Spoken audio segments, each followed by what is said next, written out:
YouTube. Here's a freaking mess a little bit.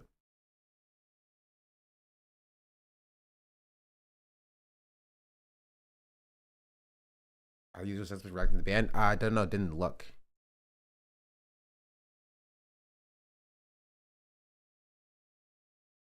That I'm looking at Palestine is rough today. How many countries will continue to voice opposition and do nothing in order to let the genocide continue? All of them.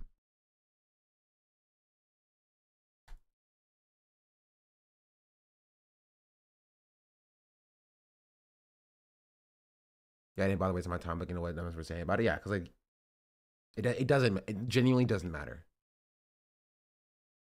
Right? It genuinely doesn't matter. Most of them are gonna cheer the ban on or whatever. It doesn't matter. I think the funniest one is Ethan Klein. Cause like Asmongold or whatever, even some of the worst people on the platform, they'll take this one as a win, right? Ethan will not. So we'll look at Ethan Klein's reaction just because I know for a fact Ethan will not take it as a win. Right? And he already isn't, because now he's still crashing out about Taylor. He can't even celebrate for an hour. Right? He can't even celebrate for an hour to be like, oh, yeah, we got it, we did it, or whatever. He's just be like, Taylor Lorenz now. I'm gonna take down Taylor Lorenz. Like, and that's kind of funny. I do want to see. So that's all happened. It's an affordable housing initiative.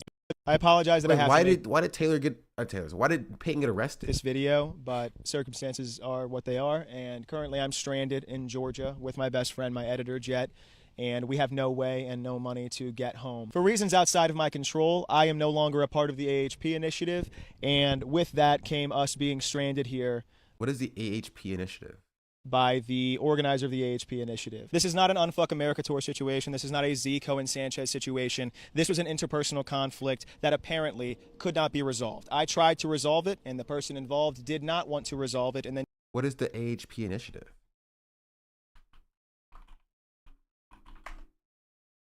Oh, affordable housing program. Chose to strand us here. In fact, to my knowledge, the AHP initiative is just what it is. It's an affordable housing initiative that is doing exactly what it says it's doing, and I have found no evidence that it's not. And this falling out has also caused me to lose the studio that I was going to be getting to film my videos in and keep pumping out more content, because I live in a very small apartment with my girlfriend, and this was about to be like a really big game changer for me and my content and my ability to Wait, so how did this turn into him being arrested? Hello, I am Jet. I am Peyton's friend that he posted about yesterday in the video, crowd raising mutual aid to get back home. With my best friend, my editor, Jet. Peyton didn't have a Cash App, so my Cash App is the one that we used because we both had $0 in our bank account at the time. I was brought on to the AHP tour with Peyton and other creators that were involved. Unless specifically stated otherwise, I was present for everything that I am talking about in this video. I witnessed the altercation that occurred with the AHP that led him to be separated. I witnessed Peyton's arrest, and I am currently filming this on his phone, which he gave to me after being arrested. I'm going to give comment to the best of my ability, as I think that is what is out here, and there is a lot of misinformation being spread about Peyton right now. As I said, I was also a part of the AHP tour. It was an idea since before the Unfuck America controversy and had been in talks for quite a while until starting on the 16th of this month. The conflict started with the overall technical and general failure of the AHP planned 24/7 live stream. Throughout everyone that was involved in the tour, this became a massive interpersonal conflict. A lot of people disagreeing with each other about what the right way to go about it was. And if you don't already know, the goal was to host a series of events to raise money for affordable housing with the Affordable Housing Project and Initiative. So I'm going to attempt to give you the clearest possible timeline of everything that has occurred, as well as give you all factually correct information regarding this entire situation. At a certain point during the tour, there was beginning to be interpersonal conflicts between a variety of people, but more specifically specifically between Peyton and the lead of the tour and organization, Corvon. And again, as stated yesterday in Peyton's video, none of this is relating to the organization as a whole, and the fallout was solely interpersonally. And Corvon's responsibility was handing the real estate side of a affordable housing project, to which, as Peyton stated, there is no evidence he is failing to do so. The project is very much still on. There was nothing wrong with the affordable housing. Fighting. I have no idea what this is about, honestly.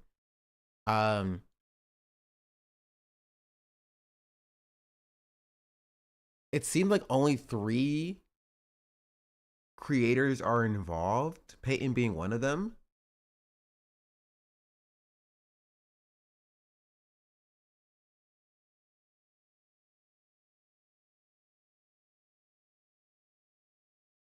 Like, a 24-year-old learned about real estate investing on TikTok. Now he plans to convert 2 million motels into apartments. Okay, so this is Corvon, I guess. This is unrelated to other drama. Yeah, this is unrelated, I think.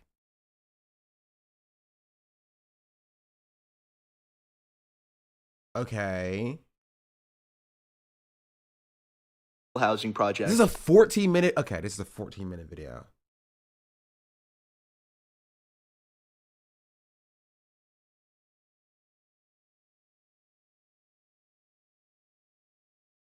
Okay, we're gonna. This Theo Von guy. We're gonna put that to the side for now. We're gonna put that to the side for now, because there is other news to talk about. But if we have time, we'll take a look at it.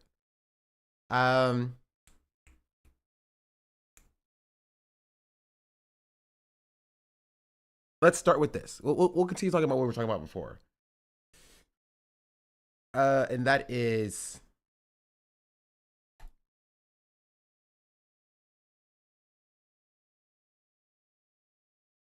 Sean the Black says, she's my African princess. Squishy Doe just subscribed. Almost 2 years.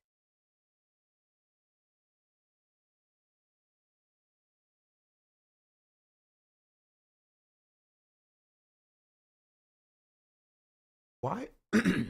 Why are all of my tweets going into the reply section? That's weird.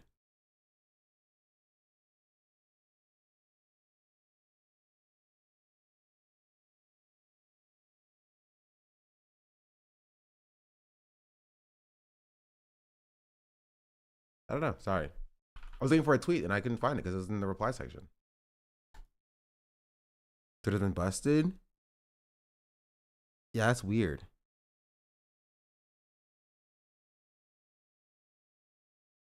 I can't even find Hasan's tweet. Okay, I'll show you all what I see.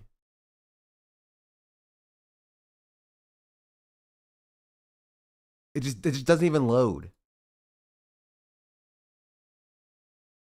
Maybe they're in his reply section.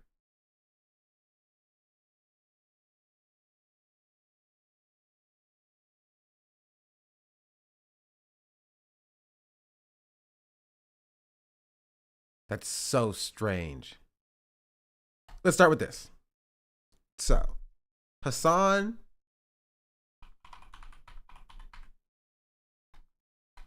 if you don't know, was banned on Twitch. I'm not affiliated for his reporting of the denim CPS. I mean, it's fair.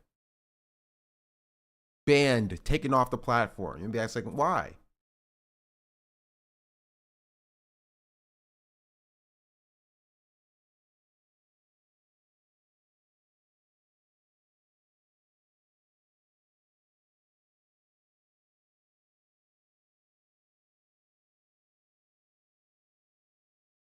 Madeline Pendleton's account was deleted from Twitter and TikTok. I don't know what the deal is there.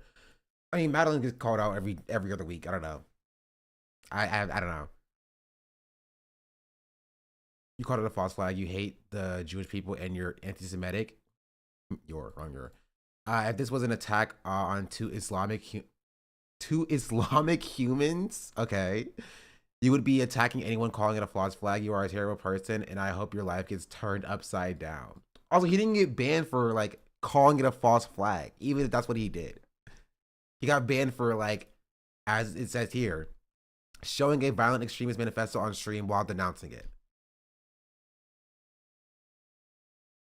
Like, that's why he got banned. Like, I think part of it was, I think this is a situation of the invocation of the TOS because of like bad press, if you will, because like the ADL. The day after the shootings, the bodies were still warm. The ADL went on CNN and was like, you know whose fault this is? Hasan Gamer Piker. That's whose fault this is. And I think that's what like kind of motivated Twitch to act. Because yeah, for some reason Twitch views the ADL as a valid and legitimate institution combating anti-Semitism. Or at least they see the ADL as like an avenue of like bad press coming towards Twitch. And so they were just like, all right, we're gonna we'll ban Hasan for a day or a week or whatever. The way Twitch worded the reason makes it sound like he wouldn't have been banned if he hadn't denounced it. No, it implies that he would have been banned longer if he had. Examples of Hasan reading a manifesto, yeah.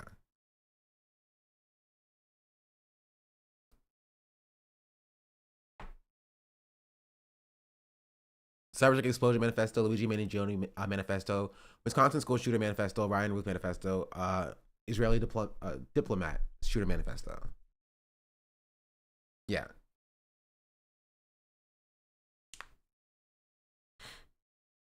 So I think he's reading manifestos in the past and denounced it. What makes this different? The ADL called him out for it. Because again, the reason why Arabs got banned last year is because the ADL got involved. Right?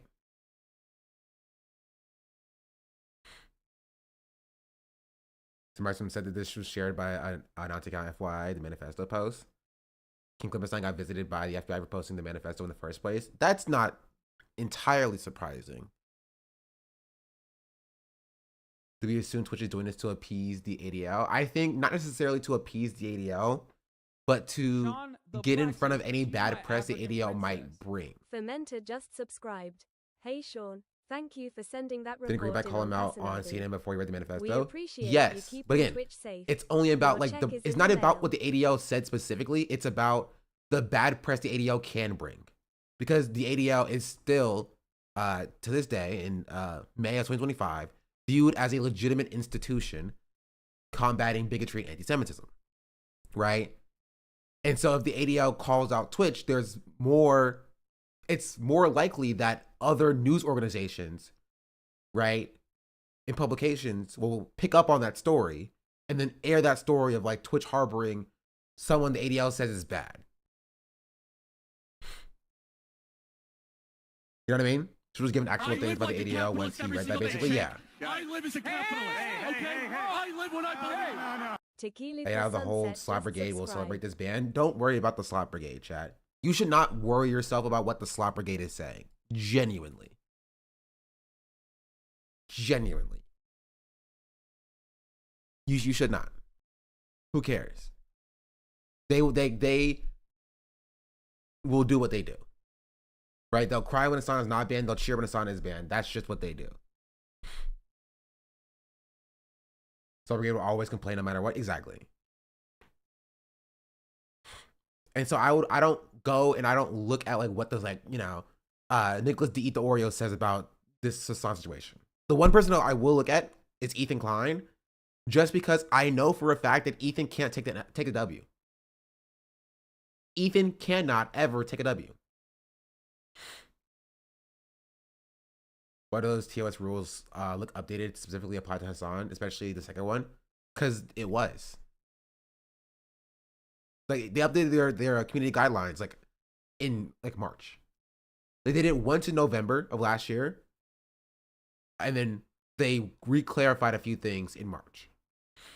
They did update the guidelines, specifically guiding like political content. Yeah.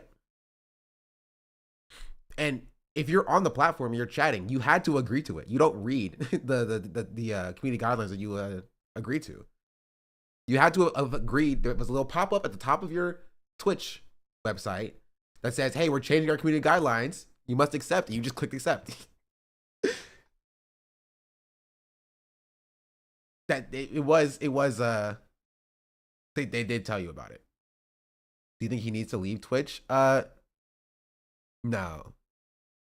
I think he should do what I'm doing, and that's stream on Twitch and like dual stream on YouTube, right? But there's a reason why, and this is why I think like Bad Up Banana is incorrect on.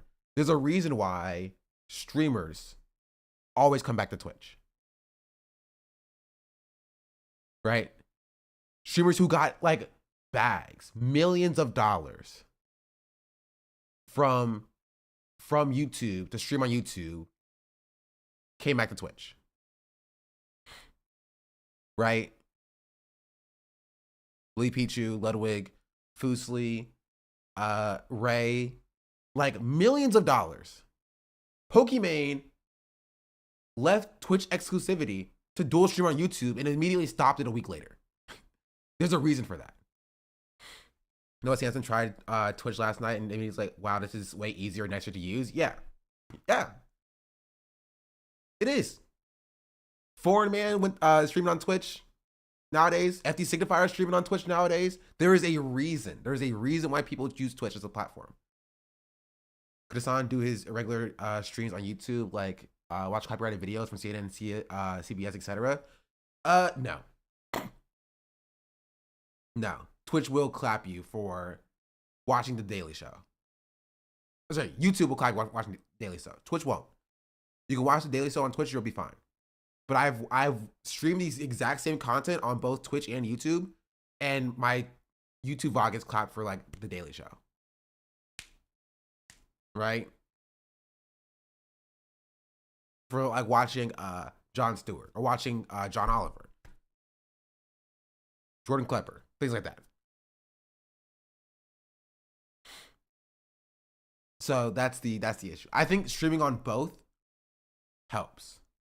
Right? I think streaming on both kind of mitigates that, because like it doesn't necessarily matter if your VODs go down if you're Hasan size, because people will just re-upload the VODs onto their own YouTube accounts, not monetized or whatever.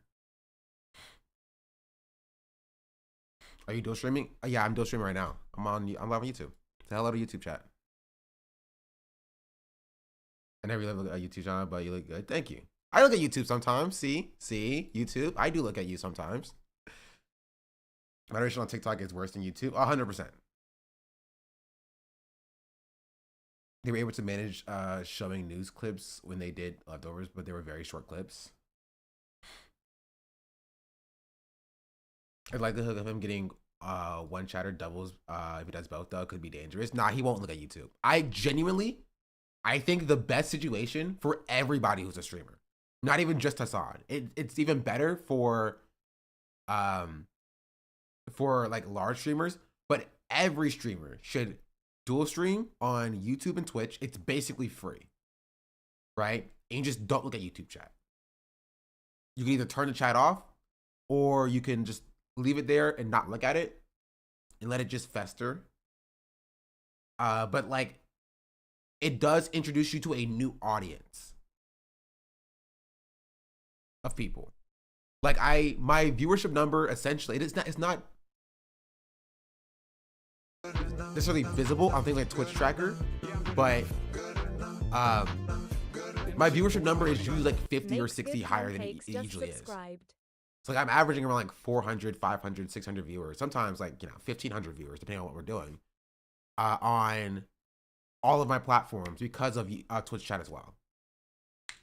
Hasan ever said why he doesn't stream on YouTube? I know it's it before because Twitch contract.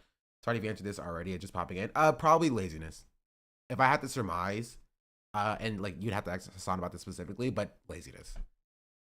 Hasan has fallen into a routine, right? Of, you know, wake up, work out, eat, go live on Twitch, stream on Twitch for 8 hours, you know, and stream, sleep. Something like whatever his routine is. And he just does that because that's what he knows, what he's familiar with. And that's what works. You feel me? What's up, Addy Slim? He's a robot. And so yeah, so like I just don't think that he's ever thought about, hey, what would it look like if I streamed on YouTube or dual streamed on YouTube? Probably at one point he just couldn't stream on YouTube and just built into like something that it's not something that he can do. Yeah. And it's not even difficult. Like you just, and I'll give you the sauce. You just need a OBS program called Multiple RTMP. One day OBS will actually build this into the program. You just download this. It looks right here. And then you just add a new target and you just add your stream key in from YouTube. And it's just, you just press start. It's super simple.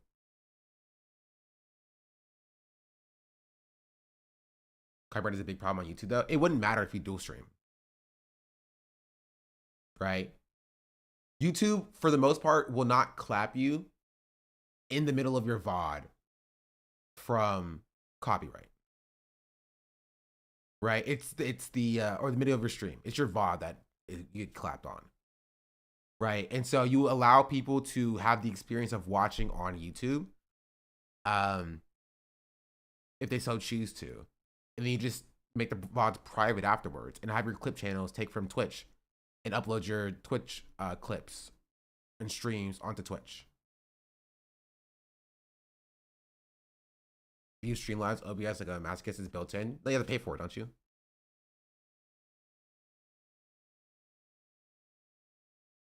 YouTube has copyrighted live stream stuff and he used it before. I can see him bringing it back for a big streamer.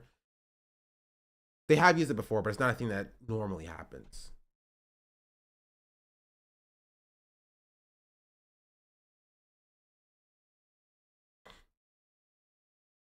It's just not.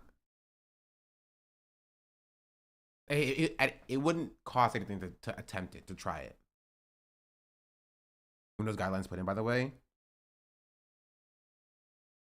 These we could actually probably check.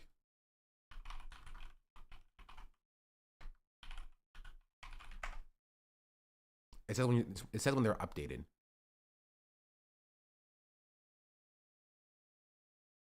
I think at the bottom right.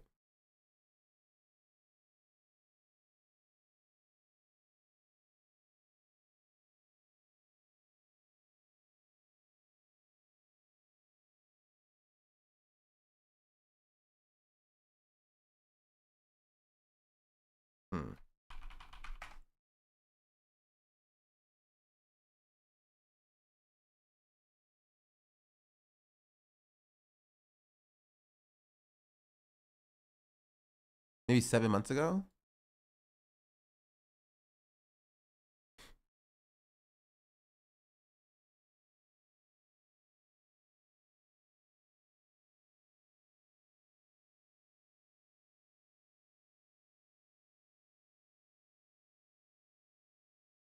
Maybe last year, October.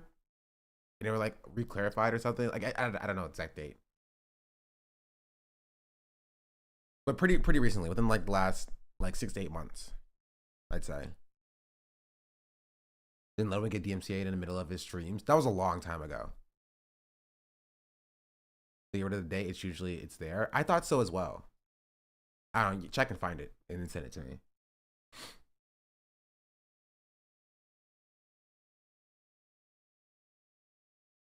Where the only time I touch streams OBS is the place I volunteer and they pay for the ultra. Thought it was free. That sucks. Yeah, it sucks. Which is why nobody should ever use Streamlabs. Unless Streamlabs pays me. In which case it's a different story.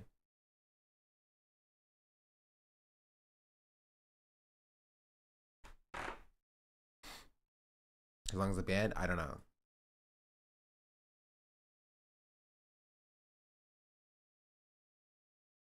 was technically against TOS to show a CNN interview with a Hamas official. If Twitch chooses to enforce it like that, yeah. Someone said a day. Yeah, someone said a day. I know. Taylor Lorenz says a day. Okay, I trust Taylor Lorenz rather than like someone or like a Twitch chatter or whatever. Would that considered to be improper handling? Then yes, yeah. It's genuinely whatever Twitch thinks. And I think Twitch normally would not ban for it, but if the ADL was like, hey, Hasan did this interview, Twitch may ban for it or whatever, right? Or if like the mainstream press was like, Hasan did this interview, he could like Hasan didn't get banned on 821, right? For the chatters who know about 821, Hasan didn't get banned for what he said on 821, right? He got banned on 821 for what he said on 820. And that was after, like, you know, news articles and things of that nature picked up on it. And we're posting about it. And like Fox is like, how dare this person say this? And then Hasan got banned for it. Right? And that's usually what it takes. It takes the mainstream press for like being like, how, like, what is this person saying or whatever, for Twitch to be like, oh, we should probably do something about this.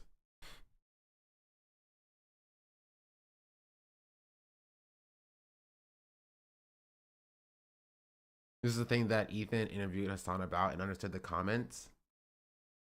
No, that was a different thing. It was you made a comment about a veteran that got him banned. But I think it's a similar situation. Like, everyone was talking about his like 9/11 clip or whatever. And there was just a bannable offense to make the comment about Dan Crenshaw, and that's what they got him for. And it was more about the press than about the comments. Right? I don't get why ban him for this and not the Luigi Manifesto, because it's not the manifesto that's the issue. Twitch has always enforced their rules ad hoc, but in this case, right wingers have just outsized influence and super whiny about everything. Yeah. But yeah, it's not the manifesto that's the problem. It's the fact that there was negative press on Twitch that's the problem. You know what I mean? It's the fact that, oh, people are saying that, you know, we're doing this thing and our name is being brought up in this negative context. We need to do something to ensure that we're distancing ourselves from this negative press. And they banned Hasan for that distance. You know what I mean? If like the ADL and like news organizations didn't pick it up and get involved, I don't think Twitch would have banned Hasan because of it. Right? But when you have the ADL in Jonathan Greenblatt going on CNN being like, Hasan caused this shooting to happen, and he's streaming on Twitch. Right? That's kind of the issue. Or like, yeah, or Jake Tapper retweeting that one dude on Twitter saying Hasan said it was a false flag or whatever. It was a lot of negative press for Twitch because of all of that. And then Twitch was like, we're gonna take Hasan off for a day to say that we really stand against what he said. This is our disavowing what Hasan said or whatever. It's just to save Twitch. Even if it's not multi-streamed, I'm sure YouTube, Kick, or general would ban him for the same reason Twitch did. Most advertisers and people in general don't like it when you support terrorism, foreign or domestic. No, you're wrong, chatters. Like, people support the state of Israel all the time. People love supporting the state of Israel. And also, like, YouTube doesn't care. They just don't care. Like, you can get away with a lot on YouTube. Also, Kick also doesn't care.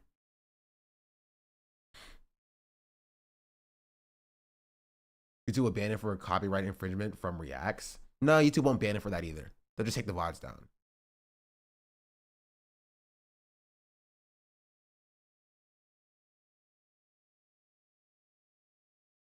So, Taylor Lorenz says Hasan has been banned for 24 hours for covering the shooter's manifesto, even while denouncing it. Yet another example of social media censorship and newsworthy information and coverage.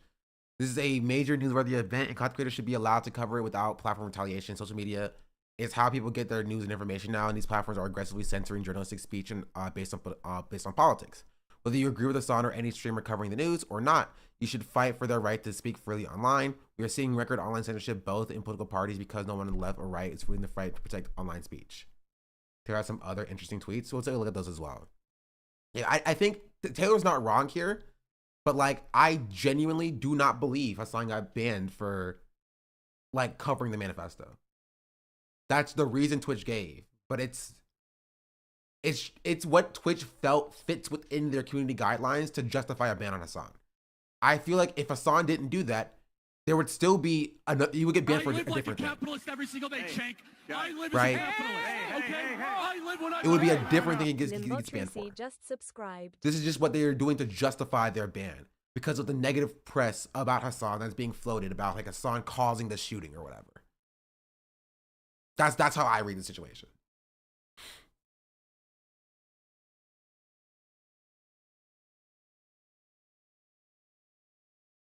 I thought I was awesome saying the F story that got him clapped. Yeah, I did see that as well when he was watching the Fear In video. Just like a cop can follow you in traffic and find something to pull you over for. Exactly.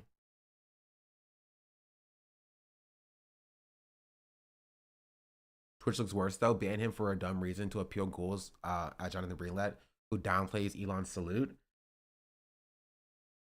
You're wrong. He was banned because Twitch is scared of Sunday Funday streams. Yeah. The way it's Kick, not a Kick. Kick is a messaging app. Kick is a streaming platform. I know what they meant. It's fine.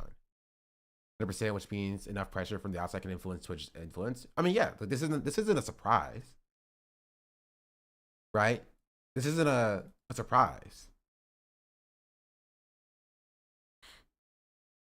Like, yes, Twitch can be caved by outside influence. They have been numerous times caved by outside influence. Euphoric Acoustic just subscribed. SDABL. Euphoric Acoustic, thank you for the 22-month resubscription at tier 3. Much appreciated. What's the ban duration? 24 hours. This is what Taylor said. I assume Taylor talked to Hasan to get the time frame. So I had one fun stream without drama and news and gets banned. Yeah. Also, chat, I would be remiss not to tell you and to call out the fact that I took a week off, and I will take your subs if you have a Prime sub that you haven't used yet. Hasan's not here. You can't renew your subs. It's kind of funny because I also had a Prime sub to Hasan that came up tomorrow, or today technically.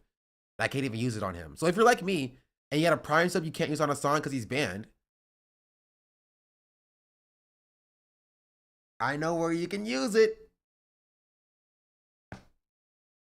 I know where you can use it. See Ethan's crazy Instagram stories this morning. We'll take a look at that in a second. Take a look at that in a second. I want to see the rest of Taylor's posts.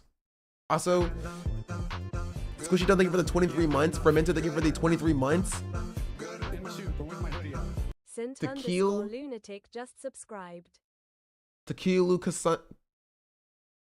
Sunset, thank you for the 18 months. I can't read. Make Good Pancakes, thank you for the 6 months. Limbo, thank you for the 24 months. Happy 2 years, baby. Boom. Almost was my son. Euphoric Goose, thank you for 22 months. And then Saint Lunatic, thank you for the Prime. Much appreciated. Sean the Black says, she's my African princess. FIFO Reserve just subscribed. FIFO Reserve, thank you for the 7-month resubscription. Much appreciated. Much appreciated. But yeah, what are other Taylor tweets?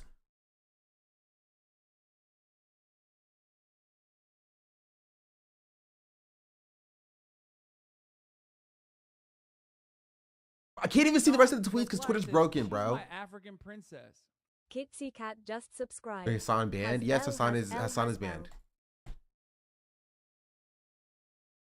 Hasan is banned.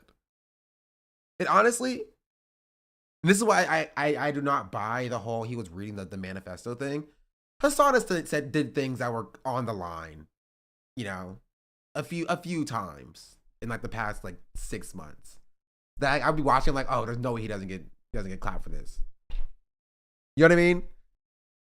And like, this is what gets him? Come on. I genuinely cannot believe that he actually gets clapped for reading the terrorist manifesto, which we'll get into that in a second, right? But that's what gets him. This is what gets him. Nope. Don't believe it. I think it's just Twitch kind of, you know, covering their own ass a little bit. That it was the game at first. Honestly, the game would make more sense. Legitimately. None of it makes any sense, but the game will make more sense.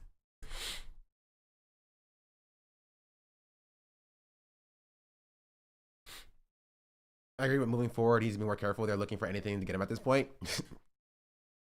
I'm not saying you're wrong, Chatter, but I'm gonna tell you right now, Hasan is not gonna be more careful. Hasan is not going to be more careful. He's not. Bro has zero self-preservation. Dog was chatting up the Customs and Border Patrol agents after being detained. Like, what are we talking about here? What are we talking about here? Zero self-preservation. He's like, I'm gonna see how far I'm gonna take it. Bro is not like, and this is what Hasan does. This is just who Hasan is. Right? So I'm not saying you're wrong, Chatter. I'm just saying that it's not gonna happen. He went to debate Bad Abadada. He did go to debate Bad Abadada as well.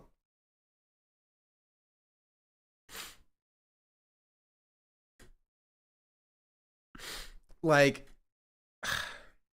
he gets detained. This is a great opportunity to test limits. Like, bro, it's not Goku. You don't have to test your limits. There's no need. Anyway. Our Goku and Vegeta. We need a lot more less careful streamer energy out there.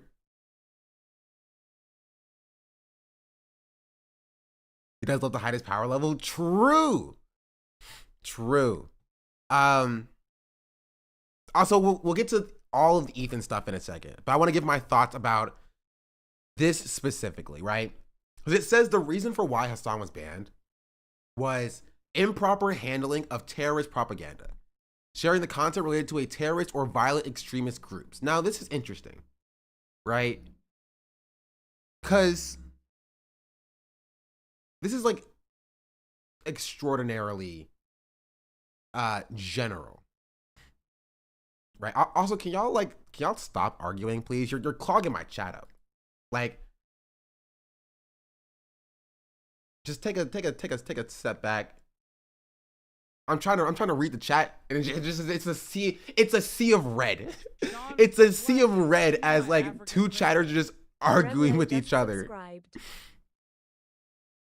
Also, and I want to let you know, chatter, you followed me like 15 minutes ago. If I had to choose a chatter to ban, you're gonna be the first one to go. So you better behave, right? Behave. At least Raiden here has been in here for a couple of streams. All right, I'm giving you a chance. You can express your position here, right? I am magnanimous, right? But if y'all keep going at it, I'm the teacher. I'm a side with the teacher's pet. All right, you're the new kid on the block. Grandma, thank you for the 20-month resubscription. Much appreciated. Principal's office now. They're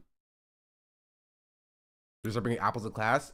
My apples are Twitch Primes. I'm not asking for you to give me any money, chat, right? But Twitch Primes are free, completely free.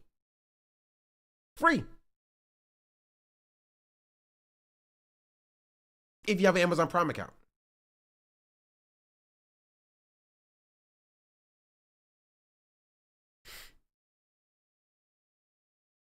They're like $18 a month. No, they're not. They're nothing. They cost no money with the Amazon Prime account. And you have an Amazon Prime account, okay?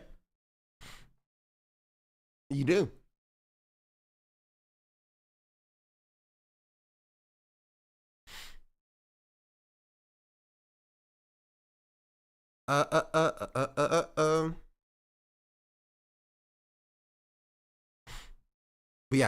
on this, it says examples of violated conduct include or are not limited to showing a violent extremist manifesto on stream while denouncing it, speaking out against terrorist organizations while displaying a recruitment video. Now, this is just an interesting call from Twitch, right? An interesting call from Twitch, because this is, I think, as far as Twitch has gone to like legitimately regulate what content is shown on the platform, right? And there's truth to the idea that like YouTube doesn't have these rules, right? YouTube doesn't have these stipulations of like, you know, you can't show this content at all, right? They do have rules against like supporting it, come courtesy of like the Advocalypse, Leaf Hat Law just subscribed. right? But they have a lot more of a leeway about like, you know, doing commentary.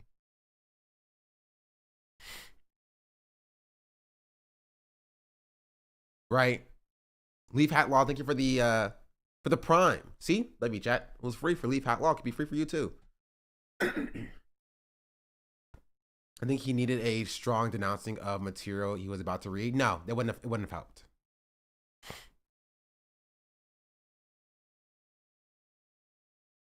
It wouldn't have helped. He could have been like, I denounce everything I'm about to read, and then he read it while saying, I denounce every 30 seconds, and it wouldn't have mattered. And the reason why it wouldn't have mattered is because Twitch did not ban him for reading the manifesto. You know what I mean? That's why it doesn't matter. This is, the rule itself is there, right? Because I think, especially the second part was made about Hasan specifically, right? But the entire community guidelines is there to give, like, basically they're just different tins or different bins that like Twitch can be like, close enough, and then throw you in when you fail to like, or when you cause Twitch harm or whatever. You know what I mean? Like, that's kind of what the community guidelines are for, especially here. So Hasan having, or you know, generating bad press for Twitch, and because of like the Jonathan Greenblatt going on CNN and being like, Twitch is harboring Hasan or whatever, and Jake Tapper retweeting videos about Hasan or whatever, things like that caused bad press for Twitch, and Twitch is looking for anything that could get Hasan temporarily suspended in the community guidelines, and this is what they fell on. We're like, hey, well, he did do this, so let's just slap him with this one. You know what I mean? That's what I think happened. It wouldn't have mattered what he said. It wouldn't have even mattered if he didn't read the manifesto. It would have been something else. I genuinely believe it would have been something else. Right? Because I think Twitch saw a lot of the bad press that Hasan was generating for the platform, and they were just like, we need a timeout from Hasan because he's giving us all these bad press or whatever. That's what I think it was. Not because he read the manifesto or whatever. It's just what Twitch finds as a reason. But now I want to get to, this is just Twitch trying to shift eyes away from their platform. 100%. Yeah. 100%. Gives them good press too. Yeah, and Twitch loves it. Twitch is a huge fan when they're in the news, because Hasan is like the leftist Joe Rogan or whatever, positively, right? In profiles in like, you know, NBC News or whatever. They love it. There's a reason why he only got 24 hours. A smaller streamer would have gotten, right, a week, a month. But Hasan brings so much value to the platform that it's literally a calculation. They're calculating how much good value, how much like positive value this person brings versus how much negative attention they bring. And they try to balance that. And when the negative attention outweighs the positive value a little bit, they'll ban him to try to bring it back down equal. denounce what Hasan does here so he can bring it back down equal. It's not even just Hasan. It applies to Asmongold as well. Right? Asmon also gets banned when he brings negative value to Twitch. But there's a reason why he only got banned for 2 weeks and the A-Rise podcast got banned for a month. You know what I mean? Because Asmongold brings a lot of value. And they're going to play this game to be like, how can we continue to maximize the value that they bring for us positively while minimizing the negative value that they bring to us? And that's what the bans do.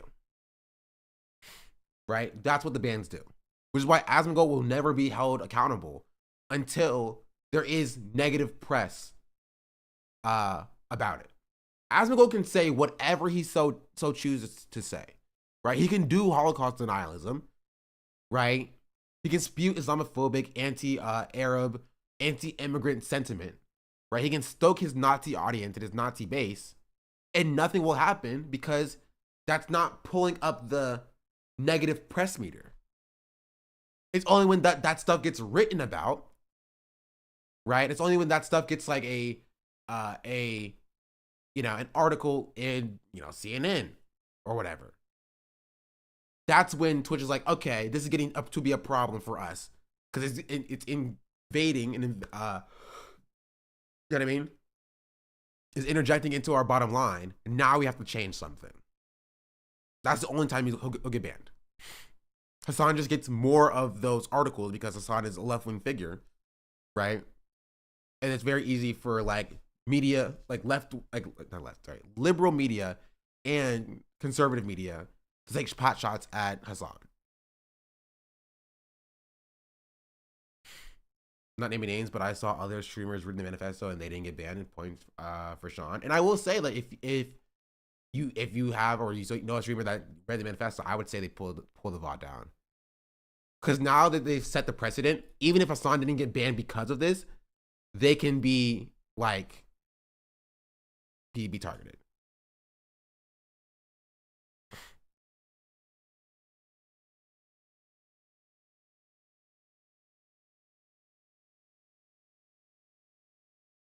Which has to mow the lawn metaphorically by like Israel by performatively banning him. Essentially, yeah.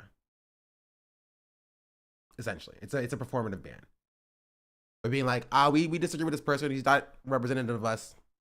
Please write articles about something else, not Twitch being bad.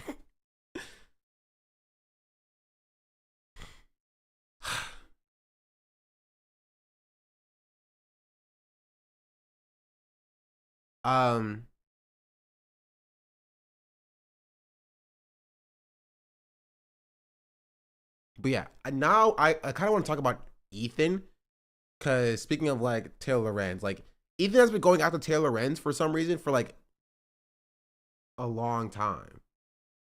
Sean the Black says she's my African princess. Still to the face, thank you for the 11-month resubscription. Much appreciated. Like,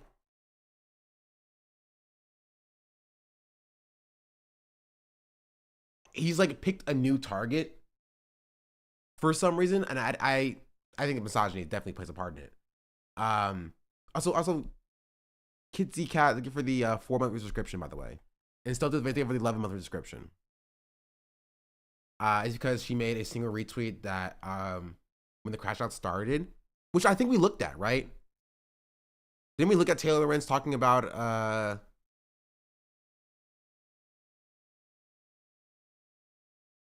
don't know where it is. Talking about Ethan Klein.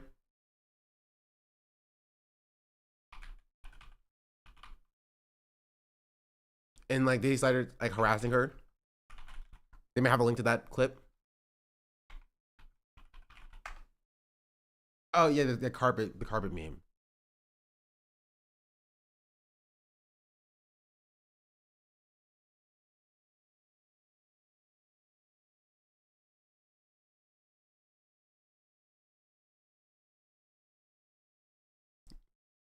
Yeah, this is not what I was looking for, but I'll look at that in a second as well. Oh, here. Earlier today, some H3H3 or Ethan Klein affiliated subreddit posted about me.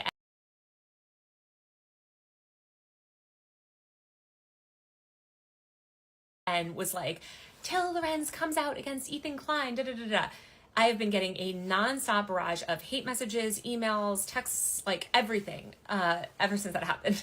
So I just thought I would hop on here. I feel like Keemstar doing like a video message, but I have nothing to do with this drama. You guys, I have absolutely nothing to do with this drama. I can't even explain how not tapped into this drama I am.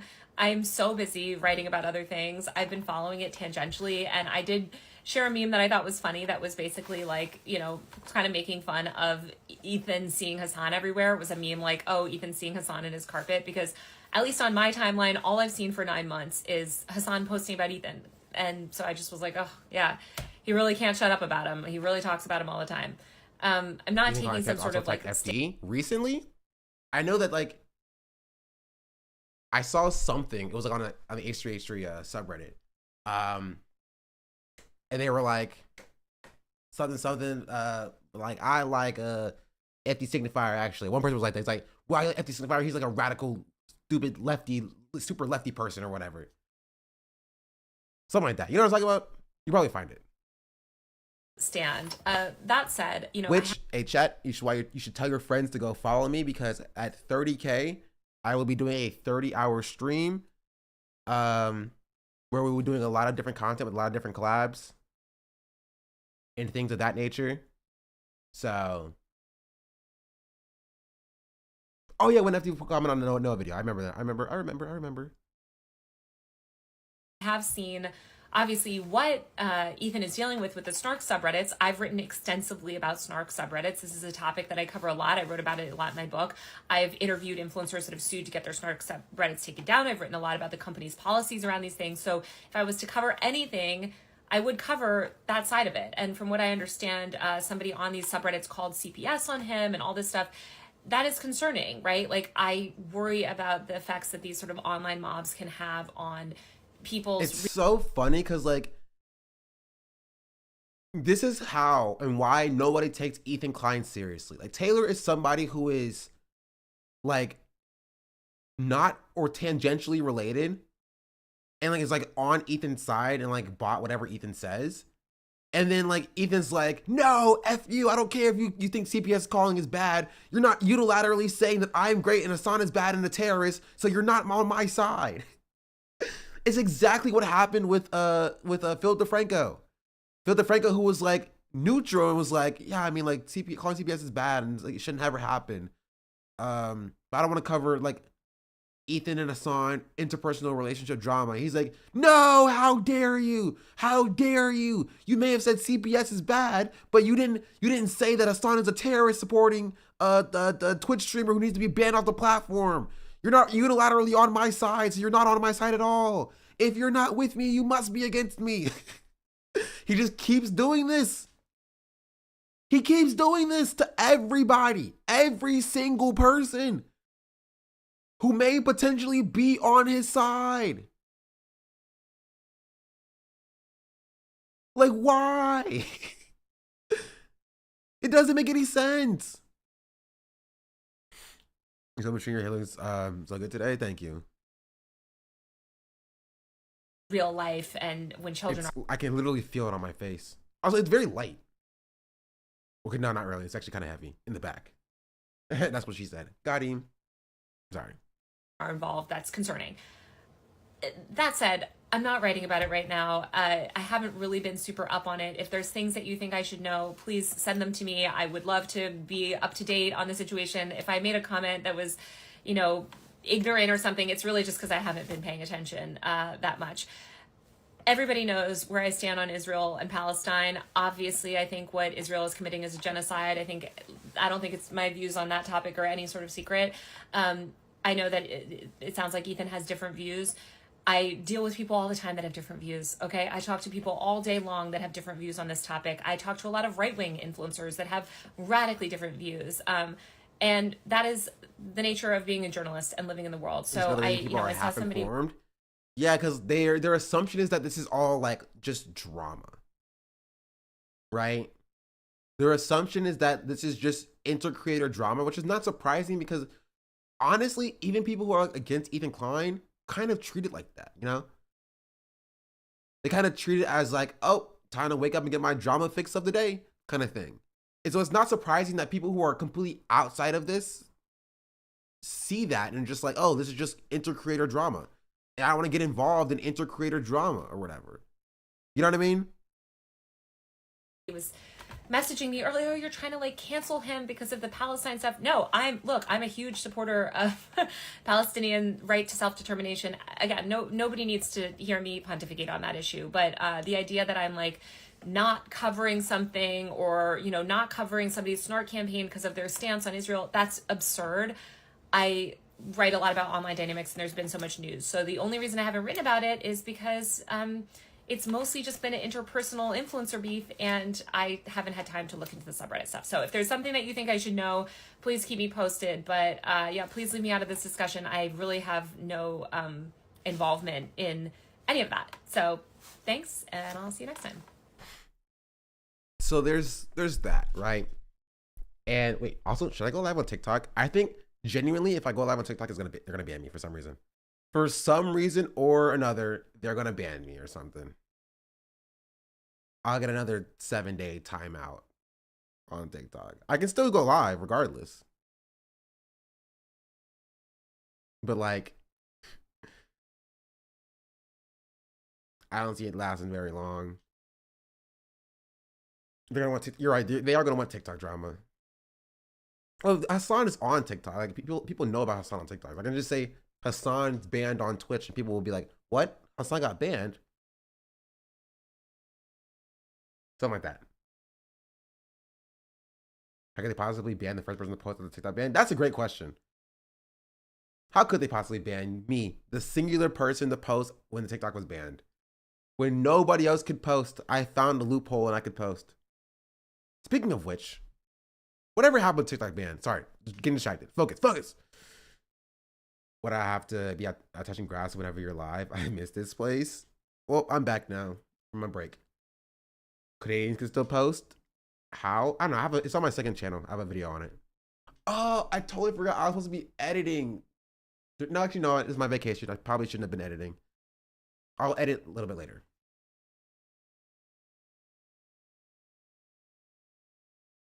It's a new Hasan tweet.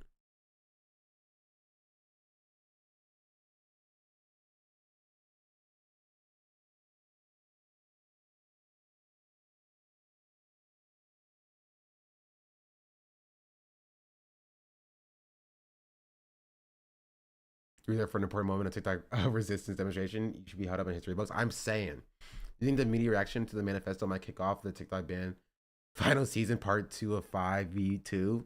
Maybe. Every day goes by, more people are realizing the truth, and the very same institution that's been counting hours defending, recontextualizing, and contextualizing Israel's genocide will now change their tune. Try any platform all you like. You can't change what people have seen. W. Dual Hasan posts.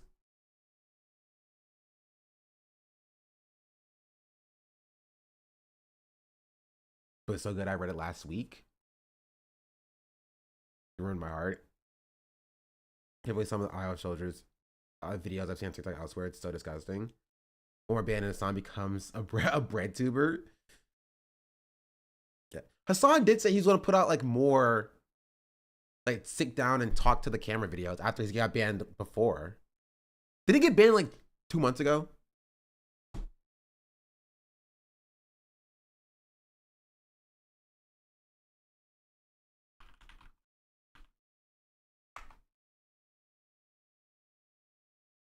Oh, yeah, the Rick Scott stuff.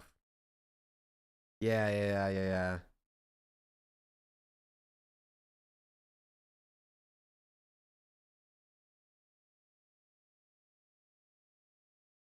That feels like yesterday.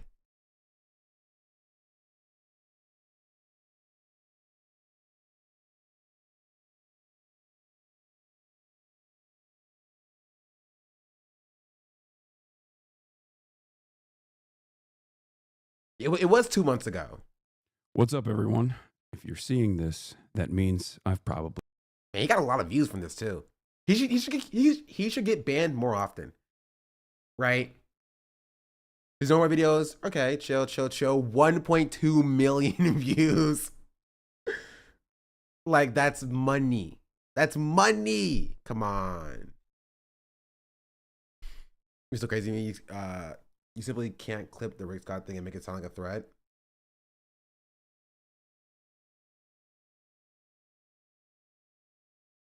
Why I got banned series will go hard. Put the word canceled in the title and it's easy algo boost. Exactly. Exactly. Anyway, on Ethan Klein stuff. Where does that even start? Where does it start? Because apparently there's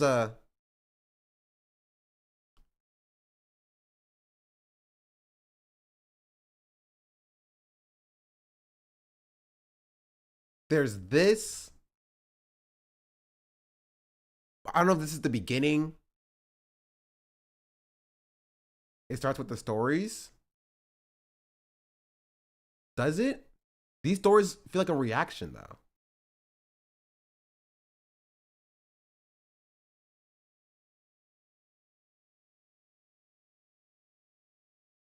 This is last? Yeah, okay, that's what I thought. Is this the start? This also feels like a reaction.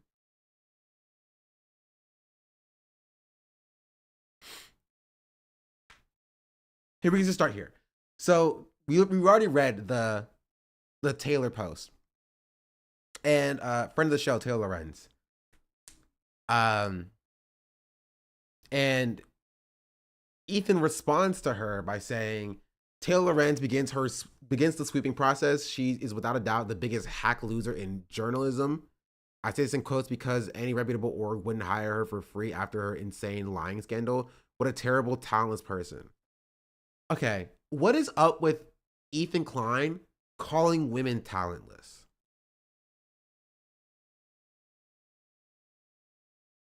Like, he's never called me talentless. He just says that I'm a nobody. He never called like Comrade Casey talentless. I don't think he's called Mike from PA talentless. But like, he's called Denim's talentless. He's called Frogan talentless. He's called Taylor Lorenz talentless. I've never, and maybe I'm wrong. Maybe I'm wrong. I could be incorrect. If chat can find me an instance where he's called a man talentless, I will take it back. But I've never seen him call anybody that's not a woman talentless. He's reserved talentless as an insult, specifically only for women.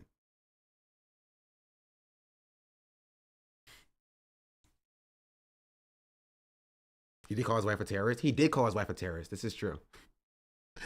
He did do that. Outside of this, is there anything interesting that happened on his H3 podcast channel? I've literally not seen any of this. I have not. Oh, I forgot to change my thumbnail. Gosh darn it. I spent all that time making my cool thumbnail and I forgot to change it when I went live. Ugh, this is still a thumbnail. It's not a bad thumbnail. It's pretty good. But it's not topically relevant.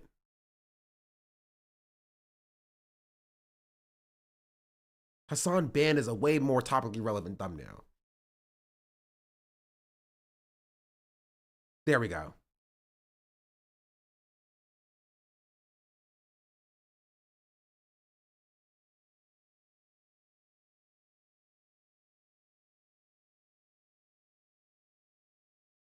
You got mad at his employee for showing him an Ethan meme recently. I also did see this as well. This is on the docket. This might be the. It's on the docket. So is this. Anyway, let's go back to this story. And so in response to this story, Taylor Lorenz said, someone told Ethan and his wife that he and his wife can stop begging for my help with the Reddit situation if he's going to post rants like this. I've been nothing but respectful to Ethan during this entire meltdown and went out of his way to help Ela and him barely a month ago after they asked me. And by the way, I have no issue with Ela. I have issues with Ela. I know issues with Ela, who has always been perfectly nice and a kind human being to myself and others. I don't know about others. But Ethan is absolutely off the rails and needs to get help. I've had a long track record with defending free speech online, whether it's people I like or hate. I have a YouTube series called Free Speech Fridays. Hasan being banned for doing journalism has nothing to do with Ethan. And it's psychotic how much he centers himself in a completely unrelated reporting in stories that have nothing to do with him. Anyway, Ethan, next time you want to help with your Reddit or anything else, frankly, don't come begging to me again. I will not give you the benefit of the doubt twice. Like, literally, he keeps burning bridges. I think Jason D100 got banned while live.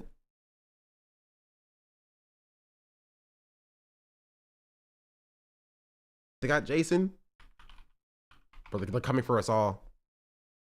Bro, they're coming for us all.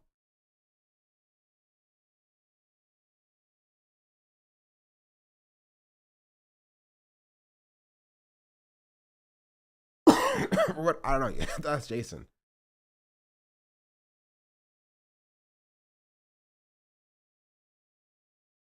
Not Jason the Ween.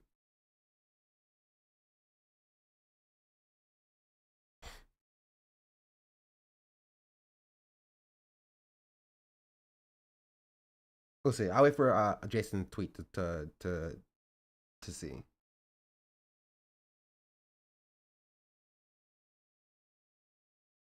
Try to do a manifesto tier list. That's crazy. That's a bit more spicy than I would go, given the current circumstances. But he didn't like read the manifesto. You can't even like reference it.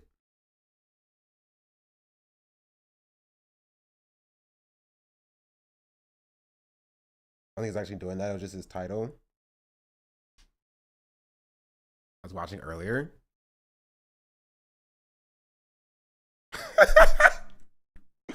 I'm sorry. I don't know what I was expecting when I opened up this link, but adult nudity was not one of them. It was not what I was expecting. Honestly deserved. I'm sorry for the GJ academics avoiding the NYC subware error. That's crazy. That's crazy. No, so there's a I obviously can't show you the video because they got Jason banned. But there's a video of DJ Academics avoiding. I don't even know if it is actually DJ Academics, but it looks like DJ Academics avoiding the fair, but not like by hopping the turnstile. What he does, he gets on the ground, right? He turns backward. His feet is like, okay, let me draw it out here to explain to you what was actually going on. I can't show you the video, but I can draw it. Right? So the camera is like up here, facing like downwards, like this, like pew, pew, right? And you see the turnstile like this, right? It's pretty large for a turnstile. Like, so it's like this. And then this is like the turnstile thing with like the different little spokes. Right? Here, we'll just barrel. That's like this, right? Turnstile. And DJ Academics essentially like gets on the ground. His feet's like coming out like this. Right? These are the cheeks. And he's like wiggling his way through the turnstile. Just wiggling backwards through the turnstile. Cheeks just full flapping. Cheeks just full flapping. Because his pants just like are like, his pants like come down. So he is wearing pants, but like it's not covering the crack here. If you haven't seen it, this is the best way I can explain it. EJ_a Why'd you do it backwards? I don't know. 1 year yai, what is going on screen concerned? I don't know.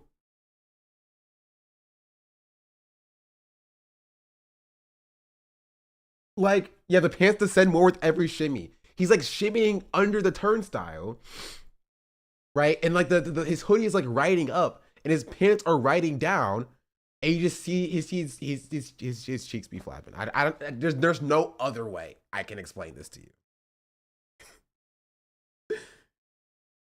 And I guess that's what Jason got banned for. I guess Anyway, sorry. So that's Taylor Lorenz's tweet about Ethan Klein. And so I'm guessing what's next is this.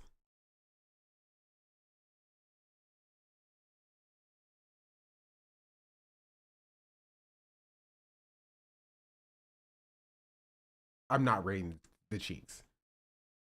Is this chat? Just okay. Drama chatters, where you at? Is this next? Is this next in the timeline?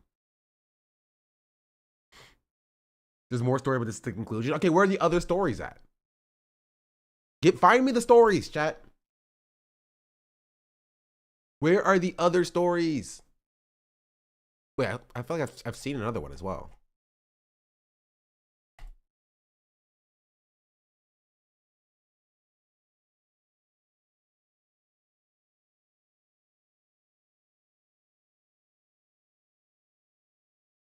Is all the stories in order?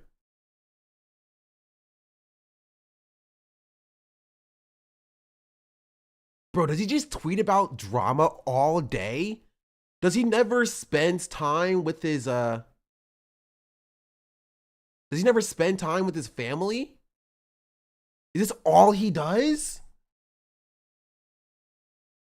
Also, yeah, apparently he was a doxing. There was this random guy.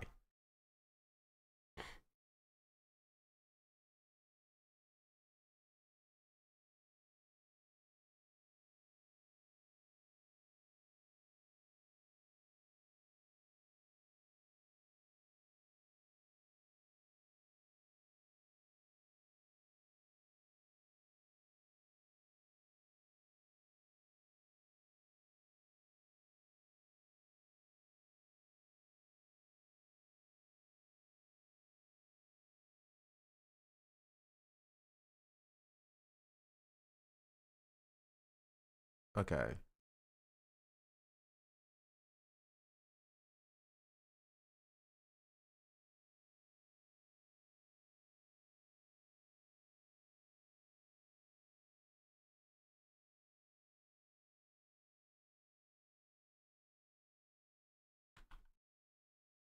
I'm trying to figure out.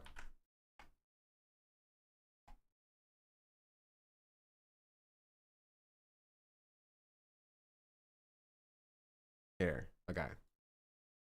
Not Okay. it's edited, bro. Maybe. You know, Okay. let's just Like Olivia is like babying him like he's a baby. Like he's a baby who is crying because he spilled his juice. Oh, also, who has? She's like, it's okay. Who has that clip, chat? Not this not Hasan even one, edited, but bro. like this clip where like let's just he was yelling at the crew for like making a joke on his behalf or like, at his expense. You are such a handsome boy. Thank you.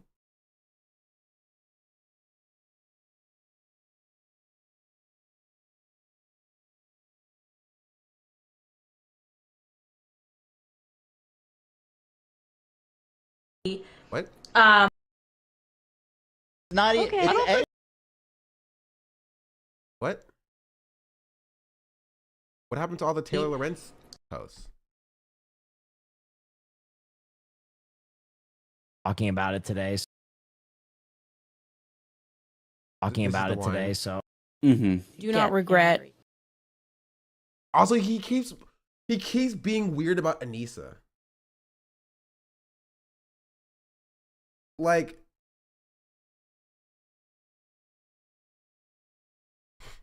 see part one. Where do I even begin? Taylor Lorenz attending a denim school of self-owning. Taylor Lorenz, I am so glad that you brought this up. You know, I know you have a problem telling the truth. You were fired and disgraced from your previous job at the Washington Post for lying. Very embarrassing, by the way. And not surprised you haven't been able to find a job since then. And frankly, I don't think you have much hope, especially after this. But let's see. The reason that we ever got in touch is because Taylor Lorenz 3.0, she has a snark meme page that posted such an obscenely mean, psychotic message about me. We had to actually check with people that knew. Okay, Normally we're gonna watch it on this instead, because this is I can't. Glad that you brought this up. You know, I know you have a problem telling the truth. You were fired in disgrace from your previous job at the Washington Post for lying. Very embarrassing, by the way. And not surprised you haven't been able to find a job since then. And frankly, I don't think you have much hope, especially after this. But let's see. The reason that we ever got in touch is because Taylor Lorenz 3.0, she has a snark meme page that posted such an obscenely mean, psychotic message. So, okay. A few things. What is a snark meme page? What does that even mean? What does that mean? Like, it's just somebody who criticizes you? Yeah, it's just her alt. Like, what does that mean? Also, it has her name on it. Like, it's not like it's like a secret thing. It says Taylor Lorenz 3.0. Yes, would I have a secret super scary meme page or whatever? I usually name it my first and last name. Message about me. We had to actually check with people that knew her Okay, is he gonna read the message firsthand to see if it was actually her that left the message. Let me read it to you. Okay. This was on a post about me being a meme about me being obsessed with his son. She said, he needs to log off. Every influencer has a snark page, and if he wants it taken down, he needs to go through legal channels, not publicly bait them. Okay. That's fair. Normally I'd have sympathy, but Ethan has spent the last year absolutely terrorizing and stalking anyone obsessed with his son while spouting Zionist propaganda. Okay. That's also true. He needs to log off for a long time and get his head straight. Here's the best part, guys. And clean up his house so his kids aren't crawling around in dog feces. Man. No, I'm with Ethan, actually. I'm with Ethan. He should really come after the person who put that out there in the first place. I'm with him. He should take it up with the person who started that rumor. Who started that rumor, by the way? Let's find them. Let's find them and hold them accountable for starting that rumor. Who was it? Who was it? Here's the best part, guys. This was after CPS was called. Who called CPS? Who called CPS, Ethan? You have lost the invocation of CPS card. You can't do that anymore. Who called CPS?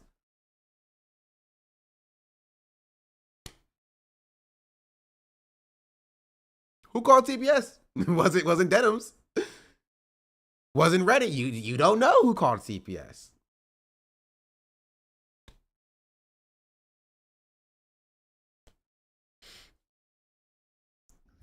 Can you imagine that, right, guys? And then when she finds out that we're trying to figure out if it was her or not, she gets in touch with Hila through a fan and pretty much begs to help us. She goes, oh, I'm so sorry about the CPS comment. You know, I didn't mean it. Let me help you with Reddit. I know people there. Okay, sure. She reached out to Reddit. It amounts to nothing. I don't know if I believe him there. Right? If I had to choose between believing Taylor Lorenz and believing Ethan Klein, I'm not believing Ethan Klein. This is a contradictory story. Contradictory story. She said you begged for help. You said she begged for help. Why would she beg to help you? Just why?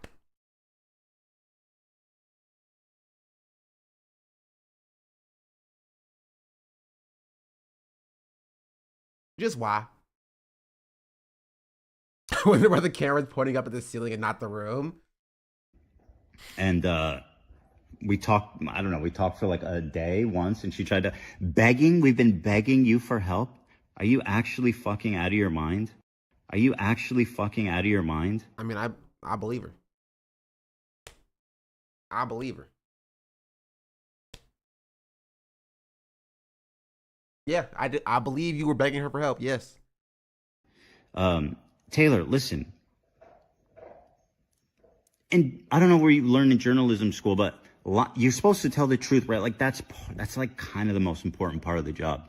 So as a chronic and potentially pathological liar, as a sycophantic Hasan dick riding loser, I want to wish you all the best and assure you that I will no longer be begging you for help with Reddit or anything. Honestly, the funniest part of watching all of this is the fact that you can kind of tell that he's like losing steam. He's like scrounging for any level of relevance. Because this is bigger than him, right? Hasan having the ADL go after him, or like having like Jake Tapper retweet the post about him and stuff like that, that's bigger than Ethan. Ethan is no longer the guy taking down Hasan. Now he's just a piece of the puzzle. And you can tell that he's struggling to have to grapple with that fact, right? He's struggling to grapple with the fact that like, he's no longer the centerpiece in this whole drama. Right? And so now he's trying to attack Taylor Lorenz to keep it going, to keep it pushing, to be like, yeah, Taylor Lorenz, you attack me and I'll attack you back and we're going to keep fighting until Hasan gets unbanned so I can keep fighting Hasan. And because like Hasan's not really paying attention to me anymore. And like Hasan is like, honestly, Hasan is doing what Hasan should do. And that is throwing pot shots at Ethan. Because that makes Ethan mad. Right? Hasan throwing pot shots at Ethan and not engaging with Ethan's response grinds Ethan's gears. You can tell it hurts Ethan's feelings. This is why he's back to begging for Hasan to watch the content nuke again. And that's so funny. It's so funny. And now he's just like, okay, people aren't paying attention to me anymore. Time to try to start drama with somebody else. Maybe my audience will come back if I start more drama. Please, drama frogs, don't leave me. Don't leave me. I could not believe we were back. I could watch the content nuke. And I'm so glad you gave me the opportunity to talk about this nice message you left here, by the way, and clean up his house so his kids aren't crawling around in dog feces after CPS visited us. What a... Yeah. That's kind of the time where you would make the comment, though. This is what I don't understand. What does he mean by like, this was after CPS visited us? Yeah, so if CPS got a claim from wherever they got the claim from, and they thought it was substantiated enough that they had to send someone out to investigate, I think it's entirely fair to then treat the claim as though it has some level of validity.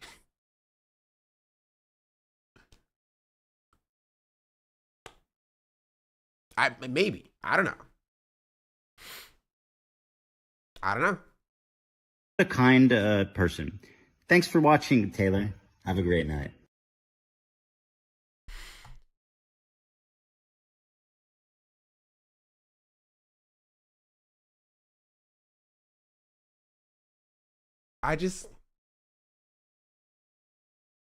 It feels like there's just like nothing really there. You know what I mean? He's struggling. And I meant Ethan seems super cool and normal. Yeah. Super cool and normal. My friend has 2 young kids and a dog. Kids haven't gotten jarred yet, and they don't even have a maid, and they're rich. Interesting. I just want to point out, like, it's just the fact that, like, Ethan made the claim himself. Ethan was the person to make the claim himself. He did it. Himself. He's the person, right, who made the claim about his children rolling around in dog feces, putting things in their mouth. He made the claim on his podcast. He volunteered that information. Maybe he should, not have done that.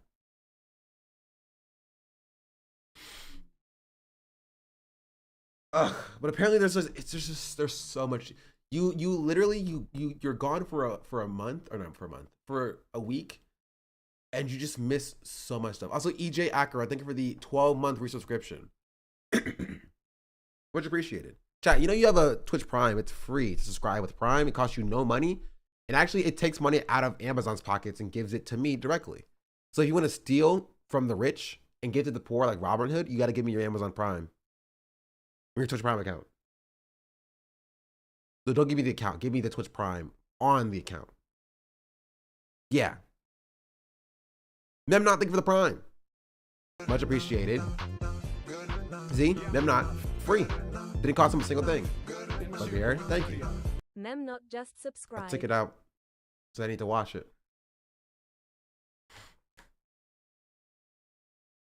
You're so pretty. Thank you. I appreciate that. That was amazing. Thank you.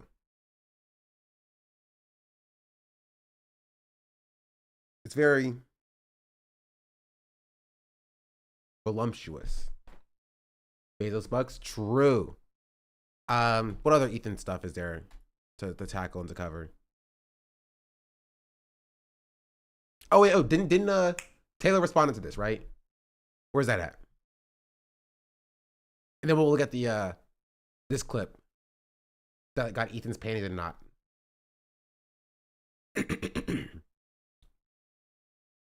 I live like a Came by fast. Mr. Bongwai, Bongwai, what's up? I live when I I think Ethan just self-owned.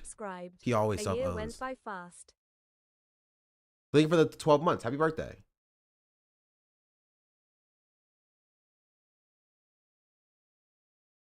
No, we have not gotten to the charity stuff. I had a conversation with Ethan on IG. The man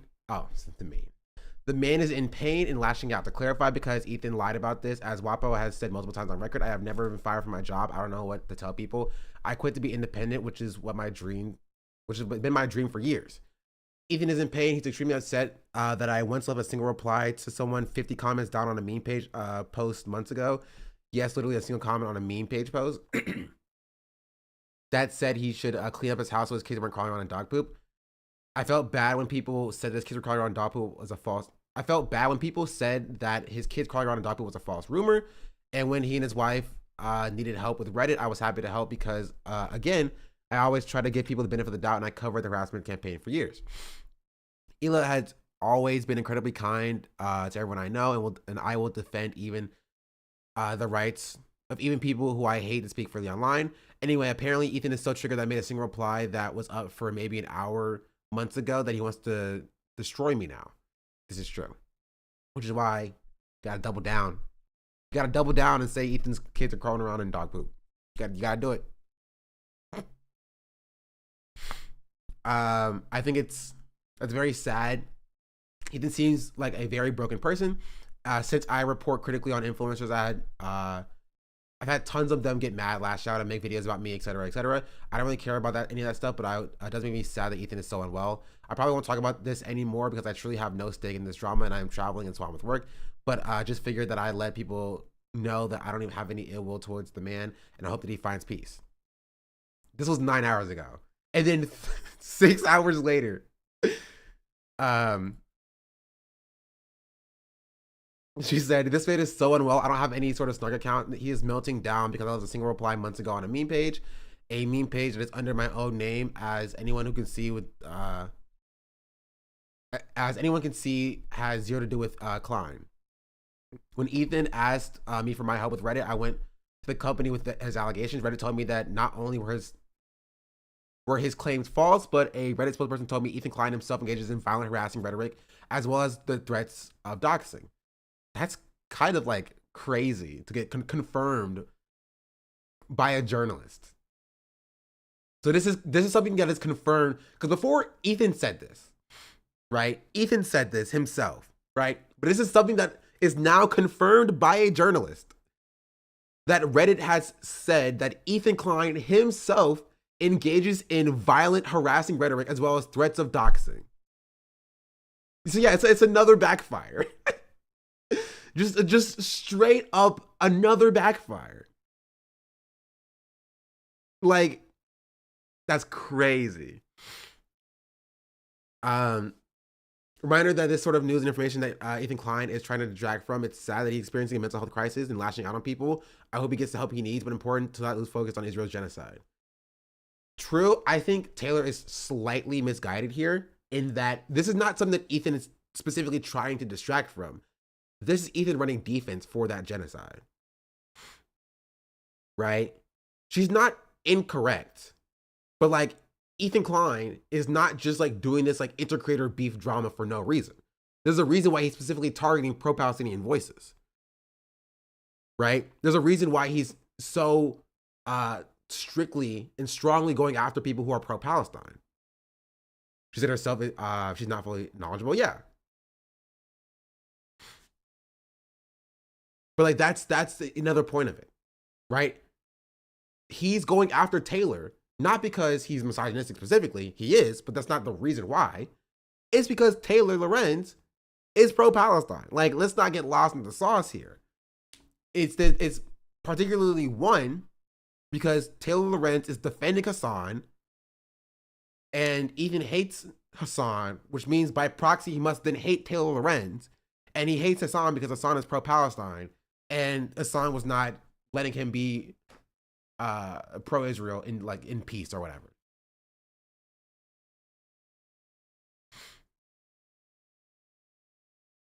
You know what I mean? I think Ethan is just became pro-genocide post hoc because he doesn't like Hasan and lefties criticizing his uneducated takes. Kind of. I think that's part of it.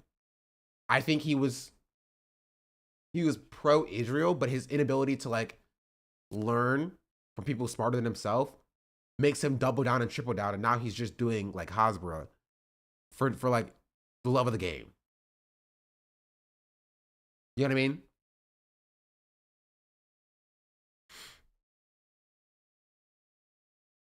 Yeah, I want to see this.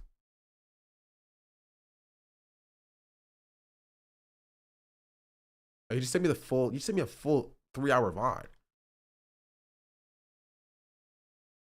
I was gonna take this guy seriously anymore. He argues like the middle schooler. I don't think people do.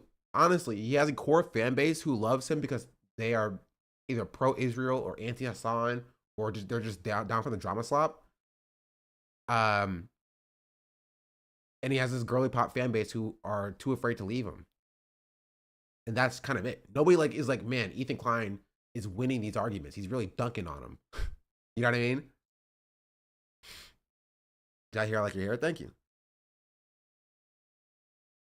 As an old H Street fan, I used to always get so mad when he pretended that he wasn't a brigader. The fans thought that they were saints and not doctors because they punched down and everybody was fine with it. Yeah. Does he still have girly pops though? Yes. Yeah, he has a few girly pops around still.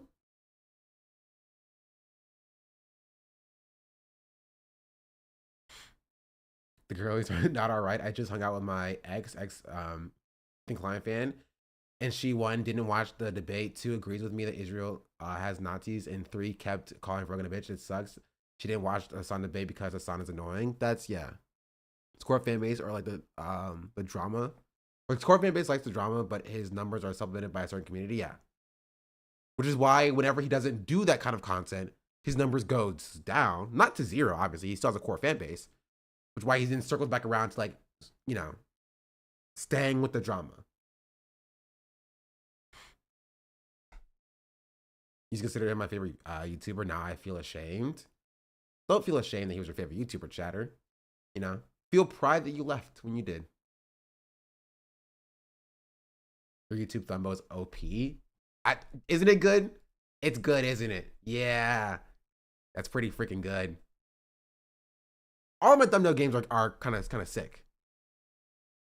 That's pretty freaking good. Like,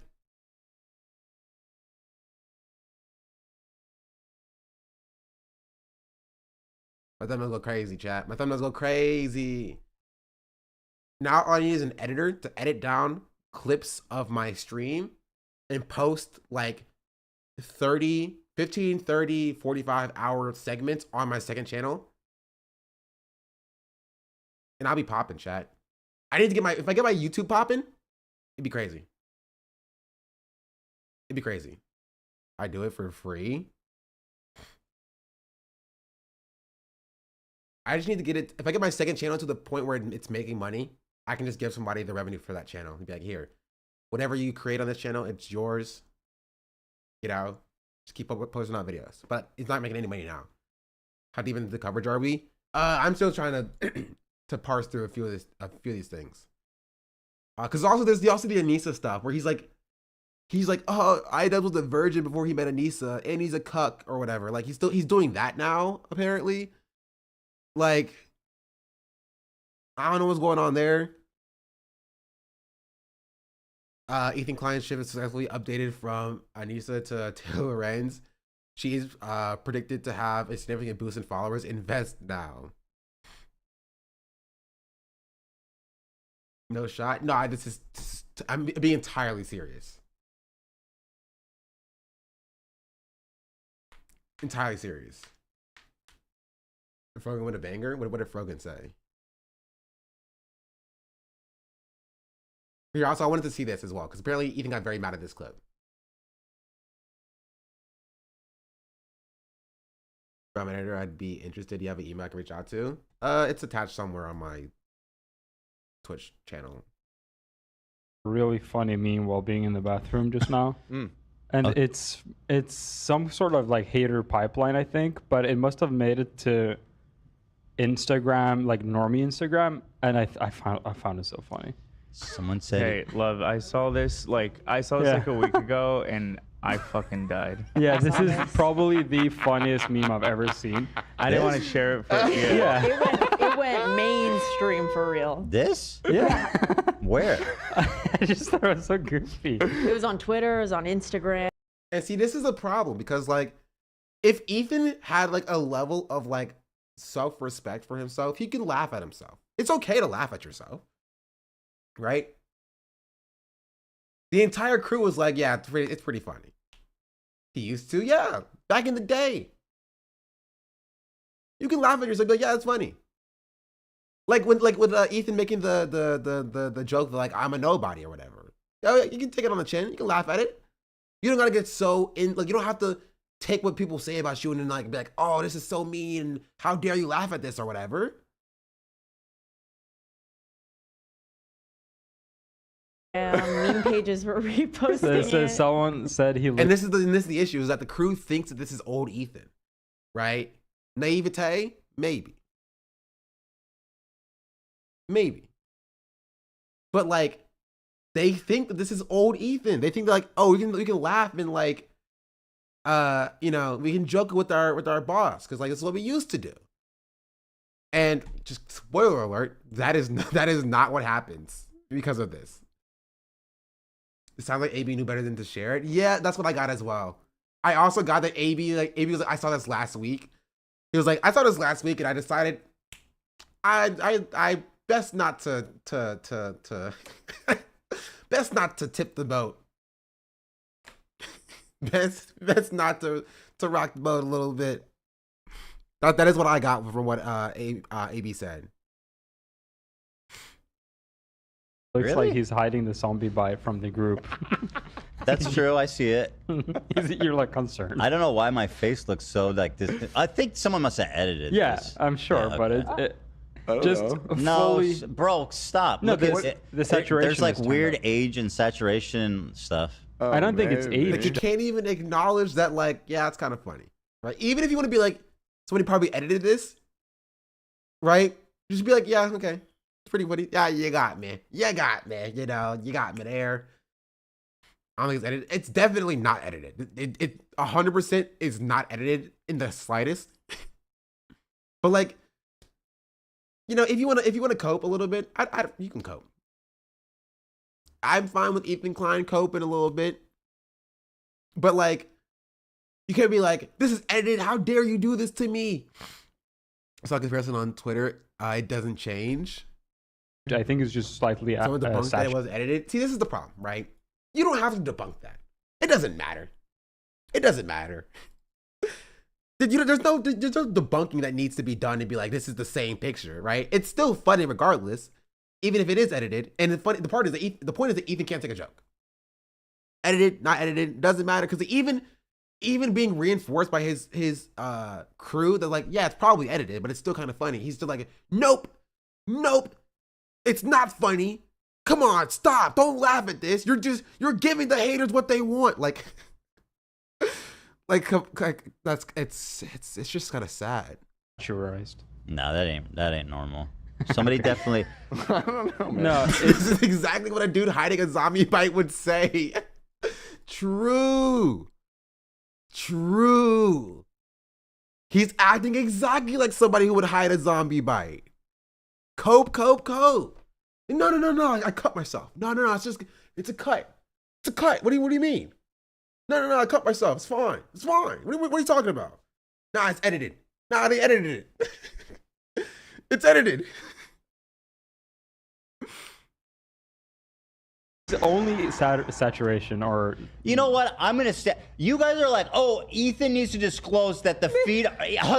Let's defend Hasan at every fucking corner in every possible way. Oh, shut His up. feet are not that big. The minute that this meme, everybody's laughing about how terrible I look. It's like, oh, It's not about terrible. No, it's your not about you concerned looking look. terrible. It's the look on your face. That is not original, bro. You can tell on the edges. It's It's not. What? It's not. Okay. It's I don't think edited, it's bro. okay. Maybe. You know, okay. let's just defend Hasan more. I want please. to see You guys the are original now. All Because I this is think doing.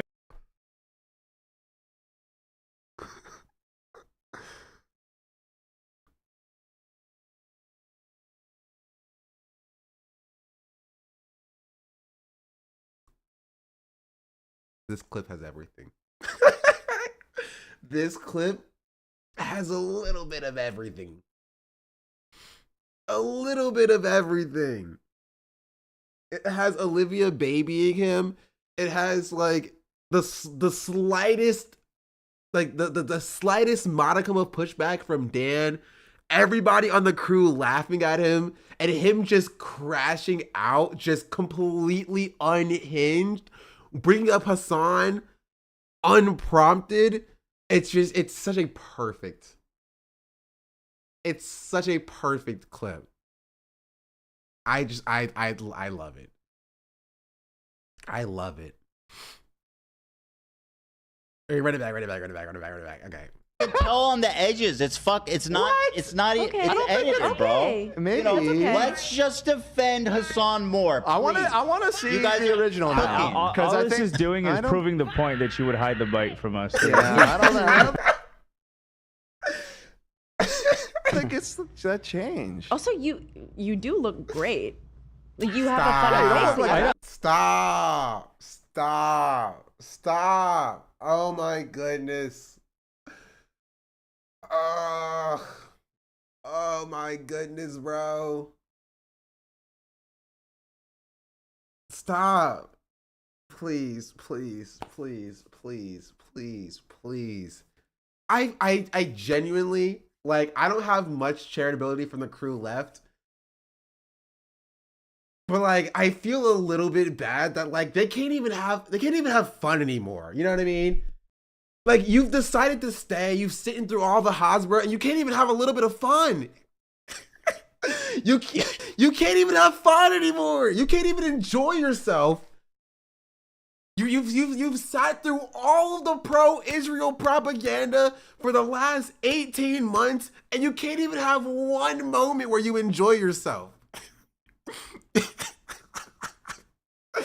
Dad, come on.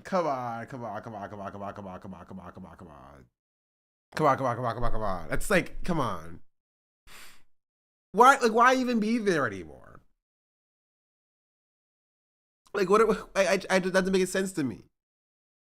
Like, I would understand like why they joined originally. It's a comedy podcast. You can make jokes about the host, and you get jokes made about you, and it's a fun little time.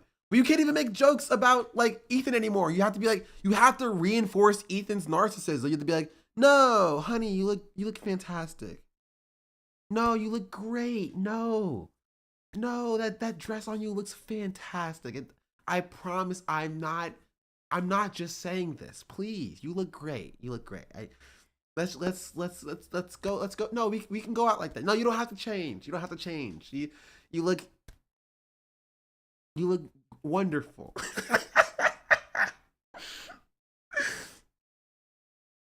Like,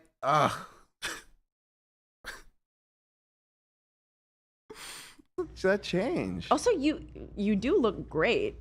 Like, you have a funny Yeah, you don't face. look like that. that. I don't think you look that's great what at I all. wanna hear. You look beautiful. No. Gorgeous.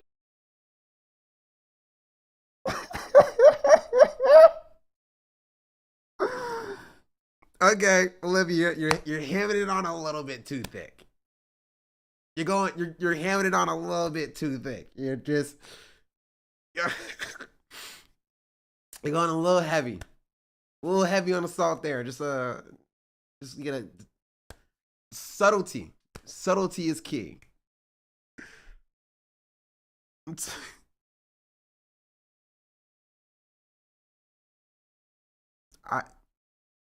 That's rough.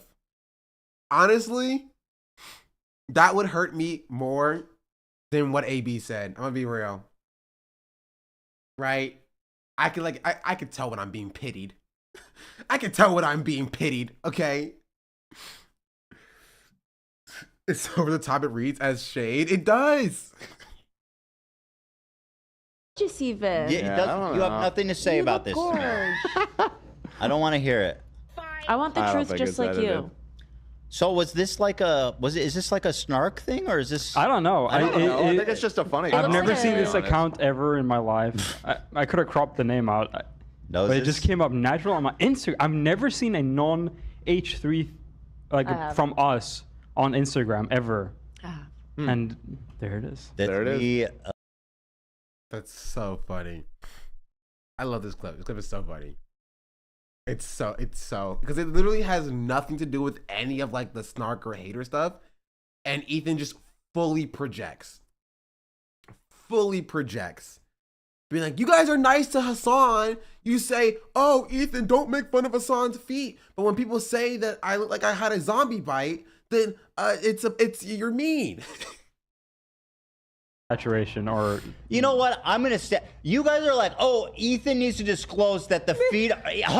Let's defend Hasan at every fucking corner in every possible way. Oh, shut His up. feet are not that big. The minute that this meme, everybody's laughing about how terrible I look. It's like, oh, it's not about terrible. No, it's your not about you concerned looking look. terrible. It's the look on your face. That is Also, I love how Ethan's actual thoughts about the way he looks finally come out. Right? Under all of his bravado about like him putting on suits and stuff. Being because this is just how Ethan looks. Like I agree with the crew. This is not like Ethan looking like more terrible than like this is just how this is a normal Ethan Klein picture. Right? It is funny because of his facial expression, but like it's not like this is Ethan Klein looking his worst. And so him feeling like that's him looking terrible kind of exposes how he feels about himself. It's pure insecurity. He's like muttering Hasan under his breath as he builds up to his rage moment. Yeah. Like on at every fucking corner and it knows that the feed or you know what? I'm gonna say you guys are like, oh, Ethan needs to disclose that the feed let's defend Hasan at every fucking corner. I don't even know what he's talking about here. Like what was he even trying to say? I assume this is about like him like going after like Hasan's like wiki feet score, being like, come on, foot soldiers, take down the wiki feet picture, wiki feet profile of Hasan. No, I have no idea.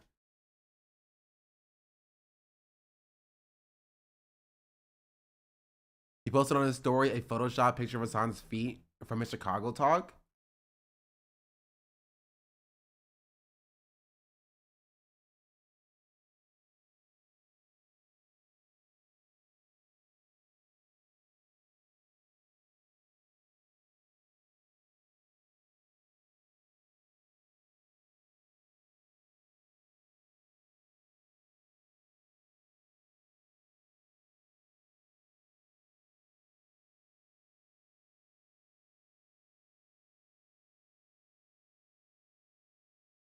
He calls him petite feet.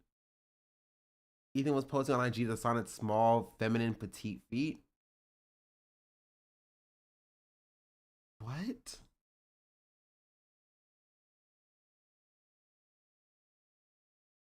What are we talking about? What are we talking about?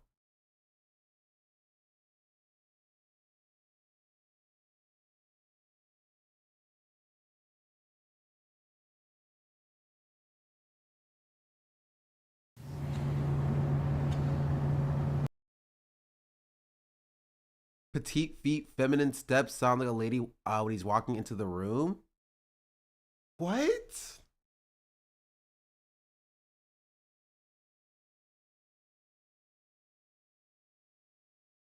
This isn't normal, right? I'm not crazy. I'm not the crazy one here.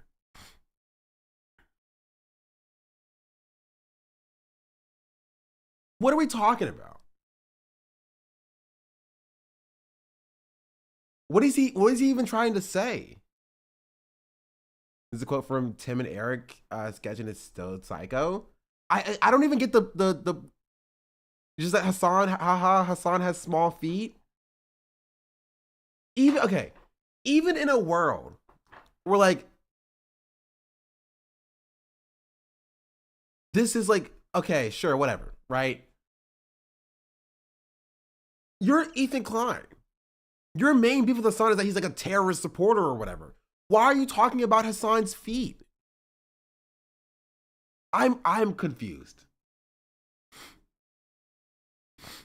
I am confused. Space Zorin gifted a tier 1 sub to Obi Watts. Spaced out Zoran to give her the tier 1 gifted.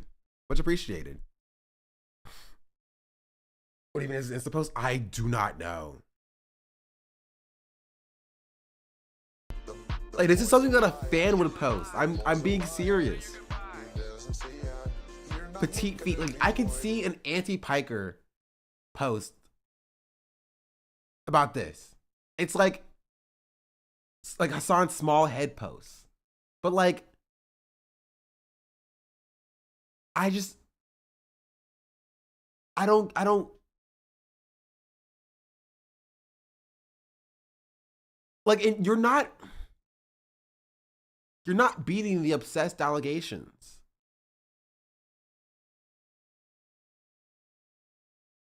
Like, you're not beating the obsessed allegations by doing stuff like this.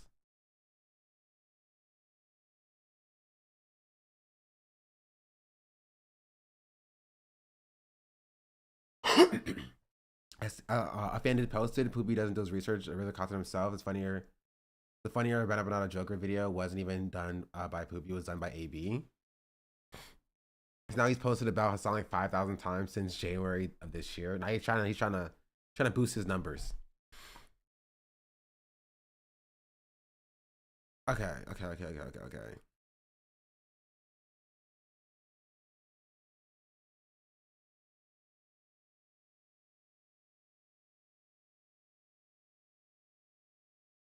But there's more? Will Taylor Lorenz see when she closes her eyes at night?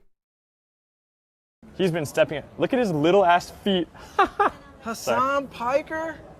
What? How's Jank Uger, man? Everybody Look how knows little his everybody feet on are. Twitch. Right, what is going Look at on his here? little size 7 shoes, dude. Yo, what size shoes does Hasan wear? 7.5. Are you serious? Yeah, dude. Hasan, Yeah, look. Hasan, you do No, it's real, not it's real, wear it's real. 7.5. When I found out How about it. tall are you, bro? He's like 6'4". Yeah. How 6'5". tall are you? Like, dude, I've seen you on Yeah. online. He actually has a micro penis. Like, he talks about it on stream. Interesting. Yeah. I'm not even gonna mess with it. Yeah. No, it's cool. It's cool. He's open about it, so. That's so interesting, man. Yeah. He's been stepping. Look at.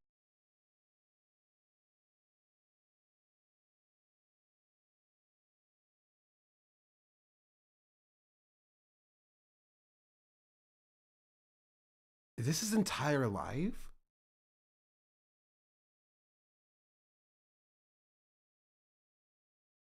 This is all he does?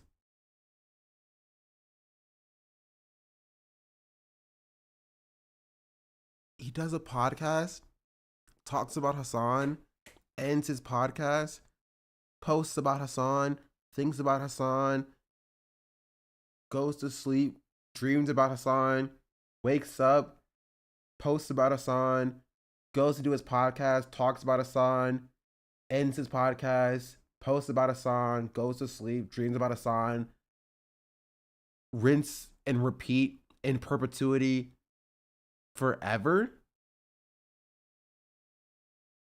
Bro, I took a week off and he's still doing this.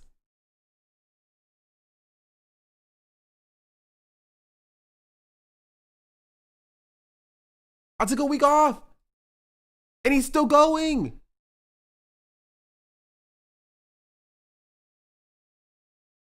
Ethan Klein has posted 15,000 Instagram stories to address to Hasan in the last 2 years.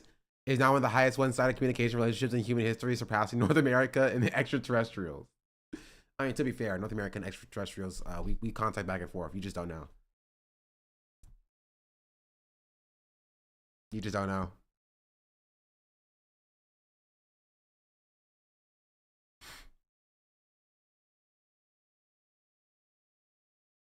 This is fake. This is the fake thing, right? This is edited. I'm pretty sure. See, chat, you gotta come with your radar. I can tell when something's fake.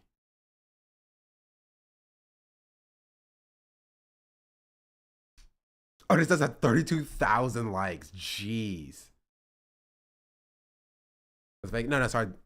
Well, obviously, this is obviously a joke. Like, you've not post 15,000 Instagram stories about Hasan.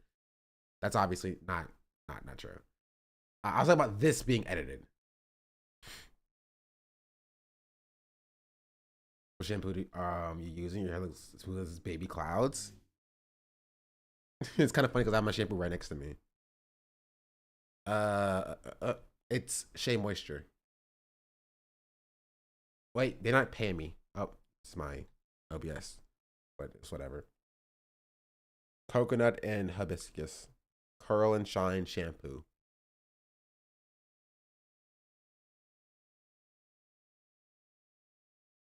And oil. I have some Jamaican black castor oil somewhere. So, not here. Somewhere. Oh, Shea Moisture about to try to buy black owned. Wasn't Shea Moisture black owned before they sold it?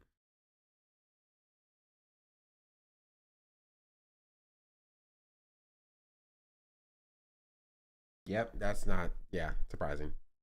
Oh yes, but this is what I was talking about. That was that's edited. This one's real, though, by the way. Ian lost his virginity to Anissa when he had never had a girlfriend or been with a woman before that. This is what he told me shortly after he started dating her. And like, I'm confused about this. Why does he care? This is literally a charity live stream raising money for a cause that he claims to care about.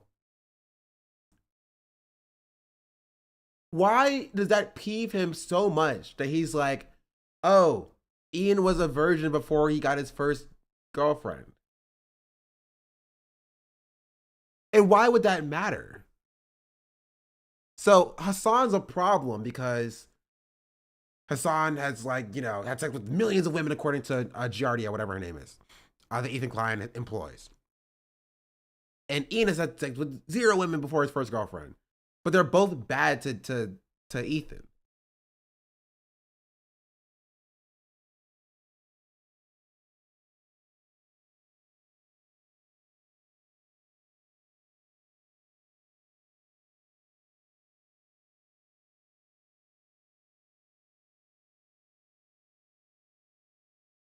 What? This is a rumor that people are trying to start. And I'll say for the record, I don't believe it, although it's funny, but I don't believe it's true. It would be amazing if it was true, but there's no way it is true. Anissa's having a Barbra Streisand effect moment and signal boosting unconfirmed rumors of her cheating on Ian with denims. What? But apparently, so... Okay. So if you don't think that it's true, then why are you platforming it as though, like, why are you platforming the rumor that you don't think it's true, allegedly, for some reason? Unless you want your audience to pick up on it and spread the rumor. But you're trying to, like, legally, you know, separate yourself, being like, I don't think it's true, though. Hold on. In her recent story saying people are making dangerous assumptions about a situation that should have been kept private, she's talking about a blind item on CDAN about the exact story mentioned in the title here. Did she actually story that? Because I didn't see that. I have no I don't know, idea bro. what. Like, what?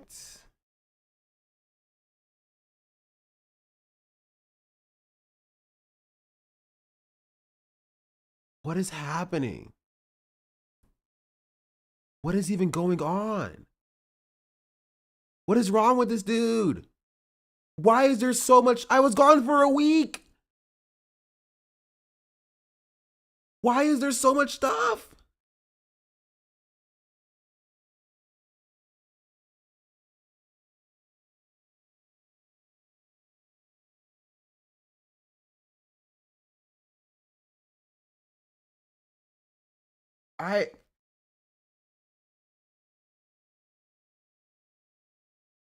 That's everybody. Thank you. I'm insanely confused.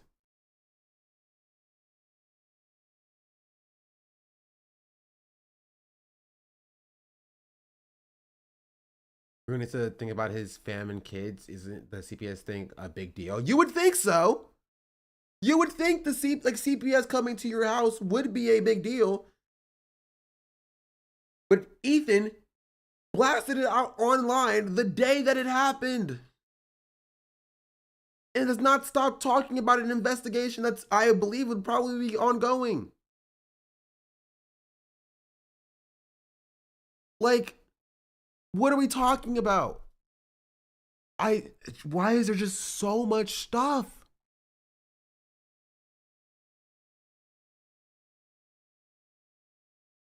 I am confusion. I'm confusion.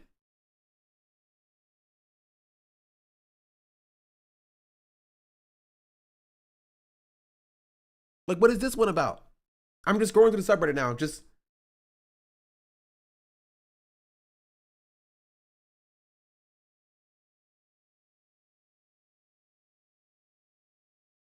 because I'm just like, what is all this stuff? Why is there so much stuff?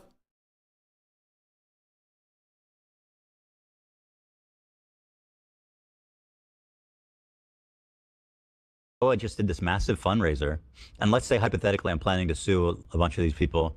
Oh yeah, okay. I did see this. This was like the thing the day after. I went back home, because I was still a little bit seeing some of this stuff. I had to turn my phone off and be like, okay, I'm done with this. Because what are we talking about? Noah just did this massive fundraiser, and let's say hypothetically I'm planning to sue a bunch of these people. They just keep raising money because Noah's like, let's prove to Ethan that we can raise the money to fight this lawsuit, which is fine. Like I said, I prefer them raise the money so that I know that at least there's something left when I win, right? Man, that's just logic. That money's coming to me eventually, so it's good. If he was bankrupt, I wouldn't collect at all. So in a way, it's good for me that he's crowdfunding. But I do think it's funny. But he's not crowdfunding for his lawsuit. No, well, he said, I'm going to crowdfund, but I'm doing it to prove that we can. I said, instead of crowdfunding for the lawsuit, I'm going to crowdfund for Gaza. But that's an actual good cause. Yes, it is. So So what's funny, though, is that he's asking his audience to chip in to prove, right, that he can crowdfund. It doesn't prove anything of the sort at all. There's got to be a limit. Like, he can't go and... You think he's going to go... Well, and also, another more people are obviously more willing to give to a cause that's going to a good cause versus some dude's lawsuit. Yeah, totally. That too. But at the end of the day... It's awesome. Yeah. I think it's fucking great. I love it. These guys are the best.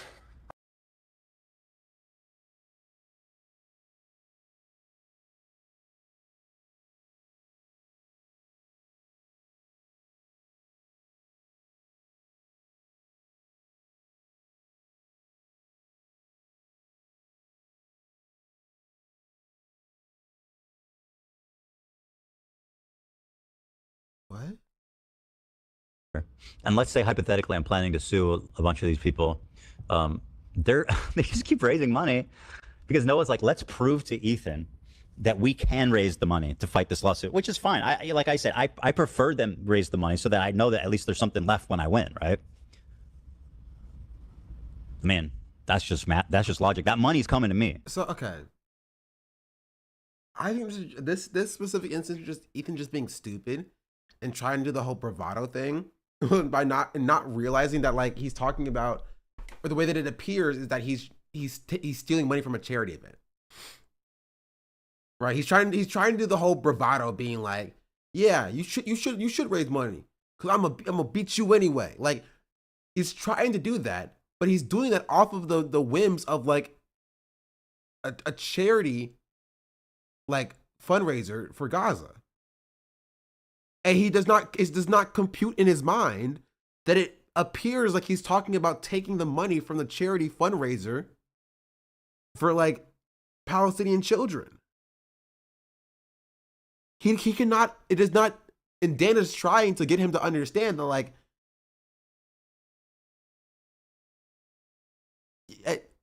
you're not, this does not seem the way you think it seems. And he was like, yeah, no, they should raise money because I'm going to take it all. And this is just an instance of like Ethan just being stupid. Eventually. So it's good. And then eventually like giving up, and Dan also giving up, and then but being like, yeah, I was right though. If he was bankrupt, I wouldn't collect at all. So in a way, it's good for me that he's crowdfunding.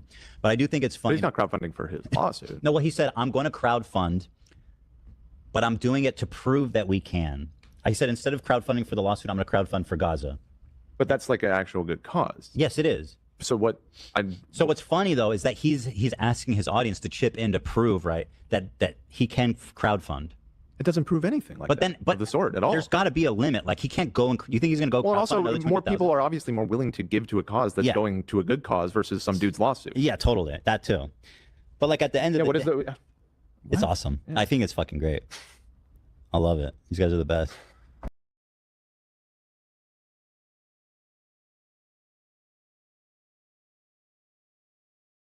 Like I thoroughly confused. But I'm not gonna get too deep into like the you know, everything that Ethan Klein has said for the past week, because we're gonna be here for years. But like, bro is not okay. Bro is just not okay.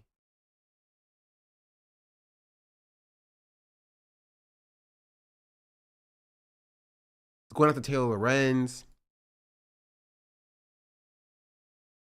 Like he got 2 stories out. He has more stories attacking Taylor Lorenz than he is like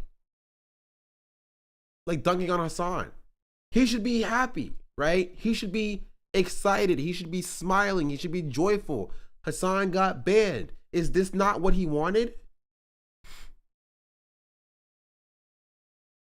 Is it not what he wanted? He got 2 stories out about Hasan and like a half a dozen about Taylor Lorenz being bad or whatever.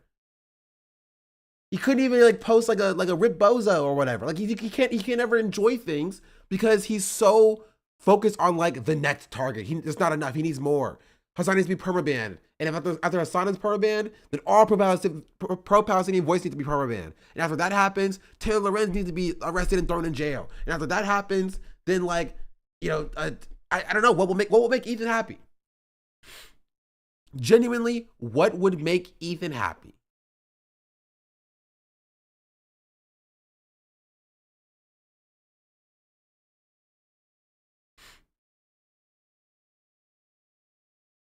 What will make him happy? Because like, he will never just take the W.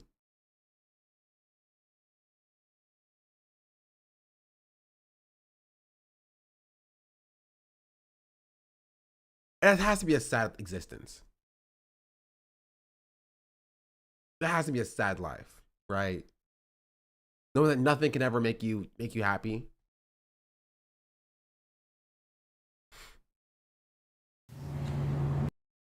This is a man carrying things video about this. What? Why is this 90% of political content on YouTube?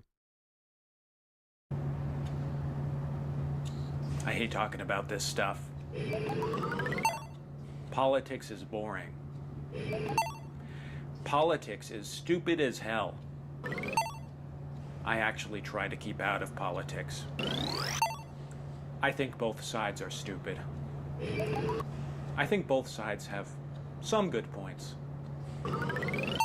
I'm actually apolitical. I'd call myself a centrist. I have no real opinion on politics, and I don't consider myself educated enough to discuss the topic. Here's why people should stop criticizing Israel. True. That is how 90% of political content on YouTube is. True. Honestly, I thought it was gonna be a DEI joke, but that works too. What else did I have saved?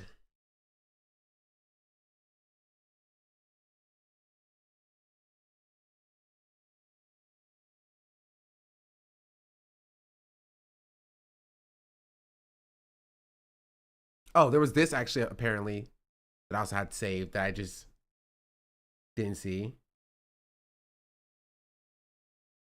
I'm like,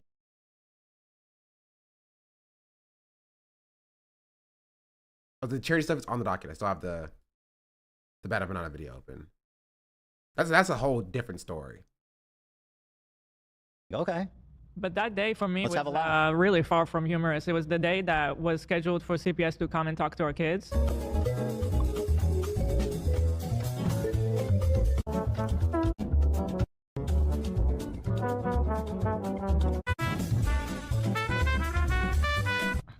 yeah. So, but All right, I guess I just will not talk about that day, but it was not a humorous day. no, it wasn't. And I mean, Olivia, you guys opened it. You're the ones that fucking opened that shit. AB, that was you handling it, right? Yes, it was. It's just so funny that Ian is just being like, no, that was just funny. It was fake. It came from skulls.com and he probably sent it himself. It's humorous. I can confirm that Ethan did not send it to himself. And How do you know? We were all freaked out by I it. was scared out of my mind. I mean, yeah, I'm like, okay.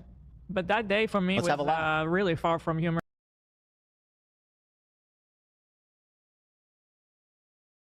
I actually have no idea what this is inferring. I'm gonna be entirely real. You think he wears white undies? Anyway, here's this. Serial number still attached and the packaging still on it. How does that matter? To be honest, I didn't know anything about it because I think it was because you're linked stupid to as fuck. You don't know anything about anything, dumbass.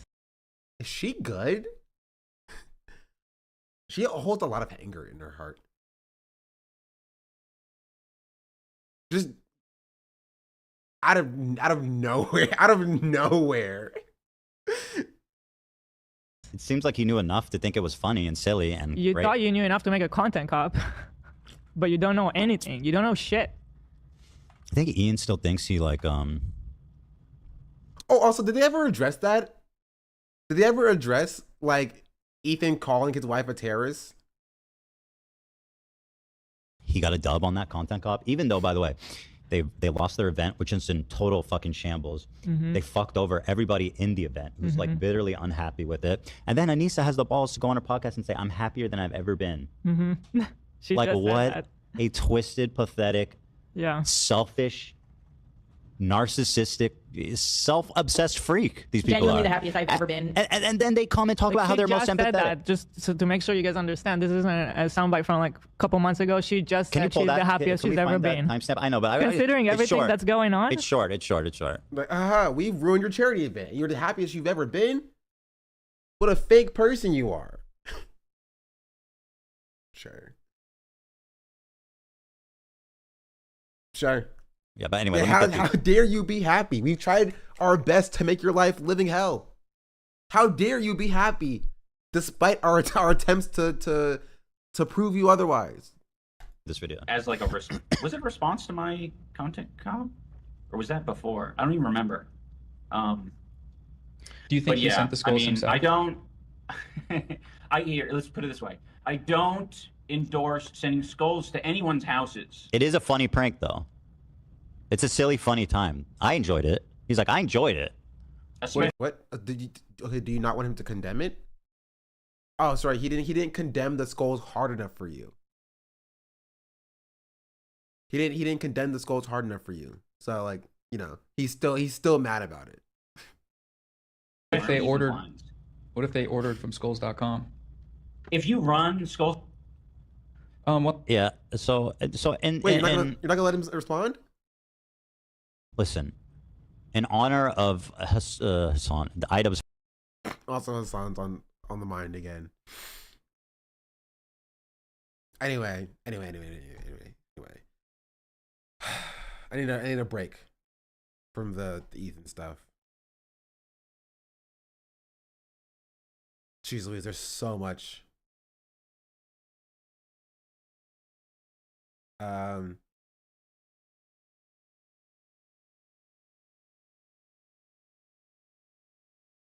did y'all see this?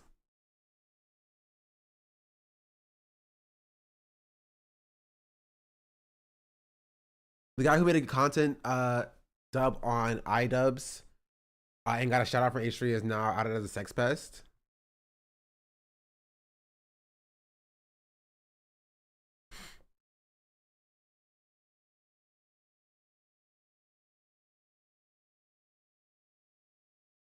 Like, okay, this is somebody that literally popped up on my feed, and I was like, what? Why is there a content cop on iDubbbz?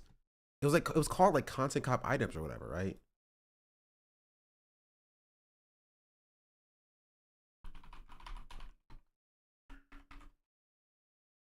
This from this guy. Almost a million views. And as 775,000 views.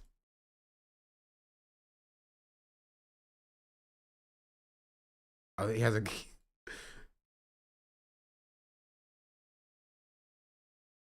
That's so funny to like be like, I'm making a content cop tomorrow. 2 days later, my response, and it's a Google Doc. The response, please.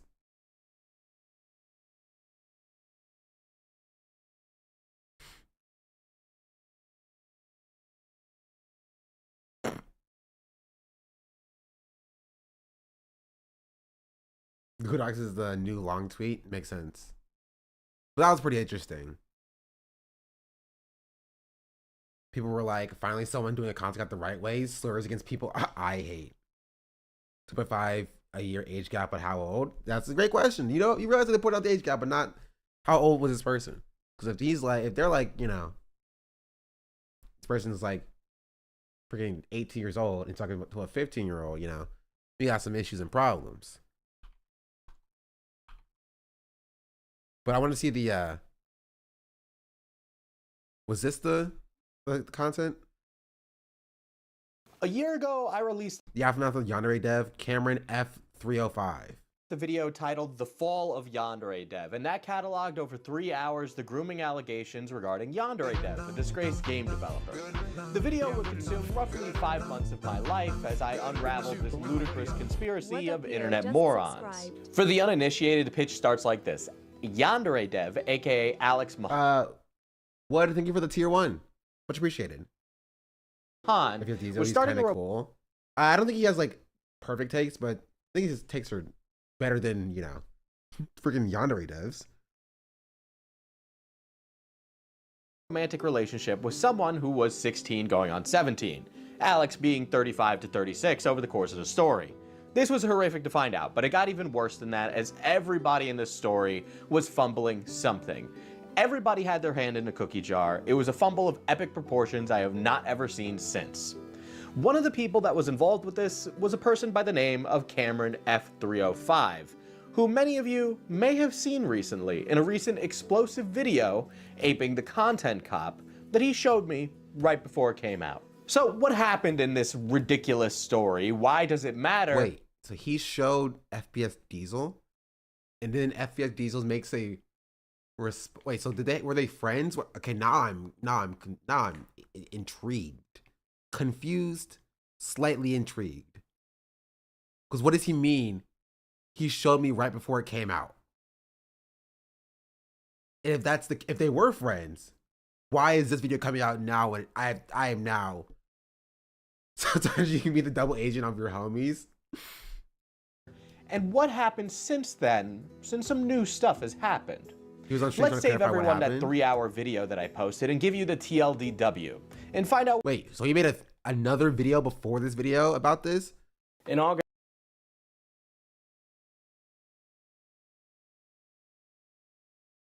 Oh, this video. Oh, okay.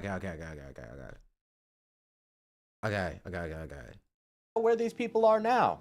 Join me as we uncover the aftermath of Yandere Dev. It's crazy. You're You know telling what? me she told you that? But, Allie, you lied to me. Understand that, and I do apologize for that. Saw a little bit more than I should have seen. Now, I'm not gonna watch this entire thing, obviously.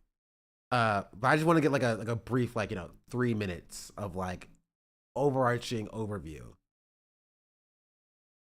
Okay, timidly, pensively, and only one time. There were 2 times I saw. Just know, there's only one person on the internet who's always correct, and that's me. There was only one time I implied I wanted to see it. The man of the hour is Dev, aka Alex. Dev, as I came to understand over the course of this ridiculous story, is a pathetic person. He's the archetypal incel, complete with poor opinions on sex and outburst of outrageous anger. For the uninitiated to his lore, it starts like this over 10 years ago. You see, a conversation bubbled up on 4chan's V, where a then much younger Yandere Dev discussed the idea of a social stealth game with others online. That conversation would bubble into a game that would never release. It would bubble into Yandere Simulator. You see, as Dev began his development, release dates were pushed. Yeah, whatever happened to that? Back, almost in perpetuity. People began noticing how this guy would react to criticism and basically just freak out. The cracks were small at first, but over time, this would boil over into drama. Dev tried to stop the bleeding with an unhinged blog post, cataloging and addressing his various controversies. Now, what are these controversies and how long is the list? Well, it's pretty damn long, so let's include some famous ones that are actually on his debunk page, which is no longer up. Threatening suicide or trying to push others to suicide, a corporate fumbling from publisher Tiny Bill that cost Dev literally a blank check, his teenage web history where he wrote vivid murder fantasies about his parents, and a Fallout fanfiction featuring rape, sex licenses, which the conversation's as bad as you think it is. Weird dismissals of pedophilia. He's been accused of spending Patreon money on a life-size Samus Aran sex doll. Here's a post from that website. The Yandere Simulator game is an unoptimized, unfinished, buggy, and poorly programmed mess. And when questioned on it, he flips out. He's been accused of doing asset flips for Yandere Sim, or just stealing assets from online. The game has been called a self-insert fetish project. That one's probably the most true one on here if you've ever played the game. There is a toothbrush that kills the game's performance and crashes it. That video has a lot of views about a damn toothbrush in a video game that's not out. The history of Yandere Simulator is cataloged online by numerous people, including Yandere Simulator's own website, which features embellished. I've seen a few videos about Yandere Dev and Yandere Simulator. The first time I saw was Markiplier playing it, I think. And then I saw a video, because I as a software developer, I saw a video recoding the spaghetti code in Yandere Simulator. Let me see. Okay, how to spell spaghetti? Spaghetti.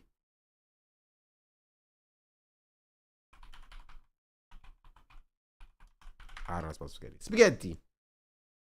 This video. No, this video.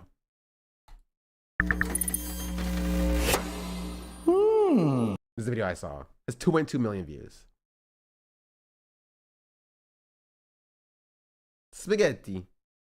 Kapakaiju has great 3 videos talking about it. I've seen Kapakaiju as well. Shout out Kapakaiju. I've seen this video too. What is he even doing? He's still posting videos? I guess so.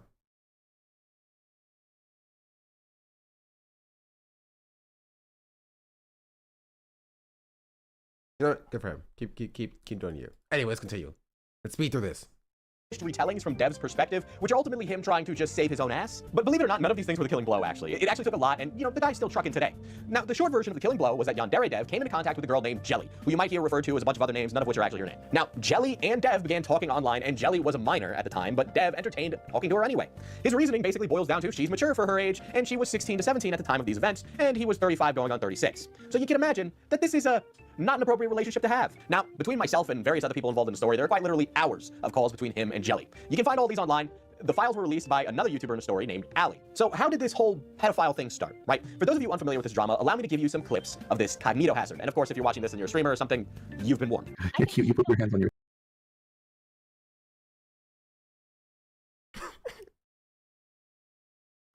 That was reflex. That was reflex.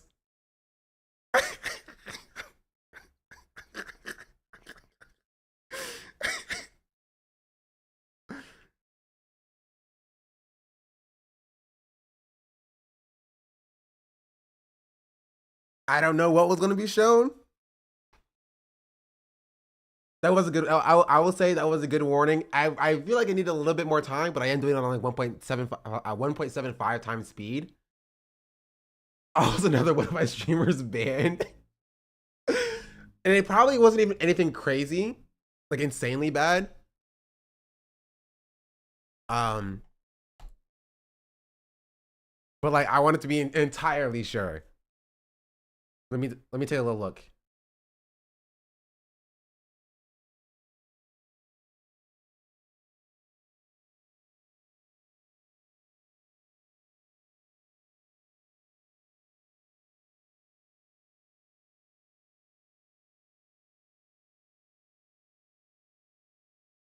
Yeah, we're not. Can I skip past that stuff? Cause like, okay, like this, like, okay, cool. Yandere Dev. I wanted to see what is the part with Cameron? Is that bad? No, it's just gross. It's just gross.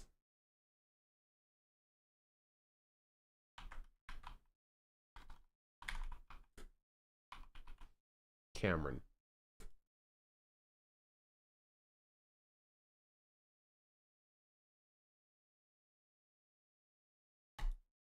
We're gonna skip this. These anonymous leaks were his. He provided them during a conversation he had with Reddit mods over a period of a few days. Cameron is going to come back into the story in a little bit as well, but let's get through the rest of the characters in the story. So how did all this stuff... Okay, we're just gonna skip to Cameron stuff. Well, I have been in deeper contact with Crexa. She has been wanting me to basically... She has some things she wants to get out about Cameron that I am still trying to look into and unsure if I'm going to pursue. That's not something that, you know, I really want to share with people because she also feels afraid. And again, I don't know like exactly how that's going to go or if I'm going to pursue it. So I'm not exactly planning to, you know, talk to people about that. Jane was interested in hearing Crexa's side of her story from when she was roommates with Cameron because Jane is still in contact with Cameron and supposedly he's been doing some very not good things with Jane. And so I facilitated a call between Crexa and Jane. Crexa did on her own encourage Jane to record things. That's not something I was really supportive of. I was in the call just to listen, but not participating. I had my mic muted the entire time. Okay, she also had a collaborator that isn't hugely important to this story. Allie was working with a person by the name of Decepticami who produced a series of TikToks on Yandere Dev and participated in these group chats. Kami basically didn't like that I called him unimportant. And this is the end of talking about Decepticami. He's still unimportant. You see, one of the things that happened over this drama is that every glup shitto I came across wanted a chance to wet their sword. For the sake of brevity, I'm not going to include every single stupid tangent. The Reddit mods of r/Osana played a minimal role, but as I'll explain in all my talks with the people, they... Okay, I just want the Cameron stuff. Okay, we're trying to boil it down. Long story short, Cameron was 19, Annie Celestia was 16. I mentioned Annie's age, but don't make it clear about Cameron. He mentioned in an interview that I have with him. So he was 19, she was 16. That's the T. Like that's the long and short of it. That's not 2.5 years. It could be 2.5 years where like they're like, this is how birthdays work. You know what I mean? It's between 2 years and 3 years. It could be 2.5 years. But that means that there would be like a, 12 month calendar is weird. It's like that, yeah. So don't get too caught up in that. It's still like, you know, 16 and 19. So point is that like judging by my enemies still in effect. Jeez Louise. There's so much freaking stuff, bro.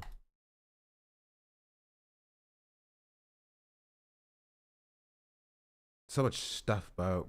So much stuff.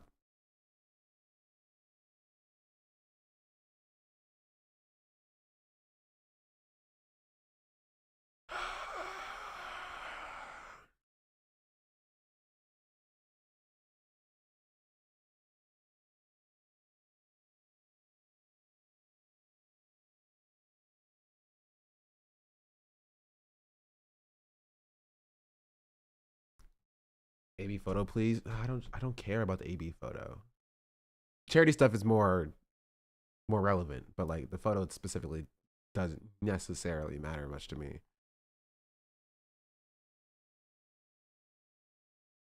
I did have something else I wanted to talk about. I just don't know where it is.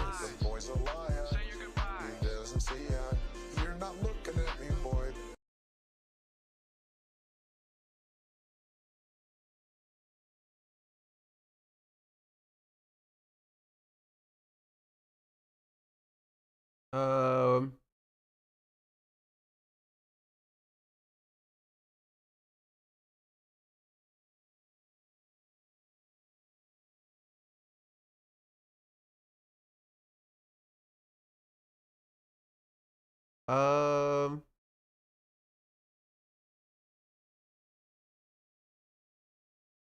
yeah, no, I don't know where it is. Here, let's do this.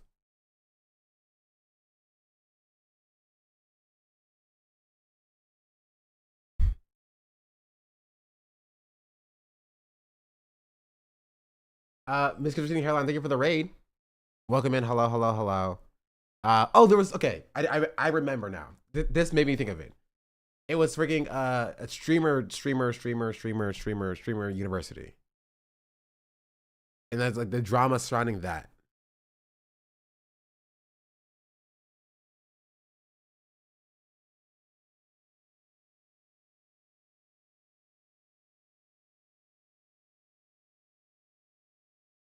Did y'all hear about Stream University?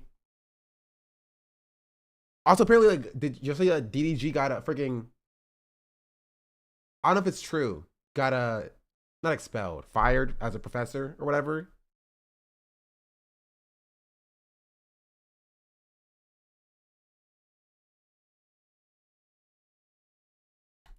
For like boxing students. Let me see.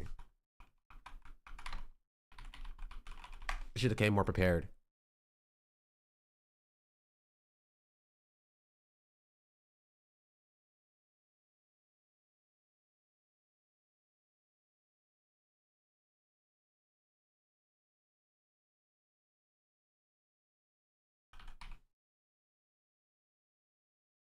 You see Rakai, Ray, some other dude like fighting with someone? No, I did not see that. Viking Eating just subscribed. Like, I don't think I have a culture, so I don't support it. Yeah, okay, what is with that? What is it with that as well? I saw that as well. Someone was saying, like, Kai saying that Black Americans don't have a culture. Did I talk about that? Did I cover that?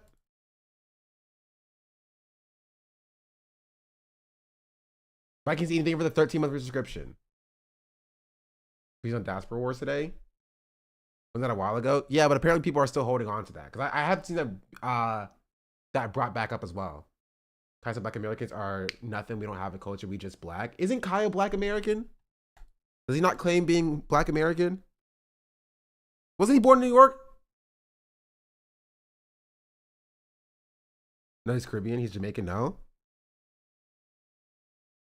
Kai is not ADOS. Is he not an American though? He's first gen. Okay, that makes a little bit more sense. Still Black American, by the way. You can't claim like New York culture and not be Black American. Here, where's the link of it? You see.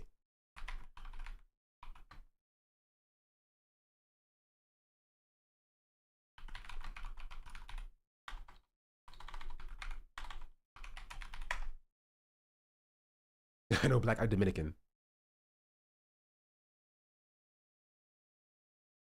Does it have a link to the?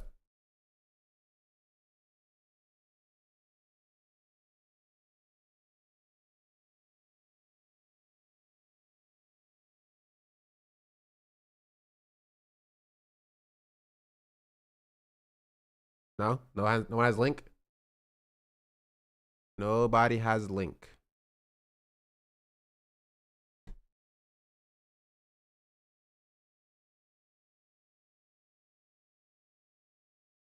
Bro, why is it so hard to find things on the internet nowadays? Is Google just broken?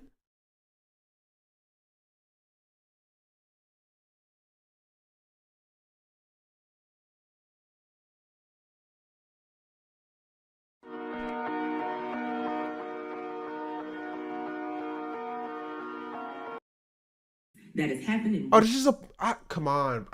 Come on. Kai is a streamer. He is live. Is there not a clip of him saying this? Why is it so hard to find?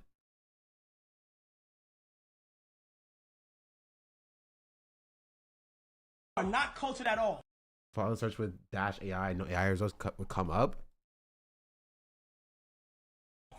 Stop dick riding. I don't want to hear, like, when I'm asking general questions, I'm not asking y'all niggas. Stop dick riding. Y'all niggas is black. You're black. You're just black. Just be yourself and hit them with hey. Also, I just bought the Anarchy hoodie yesterday. Can't wait. Finna resubscribe. And a little W female viewer. Big 2 months December 9th. Thank you so much. Bro, you're just fully American. You're African American, bro. That's it. How was that see you in 30? That wasn't an insult. That was strictly, you're black. You're not Trinidadian. You're not Jamaican. You're not African. You're not, word. You're not Ghanaian. You're not Dominican. You're not Puerto Rican. You're not Cuban. You are American. I farted so loud. God, you know better. You got a bunch of people worked up over this comment. Roll a clip. As much as I want to get on here and talk about how pissed off I am. Why exactly he's not American? That's what I'm saying. That is what I'm saying. That's what confused me. When people were like Kai said that Black Americans don't have culture. I was like, is Kai not a Black American? Like,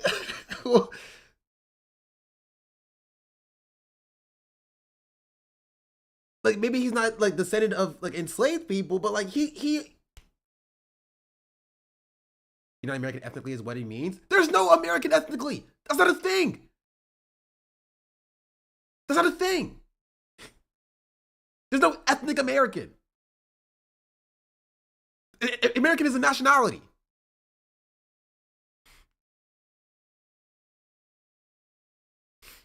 That's it. That's it. Right? That's it. And you can say, oh, Native Americans, that's not ethnically like American. Because that's not what we're talking about. If we're talking about like indigenous people, we're not having a conversation. That's not a conversation about like, none of us are American then. What are we talking about? Even indigenous people cannot be ethnically American because America was invented after them. Oh, thank you, chatter. What a great way to put it. Right? There is an argument for the distinction of African American being an ethnic description of like Black people who are descendant of slaves. Right? But like, that's like, American is not an ethnicity. It's like, as a concept, is not an ethnicity. I think he means from a patriotism standpoint. No, he doesn't. He doesn't mean from a patriotism standpoint. He's a Black American. He is an American citizen.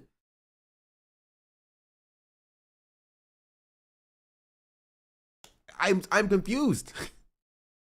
About the things that he said, and then go into detail about how much as African Americans we in fact do have culture. I'm not going to do that because I done made plenty of videos about that, and I done talked about this a whole bunch of other times. Trying to colorblind it and say there's no Black culture within America because it's just American culture, hitting the Cosby talking points. Not even.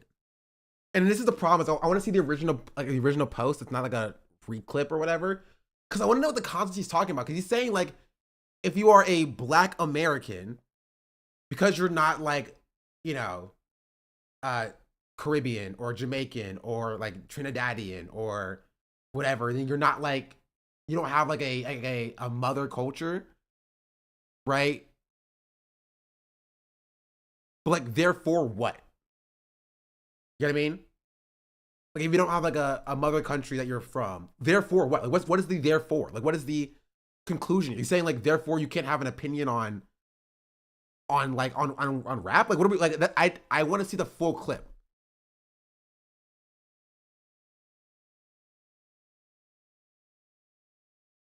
But I'm curious.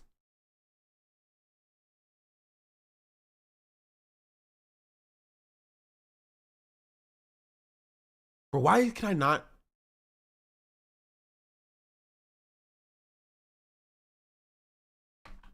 We have to add culture.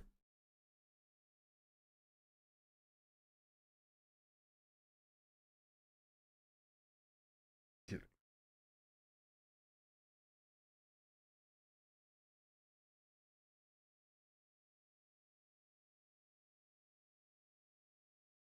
Can anybody find me a clip of this? Why is it so difficult to find?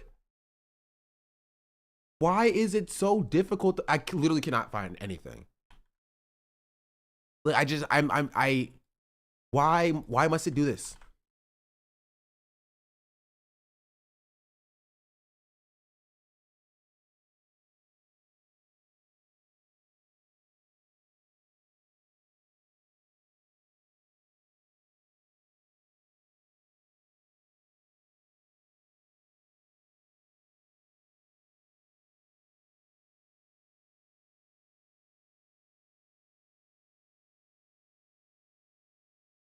I just see the same clip being posted. Weird.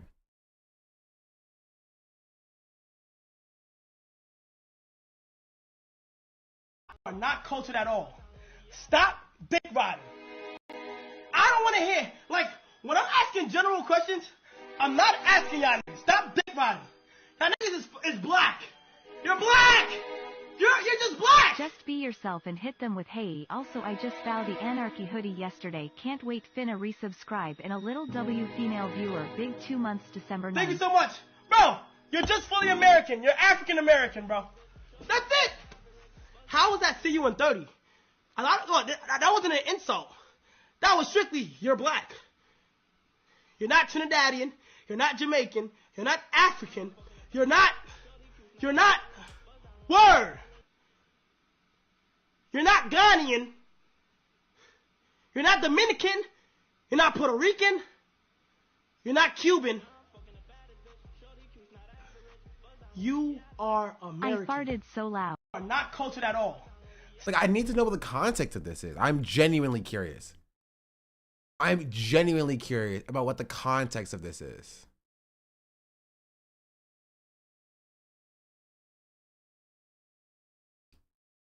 Like, we've gotten off of deep end, but now I'm invested in figuring out what the context of this is.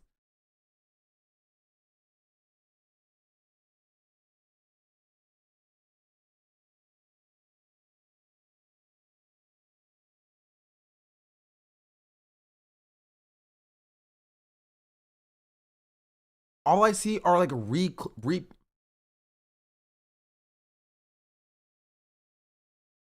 all I see are like reclips of reclips of reclips.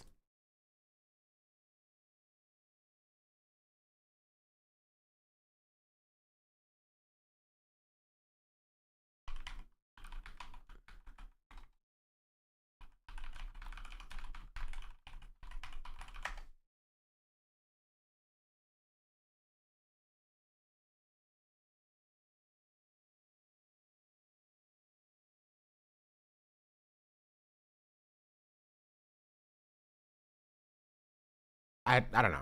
I don't know. He's talking about the Kendrick.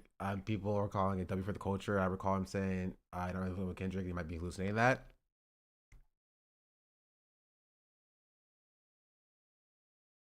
No. It was after.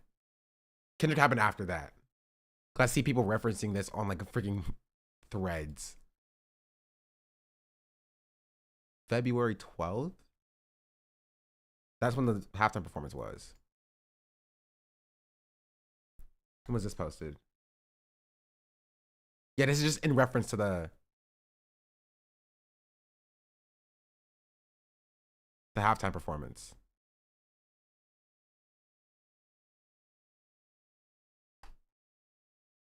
Nothing before Kendrick. I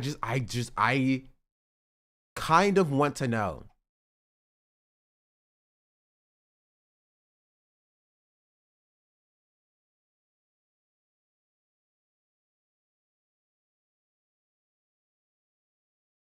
And it's not the biggest deal.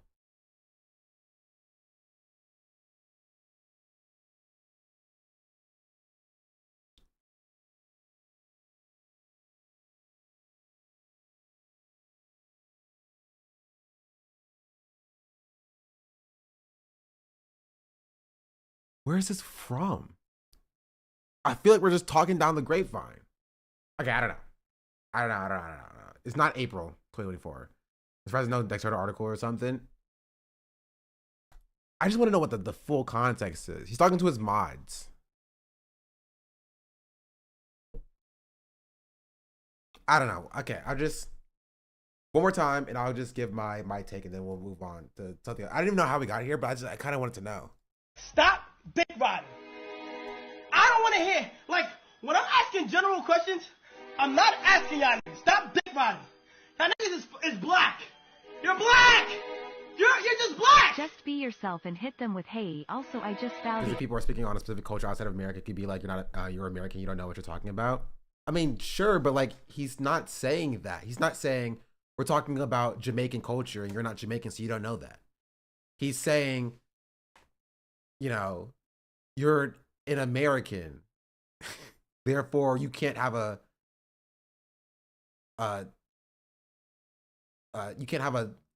take on whatever they're talking about here. I still don't know. Right? But that's, again, the weird part is like Kai himself is American. He's as American as I am. Right? And I'm ADOS. My family is descendant of slaves. He might be first gen, but like we're equally as like Black American. Not even like how white supremacy treats you kind of like type beat. But like no, like from like specifically like what are we talking about? You know what I mean? I don't know why he's giving blackness outside of America. This is so weird to me, for real. Which is kind of crazy because like Kai is not removed from like American Black culture. That's like his entire shit. Right? His adherence to like, you know, to rap cultures and bringing on rappers and like New York culture is Black culture. Like that's from people who were descendant of slaves who built the culture in New York. Like so I'm just confused. I think even the context makes his rant seem more appropriate. There's still a weird otherizing of Black Americans, so overall it's bad regardless of the context. Yeah, I just, why did Kai give Mr. Beast tips on being hood? What? Kai gave Mr. Beast tips on being hood?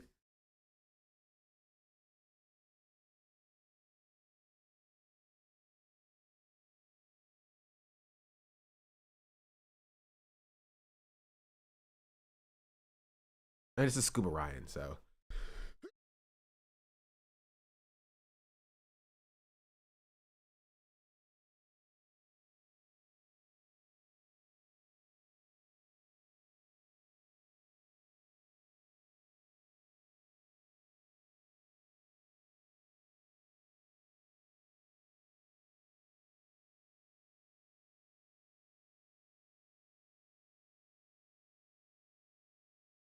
And Tyson not saying Black people have no culture is probably the least surprising thing given his ties to the Caribbean, because a lot of people from across the diaspora just love to shit on us for a lack of culture, despite the whole world, not just the diaspora, wanting to take aspects from our shit and then morph it into their own thing. But that's a discussion for another day. Also, in response to Kai Cenat saying that African Americans have no culture, let me do a little call-in to my other Caribbean Americans. Y'all need to shut the fuck up. You look so fucking stupid. You're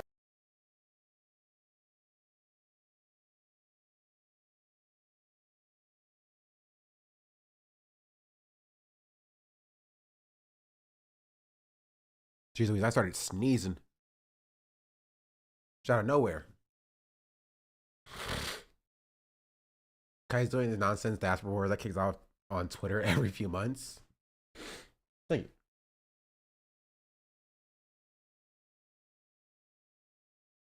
I just don't understand what its point is. You know what I mean? It just doesn't make much sense to me.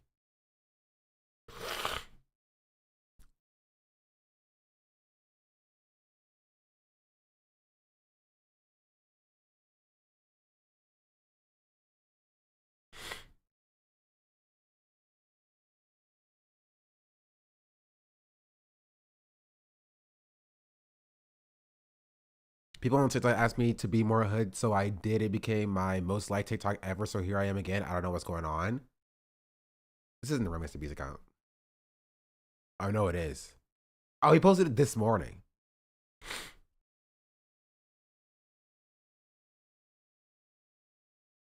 Like, not to like, you know, not to come at Kai too much, but like,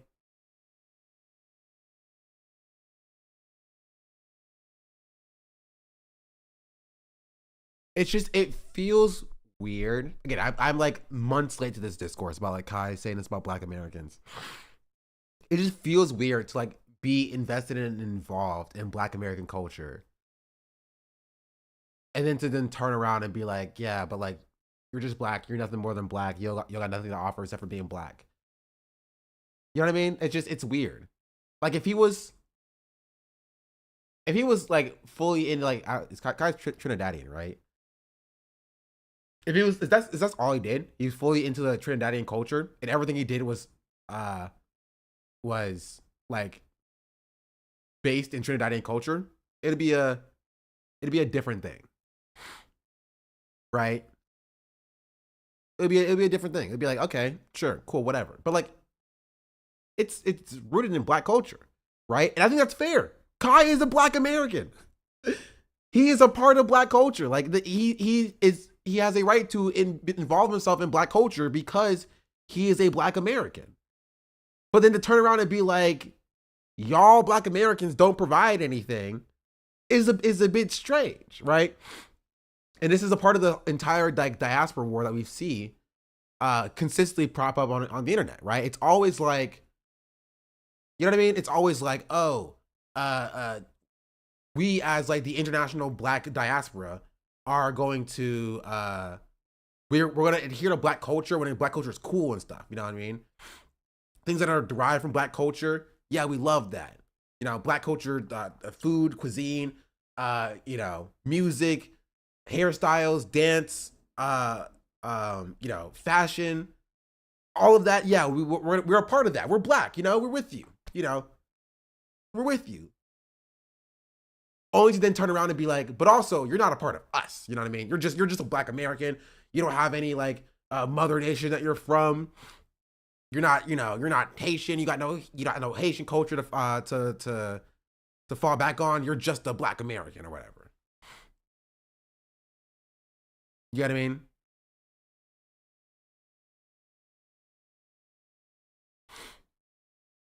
Basically appropriating Black culture, or does he think that it's not Black culture? I don't know.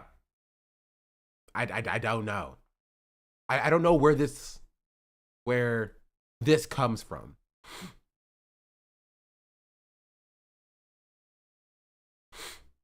I don't.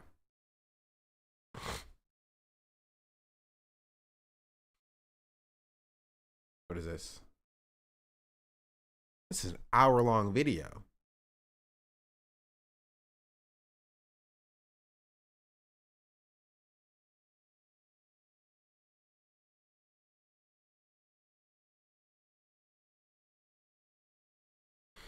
There's many that when considering Black Americans don't often know their origin because of slavery. Yeah, that's the entire point.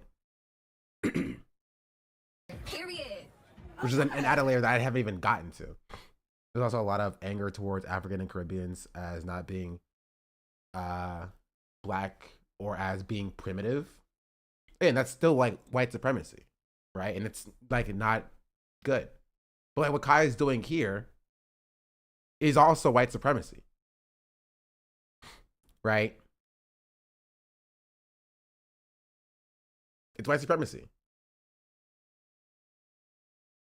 His response at 210. Duke Dennis exposes Kai Cenat. Black Americans. Why can't we just just have a discussion?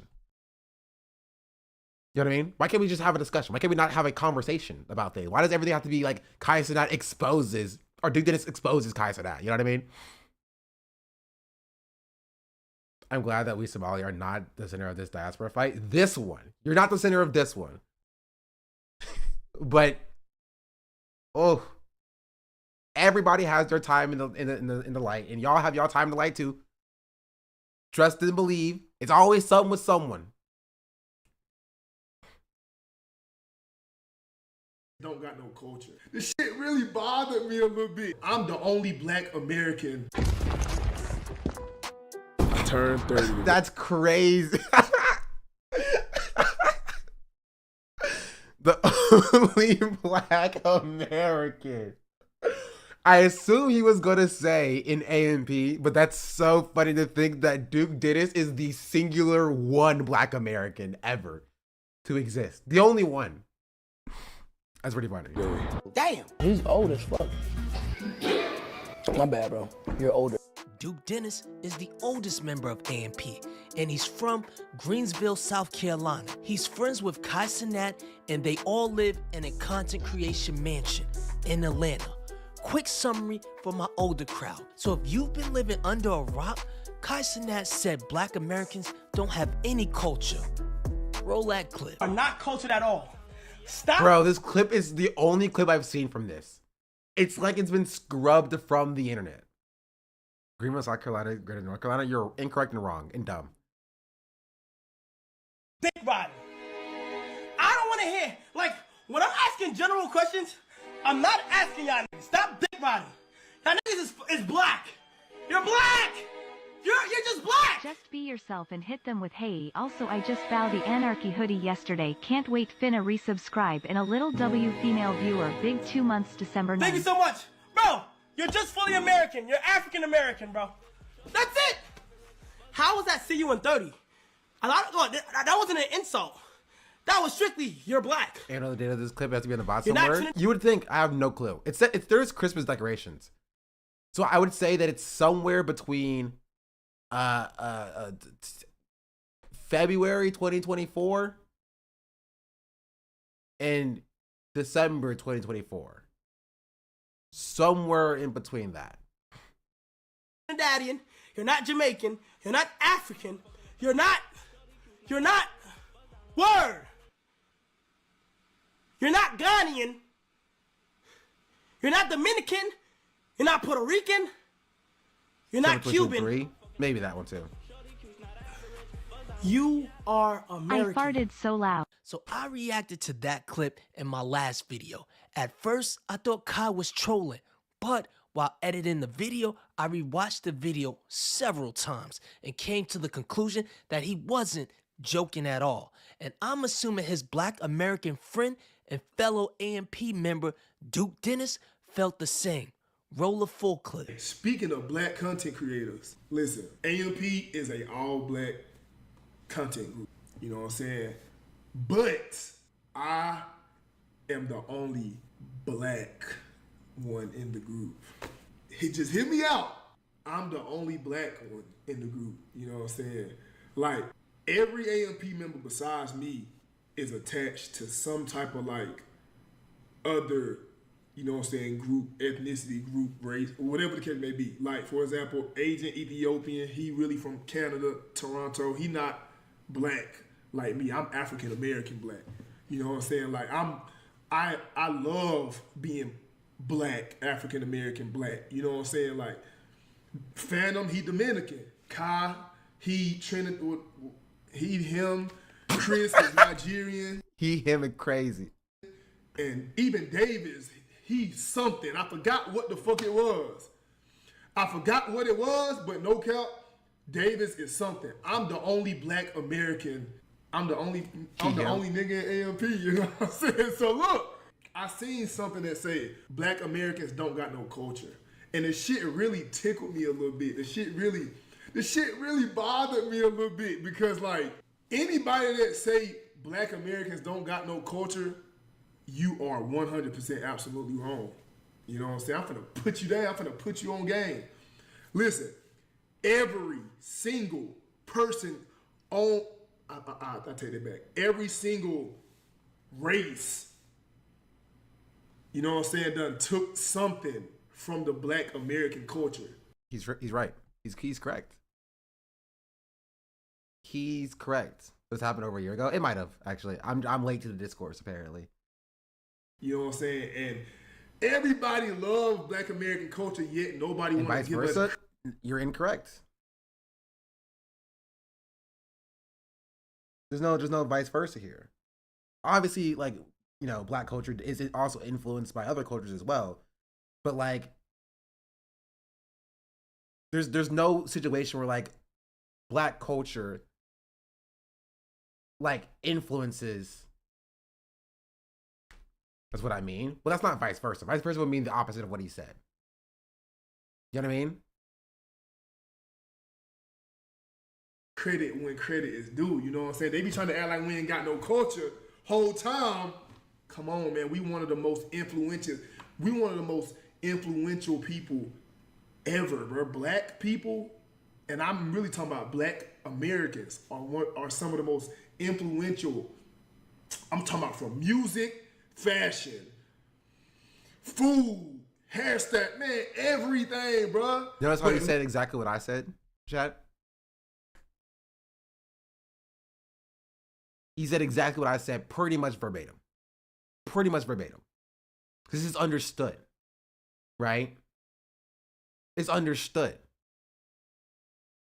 And you also realize how he didn't say a single thing, right?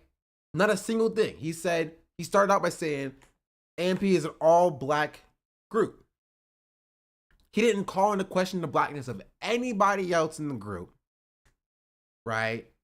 Until Kyle was talking a little bit crazy. Right? Until Kyle was talking a little bit crazy. But I haven't heard of before, not gonna lie. I'm 100% on the other aspects of cultural exports.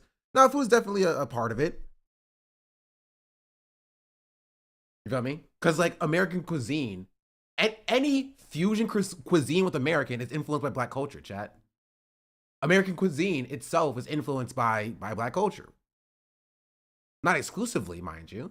American cuisine is one of the cuisines that like food is one of the things that happen to take from other cultures as well, right? You don't see like specific, you know, Italian influence in like cultural music in general, but you do see Italian influence in American cuisine, right? You see Irish influence in American cuisine. You see Black influence in American cuisine. So food is one of the things that are like literally is the melting pot of all cultures in America. But that also still includes Black American culture historically as well. You know what I mean? But especially when it comes to like things like hairstyles, fashion, music, just culture, things that can't even be like determined. Right? When you're scrolling through TikTok, the style of videos you see, right? The types of events that are put on Twitch, right? Influenced by what's popular in the culture. And that comes from Black America. Yeah, the words you use, the dances, influenced by Black culture, right? And this, of course, happens in all types of cultural exchanges. The reason why this is such a problem when it comes to Black American culture is that Black Americans never get the recognition for building that culture. It still happens to this day, 2025, right? AAVE is taken, commodified, turned into like Gen Z youth language. People get tired of it. People throw it away, and they look at Black people who use that same language that was stolen from them, and then now that's cringe. Right? And you realize how like Black people don't even necessarily have a problem with it. Right? Most Black people Don't even talk about how that's the case. Not even to speak about how all types of popular music is rooted in Black American culture. Yeah. Right? Like the term unk being taken, commodified, removed from its cultural context, and just being used as like an old person. You know what I mean?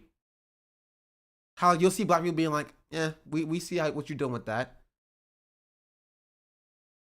Until it's like, it's no longer cool anymore. It's no longer cool anymore. Crashing out. OG is like a little an older version of that, but yeah.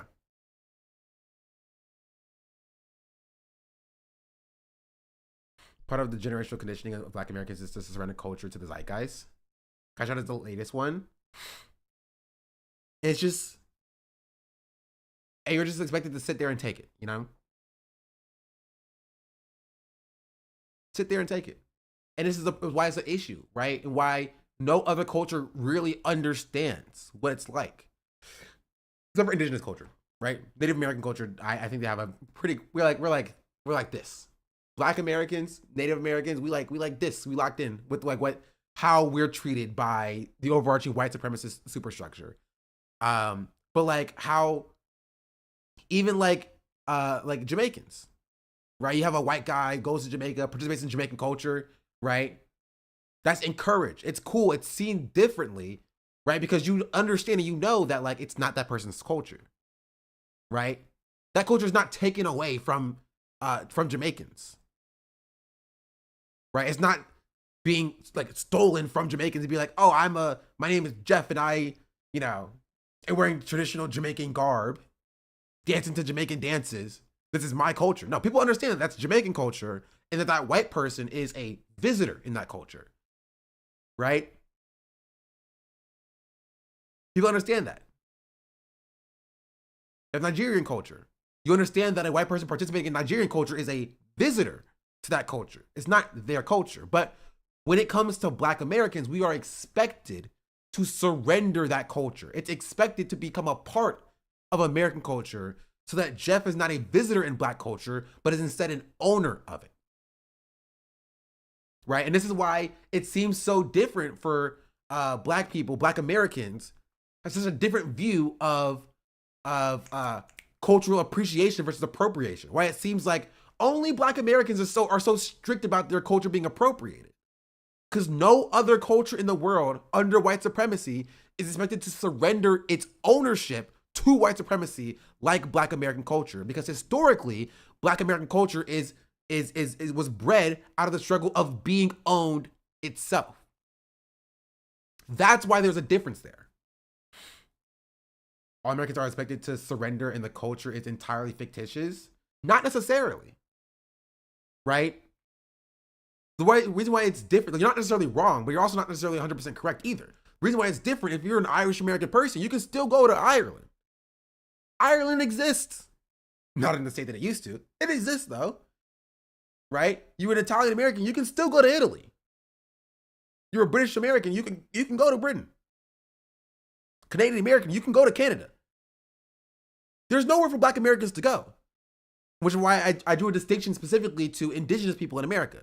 There's nowhere for indigenous Americans, Native Americans, and Black people to go.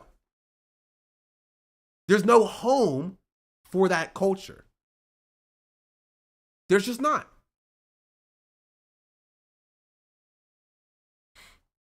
The comparison to Native Americans is absolutely correct. You can tell people, Native American cuisine, white people will laugh at you. Yeah. And that's why it's different. That's why it always seems like Black Americans are so strict and gatekeeping with their culture. Right? Because when it comes to participating in Black American culture, there's a level of surrender that is expected. Because they're expected to give up their culture in the same way that like Irish Americans are expected to give up their culture, right? It's like going to a potluck. Right? It's like you're holding a potluck at your house. Or technically somebody's holding a potluck at your house. You don't even have a choice. and you've cooked this giant spread of food, and somebody comes and brings a potato salad, is now entitled to all of the other food that you've cooked, not just for the potluck, but for in your fridge. They're going and rummaging through your fridge, right? Looking through your pantry, wearing your clothes. What? It's a potluck. I brought my my potato salad. Why should I not be entitled to everything you own now? You know what I mean? Why should I not be entitled to just have what you have? I was expected to give something up. I gave up my potato salad. Right? I gave up my bag of chips. But back home, they have their own spread. They have their own clothes. They have their own music back home. They're not expected to give that up, right? No one's expecting that person who brought the potato salad to now relinquish ownership of all of their worldly possessions. But because you have nowhere to go, right? Because you have nowhere to call your own space, right? There's no mother country for you.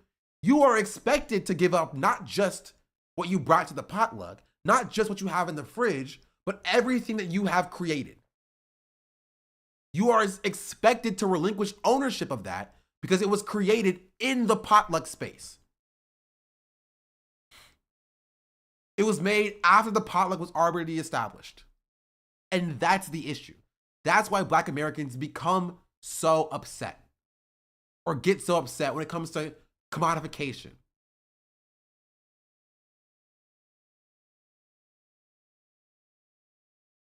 You know what I mean?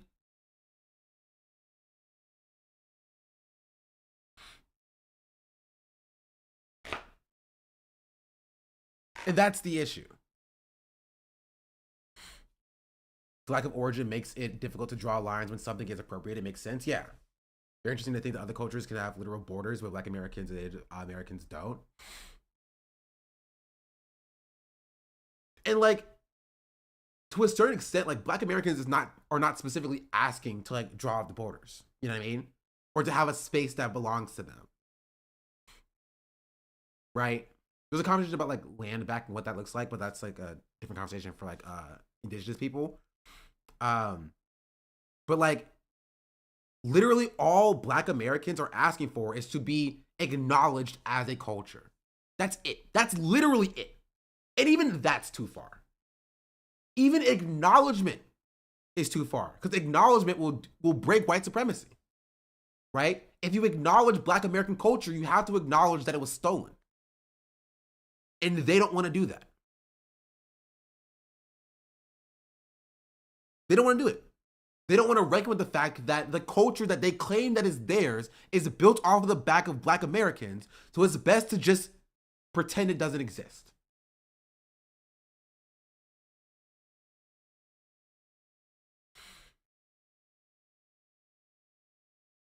That's it. Americans are some of the most influential. I'm talking about from music, fashion, food, hairstyle, man, everything, bruh. But listen, look, I'm finna really say something so powerful though.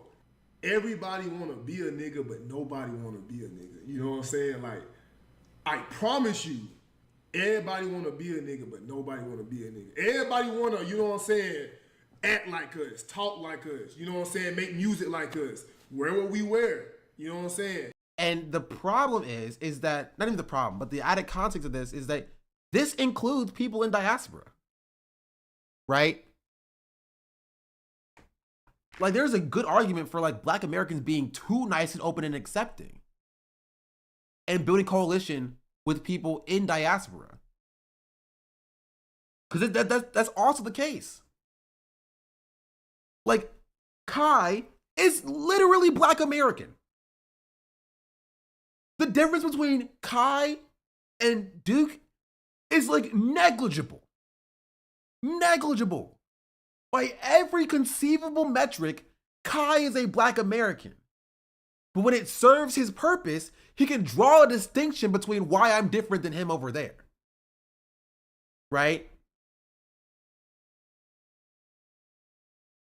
He can draw the line in the sand being like, I know we're basically identical in pretty much every way, right? But I'm different than you.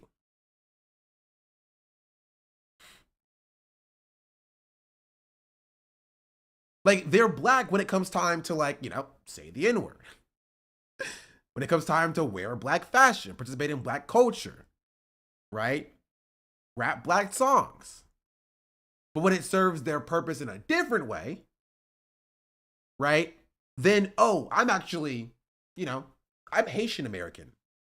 I'm not like those black Americans over there, right? I'm Trinidadian American. I'm Nigerian American.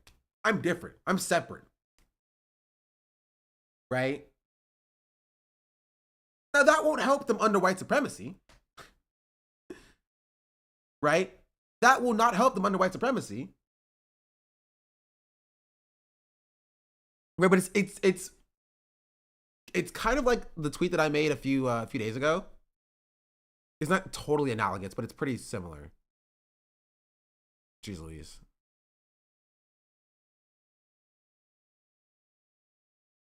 Okay, Twitter's broken, and my tweets are just not showing up. It's completely broken. Twitter is completely broken.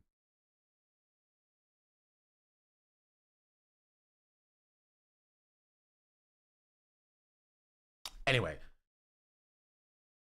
the point I'm making is that it's done to, from my view, it's done to potentially spare those people, the black people in diaspora, to spare them the rod of retaliation. Hopefully, like they see, right? Black people in diaspora see how black Americans are treated under white supremacy, and they are hoping that if they draw a distinction, right, they open a gap between the black Americans, the descendant of the slaves, and themselves with their own ethnic background, that they can be spared the rod of retaliation of racism. That they will not be affected by white supremacy. And it's false.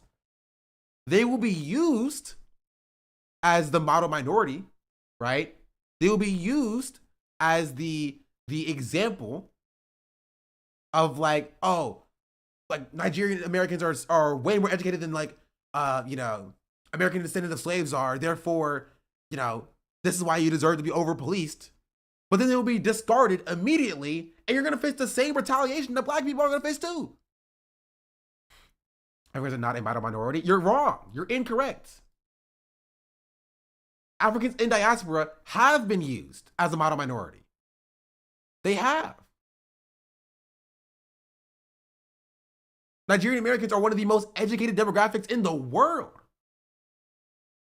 And they have been used as a way to, like, as the model minority over the traditional black Americans. Okay, but not overall. What are you talking about? It was used exactly as I said it's been used.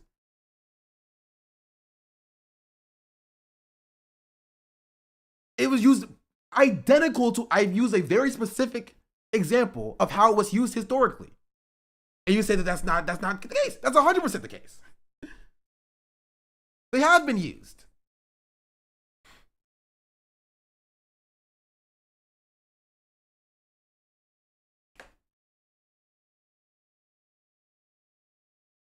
Nigerians in particular have been upheld to the right way to be black, yet after 6 p.m. the Sunday towns will still view them the same way white supremacy. Yes. But when it comes to actually accepting like the title of being a black person, everybody always say some crazy shit like, nah, I ain't black. I'm Jamaican. My family is from motherfucking this place, that place. But nobody, I'm telling you, yeah, nigga, black Americans, man, everybody be copying shit we do. You know what I'm saying? I'm telling you, if you really pay attention to a nigga, the whole world be copying black American culture, bro. Like, you know what I'm saying? So, you know what I'm saying? I'm just, hey, do your research, bro. Start really paying attention, bro. Start really paying attention to what the fuck going on, bro. Everybody want to be in it. He's correct. There's an element of that for sure, but we can't exclude the fact that Black people outside of the U.S. there's a broader ignorance of Black U.S. culture, consideration of it being U.S. culture, aka the big bad empire. Yeah, but that's wrong and dumb. Like, I don't care about how, like, the reason that's the criticism that we're being made here. The association of Black like culture as American culture is a criticism that people are making, right? Because it's not true. That's how it's utilized by America. And just because the international community accepts that false characterization by America is not Black Americans' fault.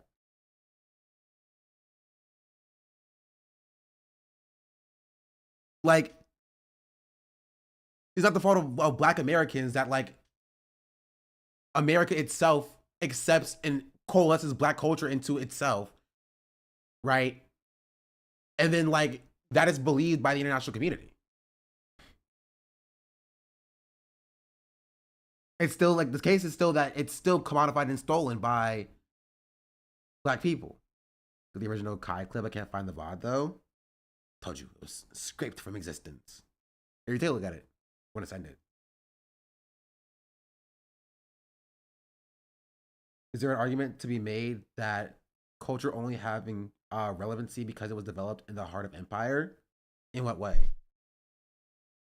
Team probably scraped it? Nah, probably not.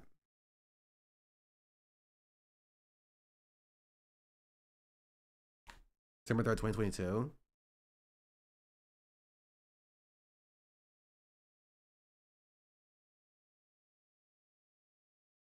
Y'all niggas is black.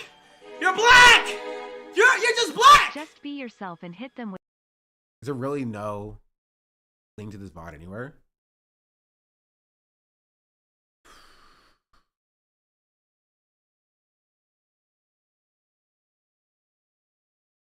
Jeez Louise. But hey, also I just bought the Anarchy hoodie yesterday. How was that? See you? Oh, strictly, you're black. Addian, you're not. Y'all niggas is.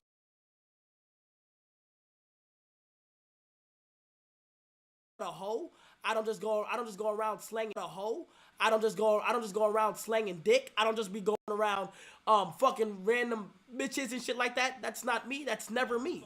You feel what I'm saying? It takes the white girl for me to come across. So I don't mind the messages, you know. As long as it's the right person, that's who I'm gonna just go towards. And I love and shout out to the female mafia members who record their screen and show me chat. I'm not gonna lie, I had a Kai, you chat. little rat. There was this baddie who was watching the stream. A hoe. That gave me no other context. Nigga, but nobody want to be a nigga, bro. You know what I'm saying? Real talk. I'm trying to tell you. I seen that shit, bro. Everybody be goddamn talking about Black Americans don't got no culture, bitch. Even goddamn motherfuckers over there in China, Japan. And I know y'all not here to hear me talk, but did y'all see the Asian drill music? I'm an Asian, but I got the chop. Don't say that, don't say that. I'm an Asian, but I got the chop. I got a beam on the clock. If he talking on the neck, he get shot. And Kai knows this because he reacted to it. I'm an Asian, but I got the chop. I got a beam on the clock. If he talking on the neck, he get shot. And you've seen all the blacks around him. Maybe he's down, but it's not just the Asians who hang around black people. I'm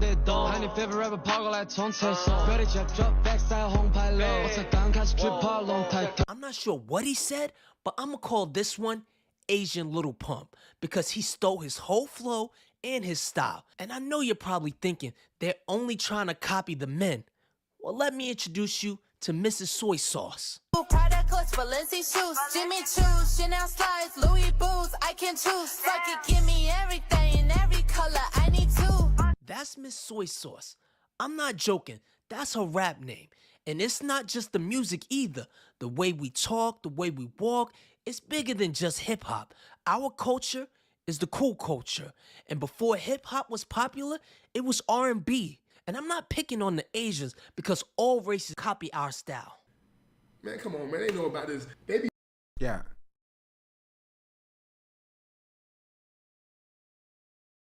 This is not the correct VOD, chatter. By the way, there's no Christmas decorations.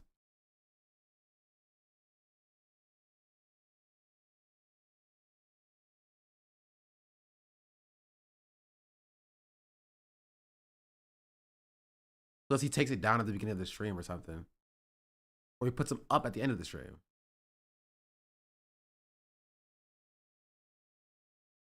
Nah, the sub count's also off.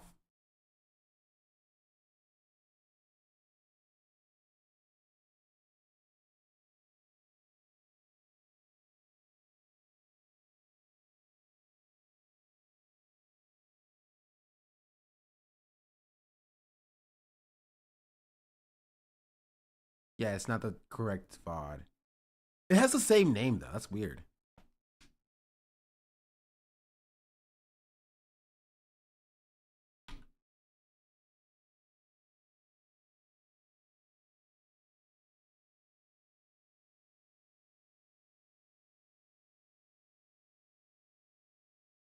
Yeah, it's weird.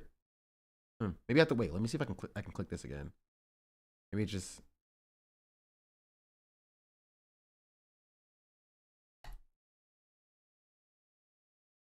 Oh no, I found it. Okay, that was weird. It just showed me a different video. Sorry, Chatty, you were correct. You were correct. This just didn't work the way it was supposed to work. It showed me the first video, I think. Who? Yeah, it showed me this video, but that's not the video I'm watching.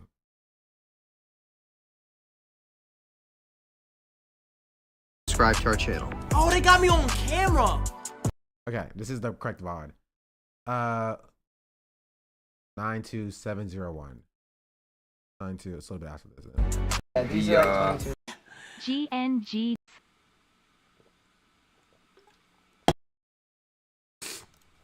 Stop fucking playing with me. Stop playing. I'm not even gonna look. No, matter of fact, I'm not even gonna look. I'm not even gonna look. I'm not even gonna look. I'm not even gonna look. I'm not gonna look. I know I could drop it, bro.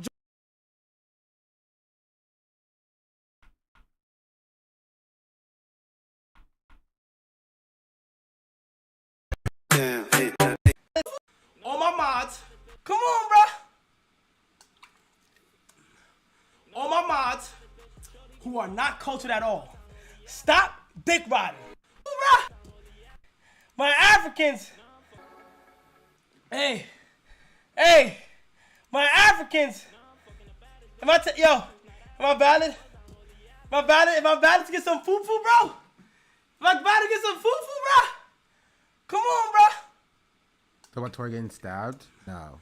All my mods who are not cultured at all, stop dick riding. I don't want to hear, like, when I'm asking general questions, I'm not asking y'all niggas. Stop dick riding. Y'all niggas is black. You're black. You're just black. Just be yourself and hit them with hey. Also, I just bowed the Anarchy hoodie yesterday. Can't wait. Finna resubscribe and a little W female viewer. Big 2 months December 9th. Thank you so much, bro. You're just fully American. You're African American, bro. You go to Stream University if you were invited? I didn't apply.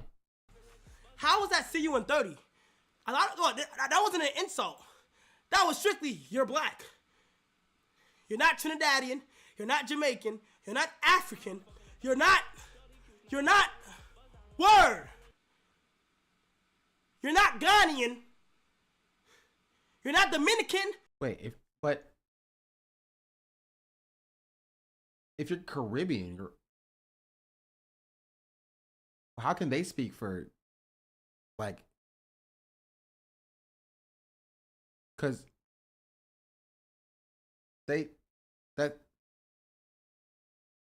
that's not, they're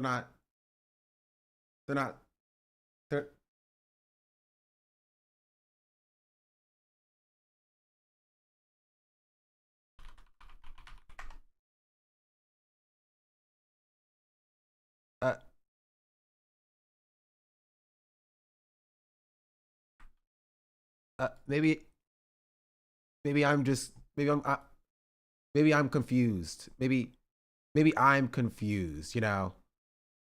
Yeah. So if you're from here, you're like, sorry, these are the people with culture, right here. Yep. Sorry, don't be confused, chat. I figured it out. You gotta be, sorry, wait. These are the people with culture, right? Right there. Not if you're here, you're too far from the culture, right? But here, now you're the culture.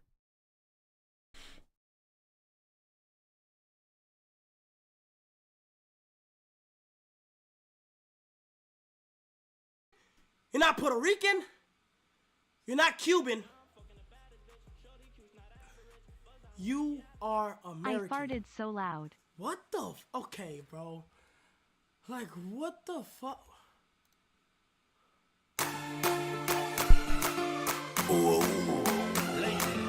Okay, you just keep it. Okay. Davis, you are ugly as fuck. Are so shit damn yo this. Should we just go down like this? Okay, then he moves on. Puerto Rico is an ethnicity I've always put down black or other for race. I ain't white. But then when you enough that black people in this country have no way of tracing back their heritage, he doesn't have to be a hassle about it. Black people are the ones who have made American culture the way it is today. Yeah, I don't know. It's just basically someone probably said your dance is whack, and he went on the you don't know on culture rant. I mean, yeah. He's saying if you're not cultured, you can't speak on my dancing being valid or not valid because you're not from a cultured society. Which, you know, what that means, I do have no clue. But I understand why people got upset.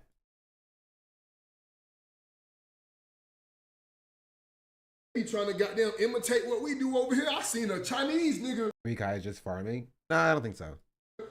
Man, come on, man. That was after a clip of him dancing in Jamaica went viral. He's mad at people criticizing him. We literally just watched a clip. What are you talking about? What are you talking? We literally just watched the clip. We just watched it. Just now. He was dancing. He said, chat, am I valid? And he said, mods, if you're not cultured, you can't speak on whether or not my dancing is valid or not. Remember when it's happened? We literally just watched it. What are you talking about? It literally just happened.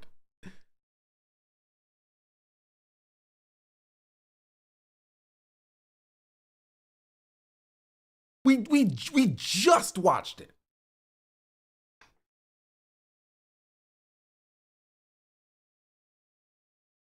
Like,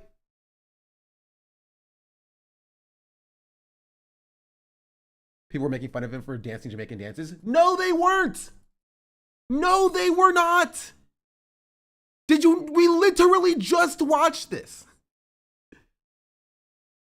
He was dancing and he was like, chat, am I valid? And he said, mods, if you're uncultured, right, you're black, you don't have a say, essentially. That's what, I'll play it again.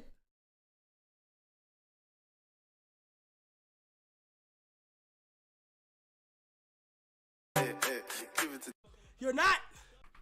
You're African. Female viewer, just bow the. You're black. I'm not. Odds who are not cultured at all. Some foo-foo, bro. If I'm bad to get some foo-foo, bro. If I'm bad to get some foo-foo, bro. Come on, bro. All my mods who are not cultured at all, stop dick riding. I don't want to hear, like, when I'm asking general questions, I'm not asking y'all niggas. Stop dick riding. Y'all niggas is black. You're black. You're just black. Just be yourself and hit them with hey. Also, I just bowed the anarchy hoodie yesterday. Can't wait finna resubscribe. But we just readjust everything for this chatter. Viewer. Literally exactly what I said. And I described exactly what just happened. Chatter was like, no, that's not true, actually. It was actually this other thing that it was.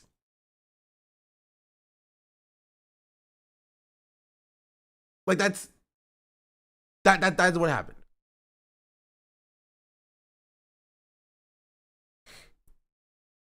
He's saying stop degrading, so he's telling his mods, don't say I'm Val, you don't know. I just had it slightly backwards. But he's saying, don't say that I'm not. What he means is like, he's not saying like they're dick riding in a positive way. He's saying he's dick riding in a negative way. They're saying, you're saying that I'm not valid, but you wouldn't understand because you're black. You don't have any culture. I live like a capitalist every single day, Shank. Real talk. But nah, all I'm saying is, bro, start respecting what we do over here as Black Americans. You know what I'm saying? Cause hey, everybody come from somewhere, and even though we labeled as Black Americans, nigga, we got a lot of culture that y'all not giving us credit for. Y'all be goddamn dick riding, and then when it come to goddamn, come on, man. Like I said, our culture is seen as the cool culture. The cool that I'm talking about is the cool that is cultural. It is something that comes from our grandfathers, from our uncles, from our mothers. It's something that we acquire as a part of Which it is kind of crazy because, like, again, I'm not trying to sit here and be like, oh, Kai can't be talking like this. He can't, be associated with Black culture. He can't wear Black fashion. He can't wear Black hairstyles or whatever. Because I think he can. Because I think he is Black. Which is why I am confused about why he has this take. Why is he trying to separate himself out to be like, actually, I'm cultured, and y'all Black Americans, y'all are uncultured, actually. You know what I mean? Our culture. See, African Americans have our own culture, but where did being cool come from? Perhaps another part of the reason those outside of Black culture often miss the mark when trying to capture African American cool is because the essence of cool goes back generations upon generations, centuries before slavery. Didn't Kai back live to in New West York? Africa. Kai was born in New York, right? Am I tripping? Is Kai not from New York?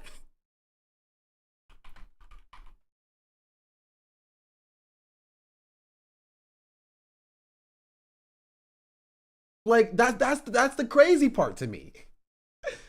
He was literally born into Black culture. So I'm confused. Africa and the ideas of cool rooted in African culture. I'll leave the video link to that video in the description because some of y'all have short attention spans. But it makes sense because we're African American. Oh, look at my African American over here. Some say we didn't come from Africa. We're the original Indians. And I'm not gonna lie, I need to educate myself more before I give an opinion on that. Either way, I'm still your long lost cousin. Cousin! What's up, cousin? Lastly, I like that dude. That take is so funny because like that could be true. He could be descendant of indigenous American people. That doesn't mean like that slavery didn't happen. You know what I mean? Like you can be multiple things. You know what I mean? Like you can be like Native American and you can be like an African descendant of slave. Like this is yeah. But like it doesn't mean like your roots don't trace back to Africa and that slavery didn't happen. Duke addressed the situation. Now he didn't name drop Kai, but they live in the same house, so hopefully he had that conversation with him behind the scenes. And in the last video, I explained to you how divisive it is, how we need each other, try to end the video on a positive note. But we still had people on both sides. Very fine people on both sides. In the comments, going in on each other. So let me be clear, we can disagree, we all have an opinion. That's fine, but let's disagree in a respectable way. So if you can't express your opinion in a respectable way, keep the shit to yourself. I'm out.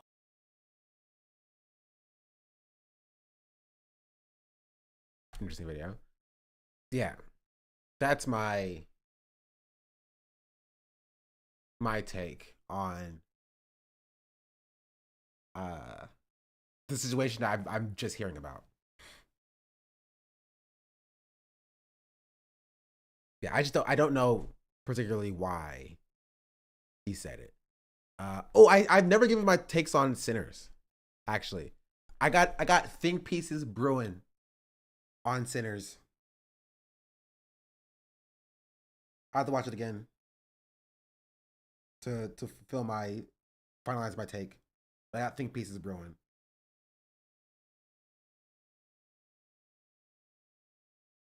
You did? No, I gave surface level takes. I didn't get into spoiler territory.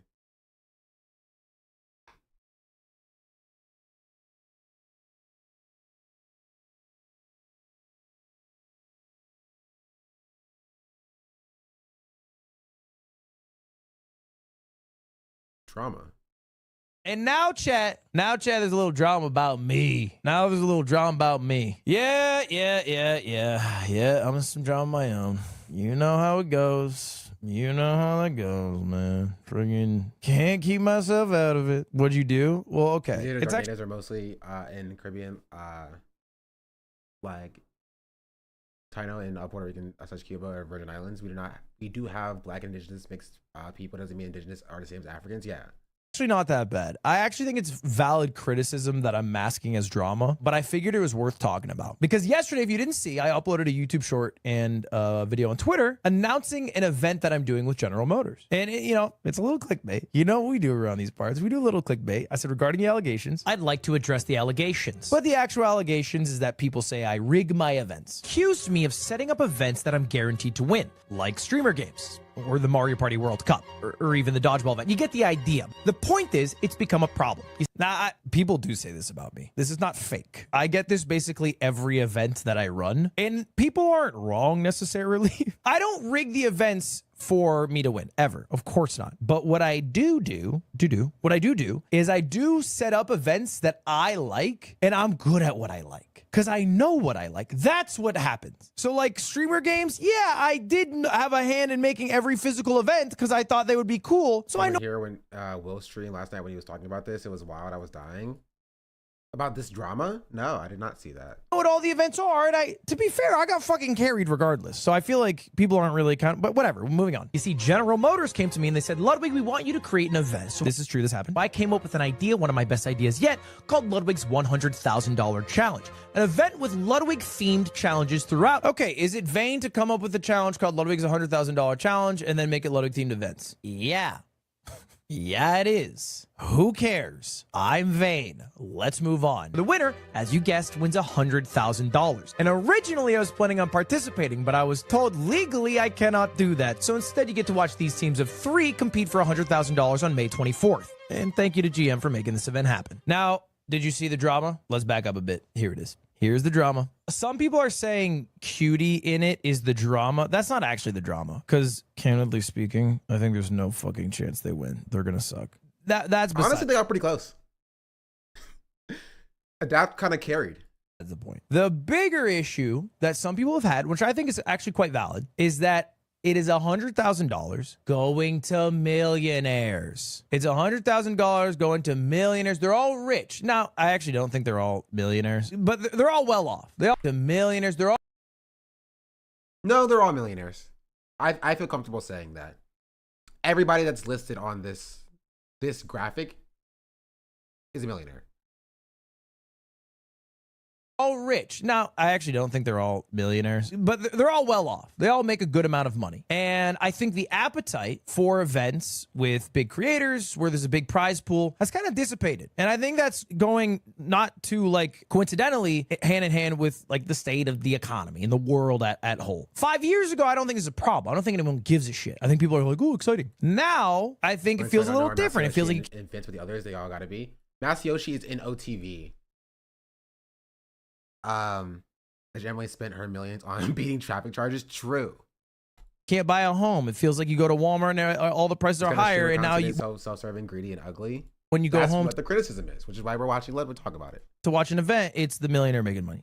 I think some people feel this way. I don't think this is a majority of people, but I do think a lot of people feel this way, and I think it's a fair way to feel. I actually don't think that's a necessarily a bad thought. I do want to address some of the counterpoints. I think some people are making points like, well, you should invite small creators who could use the money more. I actually don't think that's a solution per se. I don't think it's a good solution, at least. I agree with Ludwig on this point.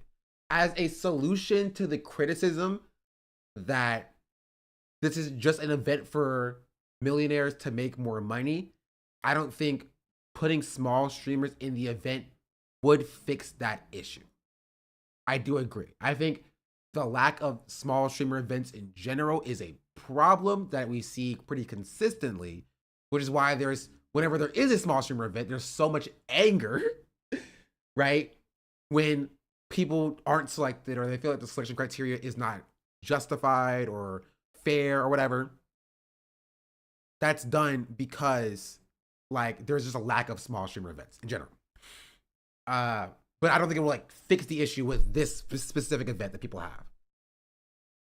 Because you have to understand, what is the goal of the event? General Motors wants viewership. They want a lot of people to know about this event. All these teams are going to stream their POV. It is not a win for General Motors if I am picking streamers who have smaller channels, because then the event is just going to necessarily be smaller. And this is true. The problem is that this is a catch-22, right?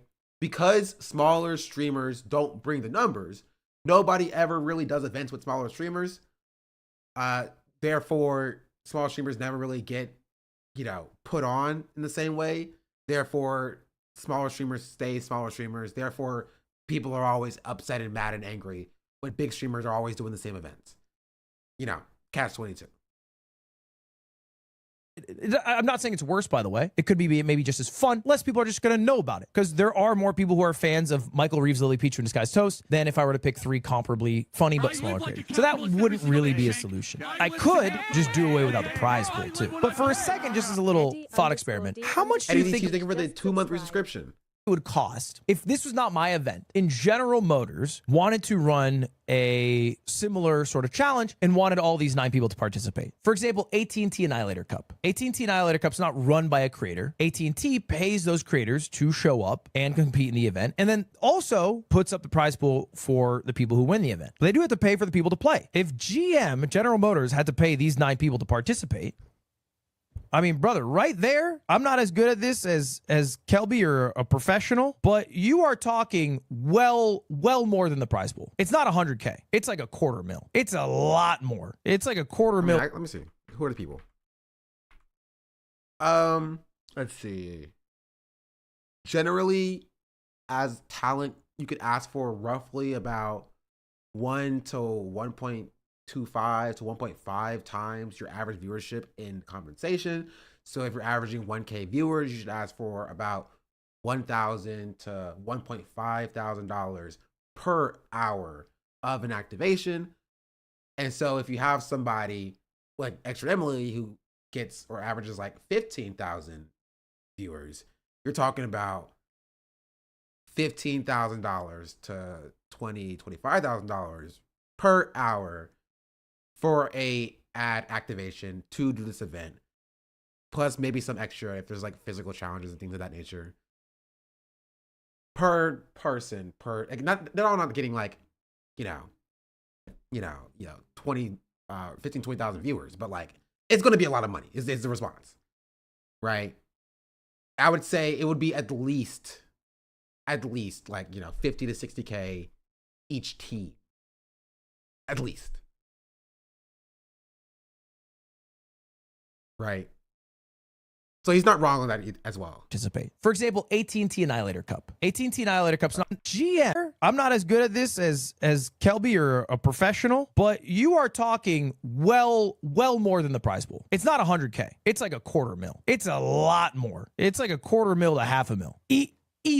Easily. Now, why am I able to run an event without paying a $250,000 to $500,000? Because all these people, 1, I'm friends with. 2, yeah, I'm not paying the talent. Fuck, I've never paid talent to enter my events. It would be weird to do that. And that's actually kind of the perk of being a YouTuber, is that you don't have to do that. Because if I did, it would make the relationship quite weird. The relationship is mostly, hey, we are friends. I ask people to do stuff. And my guarantee is that they'll have a good time doing the event, a fun time participating, and I won't ask them to do too much. That's usually sort of the trade-off here, is that they'll have a good time. I could do charity, but I think my thought process, I'll just tell you the pay structure right now. I think this is fine to leak. The first place team wins 90K. The second place team wins 9K. The third place team wins 900. I am trying to make people sweat. I want this to be very tense. What happens to the last 100? I'm having an awesome dinner that night. That shit goes in my pocket. Brother, These are these money moves I come up with. I move differently. You don't understand. That $100 right in the pocket. Scam. It's in the title. Ludwig's $100. K challenge. Anyway, that was the idea. Is I want people to sweat really hard, try really hard. I think people are offering the idea of charity, which I think Mr. Beast runs into this, right? So when Mr. Beast does big events where YouTubers can win millions, he has run into the optical issue similarly. And his solution is always charity and hide, behind the charity, or it goes to a viewer, right? So it's like continuing to have the stakes of it, but the stakes are put in a place where people have, less of an argument against him. I actually think it's a legitimate strategy, but I didn't do it. And I'm not going to tell the people who I told could win, $30K each that now they have to give it to charity. Having said that, we are also doing a charity event next. Well, I do see what he's saying, and I agree with everything that he said up until this point. Cause like they're still millionaires. that doesn't change the fact that they are millionaires. Like, okay, they won't pocket $30K for this event potentially.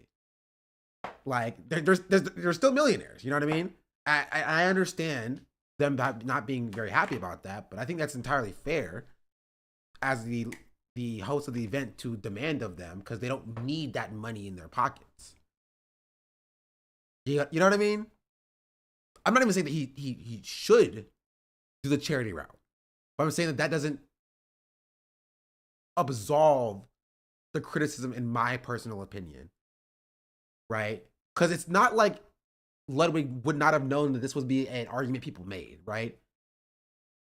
It's not like Ludwig might have or didn't know that this would have been potentially an issue that he ran into in the future, and he still made the decision to promise them making $30K each, right? And so it's less of a criticism about the people participating and more criticism of Ludwig, in that, like, maybe you shouldn't have promised them that money in the first place. You should have just done charity from the off rip, you know?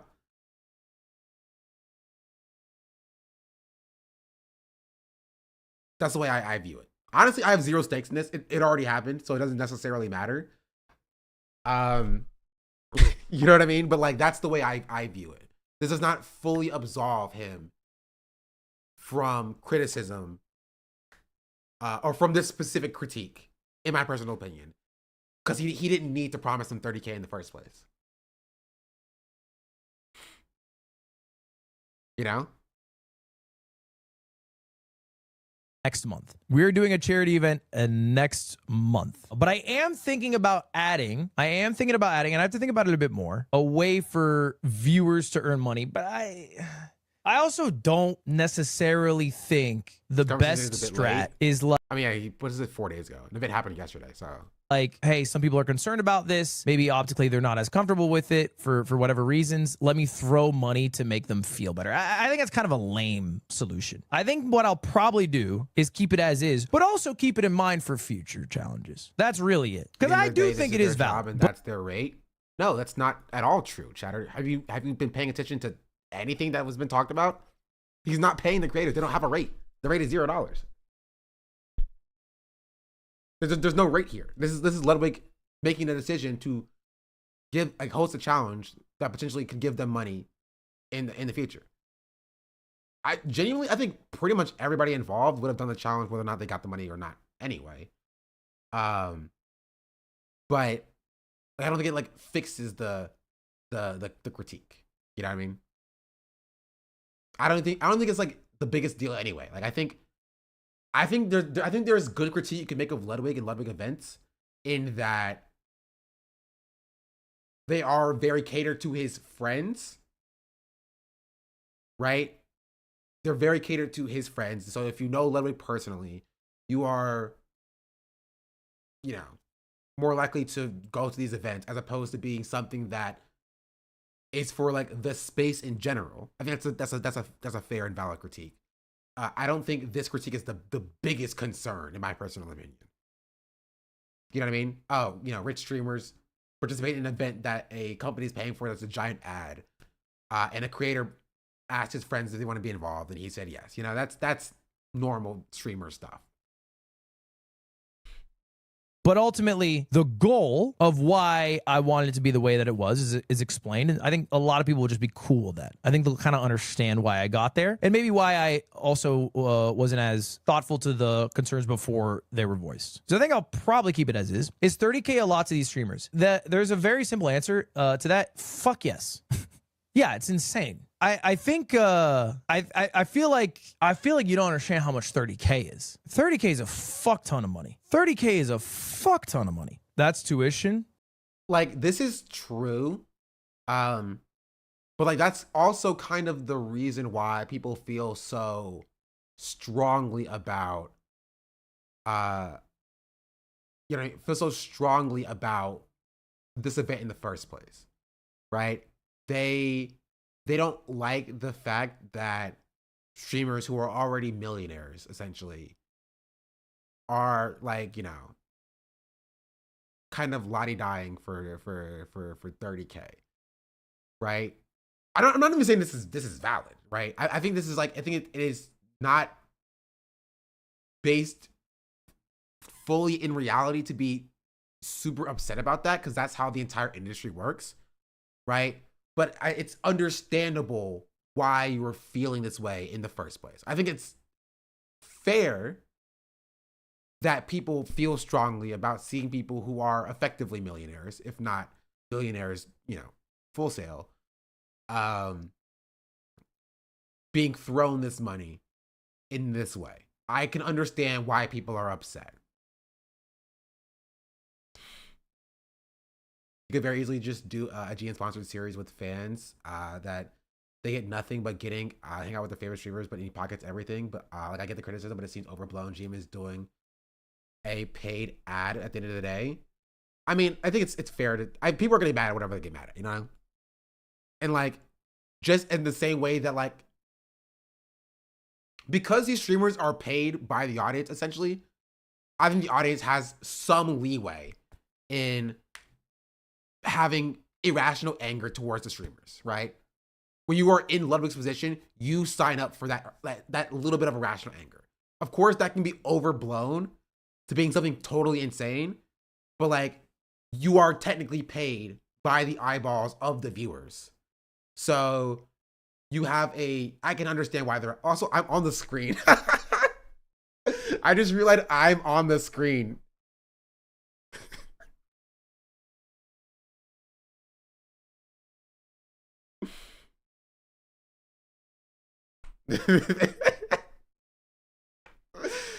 That's so funny. I guess I showed up in a Ludwig video. The more you know.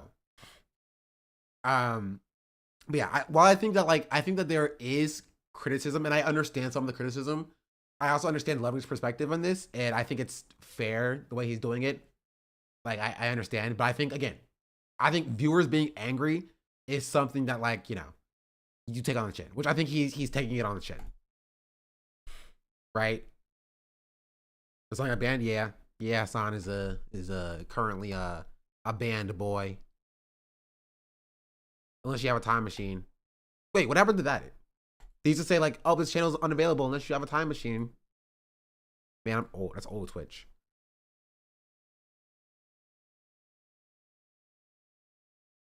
This unfortunately unintentionally flaunts wealth, but I digress. I mean, yeah. Time machine, I think, is permas. Not sure. Oh, maybe. Oh, excuse me. But yeah, no, I understand why people are upset.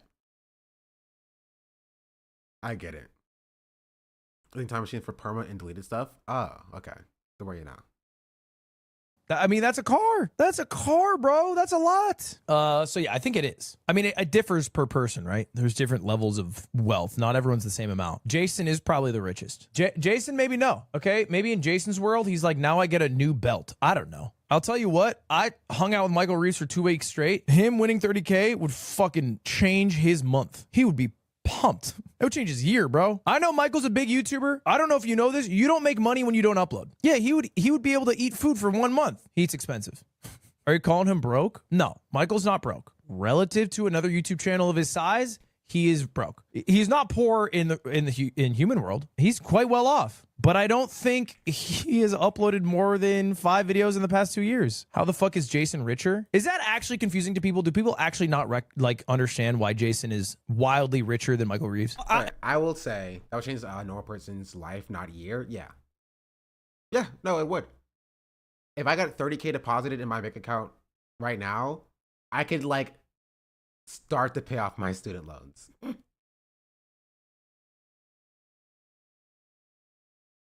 You know what I mean? Like, I could buy 3 eggs, which is kind of what people are angry about, right? And it comes from, I don't want to say envy, but it's a little bit envy. It's frustration, right? Which is why I'm not inclined to like get mad at people who are getting mad at Ludwig for this. It's frustration, right? It's working class people who are frustrated that like they are being reminded about how poor their situation is. That's what it is. That's why people are upset, and I get it, right? I get it. It makes sense to me, right? And how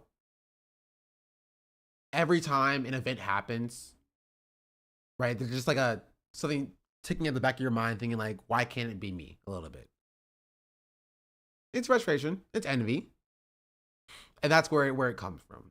And as a streamer in that position, you kind of have to take that a little bit. You have to kind of sit with that. And I think Ludwig does and this is what I will congratulate Ludwig for. I think Ludwig does a good job of sitting with that, right? And taking the critique and understanding that like, yeah, people are always going to be mad because of my position. As a large streamer who's putting on events and doing these things, I think he does a good job of taking that on the chin and kind of pushing forward past that. Because it is tough to do, right? Because it's very easy to fall back into the, I've worked for everything I have, and I've struggled and grinded for getting here, and if you want to be in my position, you can grind and get grind for this position as well, things like that. Like, I think that's, you know, that's entirely it's very easy to fall into that trap. I think Ludwig kind of avoids that. I will say that I still have my critique of like everybody who does events and things like that, they can do a better job, including smaller streamers. Something that I'll like not criticize. Let's opposite criticize. Commend like Kai for to a certain extent about Streaming University having smaller creators. There's also another issue that Streaming University also has people who haven't streamed really at all. But like, you know, that's a different conversation.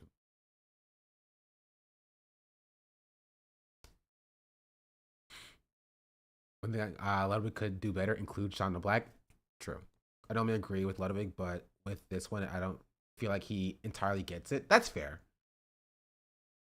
I think that's fair.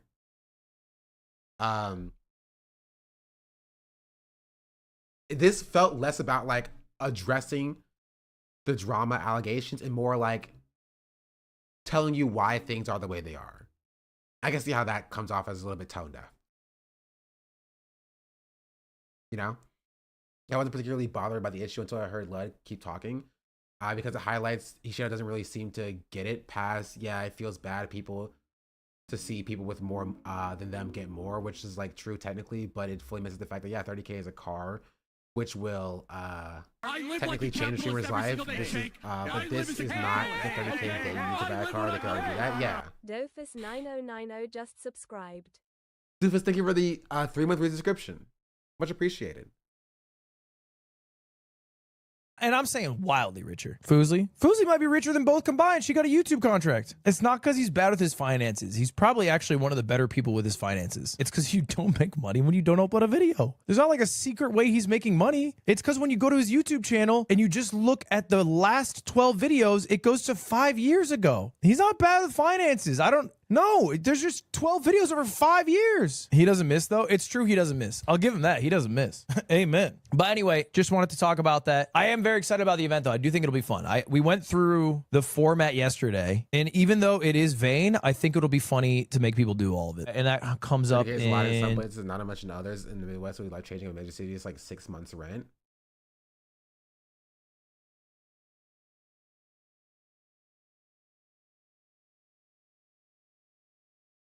Not really.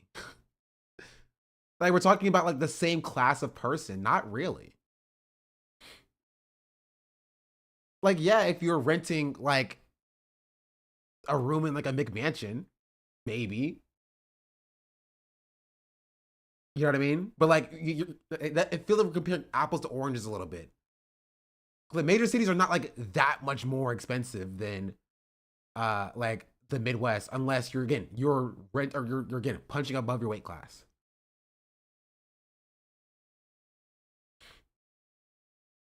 Right? Like 6 months is crazy. I do think it won't get you as far, but 6 months rent is kind of crazy. That's more than like people in LA make $30K. You know what I mean? Like they make $30,000 a year. Like if that was 6 months rent, they would not be able to survive literally at all. They are already struggling, but like that's like living on the streets money, you know? It says he should have ignored it like he always does, but this just makes him look detached and out of touch.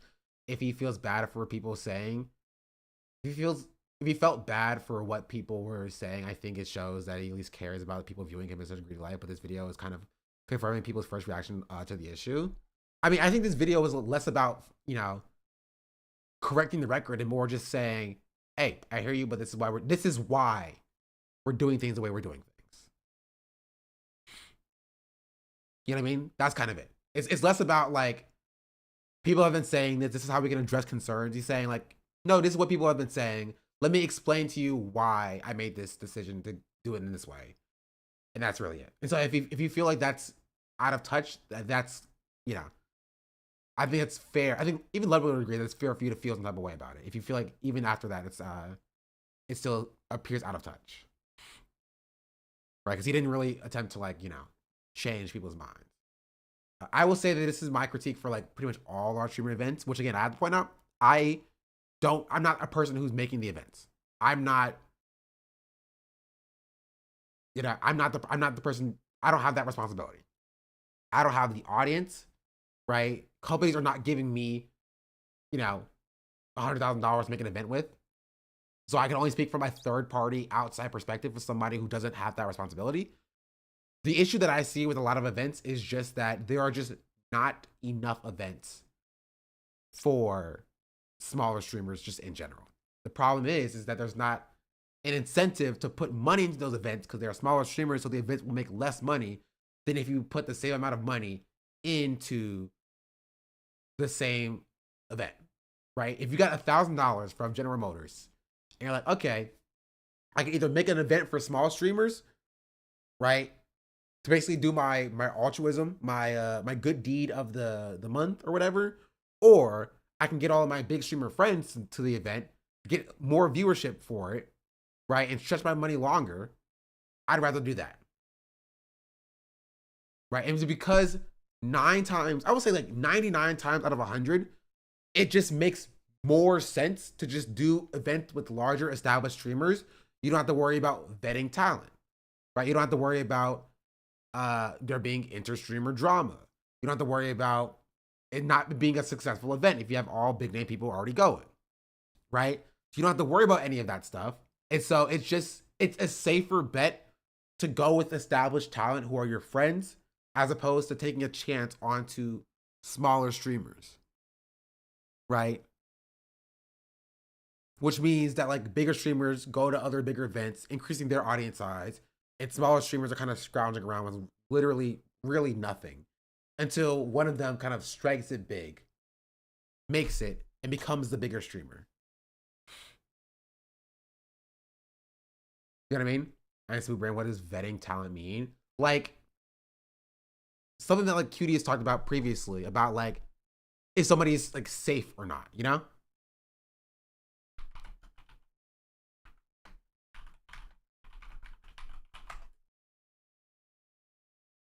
SEC drop out of camp? Maybe. I think you hit my issue with it, which is why, which is that there's not enough chances or opportunities for this sort of thing. Yeah. Look here.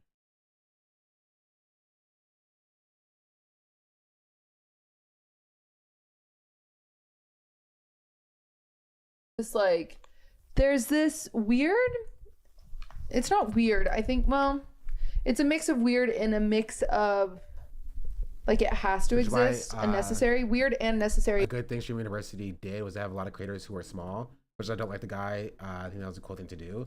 Yes, but again, I think it's also double-edged, because what I heard, and again, I haven't verified this is true, but what I've heard from somebody, I can't find the video either, is that there were some people who just didn't stream at all. Right?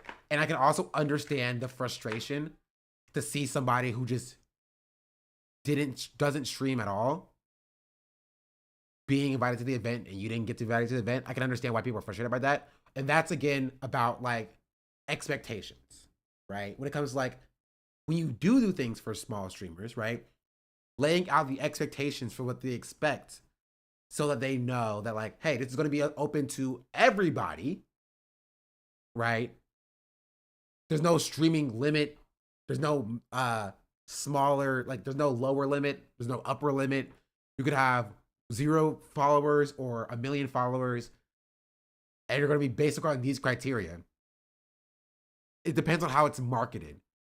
So like people are always going to be upset. People are always going to be mad, but making sure they are aware of the expectations up front is important, in my personal opinion. Right? I think also misses the mark that Michael Reeves, although is budgeting because he doesn't upload, he doesn't have a job and can live knowing he'll be fine uploading 5 times a year is a choice. He's making that choice. That's also true. Yeah. And so I think that there are critiques you can make of Ludwig in the way he talked about it in his rhetoric and things of that nature. But I don't know much about it, but I feel a variety of streamers aren't that different either, in the sense that of the content they do on stream. I mean, maybe, but again, I don't watch every one of the streamers who were there, so I can't speak on that specifically. That's why there were instances where Kai said they just had to be a content creator. Maybe again, maybe I'm giving you what I know or what I don't know. Sorry, what I've heard. So you may be correct, and he said you just have to like be a content creator, and what that means. If it was marketed as such, then I think the people who are upset have no right to be upset. If he marketed it as such, I will say on the website there was no indication about that. And on the application there was no indication about that. And so I think that is something that if I can give constructive critique from the outside to Kai, I will say making sure that what you are looking for is the event name. Not necessarily, that's not. I wouldn't say that's fair, right? It's called Streamer University, right? Nothing in that implies that like it would imply that it's for the streamer, right? It would imply that it's like for people who do stream, right? We're calling it Streamer University. I can see how people are upset that non-streamers are getting spots. Yeah, and I say like just laying that out specifically so people know what to expect is important. Also, it could imply teaching people how to stream who don't stream. I mean, it can imply a lot of things, which is kind of the issue, right? Which is why people are upset. I think putting down hard line criteria, be like you need to have at least 5 hours streamed within the last month or 20 hours in the last year.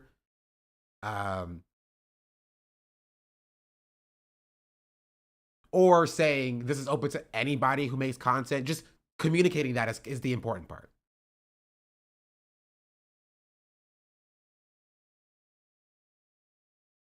Also, chatter, I have no idea what you're talking about, by the way. I have no clue. You're just kind of yapping. Similar to how Cutie regulates it. Yeah, again, there's always been people who are upset and mad. So like, There's no perfect situation to put on an event that pleases everybody. But there are things that everybody can do better and learn from in the future. I was being sarcastic. Well, I don't know what you're being sarcastic about. I just don't know what the point you're referring to is. Oh, geez Louise.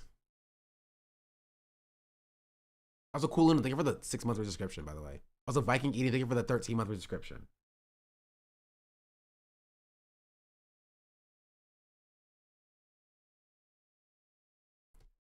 Anyway, yeah. This is just a wider conversation about like the streaming landscape. And again, I think another part of this conversation is that like I think a big part of why people are upset about any event that gets put on by streamers is that Twitch is just not doing enough. Twitch is not doing enough for up and coming streamers, smaller streamers, medium-sized streamers, in order to allow them access to a larger audience. You know what I mean? Like Twitch is not doing events like this. They're just not.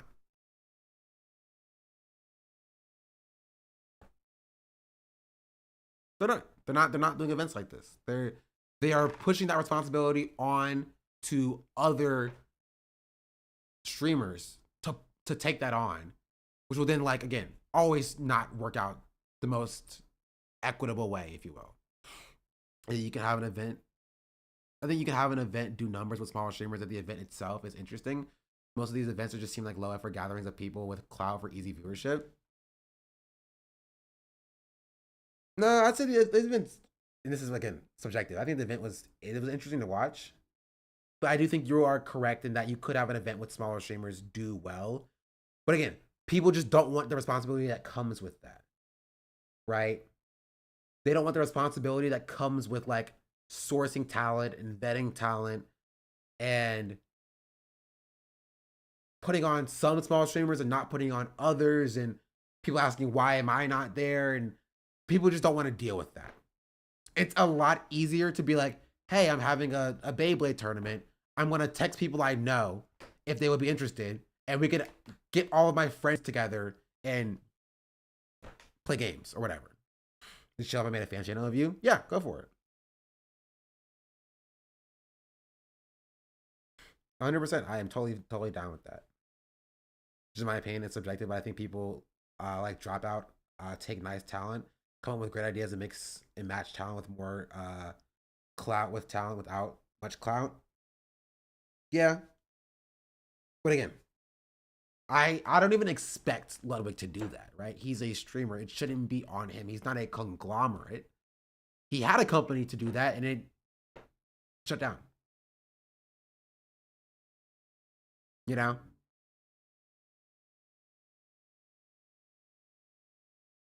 Question as well. This is tangentially related. Whatever happened to OTK top streamer? Did that happen? Was that a thing?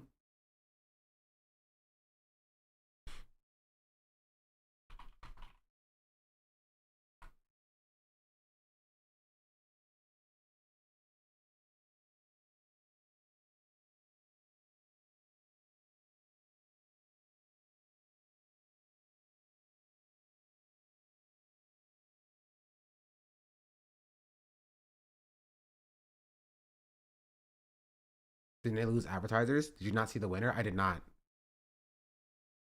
Kind of brush under the carpet to recent events. Second place will be taking home $10,000, and first place will be taking home $50,000. And like Nick said, it was a difference in 0.18%.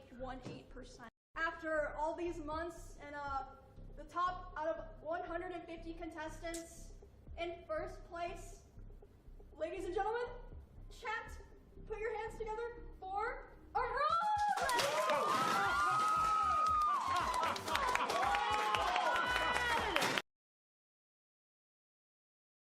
Do we need to be stopped? Yeah, Wait, Jordan B. Peterson's on the Christian side? Okay, that's actually surprising to me. I was like, you're a Christian. I swear, I thought he was an atheist. I'm gonna be real. He gave me atheist vibes. I'm gonna be real. I thought he was like one of those like, not like Reddit atheists, but like those like libertarian atheist style. Not always Christian. Really? Dang, bad press.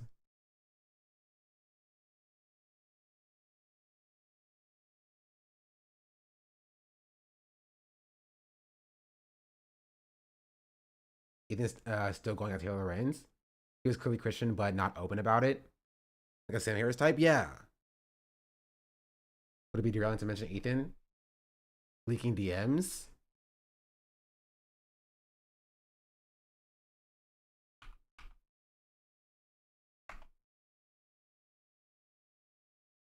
Now his women wear lipsticks to signal sexual arousal was peak Christian misogyny. I thought it was just regular misogyny. He was talking about neo-atheists. Oh my goodness, why are there so many stories?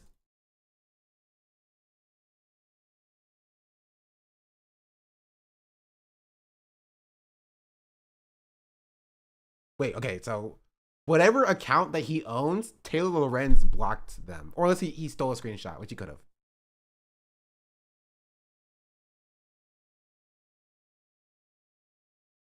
And then he posts Nicholas D. the Oreo again.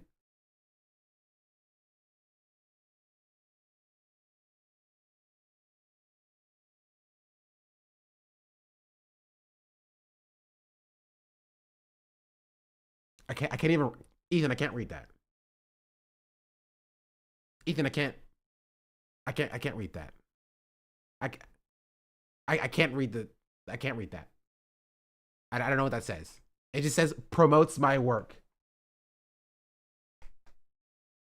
Oh, it's an account that promotes my work. She's lying. Do you have a comment? Because Ethan will talk about it today. Talk about what? That post. Is it not yours? Then you can see the username of the photo. Good. Leave me out of his meltdown. I have nothing to do with whatever drama he's involved in. There's nothing to say. It's not yours. That's all he wants to know. He needs to stop harassing people and weaponizing Redditors. It's the worst way to engage.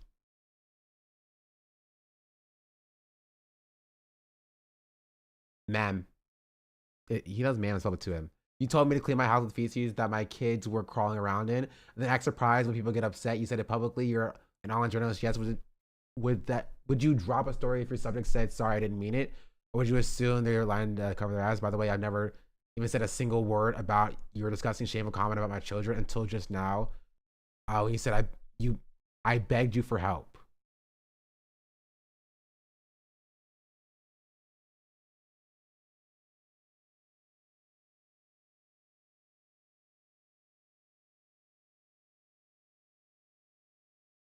Please let me help you. I'm totally on your side. I actually hate snark subreddits and definitely don't browse one dedicated to ruin your entire, everyone in your orbit's life.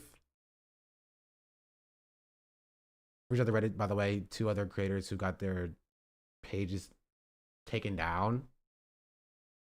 The person he's posting is saying that they'll talk about her in the next show. Like this person that she's speaking to. Oh, geez Louise, like 3 more days of content. Ugh. Yeah, I don't even know who this person is. Why does she still think that we need to be snarked to those kids crawled around? He said those words, not us. That's a great question. If Snark never tried to mess with his life, all they did was show from his streams. Yeah, I mean, he said it. I wonder if he'll ever address the fact that these are things that he said on his podcast. I wonder why Taylor Lorenz would think that, like, he had, you know, his kids were rolling wrong in dog feces. I wonder. You know, I'm with Ethan. We should take down whoever said that. Right? We should go after whoever said that. And make them have it. Yeah.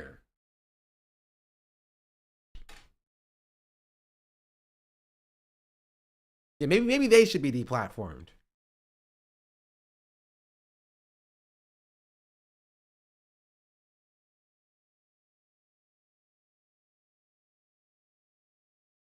Whoever said it first, and it's brought in.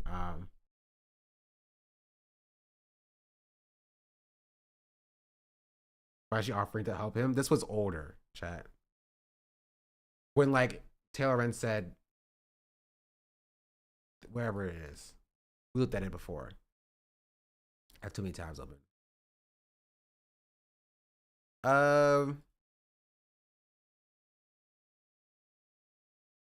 Okay, I'm closing all these tabs.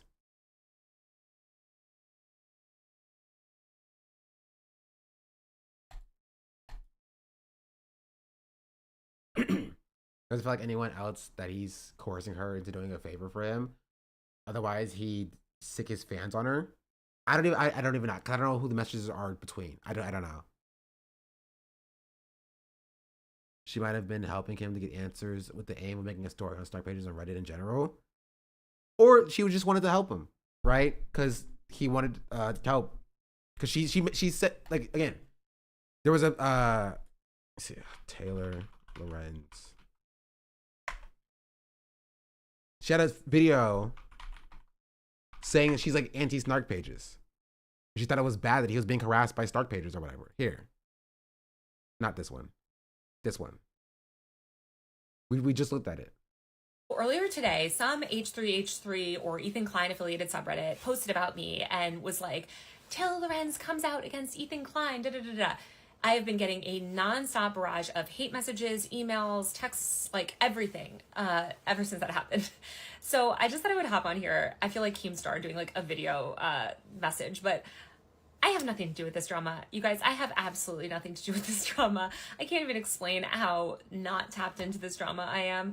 I'm so busy writing about other things. I've been following it tangentially, and I did share a meme that I thought was funny that was basically like, you know, kind of making fun of Ethan seeing Hasan everywhere. It was a meme like, oh, Ethan seeing Hasan in his carpet, because at least on my timeline, all I've seen for 9 months is Hasan posting about Ethan.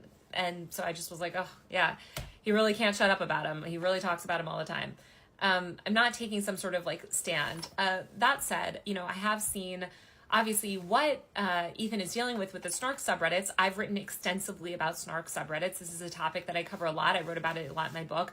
I've interviewed influencers that have sued to get their Snark subreddits taken down. I've written a lot about the company's policies around these things. So if I was to cover anything, I would cover that side of it. And from what I understand, somebody on these subreddits called CPS on him and all this stuff. That is concerning, right? Like, I worry about the effects that these sort of online mobs can have on people's real life, and when children are involved, that's concerning. That's the person that went on to work with Cutie for a little while. No, what? No, this is a journalist. Like, this is a completely separate adult human being who's a journalist, Taylor Lorenz, who writes about pretty much anything, like internet culture, news, politics related things, like stuff like that. Do they not have the same name? No, I just told you that's Sam. That's a different person. Taylor Lorenz is a completely separate entity.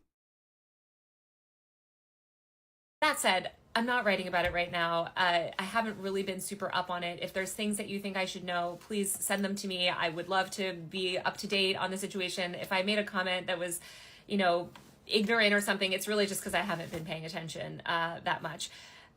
Everybody knows where I stand on Israel and Palestine. Obviously, I think what Israel is committing is a genocide. Yes, that's it. That's like, this was like months ago.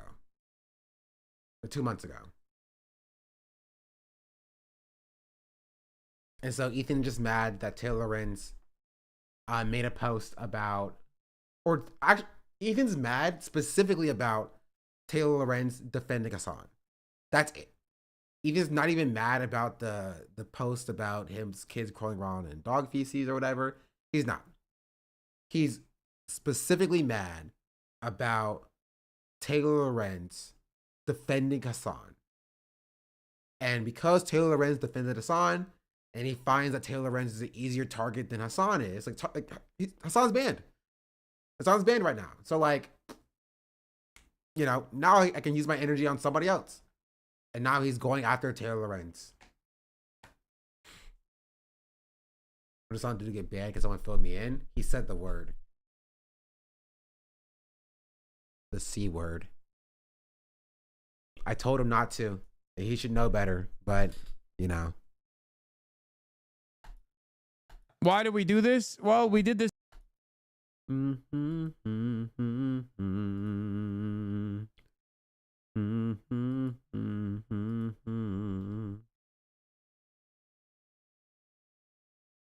I was gonna make a point about OTK top streamer.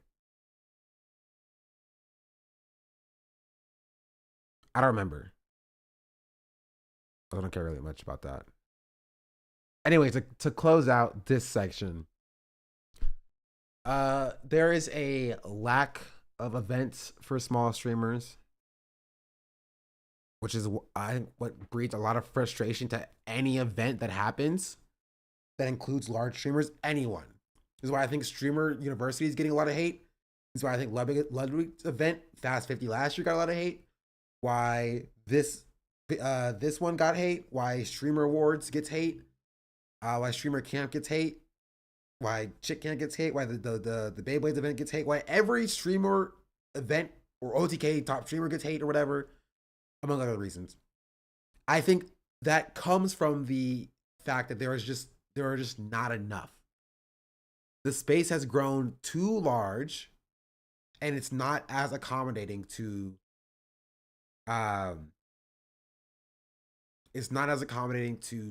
people up and coming in the space. It's crazy how Streamer U isn't getting hate for housing DDG, and instead people are fighting over spots. Oh no, it is getting hate for housing DDG. It don't be mistaken. It is also getting hate for that too. Right? But this, I think, from the perspective of like other content creators, like smaller streamers, that's, I think, why they have a lot of frustration. I say they, like I'm not one of them. Why we as smaller content creators have a lot of frustration, right? It's just that, did you see everyone going to a party last night? No. For Streamer University, I did not. What party? Wait, what is it, drama, or did they just go to a party? DDG party? Is that, were they not allowed to? A few people were underage, I think. Send me that. That has, you piqued my interest, chatter. What do you mean?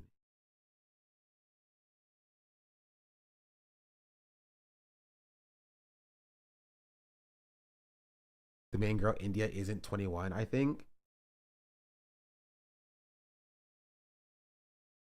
Was she drinking on stream at the party? India Love is definitely over 21.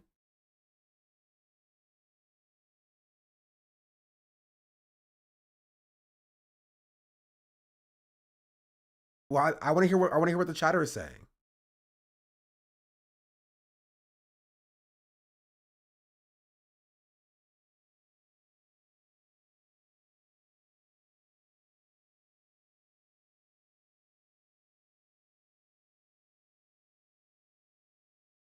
I mean, do you think DDG's gonna check IDs? Probably not. Which might be just farming. Oh. Is anyone underage? That could be a interesting mass ban situation. I don't think there's any like 17-year-olds there. Like any 16, 17-year-olds. If anything, I could see a situation where somebody is like 19 to 21 and is drinking, and that could be drama.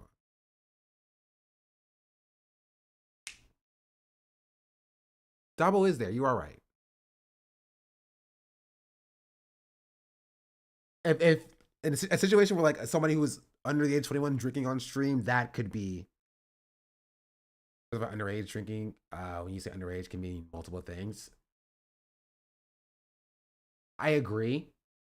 I think if they're a minor, they would say they're a minor. Underage kind of implies under 21, because especially in the context of drinking, right? If someone's a minor, they'll say that they're a minor.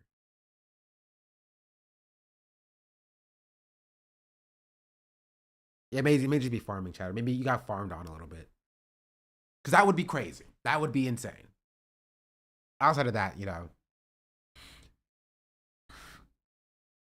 is what it is. But people were saying the streamer university is good content. So, yeah, good for them. There is drama. Somebody asked me like if like would I go if invited? Did y'all see the one person who, like, the one streamer who was thinking about quitting because of all the hate messages that she got? That's why I was like, maybe not, probably, actually. People are mean, you know? People are mean. If there's anything like real school, there's drama and cool stuff that nobody's seeing. If I was in foot walking distance with India Love, I would be doing obscene levels of flexing. I saw it in passing. She got a lot of help though. Kai said that she would do a stream with her after. That doesn't change the fact that people are mean.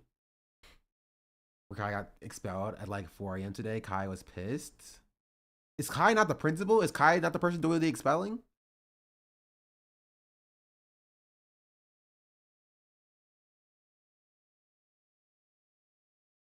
Yeah, I saw Kai press the girl who was pulling her. What? Like in person? I thought people were mean online. People were mean in the like in person?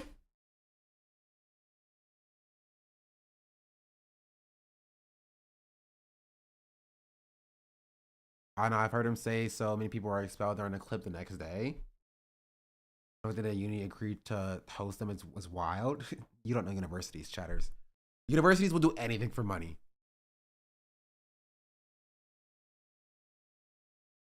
They will host pretty much anything and pretty much anyone. They will rent out their dormitories, if you will.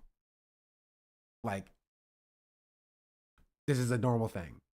Like I have summer camps that I used to be a counselor for that just like rent out facilities. They have to stay staffed because of summer students, and so they're just there already. So you can just pay to keep them to just like, you know, occupy space essentially. Guy, the principal, he calls people in to expel them to his office as a joke. Yeah, so like, anyway.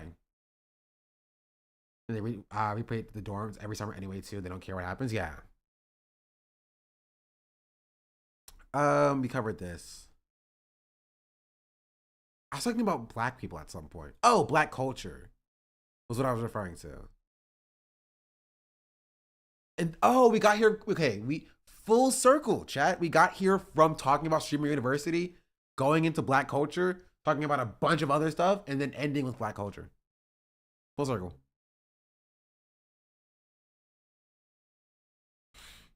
So yeah.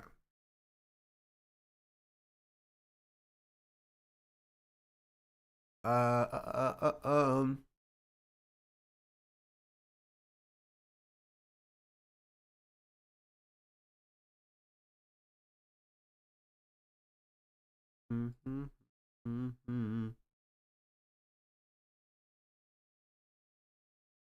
don't know if there's much else that I want to cover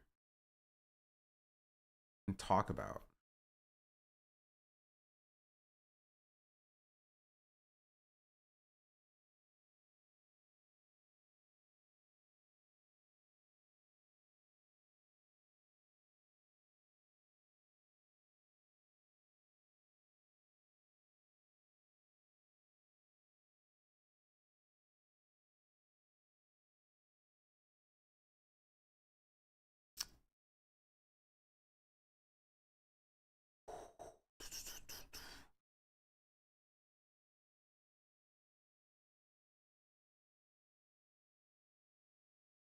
Yeah.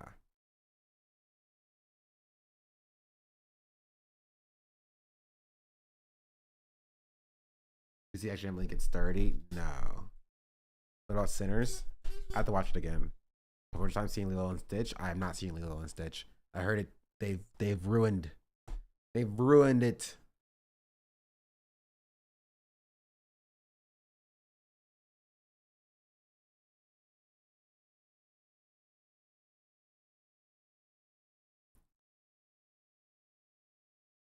Oh yeah, we talked about the Marvel Rival update actually.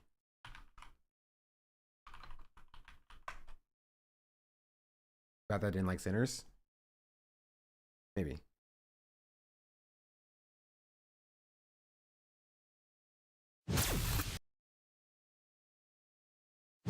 This is Ultron. Today, the age of Ultron begins. Termination.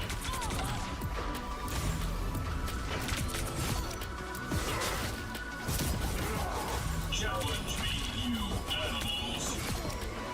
Emperor's protection. What does that do? You would have failed without me. The virus takes hold.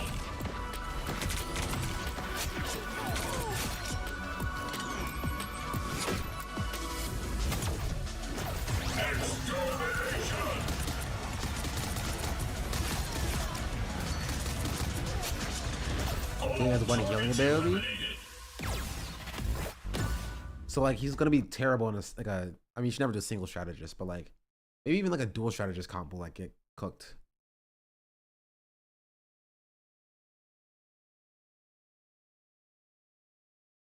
Got the P. Here, watch this.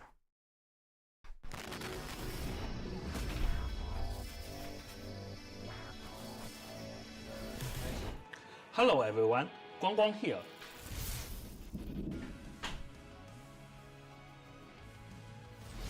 After the Hellfire Gala was crushed by Ultron's surprise attack, the mutants of Crocodile faced some of their toughest days yet. Now, Ultron has stolen Cerebro, evolved into the even more formidable Electron, and retreated to his new stronghold, Arakko. Once Crocodile's sister Iron, Arakko, has lost all its vitality, transformed by Ultron into a cold, merciless, mechanical world. But the fight isn't over. Our heroes, regrouping after their setback, must now join forces with Crocodile to save Arakko. Now, let's talk about Ultron as a playable hero. He's a strategist who can provide consistent healing to his allies. However, he can also unleash devastating energy beams against enemies. His unique primary weapon introduces an all-new shooting experience. And as a flying strategist, Ultron opens up fresh possibilities for your aerial lineups. For Season 2.5, we are taking our dynamic team-up ability system even further, with broader adjustments. I'm back. What did I song get banned for this time? Free my boy. He said the word, chat. I don't know what to tell you. He said the word. He said the... You know what I could do? Tell your friends to go follow me, chat, and follow me right now. Sunset Falls on the Black, which is against TOS. True. Play Expedition 33. Do I have to pay that? Or pay for it? I'm cheap. I am 4 follows away, chat. We are 404 follows away. Sorry, I'm totally wrong. We're 504 follows away. Wait. We are 604 follows away. Capitalist every single day, Shank. I live as a capitalist. Okay? I live when I from 30K. And at 30K, we'll have a fun stream where I'll have to get my friends together to play games with me. And it'll be 30 hours long. And then we'll play Baldur's Gate. Chaka chose Baldur's Gate 3. Maybe we'll revisit some Valorant. I've tried to play Valorant before. I got cooked. AKA Warwick, thank you for the 13 months. Baldwin's Ghost, thank you for the 3-month resubscription with Prime. And Bears, thank you for the 25 months. Speaking of which, I think 25 may be one of the longest subscriptions. Where'd Luna go? Luna abandoned us, chat. I hate Valorant. Why do you hate Valorant? What's wrong with Valorant?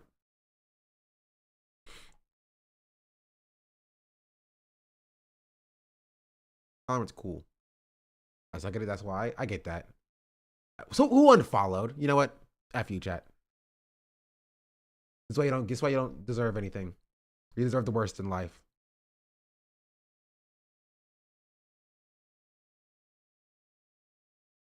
Bro, he's still posting.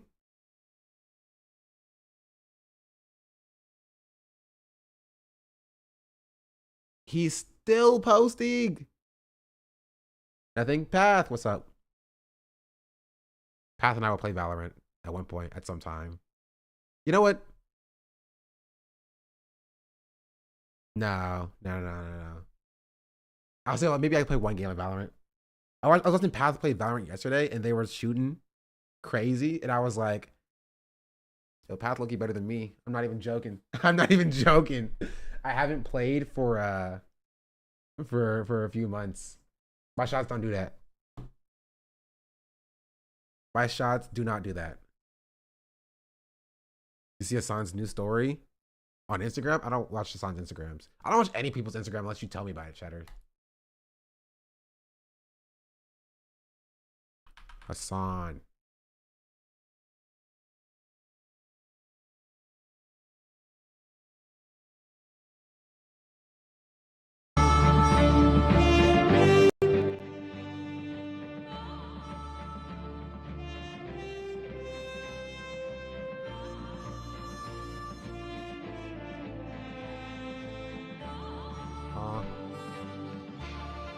It's Kaya.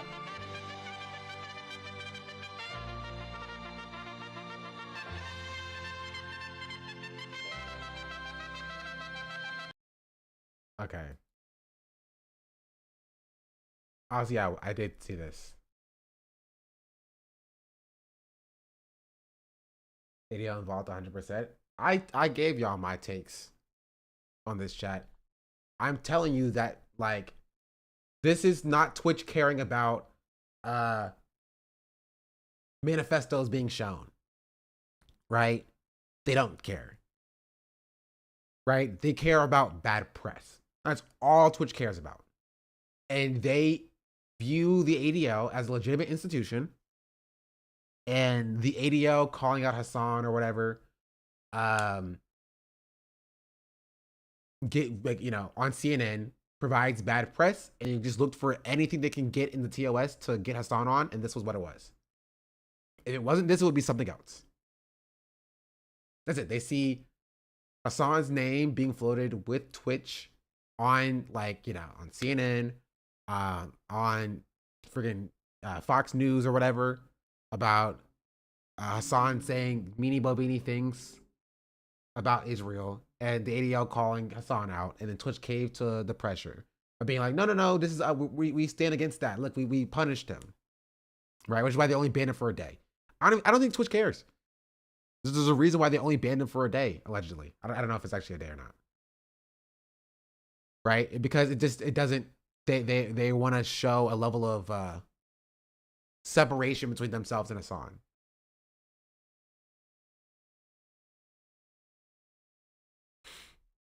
Also, chat, a hype train has started, so if you have any bits, gifts, or subs you want to do right now, you can go ahead and do it. I would appreciate that. Much appreciated, much appreciated. Z, thank you for the single bit. Another bit as well.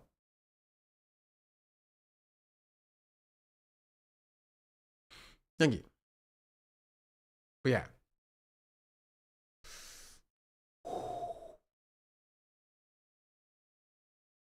Yeah, well, this is Hasan's story. Let's look at Ethan's story, shall we?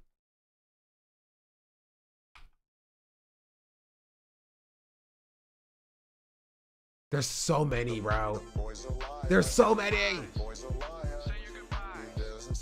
Talked about my kids one time after CPS's call. There is no forgiveness. There is no apologies. I pray that if you have kids someday that disgusting souls monsters, don't make such comments about them. I won't forget those that did about mine. You said it.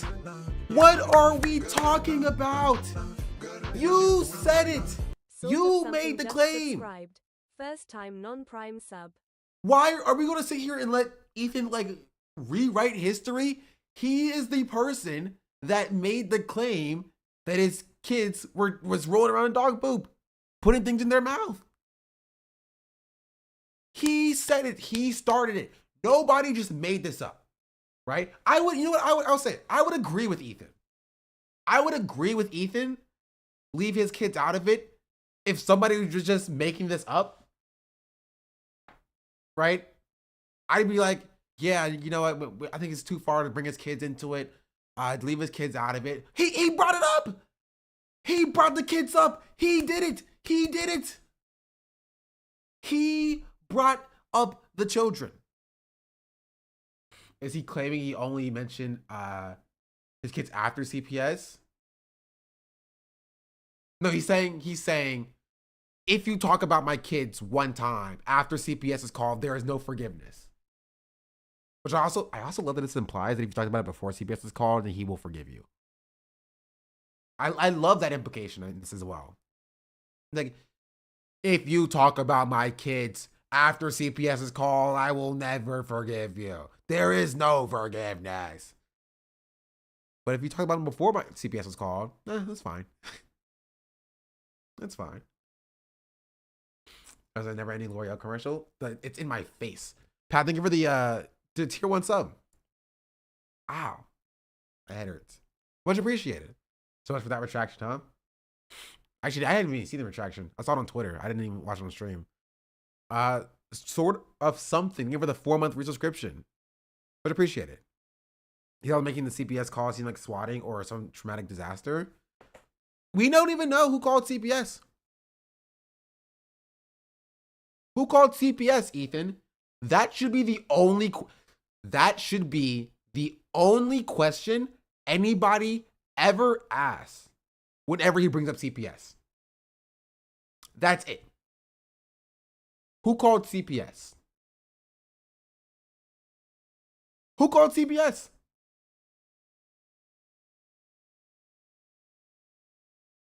Who called CPS? What if CPS wasn't even called and someone just watched what he said himself? That could be the case too. But then, like, the question about who called CPS is that he's trying to claim that the CPS call was illegitimate. He will never say, like nowadays, that it's illegitimate. He'll just imply it, right? Because he can't claim Denim's called CPS, not anymore. Can't claim Snark called CPS. He's already walked that back. Who called CPS? Because here's the issue. Because he can just avoid this question, right? Because he can just avoid this question, he can kind of imply, right? He can imply that the CPS call is invalid. But if the answer to who called CPS is, I don't know, his child's pediatrician or somebody in the house, then that makes everything that he's saying for the past four months invalid. And it would justify everybody making the claims that they made about him. And so he has to kind of imply the CPS call was illegitimate. Who called CPS?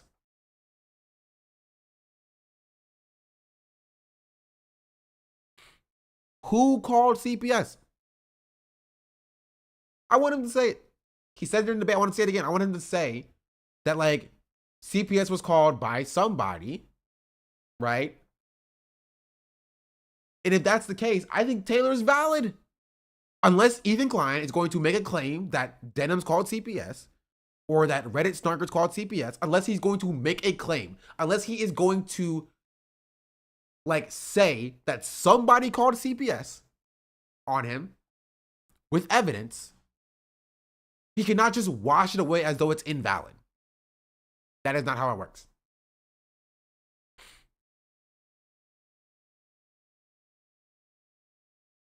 He said himself, the CPS agent said it was someone he knows. He did say that. He did say himself, the CPS agent was somebody that he knows. And he just doesn't believe that.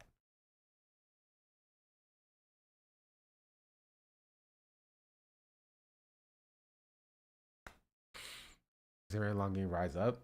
Long hair gang rise up? Thank you. I'll do something with it eventually. I don't know. Maybe I'll do 2-strand twists or finger coils, or maybe I'll let my girlfriend do it.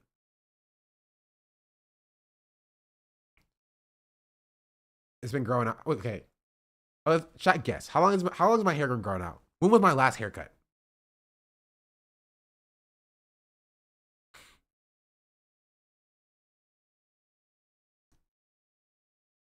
Never seen the hair so big. A year? You think this is a year-long haircut? That's crazy.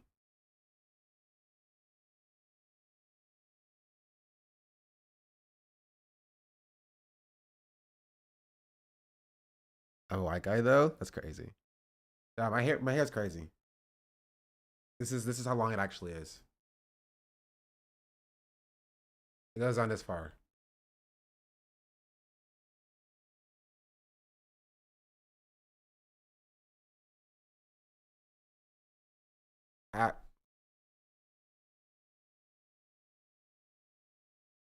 This is how long it is. It's hard to wait. Hold on. Hold on. Oh, look. That's how long my hair actually is.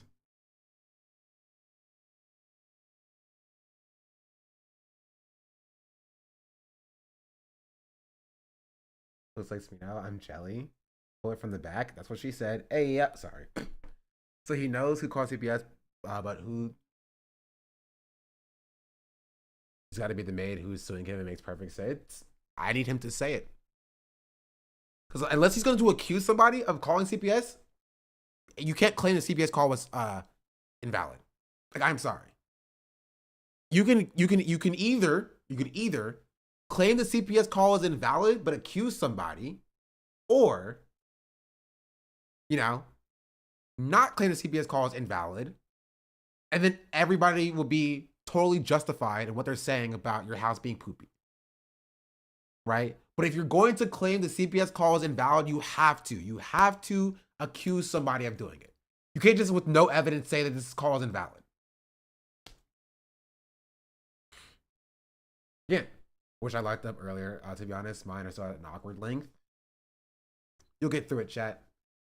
3 to 4 years maybe, though you've always got that thing on you, saran wrap. It could be 2 to 3. It says satin wrap. I was like, saran wrap? I can't read. The answer is 5 years. Technically 4.5 since my last haircut, but it was more of a trim. I've not had my haircut in 5 years.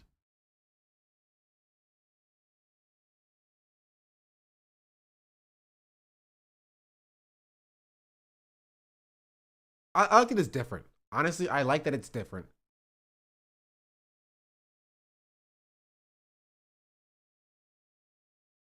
Did you get a trim?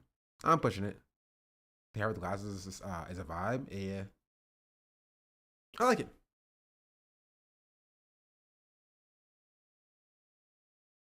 That's the funny thing about Ethan on IG stories. He can say whatever he wants. No one will be able to tell him unless his subreddit screenshots it. Yeah. Take it like you, my guy. This is what you let me help you out. If you want to have hair like mine, let me tell you exactly what you need to do. Step number 1. I don't have it somewhere. Buy a bonnet. Step number 2. Always wear that bonnet and never take it off, ever. Step number 3, succeed.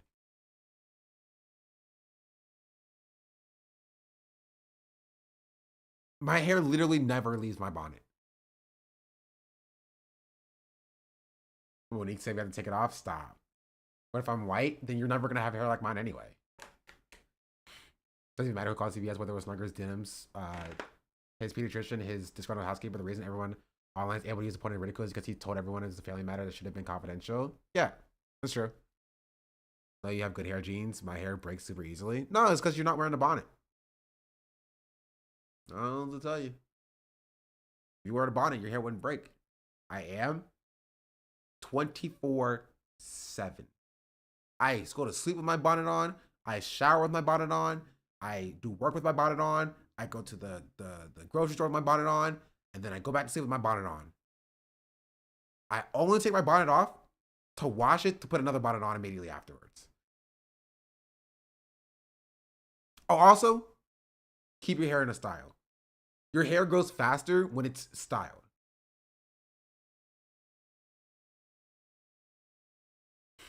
Yeah, let me show you what I yeah. What products you use? I got you.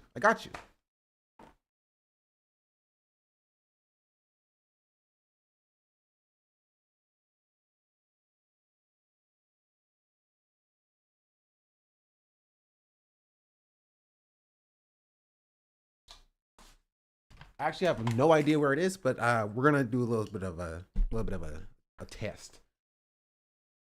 So, a problem that I have right now is like my curls are not defined, not that well, right? They were yesterday, but this is all you need. You need a spray bottle and maybe a little bit of styling. This is gel. I don't want gel. I want cream. Hey, yo, that's what she said. No, we'll just go with water. Hold on.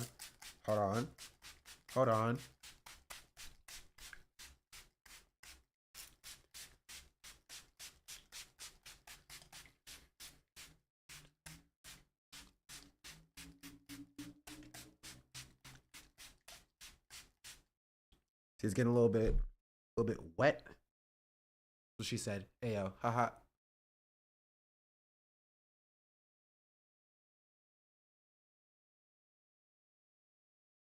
I have to be here. I don't stand a chance.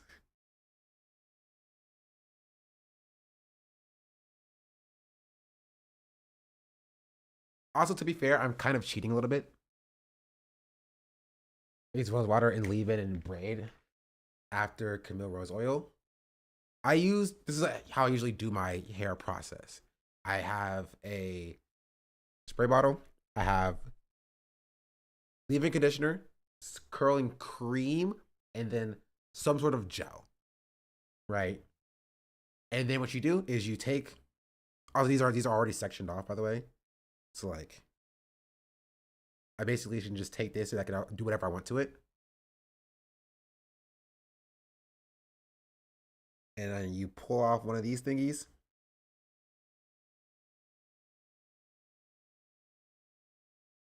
And then you spray it with a bunch of water. This is just how I usually do my hair.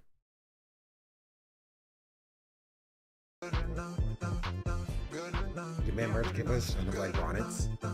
It's great.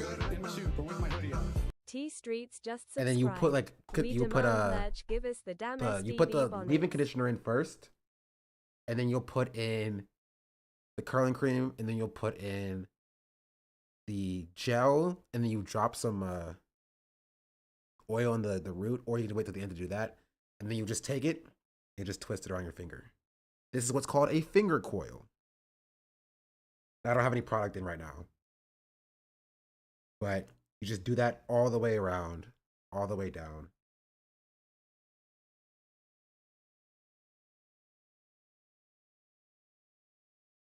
Right, and you see that now it's getting to the shape that it usually is, right? And then you just keep doing that.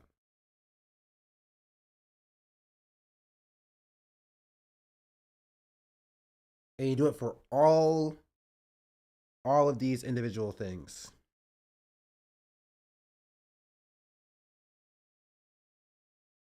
I'd be too lazy for hair like that. Yeah, it takes me a while.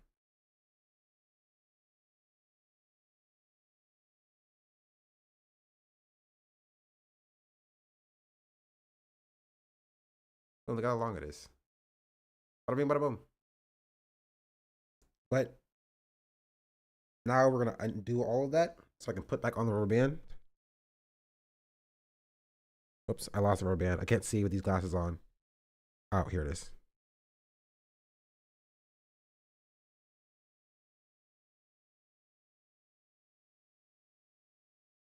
Then we'll just put this back on. And I'll do it later. That's not today.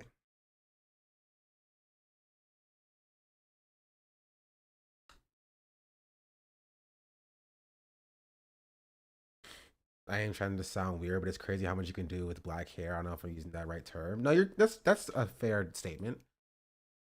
Yeah, to be fair, all hair can do this. It just takes effort to get it in that style, and then it leans into like an appropriatory situation. But yeah.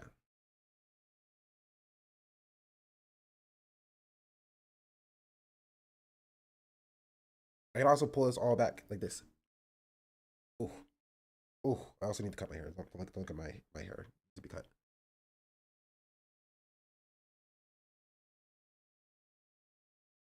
You put your hair out like this? No glaze.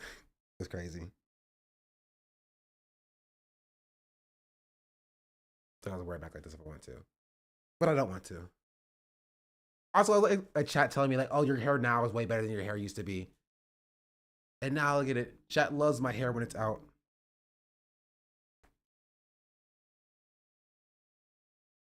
Anyway, sorry. I live like a capitalist every single day. Who else unfollowed me? I live Gosh as a darn it. capitalist. Okay. Can't stand I live y'all. when I Jake_Milburn just subscribed.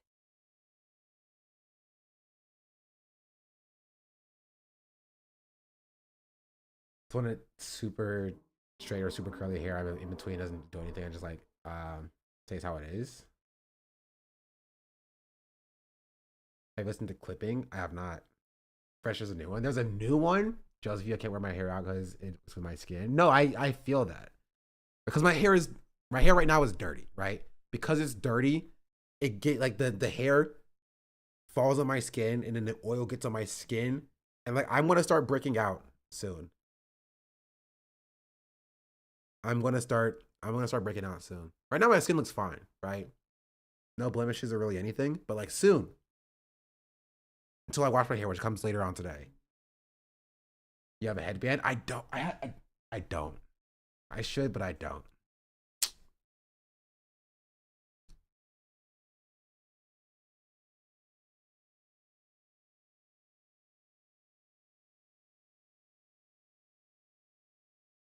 You don't look like Tina Verge, but he's a stylist with the style. He's just stylist and stylish. Americans have a real breed. No offense. It's crazy. Probably wash your hair a couple times a week-ish. No. Honestly, it depends. My hair is usually in a style. They're usually finger coiled. And so like a month or two between washes. Because then you'll mess the style, like the coils up. Because my hair is okay. To be fair, my hair I've been appropriating the lock gang. My hair's never been locked. I've never had locks. I've only had finger coils because I've always had commitment issues with getting them locked. So while they are coiled, I don't wash them.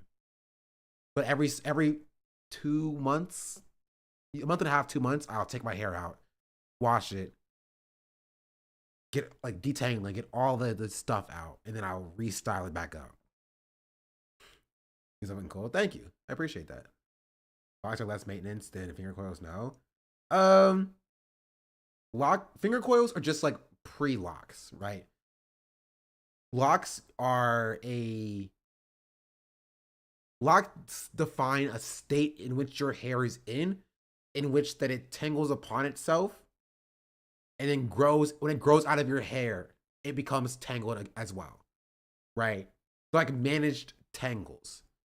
And so when new hair grows and people have locks, or dreads, as they used to be called, dreadlocks, it grows out of your scalp. It then tangles upon itself because of the way your hair is, works, because it's black hair. And then it falls down like that, right? But finger coils are just one way to get to locks. It's like the pre-state that your locks are, or your hair is in before it locks up. You can have locks that are started with 2-strand twists, locks that are started with braids, locks that are started with finger coils. Wicks are like very like very thick locks, things of that nature. As a also as a hairstylist, love you doing your hair talk. Thank you. Is that my locks with finger coils, and I finger coiled with every retwist? Yeah. That's usually how it goes. Some people's hair is hard. Like, as in difficult hard. Is your hair 4C? No. Just think about it as the curls getting close as they hug locks. Yeah. There's several ways to lock because locks are just what happens with spirals that commingle. Yeah. As in difficult, lots of work. Oh, that's true. And I will say that I forgot what I was gonna say. Oh, 4C. Hair like texture, like your texture is not stagnant. Your hair at different states and at different lengths are going to be different. You're going to be very hard pressed to see somebody with hair my length with 4C hair, right? Because then the hair would be like essentially like this,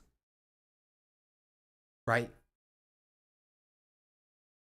Because like volume comes from like having elongated, stretched out curls.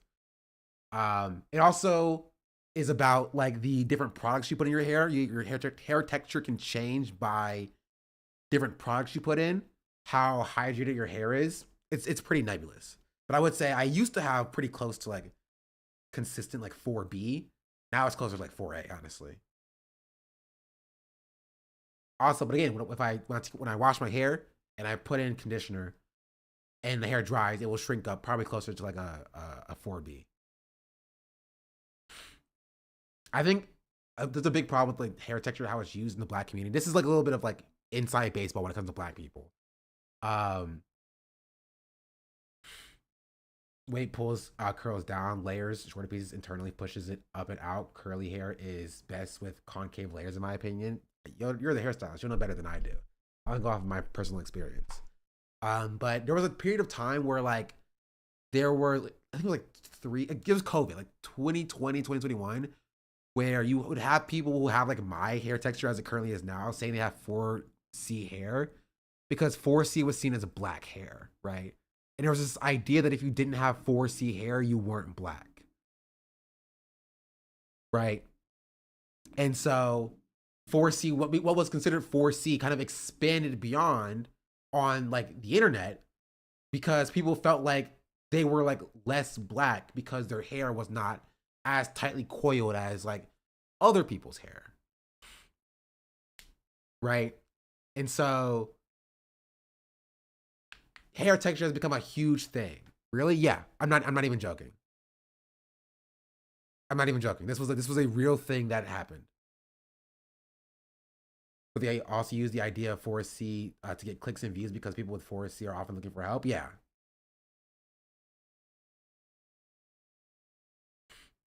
Yeah. And so I think a lot of people got like insecure about their hair texture.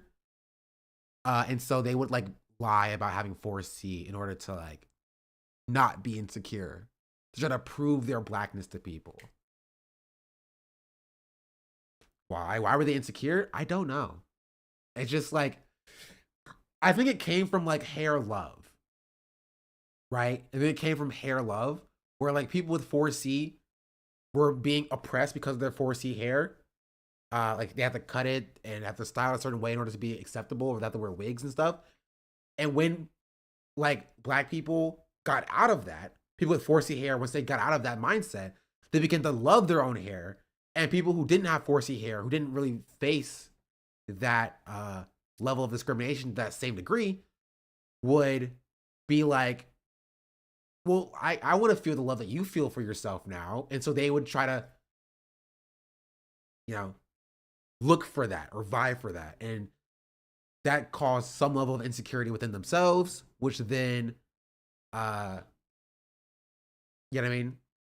Backlash would go on to the people who actually did have 4C hair being like, you don't have 4C, because it felt like they were trying to gatekeep Blackness because they associated 4C hair with Black people.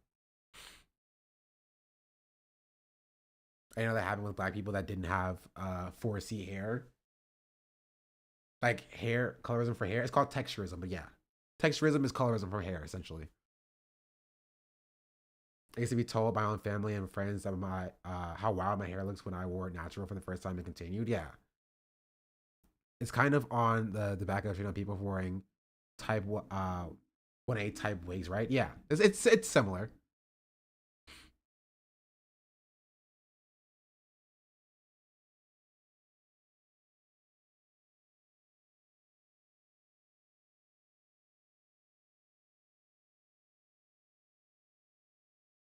Yeah. This was a huge thing on TikTok when I was actually on TikTok. So, as someone that's a part of the 4C, 4B community, innit? Man had to click the video still, bro. Man had to click the video still. Hello, everybody. Welcome back to our channel. I am JC. If you I know about 3A people lying about their hair methods working for 4B and 4C. That's a thing as well. Yeah.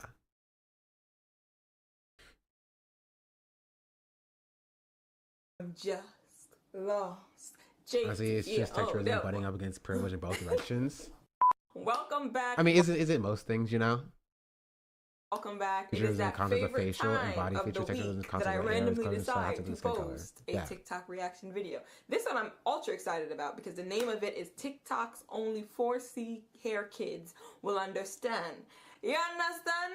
You understand? So, as someone that's a part of the 4C, 4B community, innit? Man had to click the video still, bro. Man had to click the video still and see what I want in these streets. Also, quick plug. For those of y'all interested in hair growth oils, just know that I am selling a coffee bean oil. You can see there's actual coffee beans in here. There's a science to it. Anyway, click the link down below. That is now, I have thoughts about hair growth oils. Everybody sells oils. Most of them are not scams, but like it's just oil.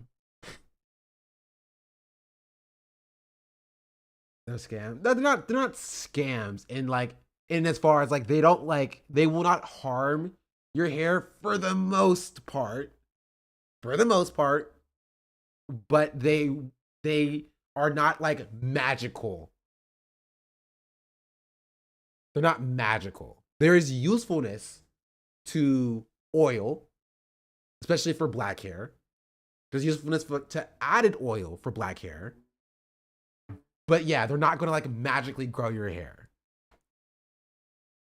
Like I do not like ritualistically use oil for my hair, chat. I will be very clear and upfront. My hair, and you can see that again, people will show their own hair growth and be like, oh, buy my product because look at my hair now. I don't do anything special with my hair. Right? I don't do anything special with my hair. There's no like secret miracle that you can take outside of like, medical solutions to like promote hair growth. Promote hair growth. Right? It's a part of a process to live a more healthy or have a more healthy hair. Right? But again, it's not magic. Right? It's not. Is that bonnets? Oh, I will say, I live by bonnets. You should not ever sleep without a bonnet on, ever in your entire life, unless you want to literally explode. I will say that, yes. One of my favorite treatment oils is the Kevin Murphy Young Again for coarse hair, not for growth, but it's softening.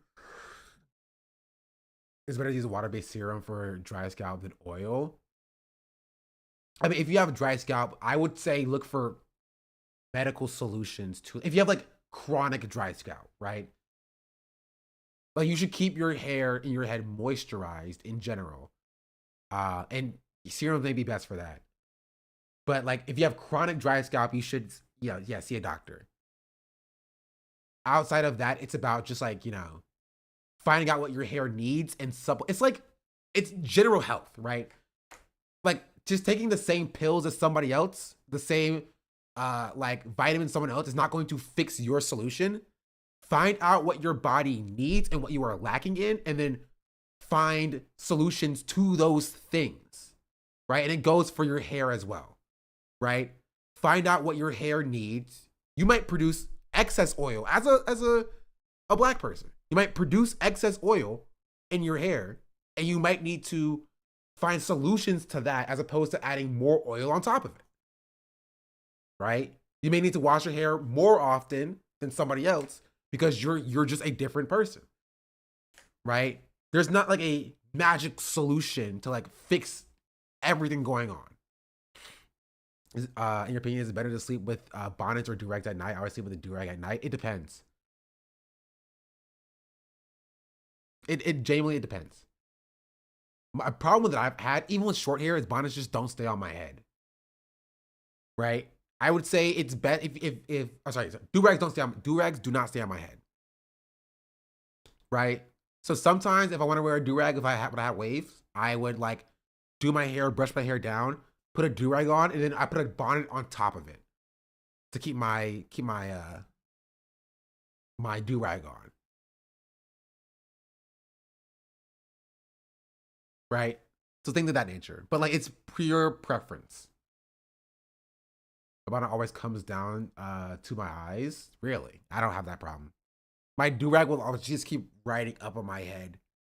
To the point where I have to keep pulling it down and then it rips. So I'm just like, whatever. That's why I don't wear do-rags like that.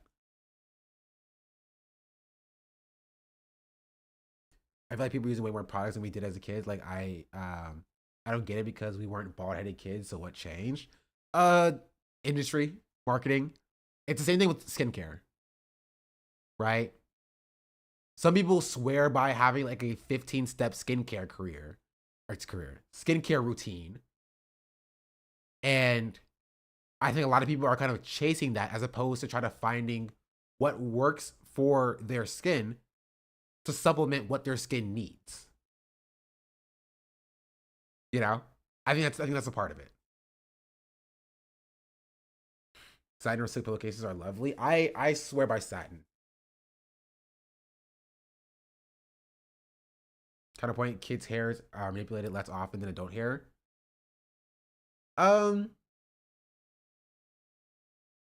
Sure. I don't know how that's a counterpoint necessarily. Hair products have always existed. If you're a child, you're not going to be aware of this stuff.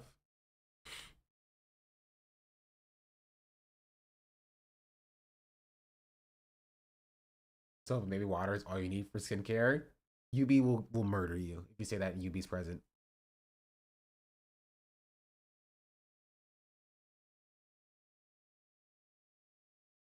It must be the easiest skincare routine. Water.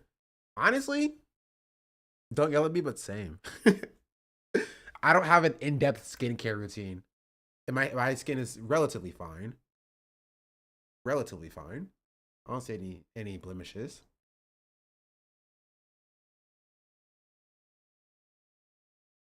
Jeans. No soap. I don't use body soap on my face. I have I do have a face soap, but like that's really it. Lotions or oils? No crazy. I do use lotion. Guess where did you have to tell us your guys' favorite? I do use lotion, but like no serums, no cleanses, nothing like that. Normal stuff. Ironically, my skin was better during puberty.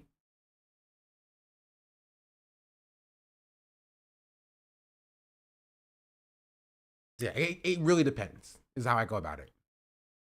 I need a face soap, my face lotion, but something wrong. I'm oily as F. Long hair, great skin. Talking about use water and bonnet. I mean, am I wrong though? Am I wrong? You should use a water and bonnet. Deodorant or natural? I do use deodorant. Like, I don't go natural. Where I don't got that gene in me. I don't got that gene in me.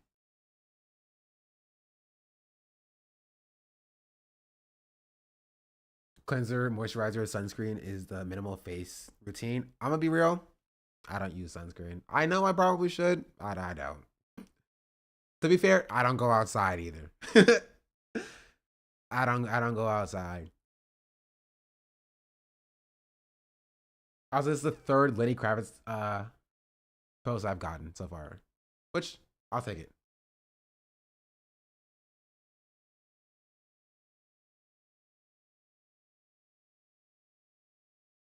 Anyway, let's continue with this. Helped me transform my hair.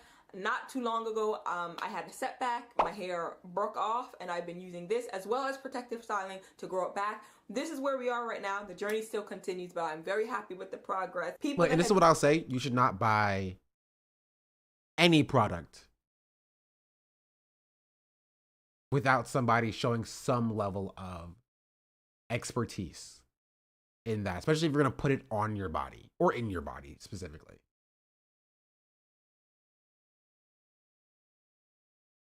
That's my take. Not to come for this person, but like, and I'm not saying that good solutions cannot be made at home, right? But they have to demonstrate that they at least are aware of safety regulations for me to buy said product. You know what I mean? That's my line and my limit.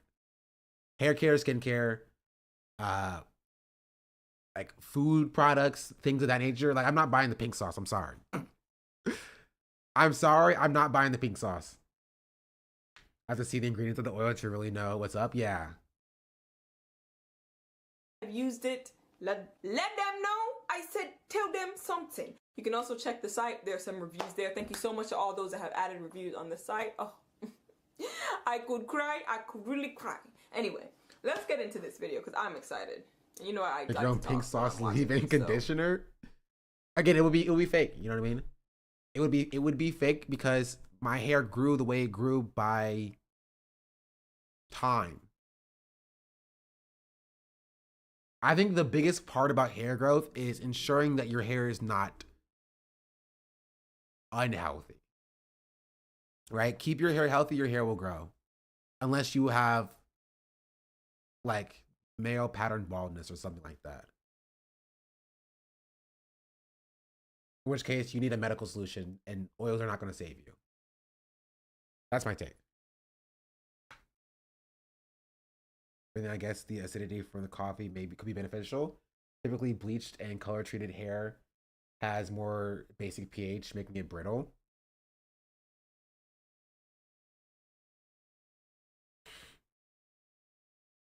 Just no. Here's a new challenge from my black people with type 4 hair. If you think you have more shrinkage than I do, I definitely don't believe you, so duet this and prove me wrong. Do you see how it barely goes past my eyebrow? Bruv. Yup. Hi. Yup. Yup. I care about your hair. The only thing I'm jealous of is your beard. Okay, don't be jealous of my beard, chat. Like, I have my beard. I have my own insecurities. Okay, I'm not like the perfect specimen. Like, you see this right here? You can't see it. Oh, boom. It's finally starting to grow in. It's finally starting to grow in just a little bit right here. After like 5, 6, 7 years, bro. This right here has been the bane of my existence.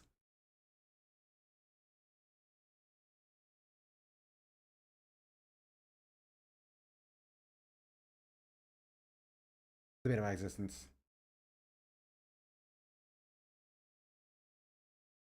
Often you mess with it. I'm a beard plugger. It annoys me all the time. Looks good. Looks intentional. I'll take that. You know, okay. There's one thing.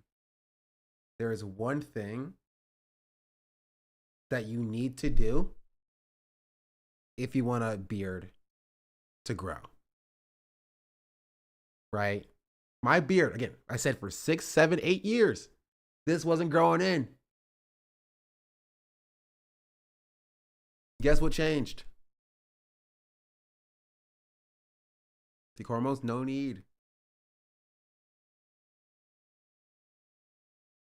Coffee bean oil, age, now. Find yourself a beautiful lady. That's all I'll say. That's all I'll say. Also, that girl South African, I know she was in another TikTok reaction video that I did, and I asked that, and you guys confirmed. Thank you very much, because I knew it. I just knew it. She just looks like South Africans that I've seen before, somehow. How I curl my 4C hair. Wait, I know this person. That's my mutual. What?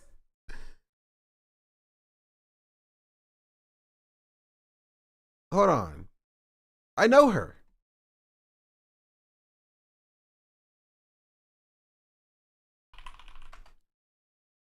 I'm gonna have to check my TikTok. See if she's still around.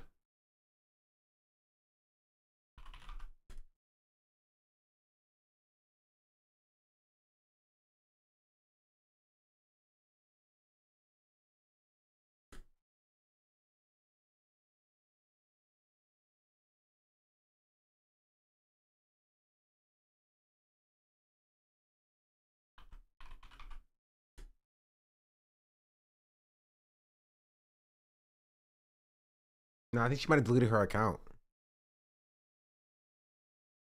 She's not on TikTok anymore? What happened to her? Was my friend Promise I went to school with her? Oh, that's crazy. We were TikTok mutuals.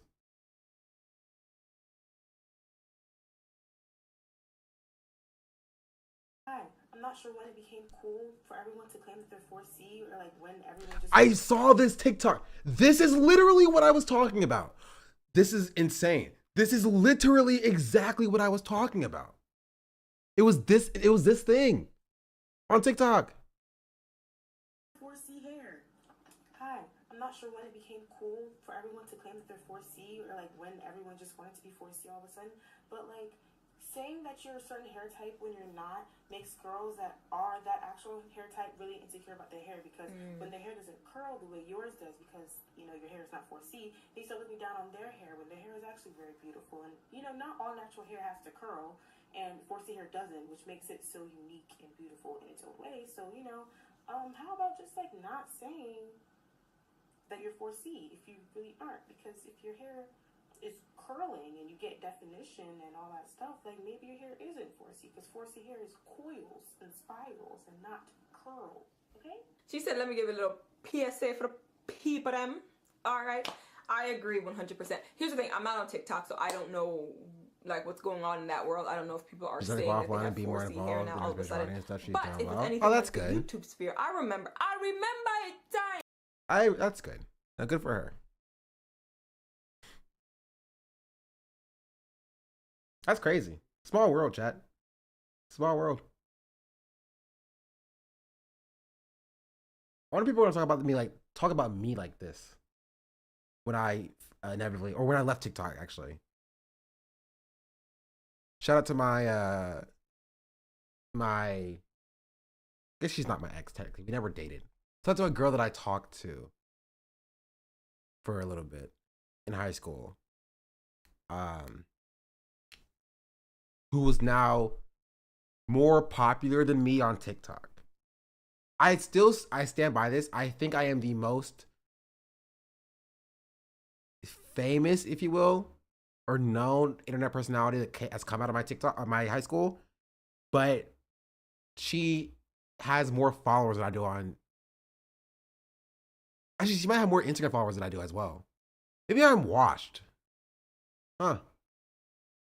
Maybe I'm washed.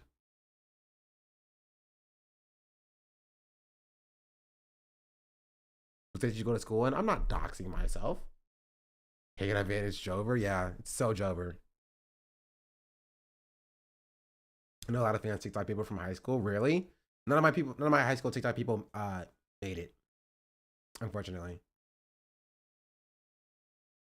I found out my cousin was a very successful movie TikToker though. That was kind of weird to find out. And this feels like slightly wrong explanation. Like, ringlets have definition and so are coils. As far as I understand it, the big reason 4C is less likely to have visible definition is the size of the coil is much more similar to a clump. The smaller the coil is. Where's the biggest tweet? The Kendrick one? Oh, for sure the Kendrick one. The Kendrick tweet got like 80,000 likes. For sure the Kendrick one. It got like 80,000 likes. That's crazy. People are still liking that tweet, by the way.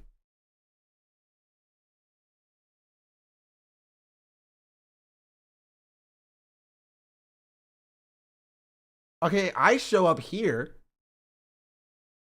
But no, like, this is not about Big Sean. You're wrong, AI.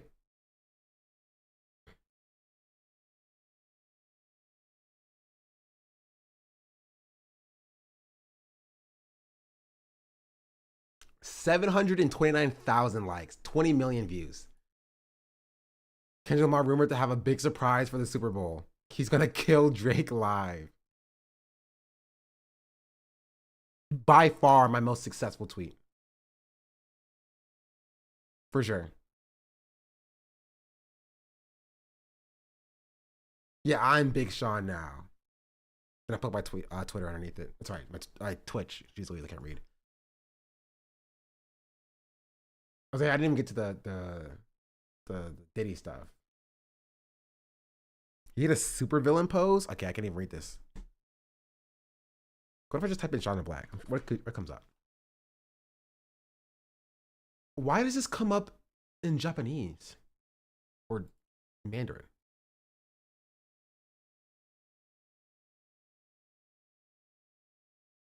Chinese traditional software and game development. Okay.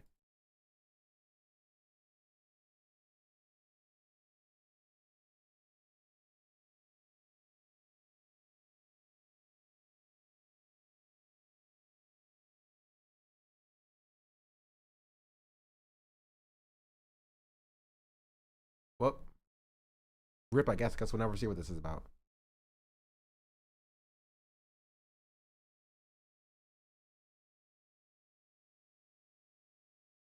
Oh, so we hit 500,000 live views, by the way.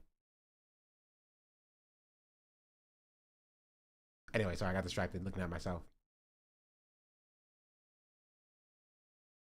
Anyway, that's the hair discussion. I got distracted. Dang, people don't want to hear about black hair. People just dipped. They're like, F you and your black hair. Well, joke's on them.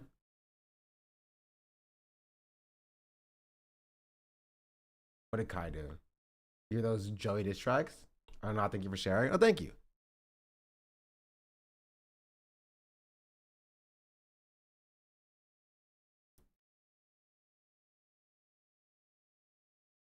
Your room is like the most. Never. Hey, D. You won't let go of them motherfucking keys. This nigga in the keys is crazy. Hey, look, bro, look. Your room is super hot. That's India? Huh? Is India? Yeah. All right, She's bet. sleep. No, she's not. India is sleep. India is sleep. No, she's not. India is sleep. She is sleep, bro. No, she's not. Yes, she. Hey, I command you. I command you as speaking of Don't tell her who you talking to stay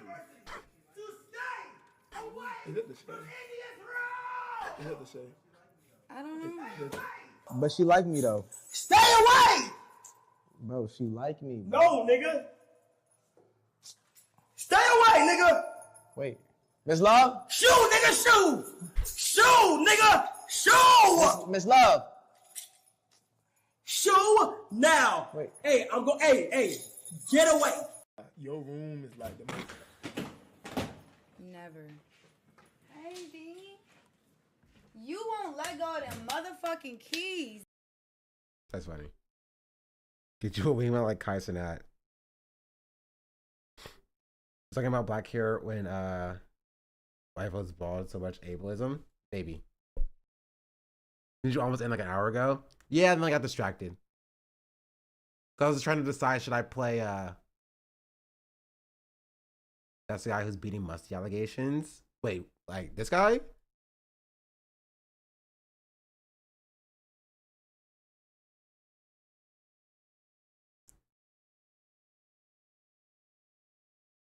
So I think help me almost the vibes inside. Next to Kai, this guy. And several of the girls were calling him musty. Dang, just like a university. People already getting bullied.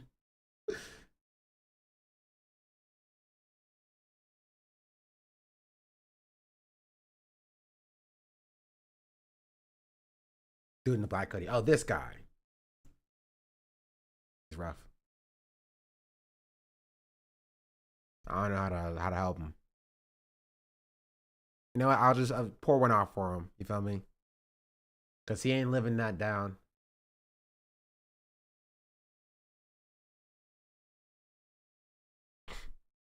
I have some discourse about musty, but I'm too woke. I think people were beefing a lot on this. On what? Like, you could just say on this, chat. What is this? Like on the musty allegations?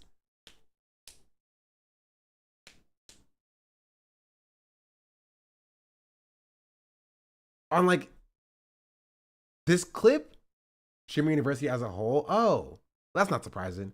You put a bunch of black people in a room, they're gonna start beefing. This is just how it works. The video about black people and hygiene that's good. I don't know if it touches on musty. Like, I don't know what to tell you. Let's see this again.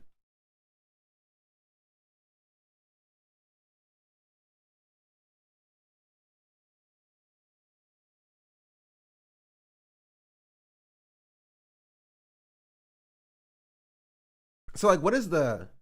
I can't believe Sean doesn't know about what we all know this. I don't. Fell asleep talking about Kai. What's the vibe? No, we were moving on. This was just... I just opened this clip up.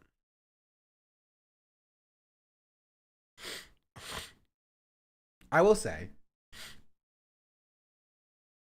it is a tag crazy. I'm not gonna speak again. I'm not gonna speak on the musty allegations. I don't know who musty or why they musty.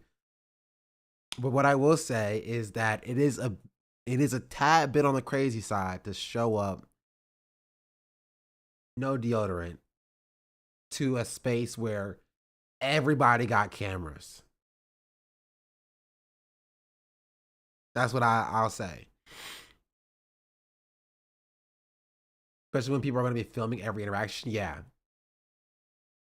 That's what I'll say. Imagine being caught musty in front of 30K people. No, it's not even 30K. It's not even 30K. It's like you caught in front of 30K live people just from everybody filming that one interaction. But then that clip gets Megatechnics just subscribed. Hasan, you've changed. Spread everywhere.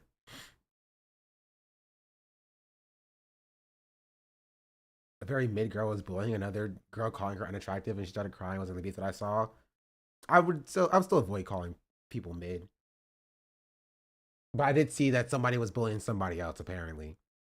If you have a clip of that, I'll tell you that, because that's discourse.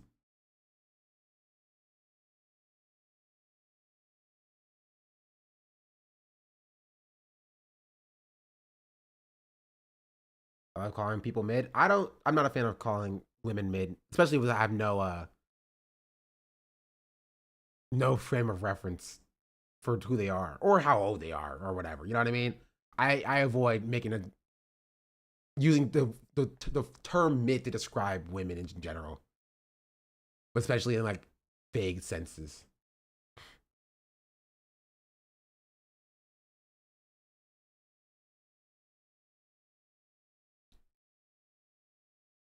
It's also it's subjective, yeah. Been thinking deodorant and cologne hides must. Like, okay, I will understand. You're in the woods, you know, you're on a field trip, whatever. You're like, oh, I haven't gotten back to a shower yet. You feel me? Trying to, like, you know, spray a little bit of cologne, trying to cover that up. I get it. Keep your arms down. I understand. But like, there's no situation where you should be far enough away from a shower where like it becomes a problem. This is not actual school, you know? You can go back to your dorm and shower. No one's stopping you. Even if you're in college, you can still go back to your dorm and shower. Like, there's nothing to be like, oh, I must now forego my shower once again to go to class across campus. I can't take a shower. Like, you know what I mean? Like, again, I don't know the situation. I won't speak on a situation that I don't know. But I cannot fathom a situation in my mind where that's the case. Other than a dorm in school, the boys' floor smelled rancid. That's not remotely surprising to me, you know.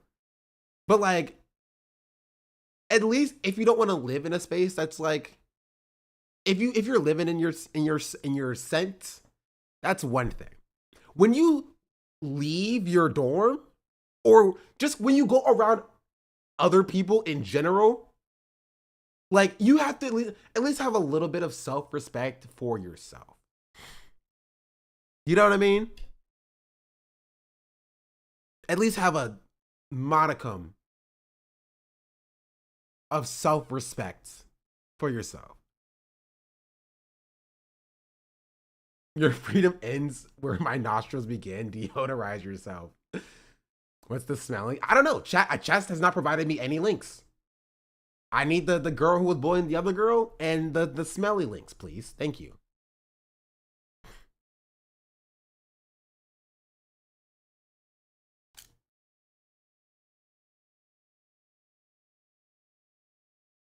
Why does this keep opening over here?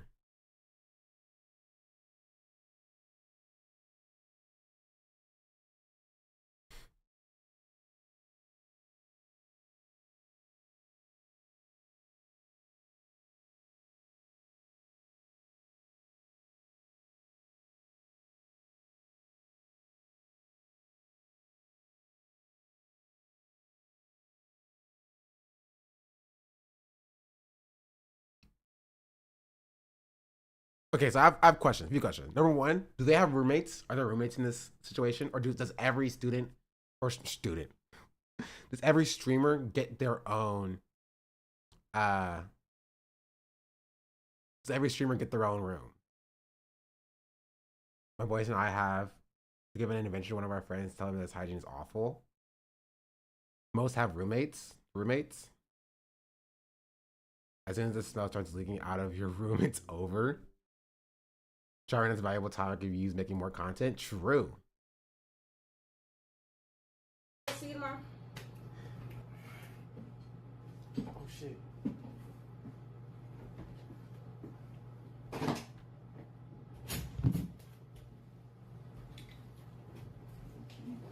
Oh, thank you.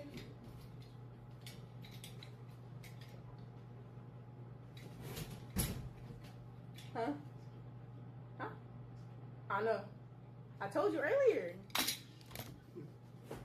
That's crazy, bro.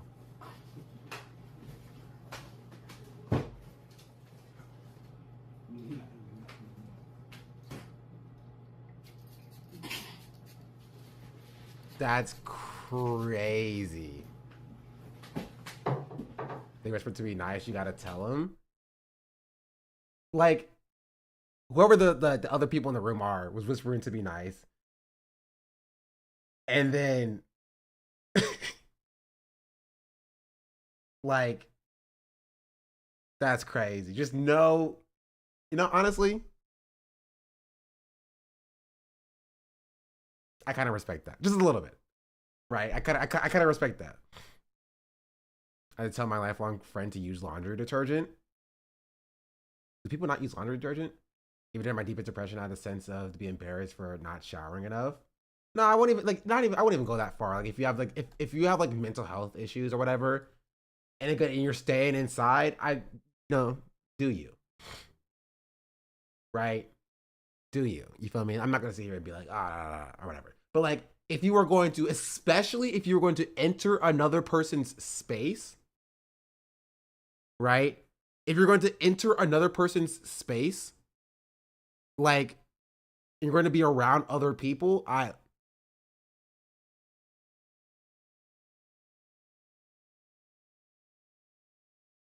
don't know. I don't know.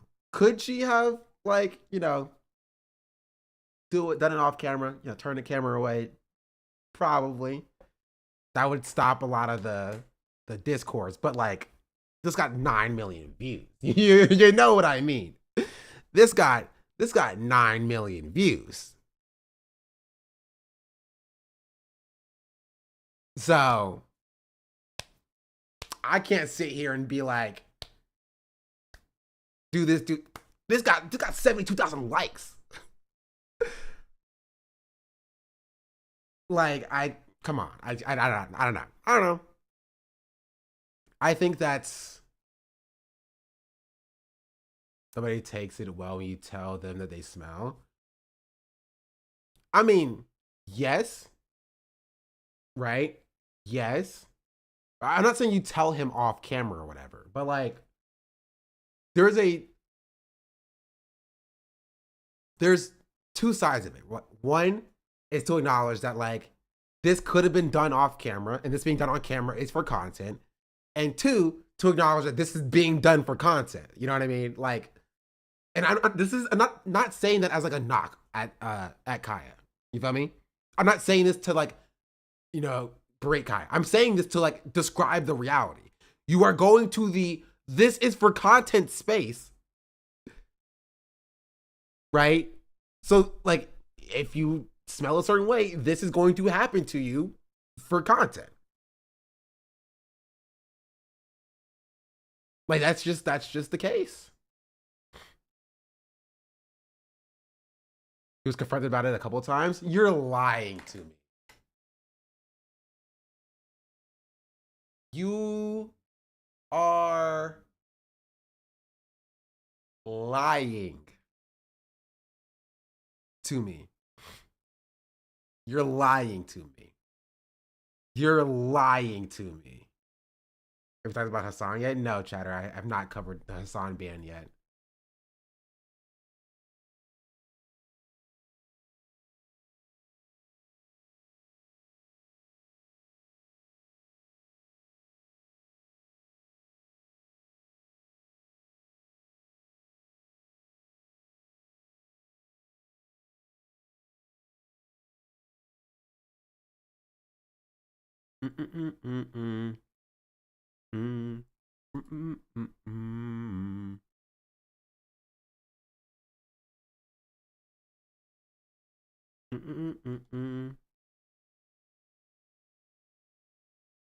Like, what do you do?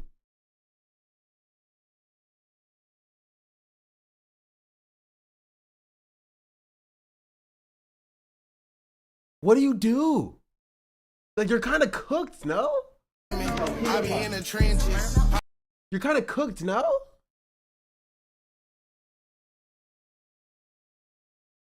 Popeyes wanna sign me. I make you get some chicken. Dope gang save me. Whip gang crazy. Dog shit talker. I pop shit daily. Dope gang save me. Whip gang crazy. Dog shit talker. I pop shit daily. It ain't hard to find me. I'm probably in the kitchen.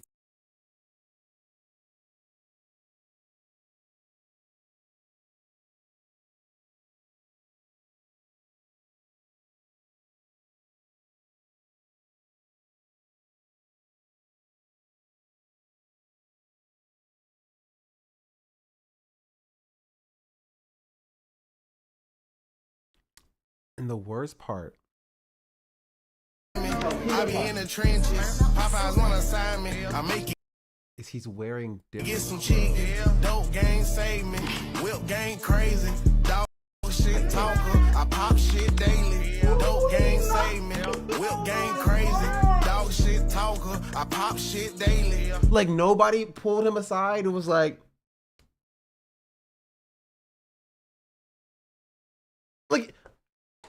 this isn't real school. This is not real school. It has to be a bit. Right. I would think that it has to be a bit. I would think that it has to be a bit.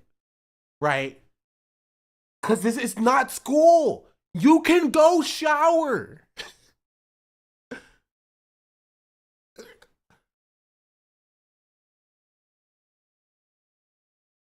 There's okay.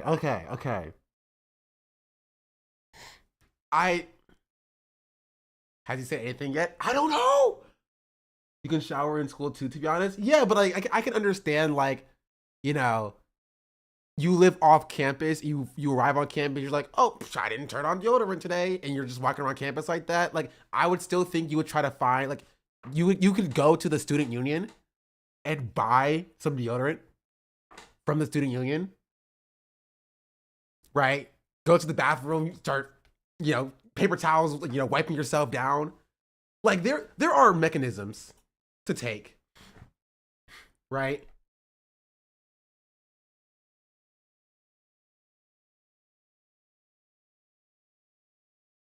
But like, your showers on campus, not like public showers. It depends on your campus, right? But not every campus has, like, you can go to the gym and shower, but you're gonna be putting them back on the same clothes. He says he showered in the other clip. Stop. Stop. I don't want to. Okay, I don't want to dogpile. I do feel bad, right? I do feel bad because, like, he genuinely, if okay, because,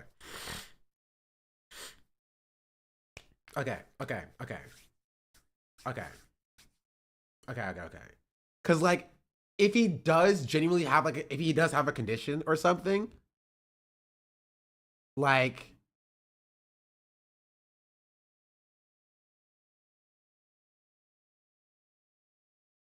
that could be the case.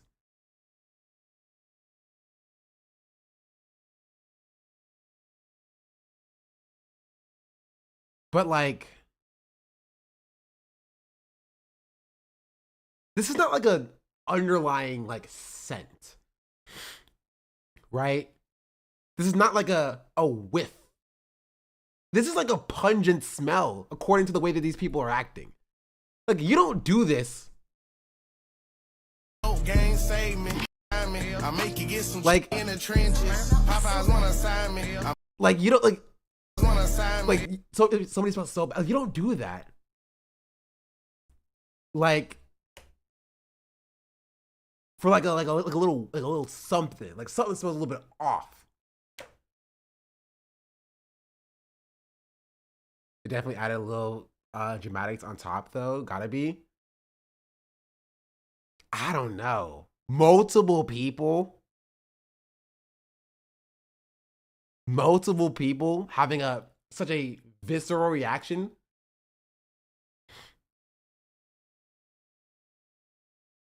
I don't know.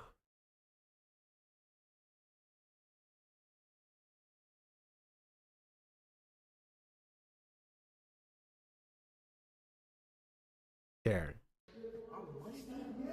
No, keep it up. Keep it up. No, keep it up. Keep it up. No, India, dead ass. On some real shit. I think it's out 2 times a day. Dead ass. Smell it on some real shit, like dead ass. I smell your whole armpit? I swear to God. I'm musty? Yes. You don't smell musk? I'm musty? Okay, she's even trying, like, she's not even being mean about it. You know what I mean? She's not even being mean about it. Like, that's a crazy, and that's crazy. Like in this clip, you're like, okay, this is a tad bit mean, right? This is a tad bit mean.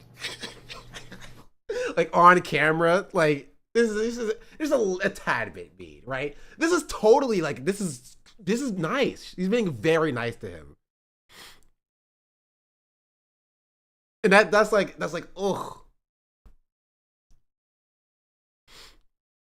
I know this has been mentioned. Maybe he's smoked some really skunky weed. No. Chat. Must is a very specific thing, right?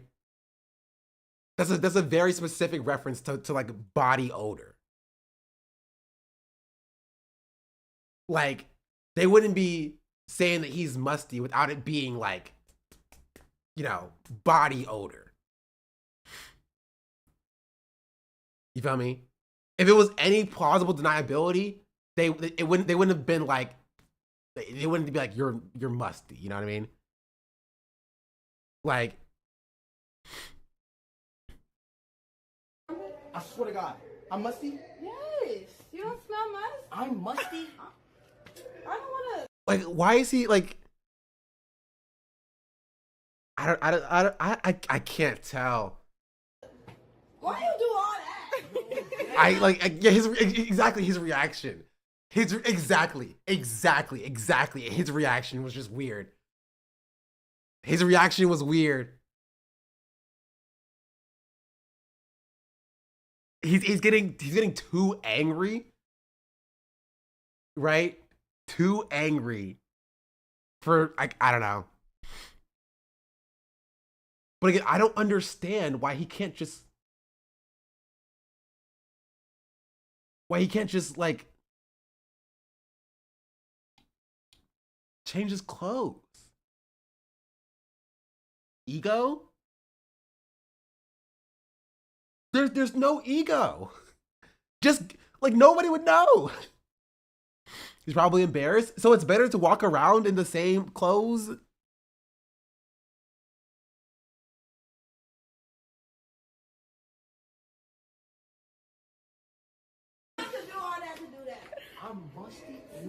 Come on. Come on.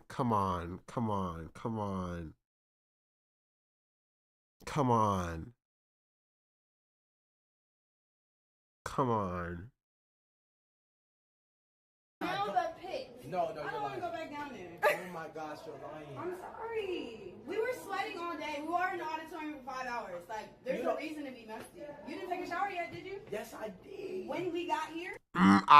No, don't believe him. Don't believe him. I've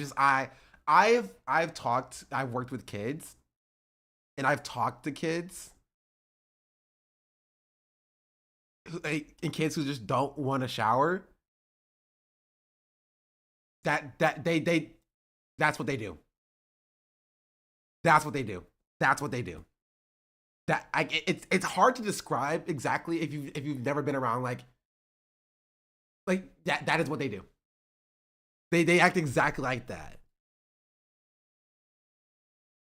You didn't take a shower yet, did you? Yes, I did. And she gave him an out. That's what I don't understand. Like I don't even know anything about like India Love, but like I have a good impression of her like from this. Like she's being very nice. She gave him an out. Right? She was like, we were in an auditorium for like 5 hours. It was hot in there. You haven't taken a shower yet. Like, yeah, no, it's fine. Just like go take a shower. We'll all be chill. No worries, no problem. Like, cause like he confronted her.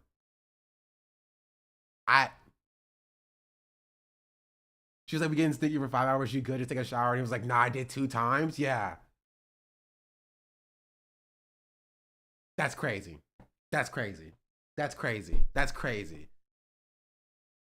Like, even if he's not lying and he did take 2 showers, even if that's the case, just take the out.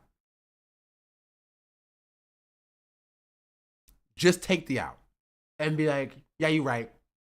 I'll you know what? I'll go shower right now. I love me some showers. Scrub it up a dub, you know? Like, you're on camera. Why do you want this to be your legacy? He's known to be a liar, but like, lying to what end here?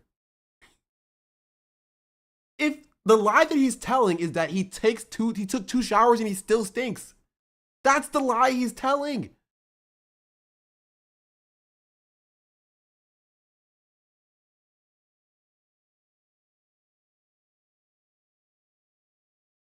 I don't get it. I don't get it.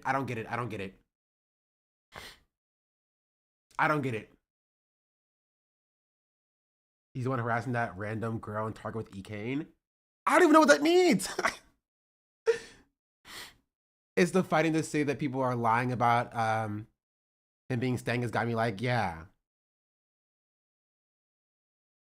DG was hiding in India's closet after almost getting expelled.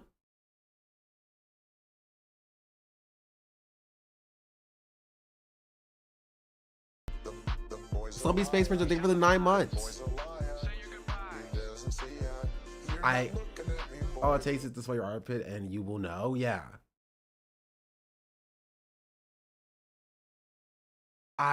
This is kindergarten BS. It's so weird. It's so weird. If he's wearing the same clothes the whole time, then you change them. There's zero reason why he can't change his clothes.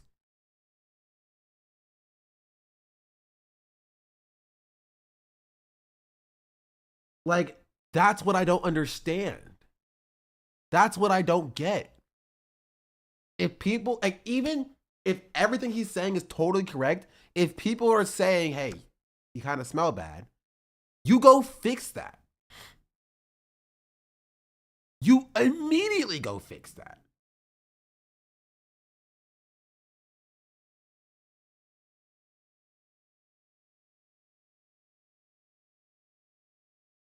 I am so confused.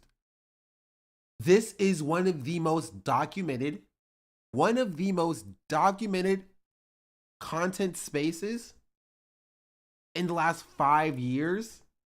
And this is what you want your legacy to be? Especially never heard of him. He's always going viral for being a freak. No, I've never heard of him.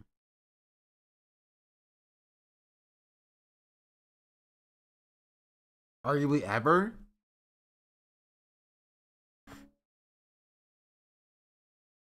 Bro, what? I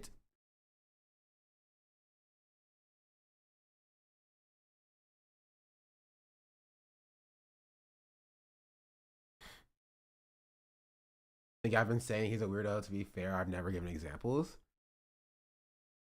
Not only people say you was smoking, not only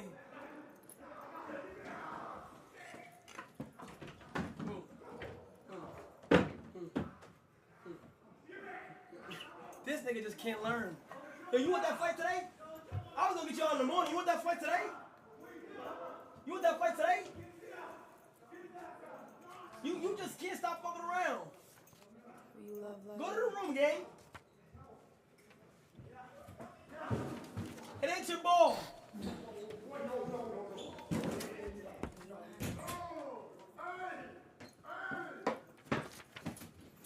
Hey! You need to get this shit together. Hey! Real talk, you need to get this shit together. You threw the ball at me, nigga. I got my ball in there. What do you mean, talk 25 years old to go to your room? Right here.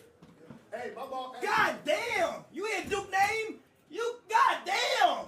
Not only people say you was smoking. He was hiding so he wouldn't get in trouble for throwing a party, I guess.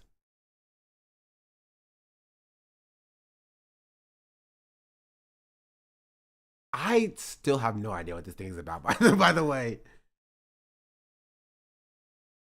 Like, I have literally zero clue. It just, stuff just be happening. Everything with her is, she's being sexually harassed.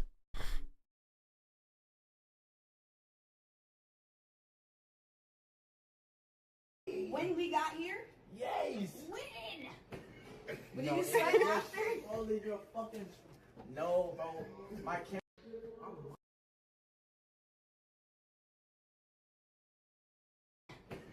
What did you say? When we got here? Yay! 5 hours. Like, there's a reason to be musty. You didn't take a shower yet, did you? Yes, I did. When we got here? Yes. When? Nah, I don't believe him. Bro, imagine if, like, okay, I have to believe. I have to believe this is a bit. I have to believe this is a bit.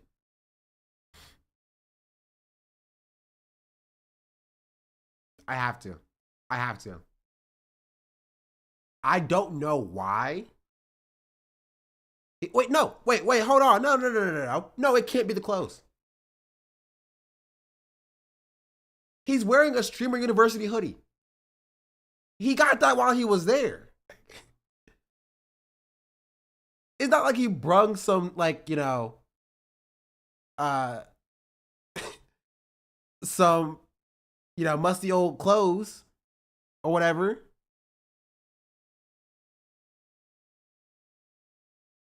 Maybe he nervous sweats badly. then okay, if that's the case, then you have to understand and take that into account. And you go shower. Isn't it like day 4? This was 3 days ago, chatter. This is the day that they arrived. This is 3 days ago. This is on day 1. It's on day 1. Like, come on.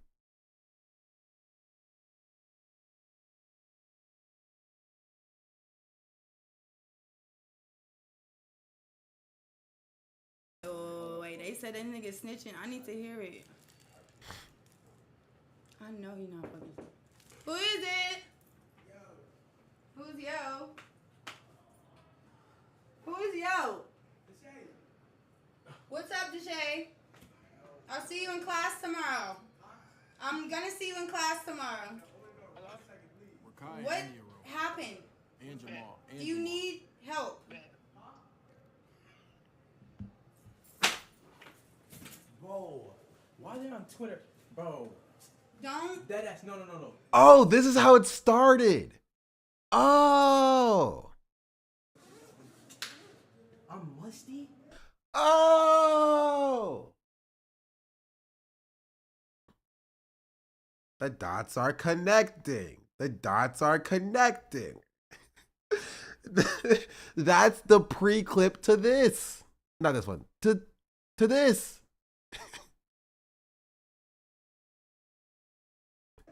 No, keep it a buck. Keep it up. No, keep it a buck. Keep it up. No, India, deadass on some real shit. Because I think it's. I couldn't do this many cameras, honestly. Honestly. I couldn't do this many cameras. Maybe if everybody was recording their own content, I couldn't do with like the 3 or 4 people following every single person.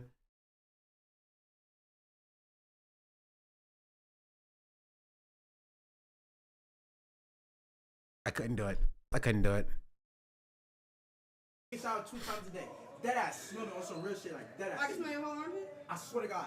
I'm musty? Yes. You don't smell must? I'm musty? I don't want to. Why you do all that? No, you didn't have to do all that.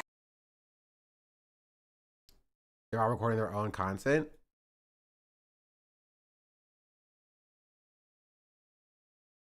No, this is a camera person.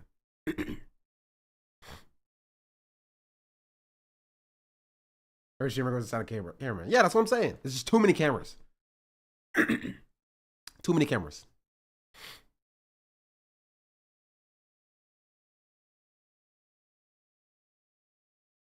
Kyrie inventing reality TV. The dude knows he must see, so he's overreacting. The surprise. But why did he come to this room? He came. Okay, that's what I don't understand. He came to this room to be like, people on Twitter are saying that you're saying that I'm musty. But if he knows that he's still musty, why would he not just go take a shower and then do this?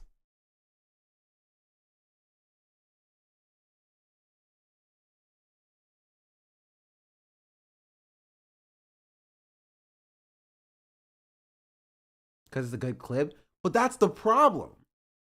Why would you agree to that? Why would you agree to being the stinky boy for like the bit? Must in the clothes, shower, want hope. Obviously, when I say take a shower, I mean change your clothes. Do you not change your clothes after you shower? That's obviously what I mean when I say take a shower. Is you take a shower, you put on different clothes. Like that's what I'm talking about. People are cloud obsessed.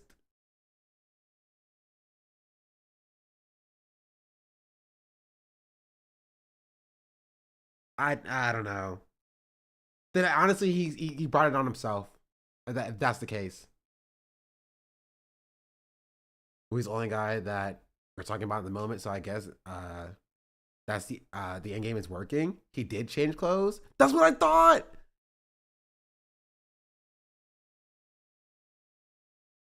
That's what I thought. Wait. You are a great person.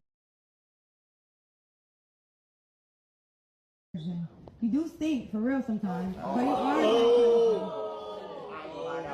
You are a great person though. I'm giving you your flowers like you are. So work on it. Just work on I You are a great person. You do stink for real sometimes, but you are a great person. This actually pushes further into it being a bit for me. Honestly, this in front of the class does lean into it being more of a bit than like something genuine. You know what I mean?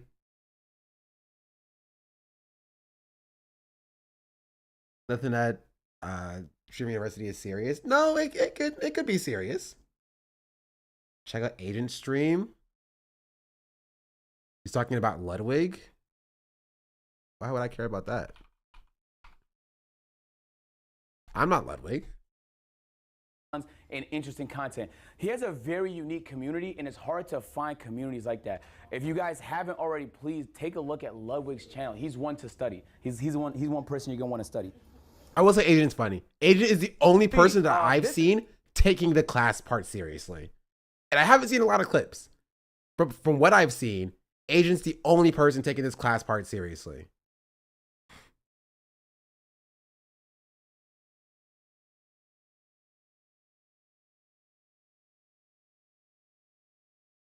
I'm sorry, the cameras take me out. I can't take this seriously. I feel like this would be unique and interesting content, but all of the cameras just take me out of it. Dante did too. I didn't see Dante's class. But I'm sure Dante did. Dante's great.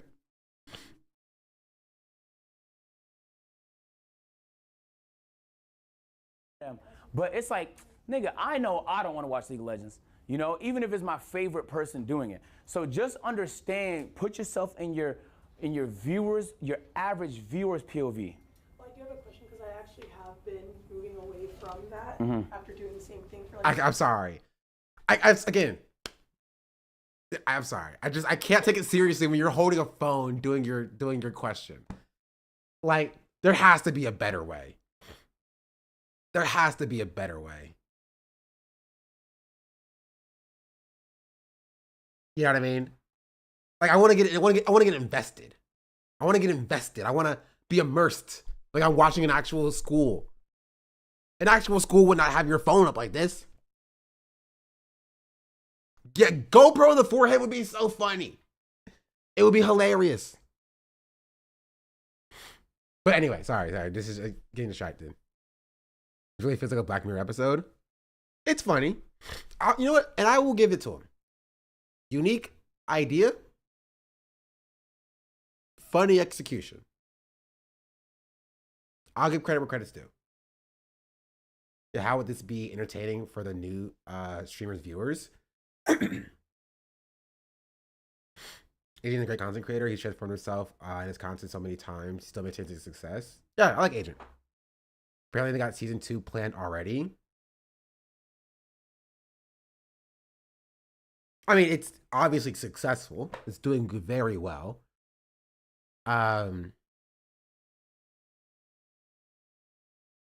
think Kai letting fans decide who gets expelled, or Kai destroyed some equipment and usually thrown off the campus party. Yeah, but I don't think expelled is actually a thing though, right? Like they don't actually have to leave. Oh, the agent clearly put work into this.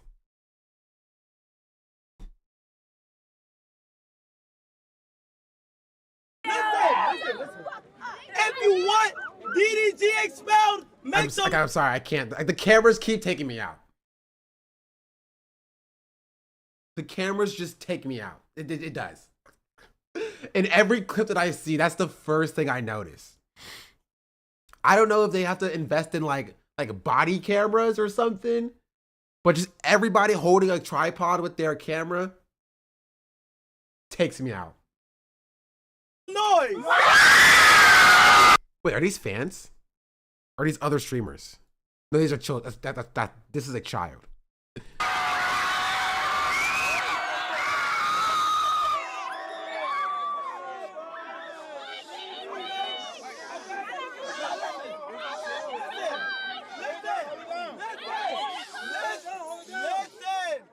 Listen. If you want Rakai expelled, make some noise.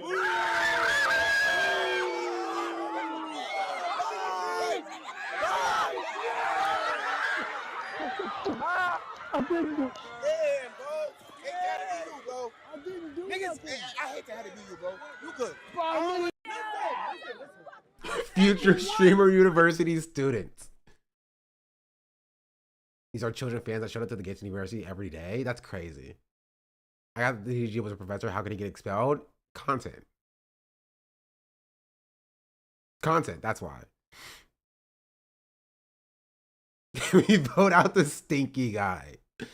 You know, this is what I'll say. This is what I'll say. I'm not unique in my critique of Kai or other large streamers. I think Kai did a better job of including smaller streamers than most other people I've seen put events on. Right?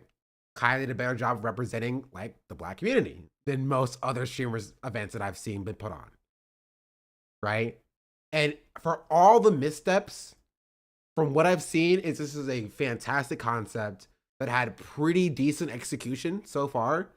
Some things could and should be better.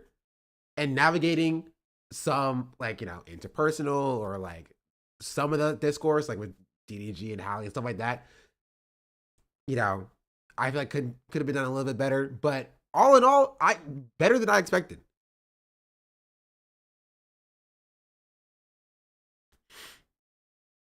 Better than I expected. I'll give him credit. He really raised the bar for streamer events. Yeah, not even just in scale and scope, because I don't expect all streamers to be putting on this and yes, essentially renting out university campus. I don't expect that. But Kai has pretty consistently like put a spotlight on smaller streamers more often than I've seen from the other people in the landscape. Right? He doesn't put an excuse out for like why he didn't include somebody with less than 100 followers. He'll just include somebody with less than 100 followers. And I don't excuse me. I just don't see that anywhere else. I don't see that anywhere else.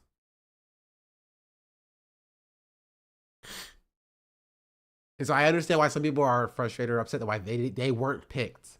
But honestly, they had a better chance getting picked for this than getting picked for anything else. He's also encouraging other big streamers to go out and use their audience to help smaller streamers. Yeah. He's fostering these connections, bringing the space together. And I respect that. I do. And I will be fair and I'll give credit where credit is due. I respect that. Is he going to commission for each streamer and confused how this works financially? Chat, you may be a little bit confused because you realize that this, I believe, is DDG's stream. This isn't Kai's stream. If I were to go to Kai's stream real quick. Is Kai live? He's not live right now. But if I go to the stream from yesterday. Where's it at? I don't know. He has ads. That's what I'm going to say. He has ads. A lot of ads. Not a lot of ads, but like T-Mobile like basically sponsors the event as well, along with other ads. That's how it's financially viable. First day, there was like 500 people watching. Yeah, I watched the first day, some of it.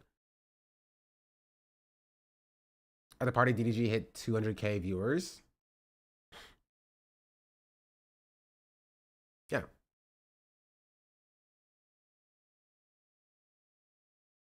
It does raise the bar.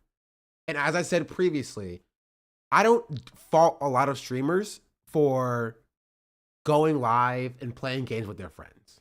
right? Or doing events and inviting their friends for events.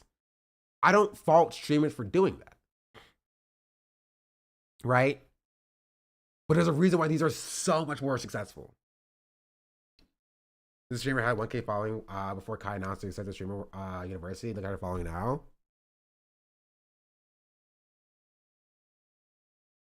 Yeah, it's pretty good. It's 22K.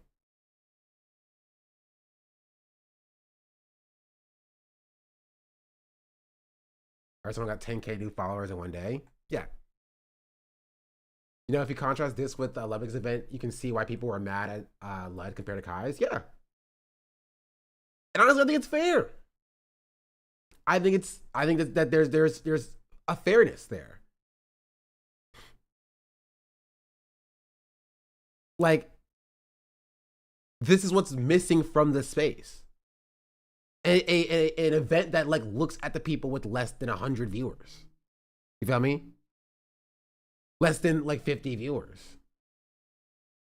You don't have to have 1,000 viewers and also be best friends with somebody who is friends with a big streamer to be invited.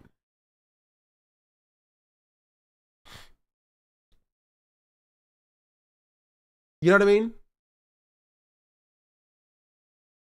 Now imagine if it wasn't just Kai doing this. Is there a person with 60 viewers talking to somebody with 5K and they're making content together talking about future plans that would never happen? Yeah. And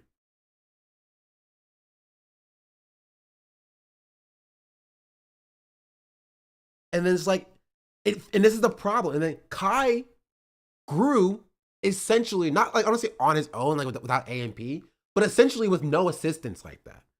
Kai had to grind by himself and his friends to get to the top space. Kai wasn't invited to events like that. I talk about this consistently. Kai was not invited to events like that. Kai was not brought into content with the biggest streamers at the time. That was not a thing. Right? And this is what we talked about a few weeks ago about why it seems like the space, right? Like the Pogger space seems to be so small and even shrinking in comparison to like what Kai is doing.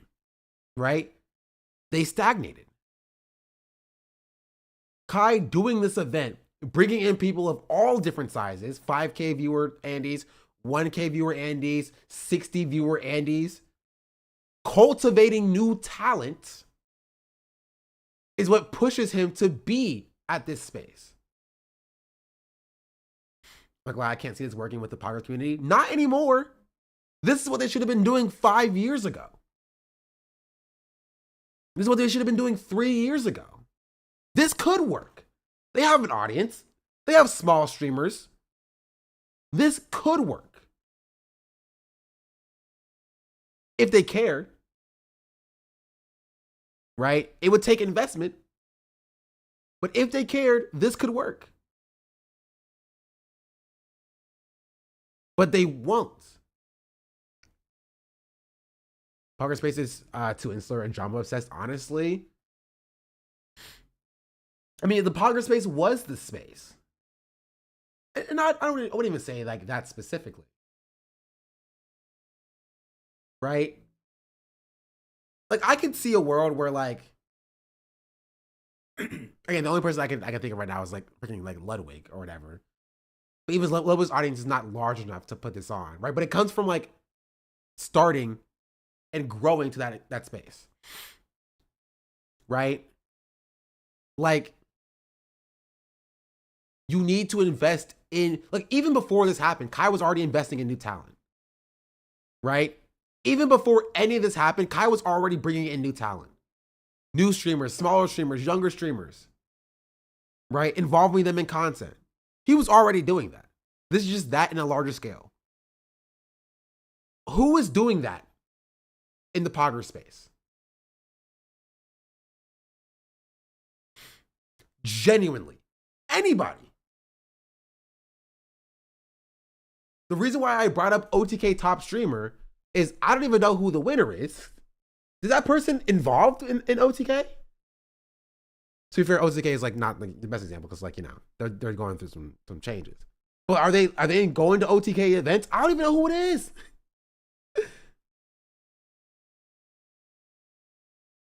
You know what I mean? There's no cultivation of talent.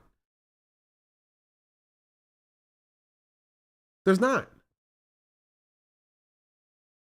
There's no cultivation of talent. And that's upsetting to me because this is the space that I'm in. I'm closer to the Pogger space than I am to the WL space. Right?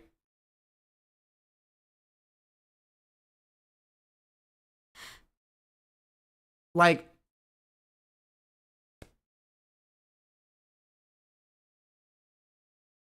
and the problem is I don't even think they want that.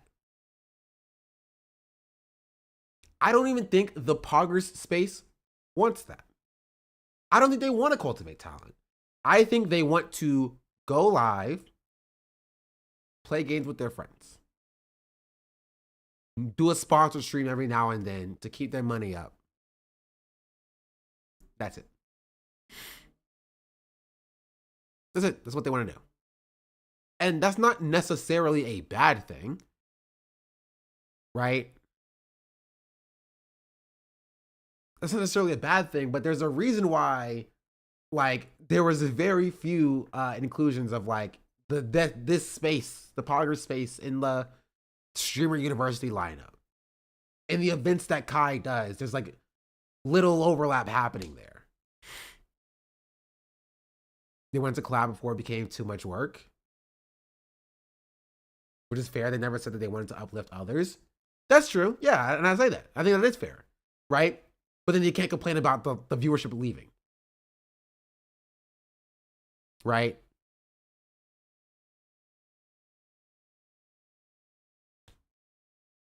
Like how XQC does.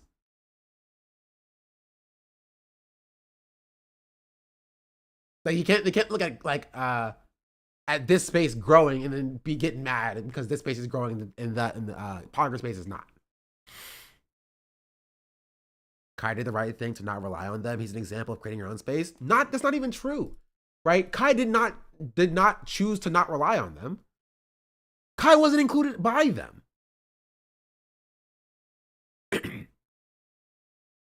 Right? I'm sure when Kai was growing, being reached out to by the top streamers in the space would have been fantastic for him. You think a Kai with 1K, 2K viewers would not have liked to collaborate with somebody with 40K? They never extended their hand out. They never reached out to somebody growing, right, in their space. Let's go back when he had 4,000 viewers in 2019. Is he only talking to him because he was nipping on his ass? Yeah. Like, maybe it's better like that so something new could come up. I mean, no, I wouldn't even say that, right? Because I think that there's like, what Kai is doing now is Kai is doing what they should have did for Kai. Right? You should have somebody to like reach down and help pull you up. You should, as the top of the industry, usher in the new space. Right? Kai getting as successful as he did, right? Done on like luck, essentially. He should not have had to wait for luck. He should not have had to have grinded on his own. There should have been someone to help usher in the new class of the new streaming landscape. But they didn't. And Kai grew on his own regardless. And now he's so large, putting other people on. And now we're looking at this other space like, why is it dying?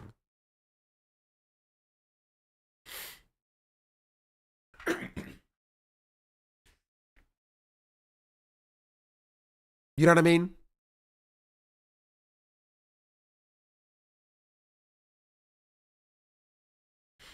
be fair, I also feel like they didn't think their time was already over. It wasn't over. That's the thing. It wasn't over. In 2019 and 2020, their time wasn't over. They were also rising. They were also growing. But they got complacent and they grew their own sphere, their own circle. Right? A circle that was pretty undiverse. We'll say that. There were no black people. Okay, we'll say it. There were no black people. They were 0 black people, essentially. No black people.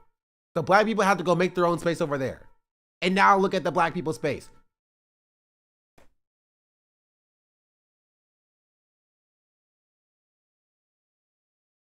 You see what I'm saying? Right? And so it's totally fine for you to just not want that responsibility. Right? It's totally fine for you to not want the responsibility of like handling diversity and putting on smaller streamers or whatever. But when your space is so insular, right? And you're collabing with the same people, right? For years and years on end, then yeah, don't be mad when you fall off. When that base of support and fans gets older and they stop watching, right? And you don't have any new talent to bring new people in.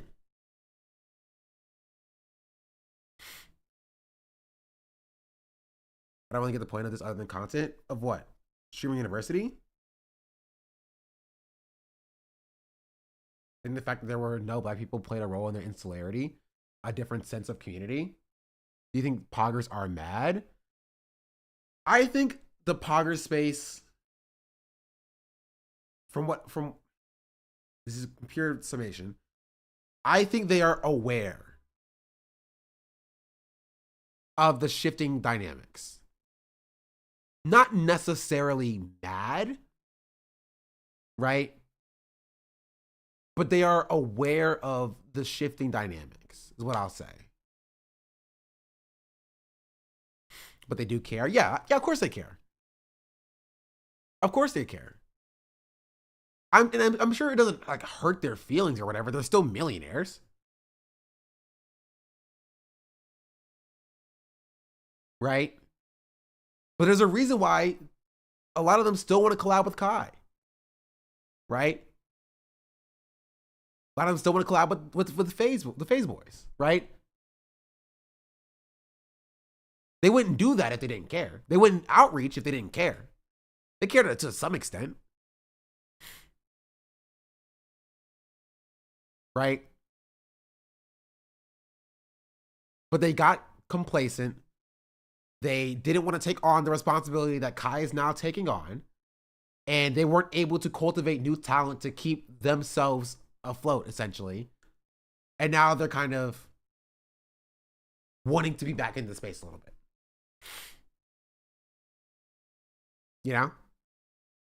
Yes, Shimmer, you don't really get the point. I bet the idea just seems like to people, not enough adults. They really weren't teaching them anything to help them grow their communities. I think Extra Emily was teaching dance moves or something. But yeah, it's because it's content, right? It's not like an actual university, chatter. It's content. Maybe there's like tidbits of information that that the streamers can take with them back to their back to their, what's it called? Their space. But it's, yeah, content and networking. This is a giant collaboration, not a real school, yeah. Asian is a good example of the potential it has, though. 100%, I agree. And they even have way more in common with black streamers such YouTubers, so I watch them a lot. Most spaces have no native people, but there aren't a lot of us. But having no people in the space is damning, yeah.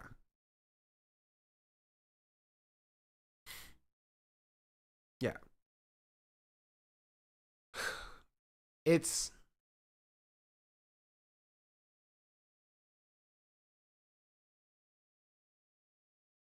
yeah, that's my take. Is that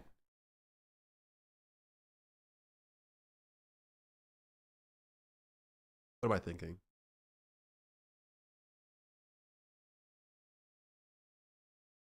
what did we talk about before, like last week, chat, or like 2 weeks ago, where somebody got mad at somebody else because they showed them what they should have done and they didn't do it. So that's why they were mad. You know what I'm talking about? And I don't know what I'm referring to. We talked about it. Expand more? I don't know more. That was just the vibe that I got from whatever we talked about. Somebody got mad at somebody else for showing what they should have done, and they didn't. The tour. I remember. It's the tour.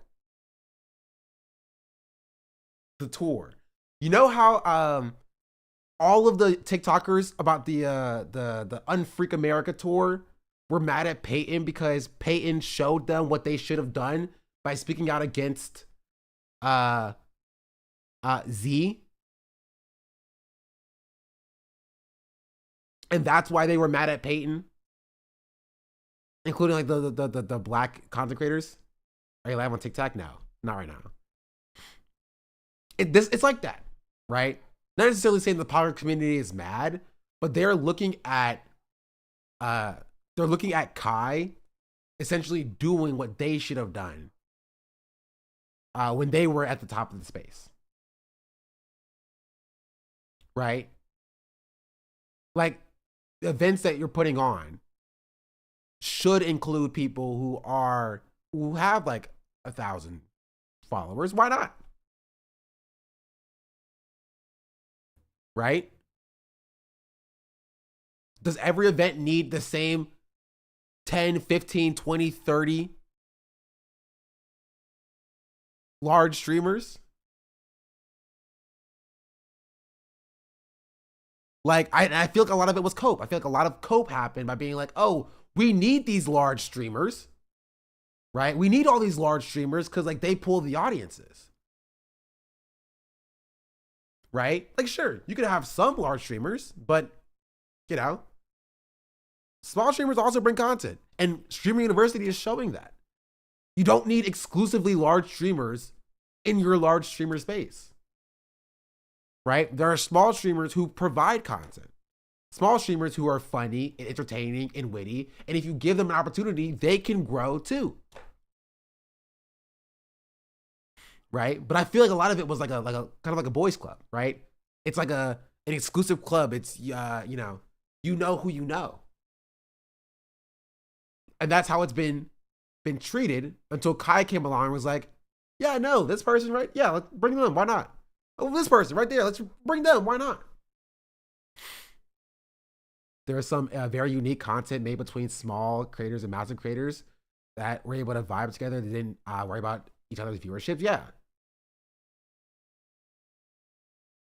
You just want to see a curated new up-and-comers, like literally a new character in your favorite sitcom. Who wouldn't want that? A lot of small streamers are small because they have to work multiple jobs and can't be on regularly, but they do have the ideas. Like how movie studios don't want to risk new projects and recycle the same old stuff over and over. Yep, until those studios eventually stop making any money.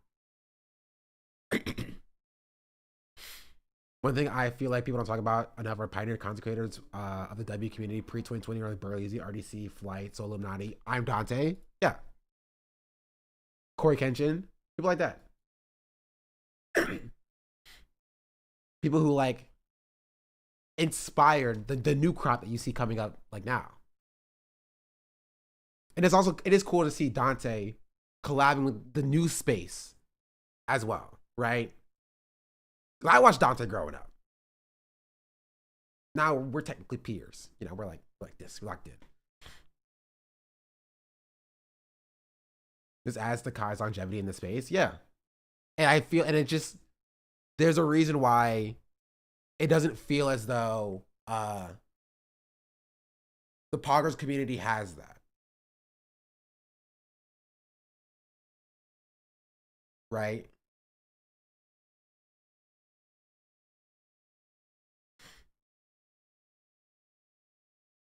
Don't say that he's not that old. He's not that old, but like he is still like old guard, you know? So I don't know. I don't know about the future of the poggers community.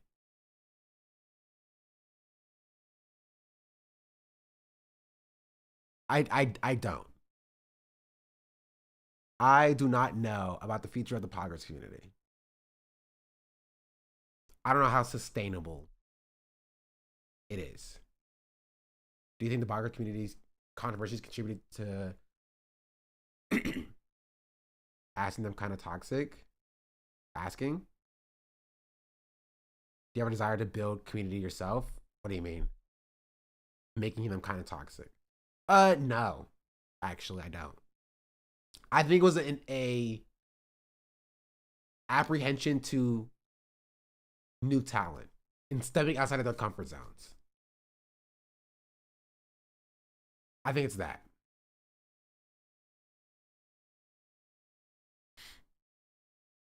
This is something very unique that I've never seen, and I like it. It still has problems to be worked out, but it's going in the right direction for those can be addressed. Yeah. It's not one community. It's just streamers from one era. Well, that describes you just said the same thing twice. Poggers community describes streamers from that one era. Like proactively getting smaller creators on stream, creating events, etc. Yeah. It's about looking at the landscape and taking a chance on somebody. Right? Being so cool was trying to talk one of his Zero RP streamer friends into joining the next university, but they were immediately negative about it. Why? I'm interested. I'm curious about that.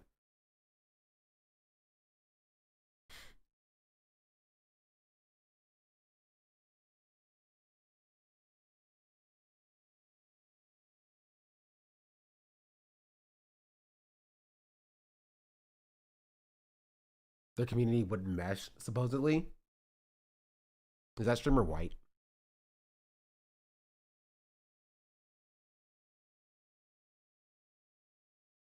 This is something I hear all the time as to why. This is actually a critique that I hear for exactly what I'm saying here, as to why the poggers community couldn't possibly do things like Kai is doing here. Right? Why there's like less or no black people in like the poggers space, because the community wouldn't mesh.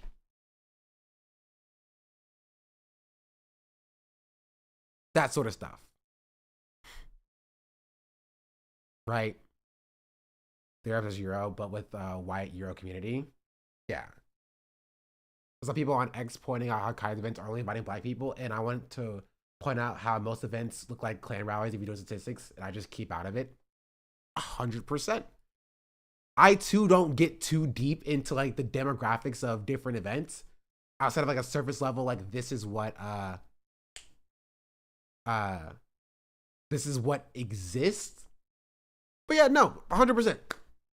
Events that are not put on by Kai are overwhelmingly white. That's just the case. That is just the case.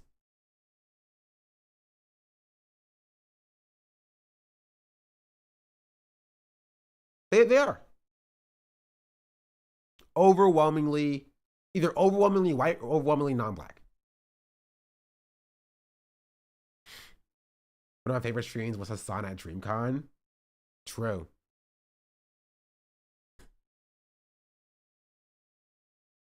I've seen Twitch Rivals, they only allow 3 to 4 different black people. I have yet to be invited to a Twitch Rivals. It just has not happened yet. And I have expressed interest to a bunch of them. Going back soon. I couldn't get tickets to DreamCon, so rip me. Maybe next year. Let me see. Twitch Rivals.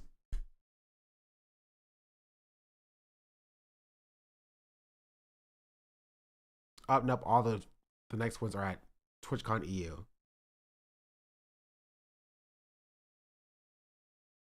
You think that the DreamCon tweet controversy will cause him not to go this year?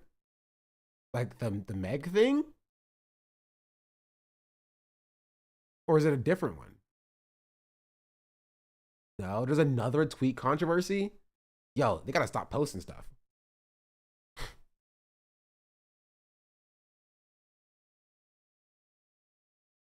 I was saying no to the chatter. Oh. There's another one. That's what I'm asking.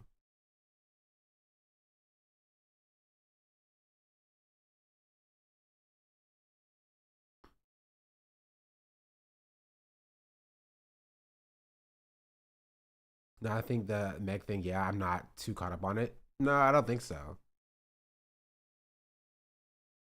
The internet made a mistake and apologized. I don't see why people are angry. Meg hasn't dropped out, has she? I don't think so.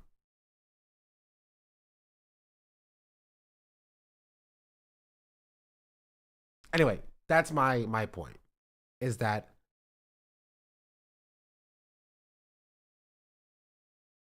that is what I see from this space. Is the Instagram account like is it, this time not a tweet? Which is why I was confused about what the chatter was talking about. I hope that this inspires. This is my okay. In conclusion, I hope this inspires more. I hope this inspires more streamers to include not just the top tier of people for their events, right? The same, 20 names, right? I understand and I acknowledge that, doing events, inviting your friends makes sense, right? Makes sense. But I hope people are, you feel me, more open to inviting smaller streamers. That's my take. Not every event needs to have the same 20 million follower streamers. Invite friends and newcomers, crazy idea. Yeah, but again, I will give credence to the yo MP Sharky. Thank you for the 10 gifted subs. Much appreciated.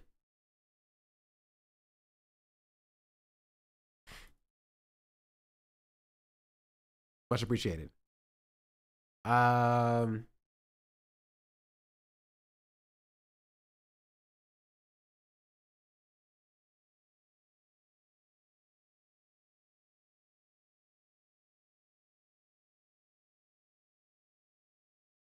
Even reaching out if you don't think they will come is good. Yeah. I don't see it that way. Austin did his streams a long time ago where a lot of small streamers took part in, then it died out because the streaming space got toxic with gambling and all that. That's not true. You think like Raj Royale ended when streams got toxic with gambling? That's just objectively incorrect.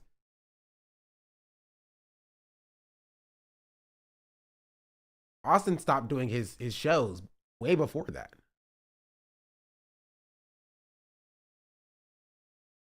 It ended way before that. Exactly. It was way before the gambling things popped off. The space lulled, don't get me wrong, but all the collabs and all that died out. But also you can't mention like one thing, like one event that had, I think, better representation for smaller creators, like Lever Host or things of that nature, and then like, use that to combat what I'm saying. You know what I mean? Because that's not the case. I think Austin did a better job when he was doing it, right? But like, one, he stopped doing it, and two, like, even then, like one person doing it is not enough. The space needed a change.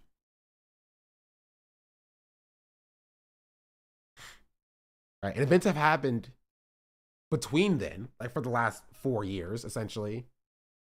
And it's, I mean, we can do it. If we want to get into like the intricacies, we can go through all of the different events that have happened for the past 4 years and see what the makeup demographically of large streamers to like smaller talent is. But I think we all understand that like there will be a lack of smaller talent. right? How you find that talent, you know, that is a question. How you vet that talent, that is also a question. But the reality is that there is a disparity in the amount of talent or the level of talent that is in these events. Right here's I want to see or show this clip of Cutie talking about it that I had somewhere. I think I closed it.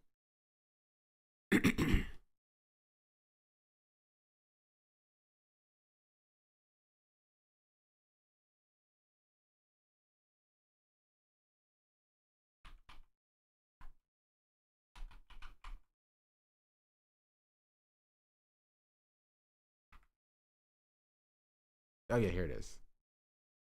Actually, weirdly, it's just a random fucking game. I like that game was like the highest viewers I ever got while playing a game at the time. Well, I was also like, damn. think there's this weird. It's not weird. I think, well, it's a mix of weird and a mix of like it has to exist, a necessary, weird and necessary level of like gatekeeping in the industry because I can't tell you how many times that I've become friends with people and they've just burned me, right? Like, yeah. Like awful shit, or you find out they're actually an awful person, because on the internet you can only learn so much about someone. It's not like you went to freaking college together and you saw them every Saturday and you know that they didn't murder anyone, right? Like sometimes you get surprised by this stuff. And so sometimes it's like seeing someone else take that gamble and then knowing like, oh, that person's chill. Yeah, right? exactly. Like I think that's kind of like something that I think I try to help with, where I'm like, okay, I'm gonna try to include more people that maybe we don't interact with, like we as in like, you know, the friggin' poggers community or whatever the fuck you want to call us. Yeah. And be like, I think this person's funny from everything I've seen, let me include them. And then based on that, it feels as though other people will start like, oh, they're safe. Like they're not a That's weirdo. what I've noticed, at yeah, least. that's like basically what you did for me, I think. Yeah, or sometimes the opposite direction, where, you know, I test out on someone and then I'm like, no, they're weird. They were not cool. Yeah. Like they were not a nice person. Because Yeah. usually all that matters is like being a nice person. Yeah. Don't you think that's kind of cool though? Like that's so much responsibility for you. Like you have so much power. You're like the fucking guy at the gates of heaven being like, are you a good person or not? And then all the angels and like God inside like listen to your instructions. Pretty It's interesting. because I don't think anyone I don't think a lot of viewers would recognize that, because hate me. Like I have a lot of hate. Really? Oh my god, I have a lot. It's, you know what's so funny? I tweeted out, I was like, big announcements. Then of course like people come because they think it's an event. So I had 5,000 viewers at the start of a stream, which is good for me because I haven't been streaming consistently or good shit. So it's like, great, amazing, thank you guys so much. And I like did my announcements. I announced like, oh, I'm no longer on Misfits. I announced I'm doing 12 days of streaming for Christmas, and they're all themed. We're doing one together. Yeah, So, right, the we're baking one. Yeah. And like just because I haven't put any effort into my own channel in a really long time, just events. And so I was like, okay, it's end of the year. I feel guilty. Do you ever feel guilty when you just like, it's so weird because it's not like viewers say anything. No, my viewers say. Do they? Yeah. Mine don't. Yeah. They say only because I schedule shit and then I flake. Oh. And I do that a lot. Oh. Yeah. I do feel guilty. Yeah, I feel guilty all the time where I'm like, shit, I went live in November 10 times and it was all for sponsors. And the reason I did that was so I could pay for the bigger Christmas events. concert. Yeah. The Christmas concert doesn't have a sponsor. So if I didn't take sponsors on friggin', you know, whatever in November, I wouldn't be able to pay for that Christmas concert because it doesn't pay for itself. And so, but then I feel guilty like, oh, I made bad content for all of the month of whatever. Shit. Anyway.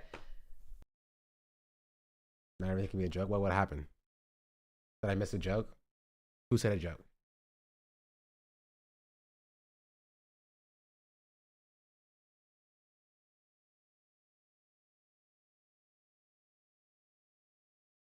Yes. Do I have to go back? I told a joke once. Me too. What was Hasan Banned this time? He said a word he shouldn't say. Sorry. Let me stop saying that. No, it was chat. What did chat say?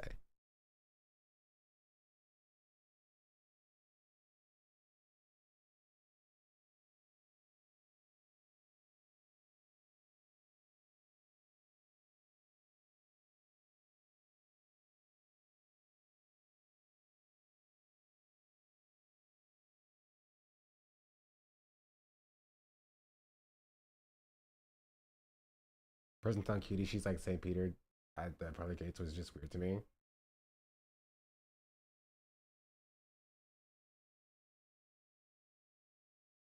I know Sean only from Hasan. Whoa, whoa, whoa. What? How did I get involved in this? Is I can't tell you how many times that I've become friends with people and they've just burned me, right? Like, yeah, like awful shit, or you find out they are actually an awful person, because on the internet you can only learn so much about someone. It's not like you went to freaking college together and you saw them every Saturday and you know that they didn't murder anyone, right? Like sometimes you get surprised by this stuff, and so sometimes it's like seeing someone else take that gamble and then knowing like, oh, that person's chill. Yeah, right? exactly. Like I think that's kind of like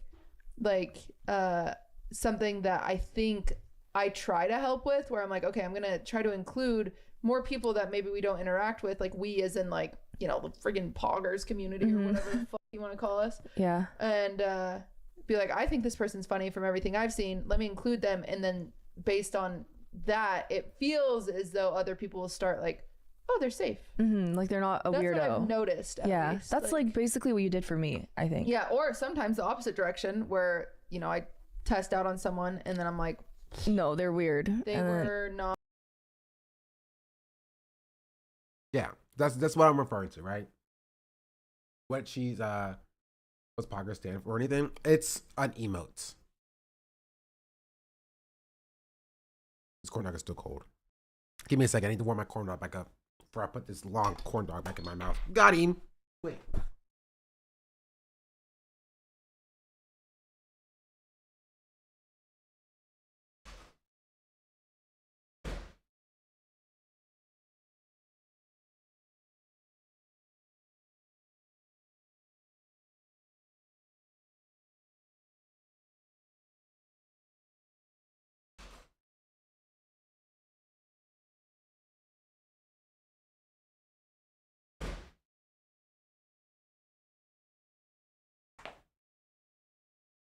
Huh.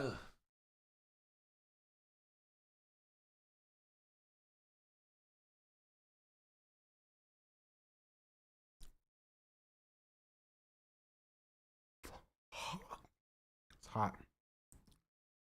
You put your corn dog from the side, yes or no? Like this?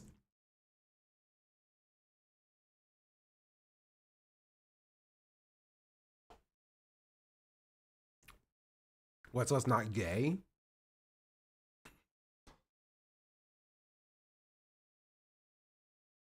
That's crazy.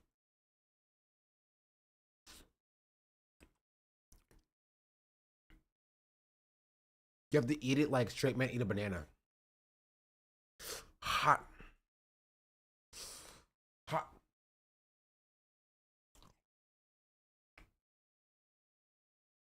That's what you gotta do.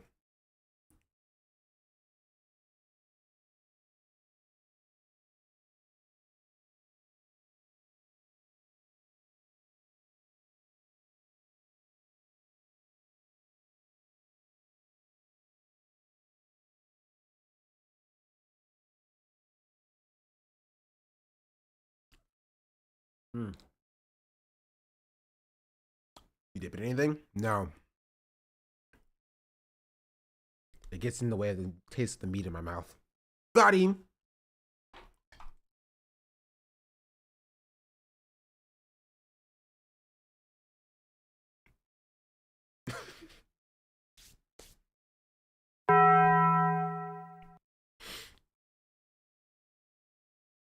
Different topic, but sausage, pancake, corn dogs are better. What do you think I'm eating, chatter? You guys eating a regular corn dog? Nah, I was eating a blueberry pancake sausage corn dog.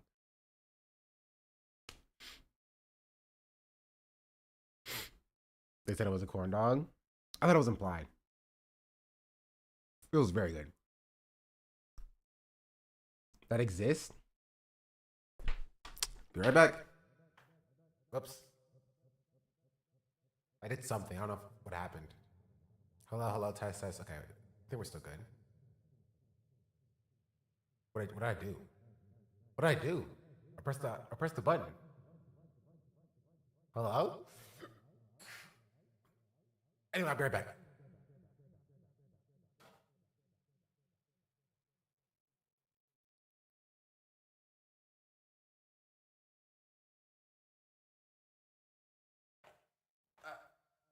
Not sponsored, of course, but pancake and sausage, blueberry corn dogs.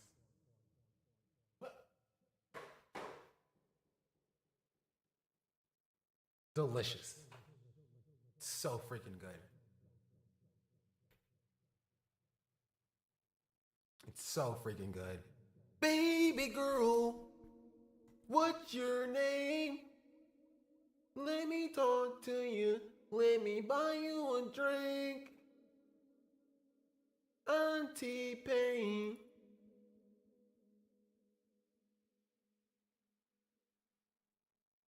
Hello? Hello? This is very echoey.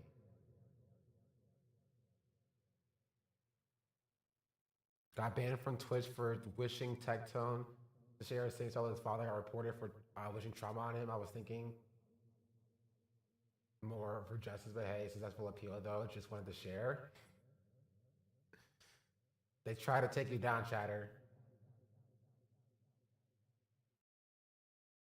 They tried to take you down, but you lived.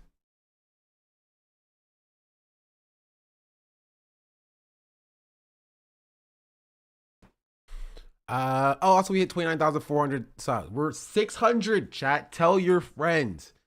Tell your friends we are 600 follows away. 600 follows away from 30K. And I will say, y'all are racist. Not y'all, but like, Twitch is racist. Hasan's not even live today, and I have like 300 viewers.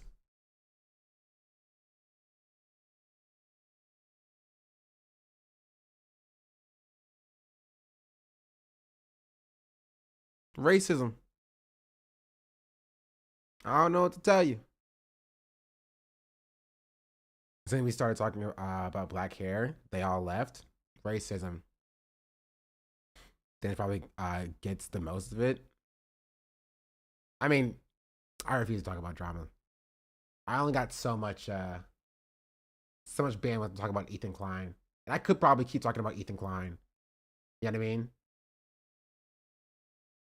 But I'm not doing it.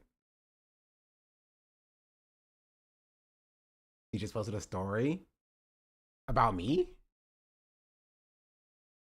We didn't overrate you? No, I don't want the pity. I don't want the second fiddle.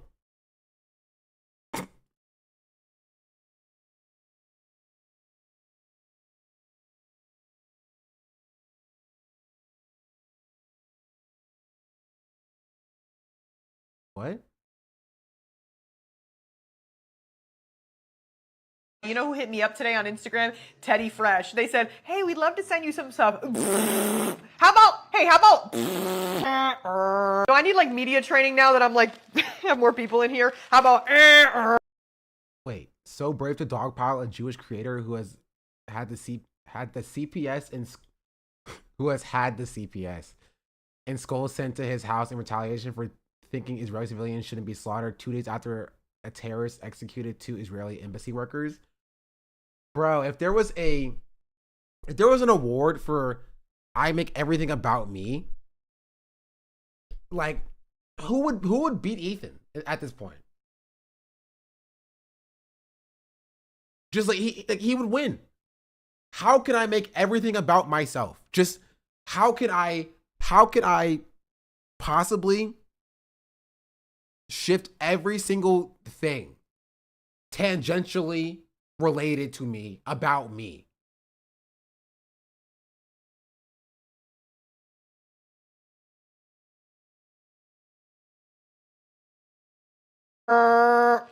oh, brother, this guy stinks! Out of your freaking mind? The clip of you talking about Teddy Fresh is going viral on Reddit. There has to be more, right? She has to be like, oh man, Israel is a terrorist state or something. Like, cause there's no way. There's no way he gets mad at this. There has to be more. There has to be more. I don't believe it. I don't believe it. I don't believe it. H3 fans are gonna come after you. Oh, fuck! The millennial who only wear color block pastel, they're gonna come for me? Fuck! There's no shot that he's pulling that. You're doing an anti-Semitism for saying that my clothing brand sucks. What do you mean so brave to dogpile a Jewish creator who has had the CPS and skulls sent to his house in retaliation for thinking Israeli civilians shouldn't be slaughtered 2 days after a terrorist executed 2 Israeli embassy workers?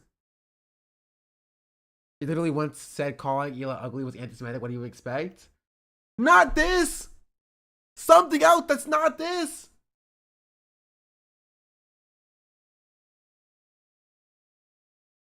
She just said Teddy Fresh sucks! And he's playing the victim! She just said, man, Teddy Fresh, pretty no bueno. And she's like, how dare you? How dare you say that about a Jewish man who had the CPS and skulls sent to his house? Don't you know there was a terrorist attack 2 days ago? What are we talking about? What are we talking about? What are we talking about?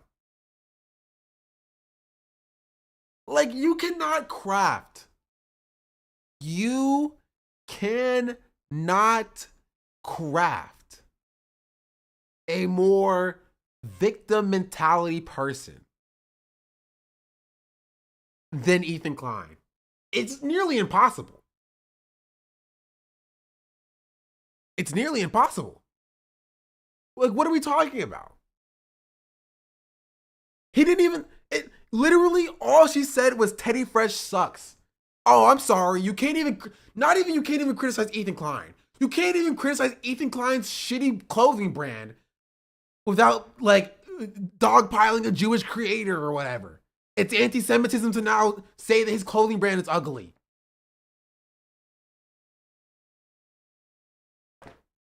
I guess you can't criticize Ethan Klein. It's anti-Semitism. You can't even criticize his ugly clothes. His infant core clothes. It's anti-Semitism. You can't do it.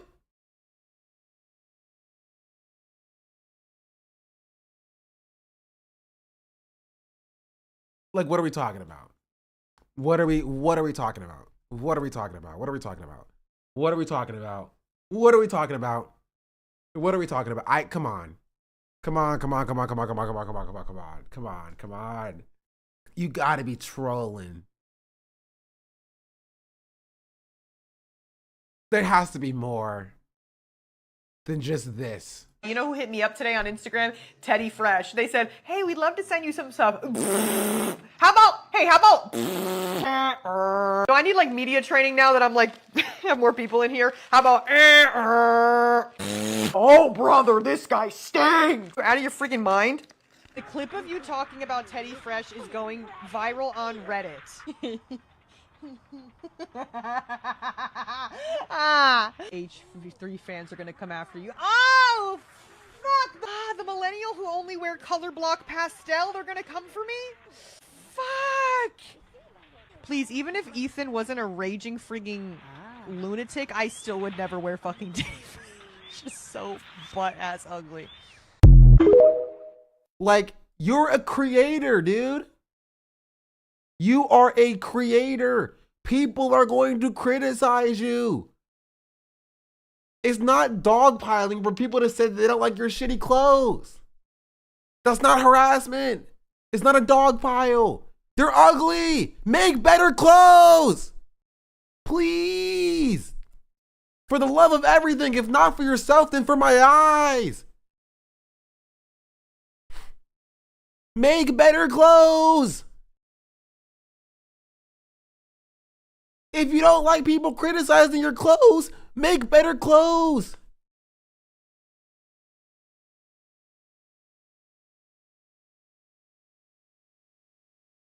What do I don't know what to tell you.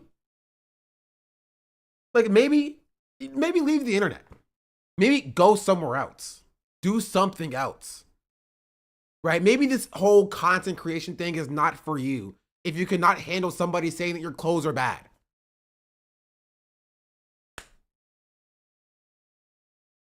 Are you gonna cry about it? You gonna cry?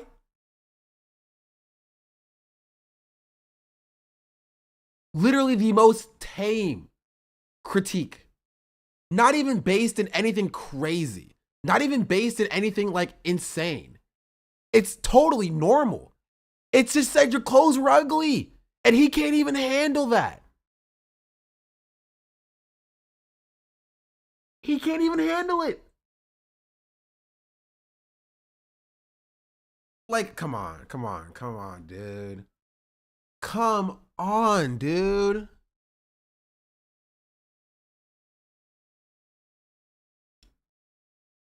Come on.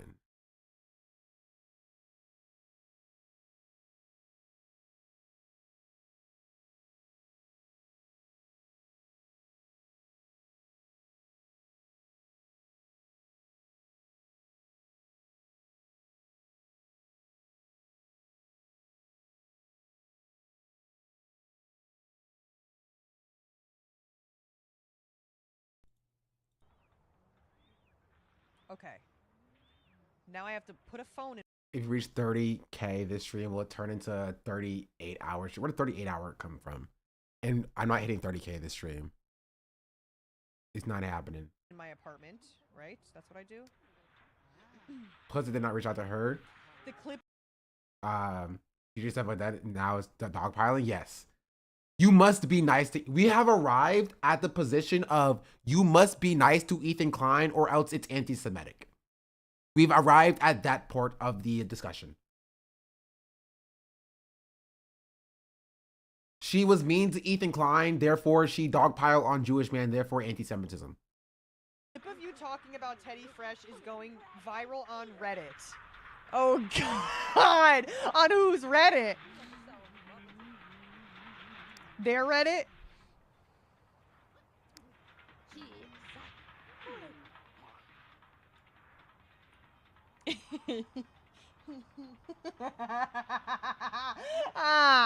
Oh my God. No way. That's so funny. Also, I love that his Reddit just shows him, like, his Reddit just shows him being owned. That's all he does. Him being owned. That's all. That's it. That's it. It's just him. He's owned. Dams. Thank you for the raid. Welcome in. Hello, hello, hello. We're talking about Ethan Klein. I know. Totally unique.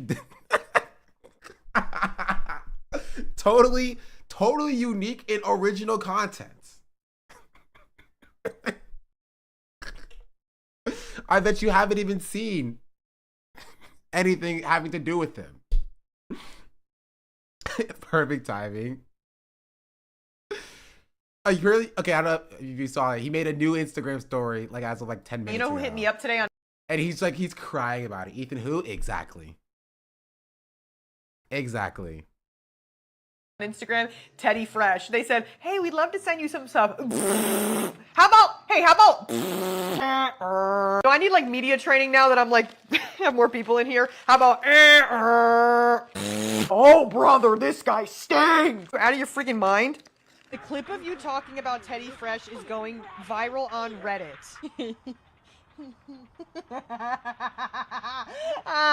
H3 fans are gonna come after you. Oh, fuck! The millennial who only wear color block pastel, they're gonna come for me? Fuck! Please, even if Ethan wasn't a raging frigging lunatic, I still would never wear fucking Teddy Fresh. Just so butt-ass ugly. Here's another audition I need to deal with. Wait, also, like, why do you need to deal with this person? Is Ethan unfamiliar with the concept of being criticized on the internet? Is Ethan completely unfamiliar with the concept of people not liking him? You don't have to deal with this at all. You don't have to see this person literally at all. Just stop talking about people. People are not going to like you. Take it on the chin and move on with your life. You don't have to deal with somebody just because they say, hey, your clothes are pretty bad, actually. Your clothes suck.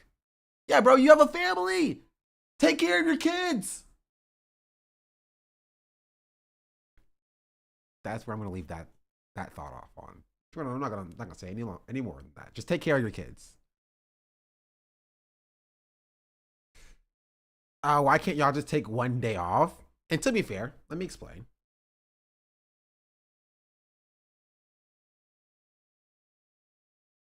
Maybe if you stopped crashing out, right? We would stop watching. Hot take. All right, chat. One's in the chat. If Ethan Klein stopped crashing out, stopped being insane, if you would stop watching him. Twos if you keep would. If you still would.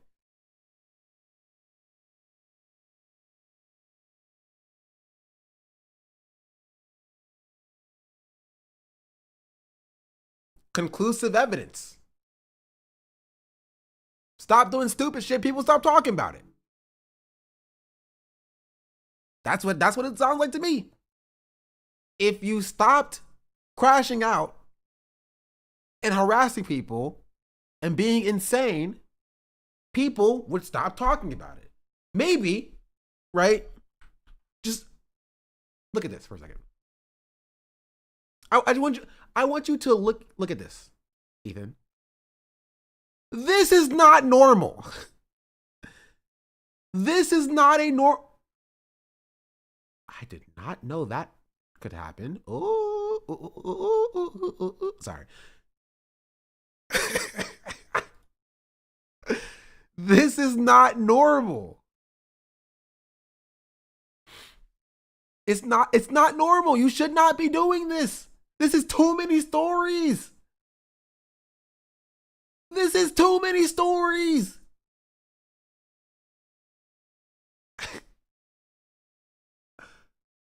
It's not okay. Okay, I'm trying to say that it's not okay. This is too many stories. Please stop. You stop, everybody else will stop. If you stop giving people content, he posted one more. What are you talking about?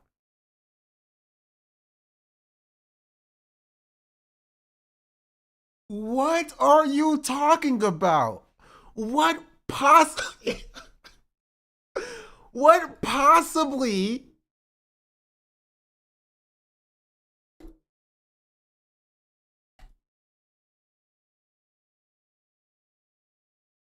Stop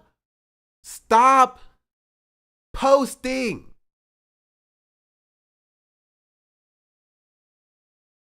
Stop posting. Stop. Is this too many posts?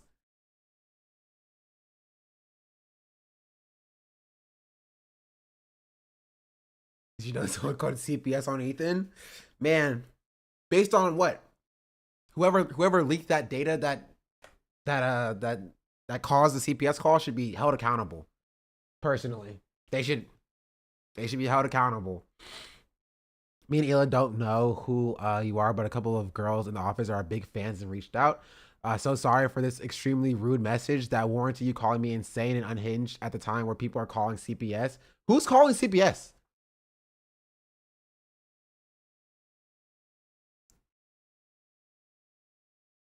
Who's calling CPS? Ethan?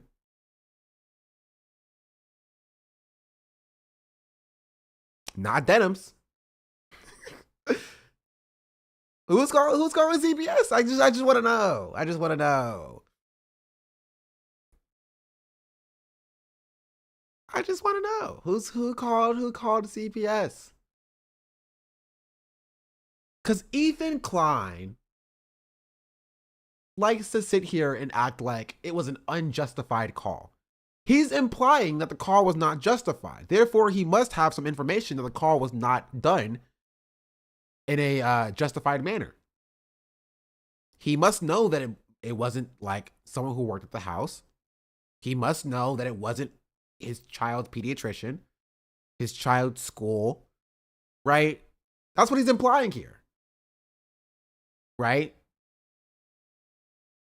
So he should tell us. He must have some information about who it is. Who called CPS? Just curious. Because if you don't know who called CPS, then you don't know if that call is valid or not. Because it could have come from somebody, a legitimate source. Am I wrong? If I'm misunderstanding that, please stop me. Stop me anytime. But if you don't know who called CPS, then the CPS call could have been valid.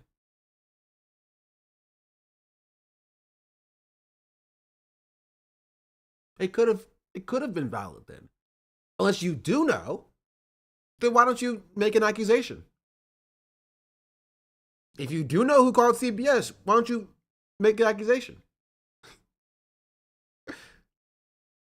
If it was Denim's, why don't you say it on your podcast that Denim's called a CPS?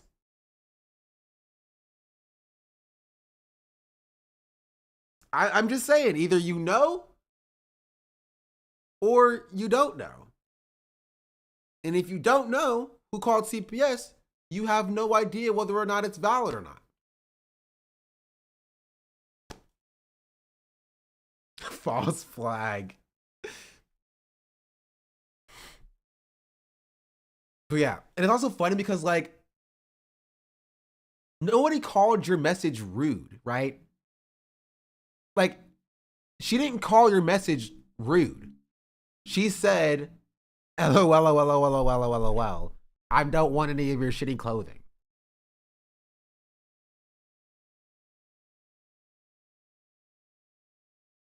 That's what she said. Like, we can go back and watch the video. It's pretty funny. Teddy Fresh. They said, hey, we'd love to send you some stuff. How about, do I need like media training now that I'm like, have more people in here? How about, oh brother, this guy stings. Out of your freaking mind. The clip of you talking about Teddy Fresh is going viral on Reddit. H3 fans are gonna come after you. Oh, fuck! The millennial who only wear color block pastel, they're gonna come for me? Fuck! Please, even if Ethan wasn't a raging frigging lunatic, I still would never wear fucking Teddy Fresh. Just so butt-ass ugly.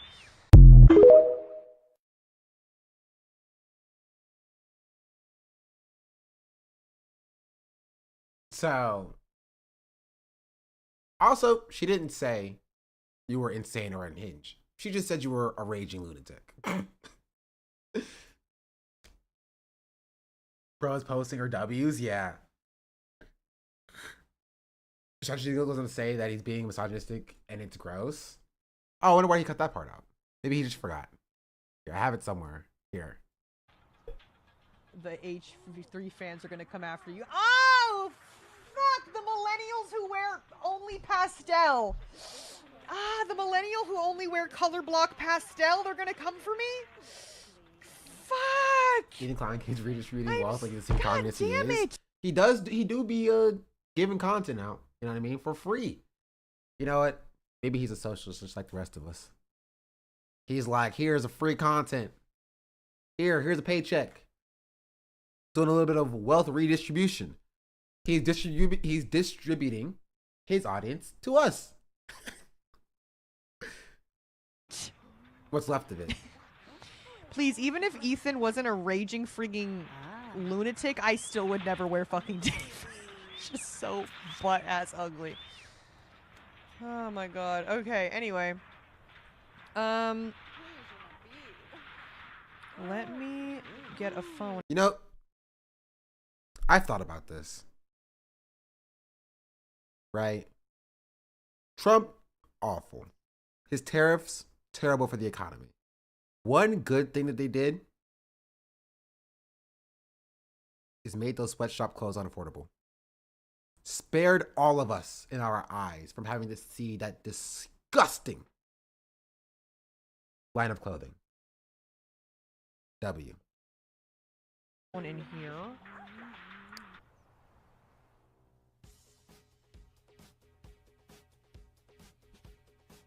My Temu fits. And I don't care. I never watched his shit to begin with. I literally never was a fan. No, they did. He was not ever somebody that I watched. I've never watched his content at any point in time. Never watched that show. Could care fucking less. So sorry. And also just like the fucking shit that he says. It's not even like the shit with him and Hasan. Like just some of these clips that I obviously, of course, the clips that I see of him are all like fucking people shitting on him. Janie with a 5 gifted. Thank you, Janie. But just some of the stuff that he says about women too. I genuinely don't know how anybody even wants to work for him at this point. It's like actually insane. This is true. And also fucking read the room. Like this is the reaction of normally seeing Ethan Klein as communities gaslit him, thinking he's coming off well for his yellow crash out. Yeah.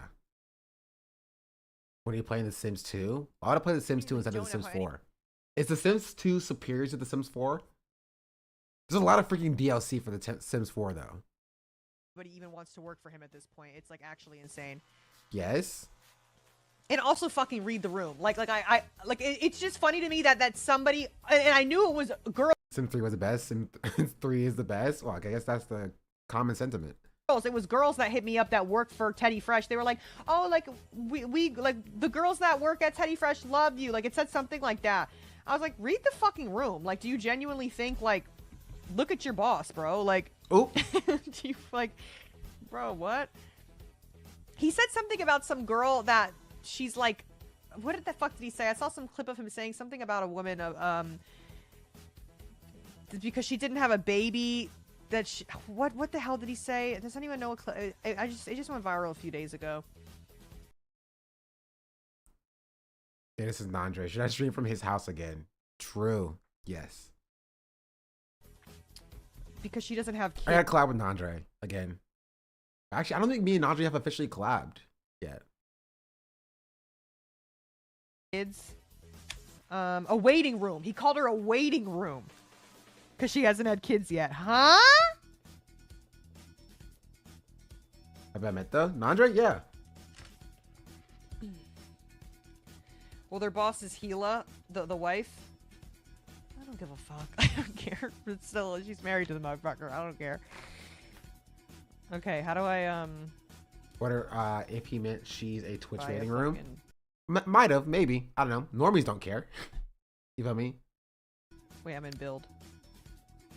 He has been like extremely and wildly misogynistic. And that's something I pointed out this earlier today. Like he calls women talentless. Like that is a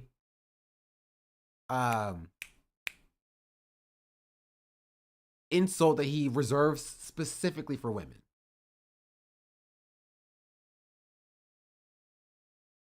Right? Called Anissa talentless. He called Taylor Lorenz talentless. He called Denim's talentless. He called Frogan talentless. He like that is a specific insult that he uses towards women. That is, they are talentless. He generally goes after women like 10 times as much as men. How often has he brought up Mike from PA? In passing. He'll dedicate like sections to Denims and Frogan. And he'll talk about Mike from PA in like passing. If Olivia wasn't there, he wouldn't be indistinguishable from a Manosphere video. Yes. Boss Mama victim is literally all you need to know. Yeah, and that's like old Ethan. You could think he changed, but like, nope, still exactly the same. He didn't say bad about not started it as often. Like the started what? Okay.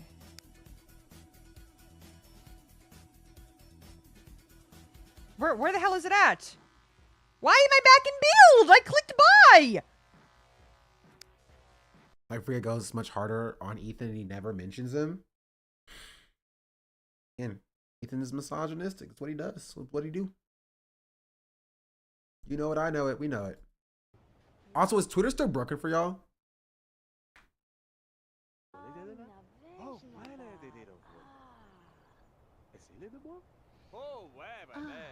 Those are the only really important things on my post, to be honest. Someone said he doesn't own Teddy Fresh. Well, if his whatever, if his wife owns it, the money still goes to him at the end of the day. Who gives a shit? And it's not even like I genuinely never watched any of their shit either. Like before, even like all this shit started to get like super messy with like the like stuff that he's been saying online. But I'm just like, okay, can I put clothes on also?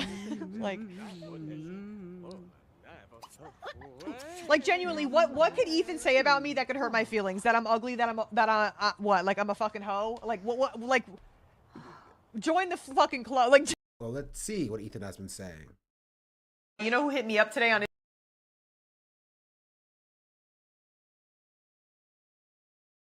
Oh, this is also one that he loves, right? This is also one that he loves. He loves to do the like, we loved you. We never did anything to you. I've never said anything bad about you ever. What could I possibly have done to have encouraged your ire and wrath? Like, I'm Small Bean, minding my own business, and you come and attack me for no reason. And not like, I don't know, this person is like, you know, reacting to what you have said and done, and your wildly disgusting misogynistic rants that you go on consistently.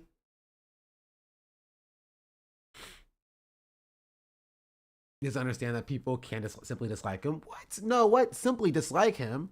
No, you must be trying to dogpile on him. That's what you must be doing if you don't like me. If you don't like me, you must be dogpiling on me. You must be nice to me, or else you're not good. He said himself to school, thought he admitted it. Or he's got to mention being Jewish every single time someone mentions him in a slightly negative way.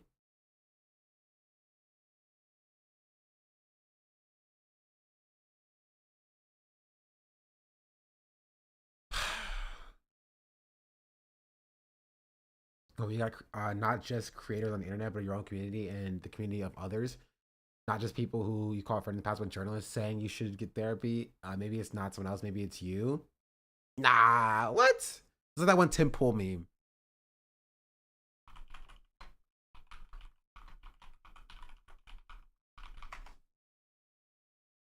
See that I'm about to be 34 and I have no family. Because my dad had 2 kids by the time he was 27. Yeah. And I'm like, man, you know what the problem is though? It's definitely not me. Mm-hmm. I think it's everybody else. Yeah. One more time. See that I'm about to be 34 and I have no family. Because my dad had 2 kids by the time he was 27. Yeah. And I'm like, man, you know what the problem is though? It's definitely not me. Mm-hmm. I think it's everybody else. Yeah. Bro, he said it with full sincerity, bro. He said it with full sincerity. Okay, one more time. See that I'm about to be 34 and I have no family. Because my dad had 2 kids by the time he was 27. Yeah. And I'm like, man, you know what the problem is though? It's definitely not me. Mm-hmm. I think it's everybody else. Yeah. It's so dumb, bro. It's so dumb. That's so funny.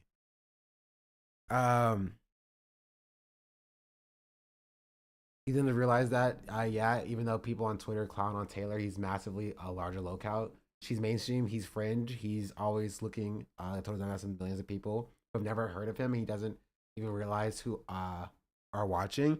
Like, this happened like a few months ago with Faux Moi. There was like a podcast, and like people were talking about the Faux Moi subreddit, and they were like, "You know who this Ethan Klein guy is?" You're like, "No, I know about him from Trisha Paytas, and that's about it." And they're like, "Yeah, he's doing all this crazy stuff." You're like, "Wow, this guy kind of insane." Like, like that's what they see. That's what they see. I don't know, bro. Is there a full timeline? No, someone should make it. Not really. I think that was Slate, if I remember correctly. Maybe, yeah. That would make sense. He still says it's a snark subreddit. That's not surprising. You see, Cutie baked Trisha's Paytas' kid's birthday cake this weekend. Trisha Paytas has a child. Does can fly. These days giving Lenny Kravitz. I keep hearing Lenny Kravitz. To be fair, I can kind of see. Oh.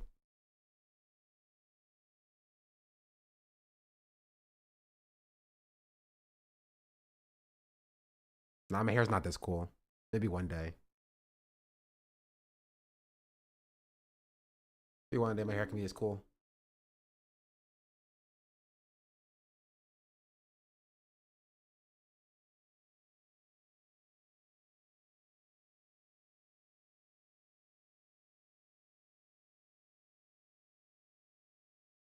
He has the same hair in one of his decades, I think. If you can find a picture, we can take a look at it. To the left of the top photo. Which photo?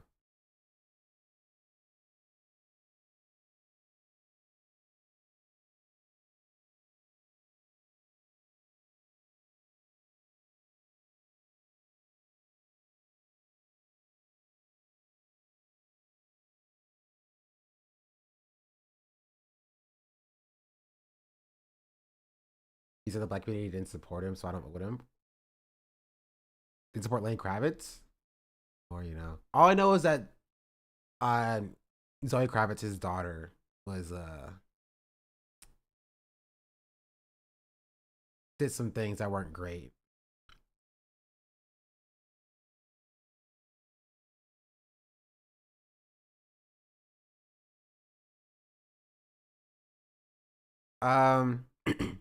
Let's check.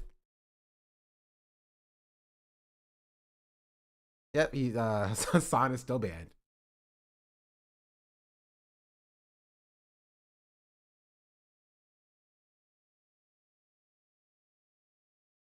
You just popped smoke.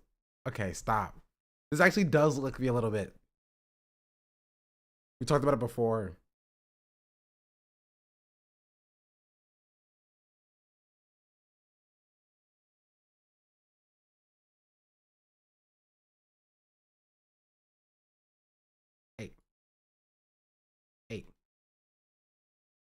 Bro, I hate that they changed this.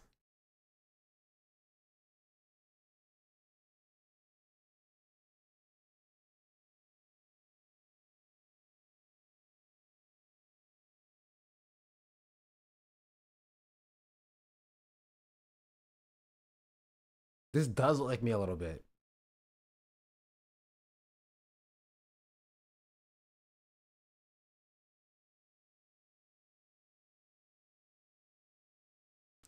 Wait. Do I even have these glasses still? A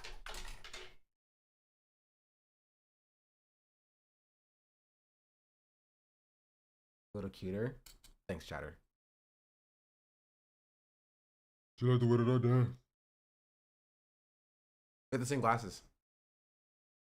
I thought it was you. I had to do a double take.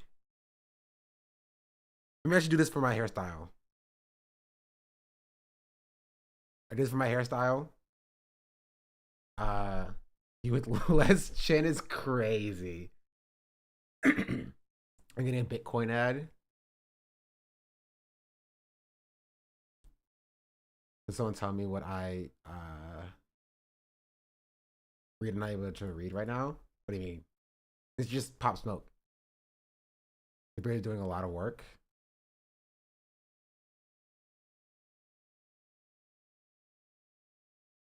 I thought it was you. No, this is Pop Smoke. Pop Smoke. I sent a link. Is this about like or Lenny Kravitz?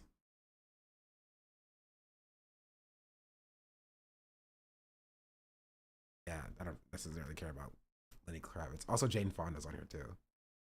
Rip.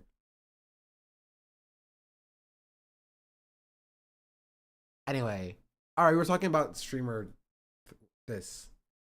university as well. But like Ethan Klein always pulls me back in. When you think you're done, Ethan will pull you back in.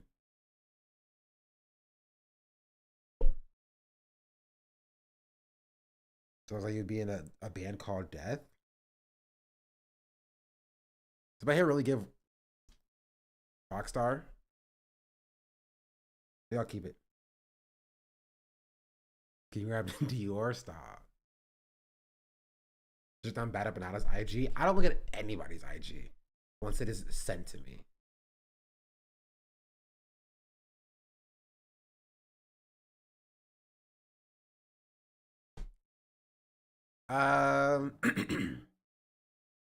This is a funny Andre post.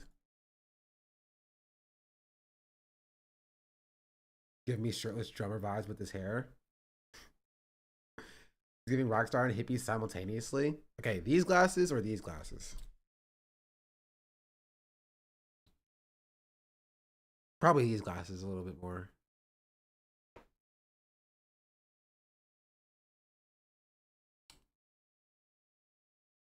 Can you get this hairstyle? What hairstyle is this? Mods ban that guy. Now you need round shades. Does make you look like my trucker cousin. Like the brown one's better in my opinion. Boo.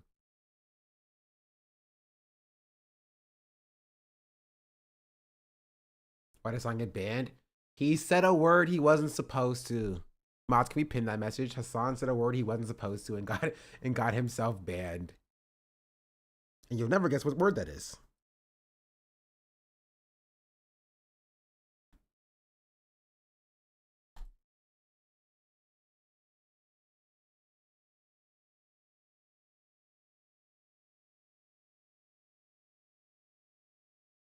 Have a look at this. This is a hump. For the manifesto, though, not the Z word. I know, I'm joking.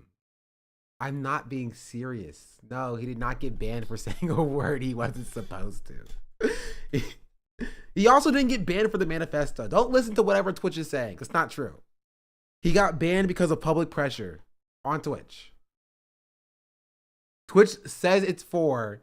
He got banned for reading the manifesto. I don't believe that's true. I think he got banned because of public pressure put on Twitch by the ADL and other mainstream sources. And that was the reason that Twitch gave. That's what he got banned for. Oh, because of public pressure and for anti-white racism. True. Are you spreading misinformation? No, I'm being totally genuine. He has reread other manifestos on stream and hasn't gotten banned for him. Right? And Twitch has been known to listen to the whims of what the ADL wants. Twitch views the ADL as a legitimate institution. The ADL pushing for Arabs getting banned is why they got banned in the first place. Is the shock to have a banger comeback stream? True. Back angler fish known as a black sea monster. Black because it's black.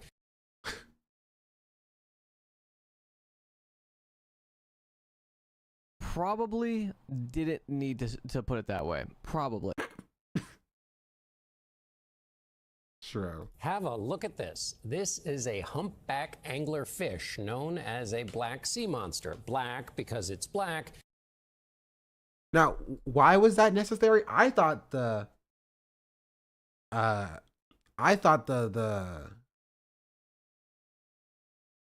black, was self-explanatory. A little bit. Personally.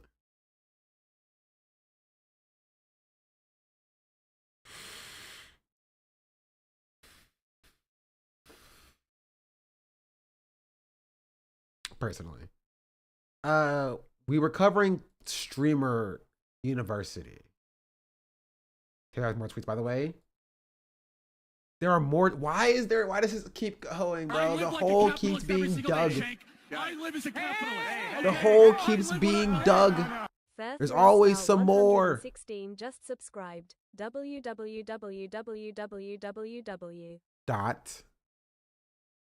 Firestar, thank you for the 4-month subscription. And Dorky One, thank you for the 25-month resubscription. More Talk, thank you for the 10 bits. And a hype train has started, chat. Listen, I want you to go ahead and open up Twitch. Go to a streamer that you like and enjoy. Go to subscribe. Scroll down to use Prime sub. You can press subscribe for free with Prime right then and there. Right?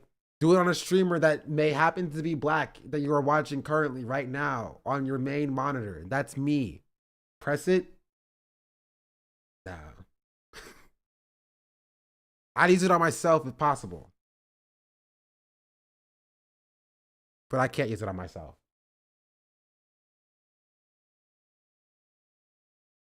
Justin, thank you for the tier 1. Black because Sean the Black. True. Rise Up it is crazy. You have Rise Up on the main monitor and me on the second monitor? How dare? You're not my main monitor, but you're cool regardless. How dare you? Sean the Black says she's my African. More something for the 2-month resubscription. Just subscribed. Much appreciated. Anyway, just use your Prime on me. It's free, okay? It is free. It costs $0.00. Give it to me. I need it more than these other streamers do. I'm poor and broke, and I have no money, and it's sad. Canola_oil just subscribed. Canola for the 25 months as well. Much appreciated. Can we get to at least 1,000? That's 1,000 subs, because I lost like 500 subs because I took a week off. You know, maybe that was my fault. Maybe that was my bad. Maybe I shouldn't have done that. Ooh.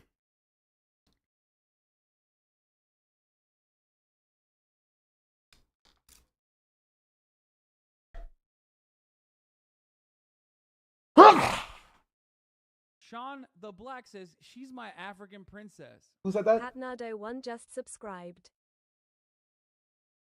Thank you, Jack. We have one more in me. One more in me.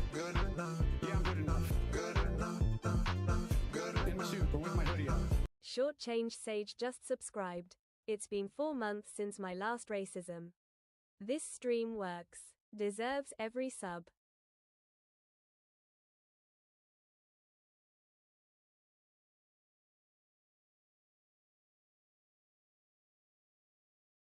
I have to see this again. Oh my goodness, I'm freaking dying. I live like a capitalist every single day, Shank. I live as a capitalist. Okay? I live when I believe. Ugh, okay, I'm good. Who got banned? Hasan got banned. Pat Nato, thank you for the Prime. Much appreciated. Short Change says thank you for the 4-month resubscription. W. I live when I believe. Matt, thank you for the 7-month resubscription. Low KC, thank you for the tier 1. Mobius Loop, thank you for the 12 months. So I'm actually banned right now. The more you know. The more you know. Emotes still work? They should. Banned on TikTok? No, I think I'm actually not banned on TikTok anymore. This is a YouTube stream. I am also live on YouTube. So. Ugh. Ah, jeez Louise.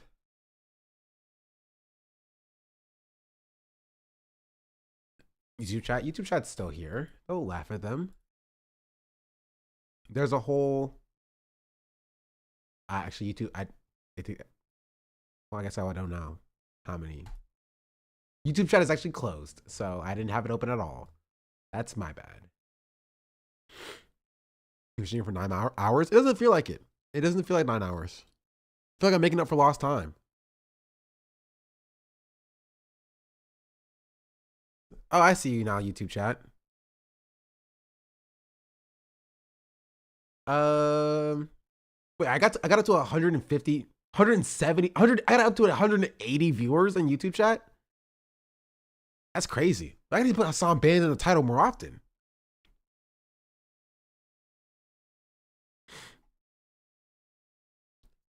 YouTube doesn't mind being ignored. Yeah, they'll be alright.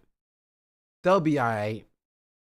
I will say, if you're in YouTube chat, go ahead and come over to Twitch and hit the follow button at 30K. We'll be doing a nice, fun 30-hour stream. We're going to be doing some collaborations. We'll be playing some games. We'll be partying. It's gonna get nasty in here. Call it the Shea Frost. Sorry. That was unnecessary. Streamer Community College. That was unnecessary. I shouldn't have done that. That was mean. That was mean.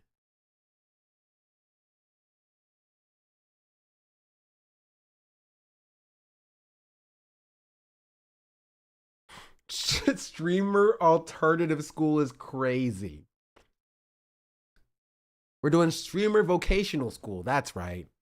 Streamer vocational school. Streamer secondary education. I can't believe we got through all of that by watching this clip. Streamer, get your GED. Okay, one more time. I be in the trenches. Popeyes wanna sign me. I make you get some chicken. Dope gang save me. Whip gang crazy. Dog shit talker. I pop shit daily. Dope gang save me. Whip gang crazy. Dog shit talker. I pop shit daily. It ain't hard to find this hurts my soul. You know? Genuinely, this hurts my soul. It hurts me. It hurts me. Like, I can't imagine it. My girlfriend is like, when I say the word musty, it's like moist for her. What, can you relate to the being a stinky kid? No, it hurts my soul seeing someone else go through it. Like, it is a nightmare. Like, this hurts me. No, keep it up. Keep it up. No, keep it up. Keep it up. No, India, dead ass. It's some real shit. I take a shower 2 times a day. Dead ass. You know, some real shit like dead ass. I smell your whole armpit? I swear to God. I'm musty? Yes. You don't smell musk? I'm musty? I don't want to. Why you do all that? How old is this person? I'm sure it hurts people to be around him too. Is crazy. How old is this person? Chat. He grown? Okay, but how grown? He seems like 21. 21 seems like a stretch. He ain't 24. Like your age? He's not my age. Don't put that on me. 24? No, he not. He's 24? No, he not. No, he's not. No, he's not.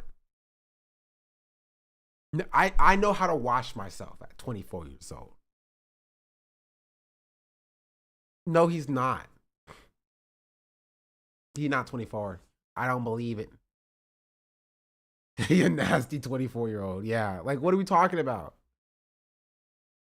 If you gotta put someone at your pits to prove you don't smell, you gotta straight up hate that dog. Yeah, like, just go take a shower regardless. How old are you? 24. I'm 24 years old. That's the normal age you gotta be. I realize I'm young in comparison to my contemporaries on this site. You know? Not compared to like these people, but like to like the politics streamers. Like, I am like the youngest of like the politics streamers on the site.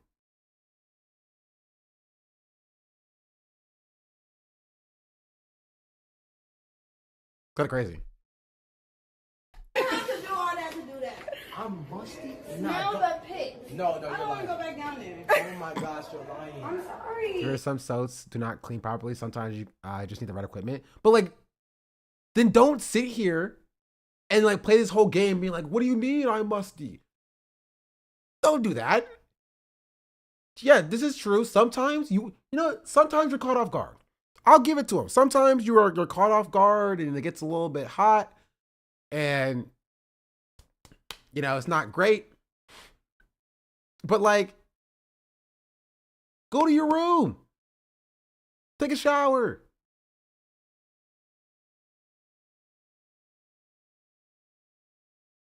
Like, he went and like sought her out. Like, We were sweating all day. We were in the auditorium for 5 hours. Like, there's no reason to be messy.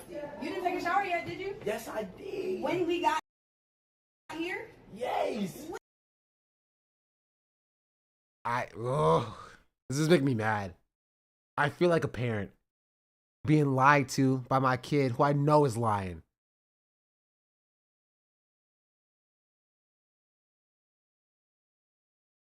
Like, she gave him an out. She gave him an out. It was like, you didn't take a shower yet. Like, we were in the auditorium for 5 hours. It was hot in there. You were in a hoodie. Like, I get it. You know, you have a reason to be messy, but you haven't taken a shower yet. And he was like, no, I did. I took a shower. I did. I took a shower. I took one. I took a shower. And she was like, since we've been here. He's like, yes. Yes. Why you gotta lie about it? Despicable. Like, When? No, you say after? Only your fucking no. and then she says win, and then he just walks away. Like, nah. Ethan Klein's currently crashing out over 3 different people alive on Instagram right now. He posted another new story. I think we covered most of it, right? We covered all the new ones.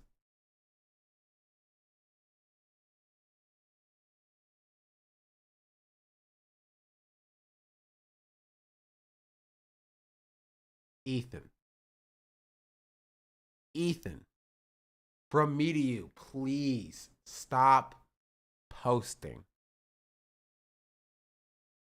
Please stop posting. Stop posting. Stop posting. Why does your post bar look like perforation? Why does it look like I could rip the top of your Instagram story? Please. What are we doing here? What are we doing here?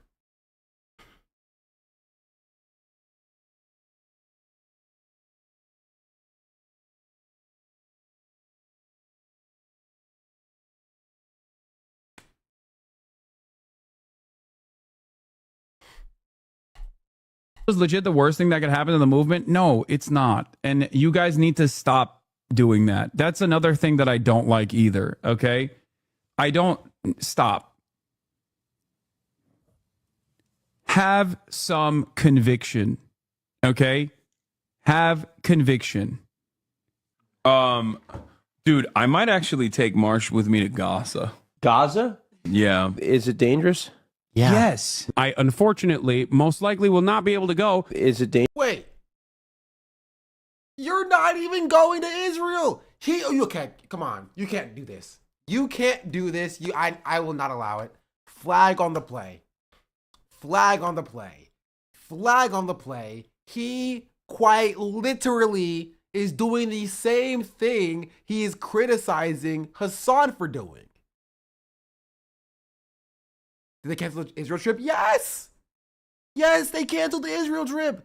They said, he's like, I don't want my kids to hear sirens, so we're not going. It's the scary sirens will scare my kids.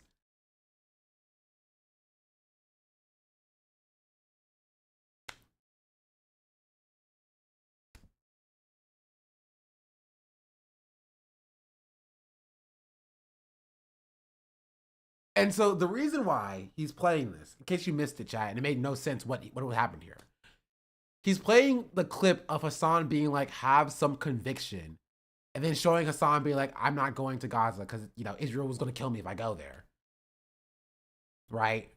There's no safe avenue of going to Gaza with journalists. As like Hasan not having conviction.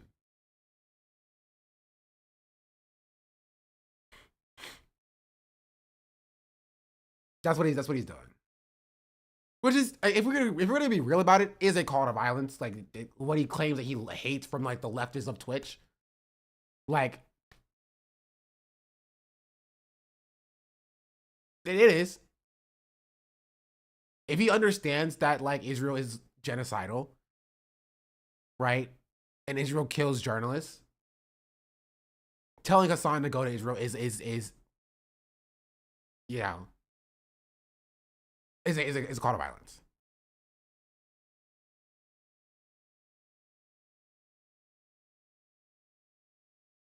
But it's a veiled death threat. Yeah. Dangerous? Yeah. Yes. The people that I did talk to. Do you think if Twitch ever becomes toxic to let the streamers, they ever go to a platform like Mean TV or Floatplane? No. Not enough eyeballs. Said that they could not give me security assurances. Is it dangerous? Yes. Have some conviction. The BDS movement is very directed and hyper targeted. Okay, towards. Oh, he's so stupid. Okay, I wish I can go back.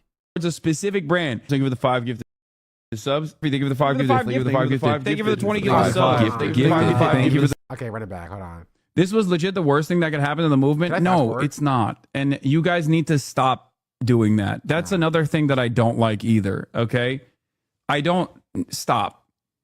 Austin asking if it's dangerous is kind of crazy. No, I get what Austin was asking. Austin was not asking if Gaza was dangerous. Austin was asking, like, would you be safe if you went? Like, Austin's just being a concerned friend. But being like, you know, do you have a safe avenue of going? Someone probably going to have to go to YouTube now after the ban? No. He'll be back tomorrow, chatter. He's not going to YouTube. He'll be back on Twitch tomorrow.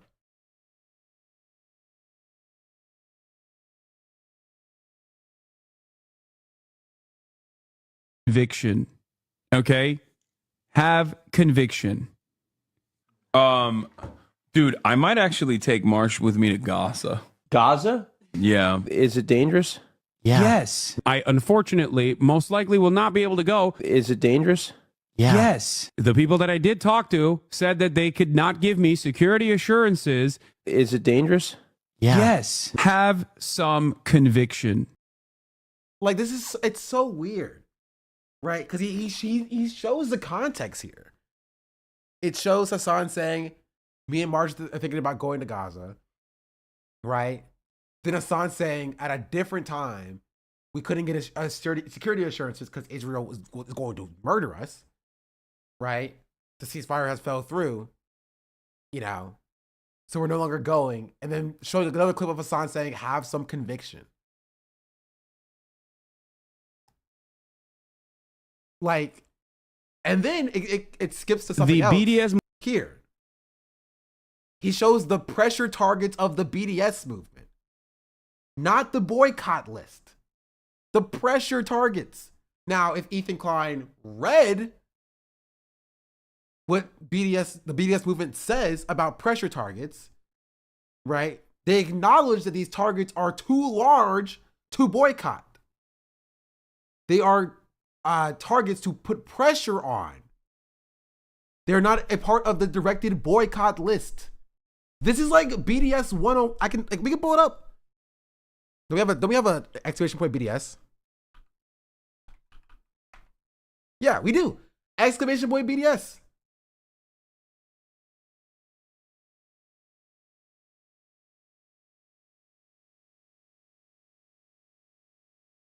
Welcome. Oh, listen, Katie. No one already asked you. We have split these into 4 sections. As you can see, consumer boycott targets, divestment and exclusion targets, pressure targets, organic boycott targets.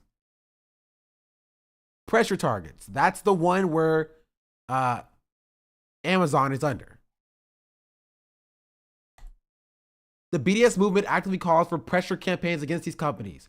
This includes boycotts when reasonable alternatives exist, as well as lobbying, peaceful disruptions, and social media pressure. That's different than a consumer boycott. The BDS movement called for a complete boycott of these brands, carefully selected due to the company's proven record of complicity with Israel's apartheid. So like, what does Ethan think? What does he want Hasan to do? Can't go to YouTube, that's under Google. Can't go to Twitch because that's under Amazon. Hasan must go to and stream on Rumble. It's only moral if you stream on Rumble. Hasan, you must now stream on Rumble.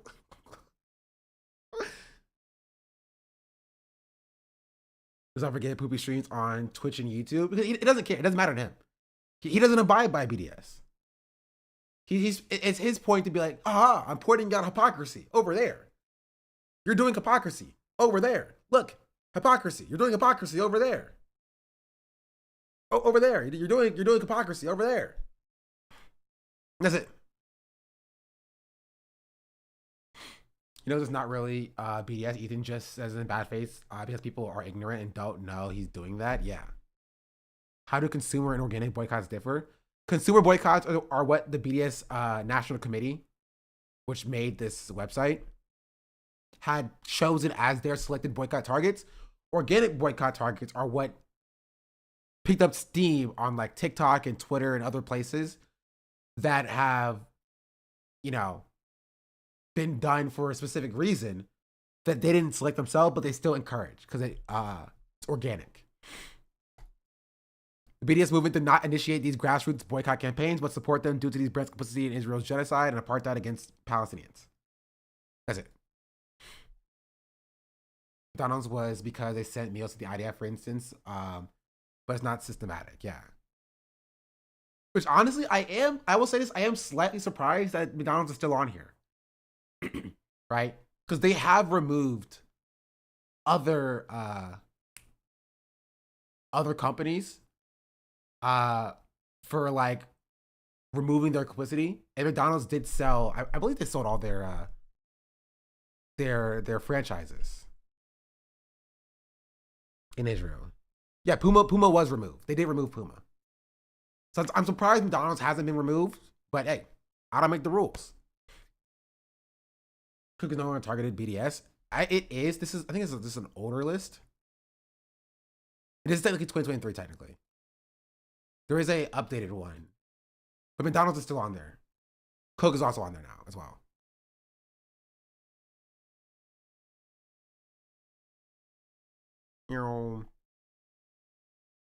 Here.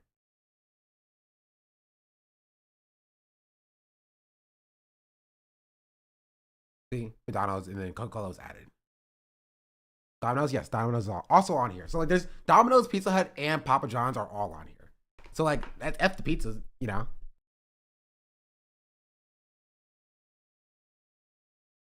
Yeah, so McDonald's provided free meals to the IDF.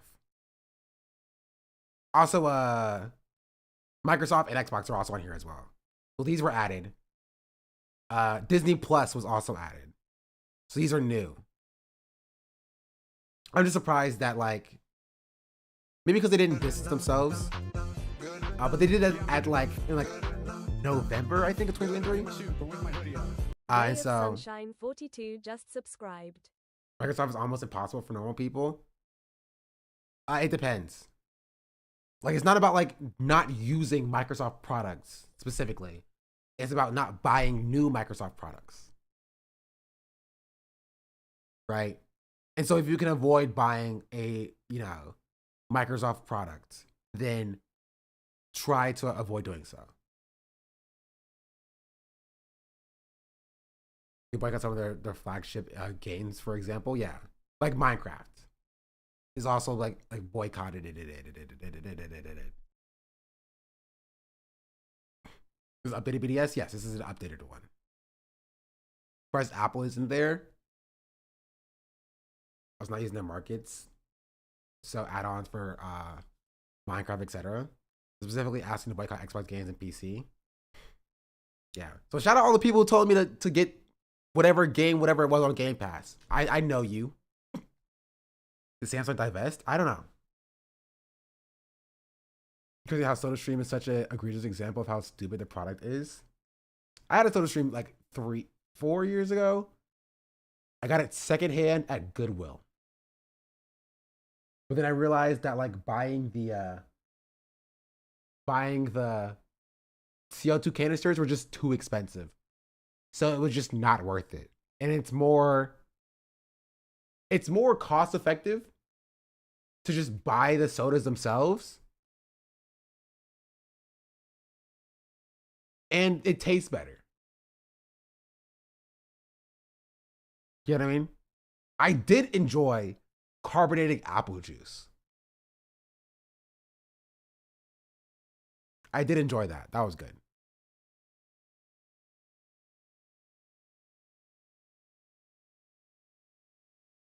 Are there other BDS lists for non-US folks to follow, by the way? I don't know. You have to find that yourself.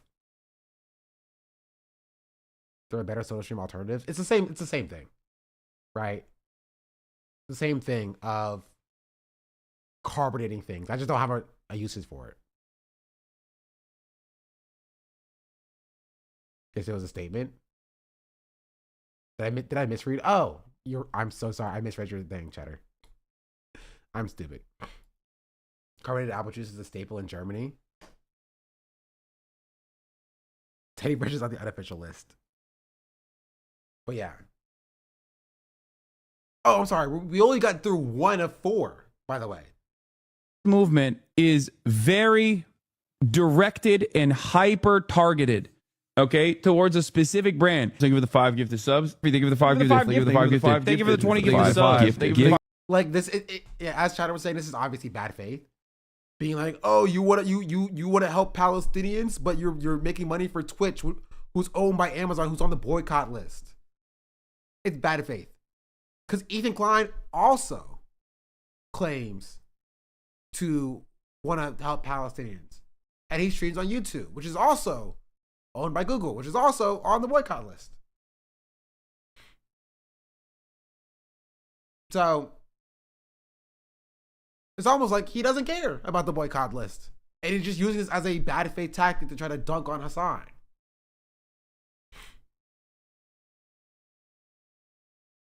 Thank you for the 7 gifts. Thank you for the.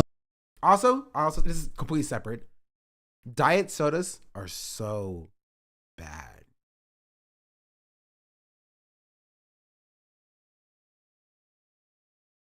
They're so bad. They're disgusting. I've tried.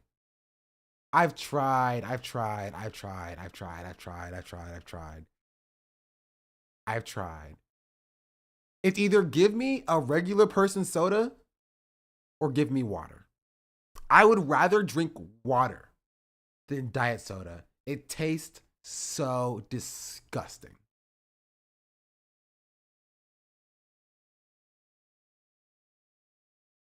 I can't do it. Bad for your others and bad in taste. Bad as in like it tastes gross.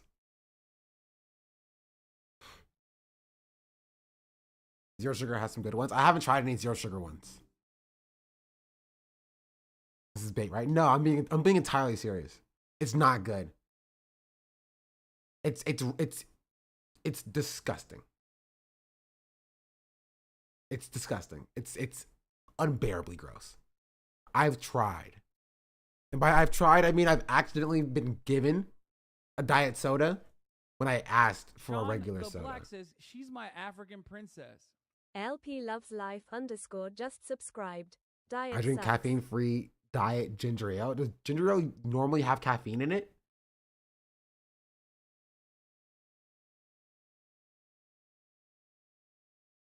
I hate diet sodas and I got into Coke Zero. Blame Hasan, now I'm back to coffee. I don't like coffee either. Coke Zero is way better, but BDS to drink Pepsi Zero instead. I liked Pepsi more than I like Coke. I think Pepsi as a soda is better than Coke as a soda, but the Sprite alternative for Pepsi, the lemon lime soda for Pepsi, is just not as good as Sprite is. But I can't drink Sprite anymore regardless. So it's back down to Starry with me.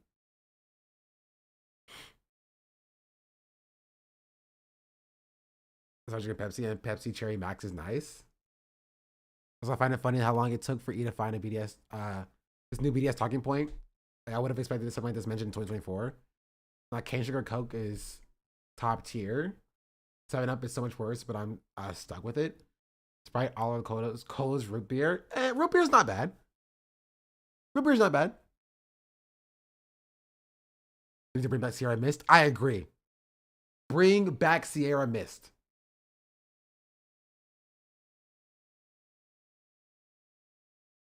What are your thoughts on Dr. P? Dr. Pepper's good. That's what Starry is. No, it's not. That is a lie the liberal media tells you. That is a lie that the liberal media tells you. Starry is not Dr. Pepper. Gosh darn it. It's different.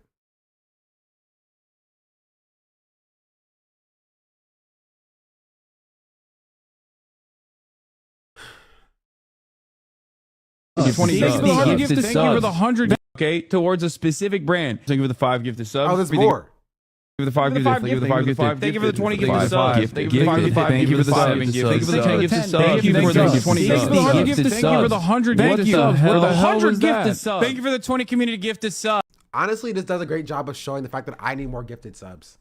Okay, why am I not getting 20 gifted subs? Why are y'all giving 20 gifted subs to Hasan? Why are the rich getting richer? 100 gifted subs? Why is it not coming to me?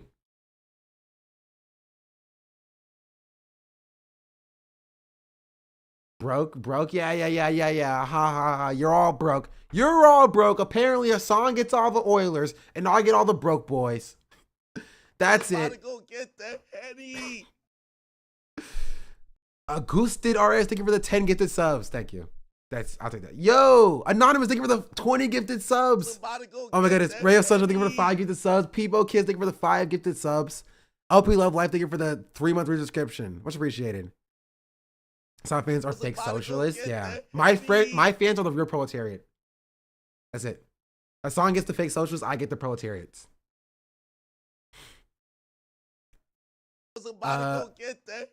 Default Loser, thank you for the tier 1. Also, we are only 70-ish subs away from 1K.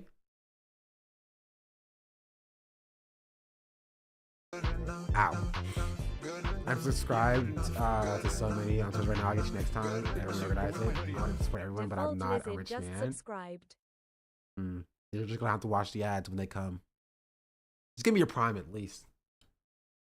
Give me your Prime at least. You don't need that Prime. Hasan doesn't need that Prime. And he can't even criticize me because he can't even watch because he's banned. Just subscribed. I have Turbo though. That's fair. I also have Turbo. J Rosario BK, thank you for the Prime. And Yeet thank you for the gifted sub. Much appreciated. Fine, I do it. You should do it. Tell Hasan to sub to you for 60 months. Honestly, I should. You know, Hasan has not chatted in here a single time. Disrespectful. Gifted a tier 1 sub to Wordcell. Disrespectful. Do a takeover of Left Twitch. You are the new Hasan. Yeah. I was watching Dennis before, following now. W. Bro, can we go yell at him? You can't. He's banned. Okay, I'm sorry.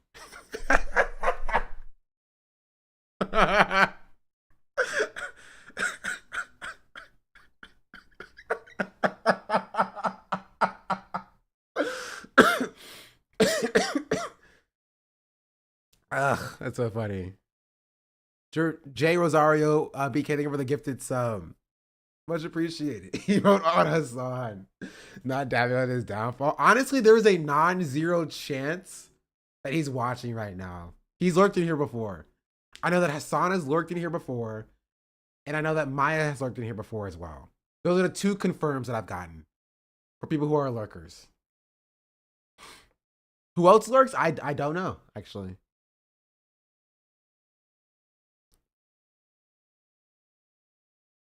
Chat, adding him is not going to work. He's banned. He's watching on YouTube. That's crazy. You were on the Mogul compound at one time, I remember. Yeah.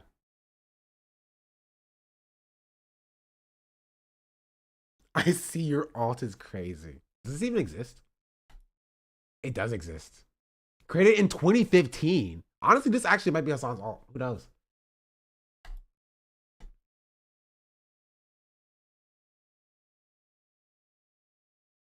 What's the appropriate reasoning / response if someone who isn't E does bring up the subs point? Like Twitch is owned by Amazon, but how do non-Prime subs factor into Amazon's bottom line? Genuine question. It depends on what they're asking it for. Like, are they asking it like from a BDS perspective? Like you shouldn't donate or you shouldn't sub on Twitch because the money goes back to Amazon and Amazon's like BDS, like in that way?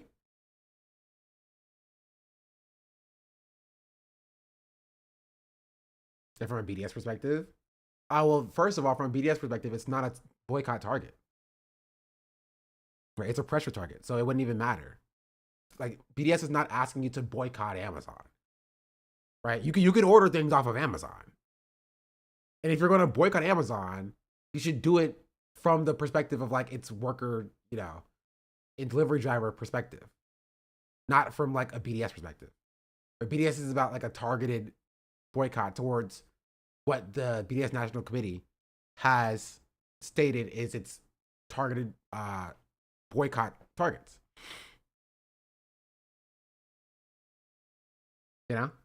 Funniest thing is people intentionally misunderstanding how BDS works to fit their little hate narratives. Yeah, that's not surprising though.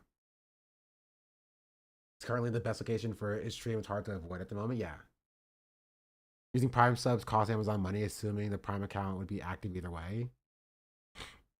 I think the best talking point is just the fact that it's just not a boycott target.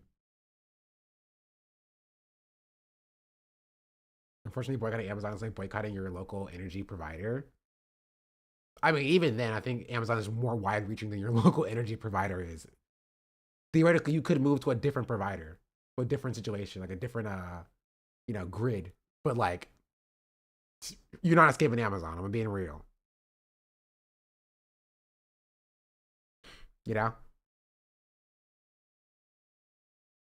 Hell yeah, dude.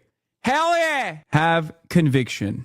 Defense contractors and their fucking limp-dicked, hog-ass fucking family members. Why are they talking more about the fucking dumbass Falcon rockets than they're talking about the sick-ass Viasat satellite that my brother made? Have some conviction. I believe what the Houthis are doing is a good thing.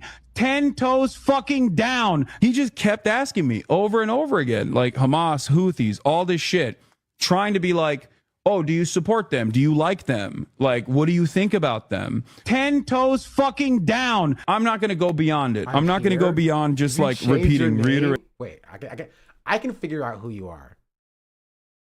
But what your previous messages were. Oh, no, I know exactly who you are. I know exactly who you are. Don't worry. Don't even worry about it.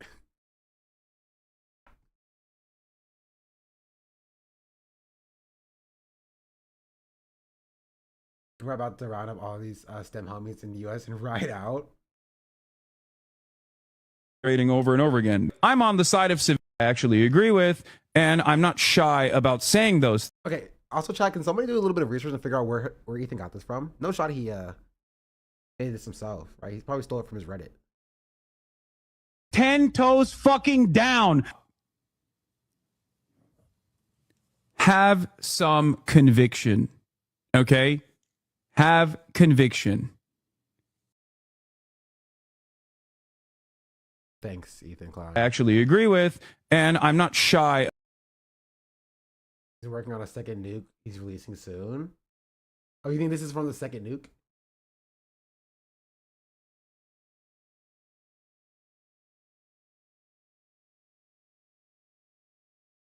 Honestly, can't wait.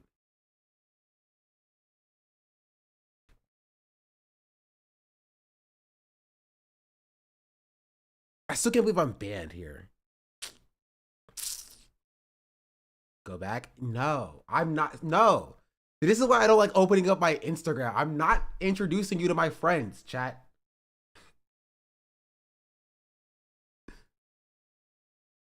Jeez Louise. Your fault. We're not your friends. You're not introducing you to my friends.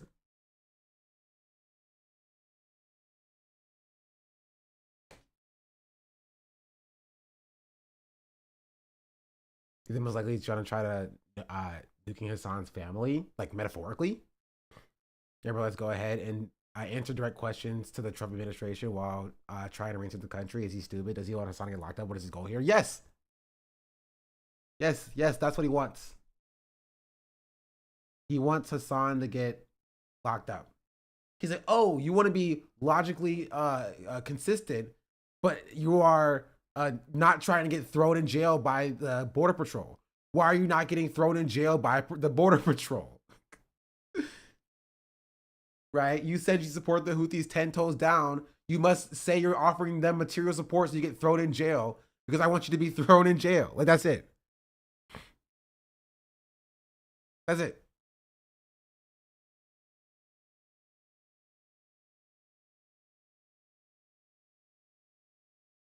Ow.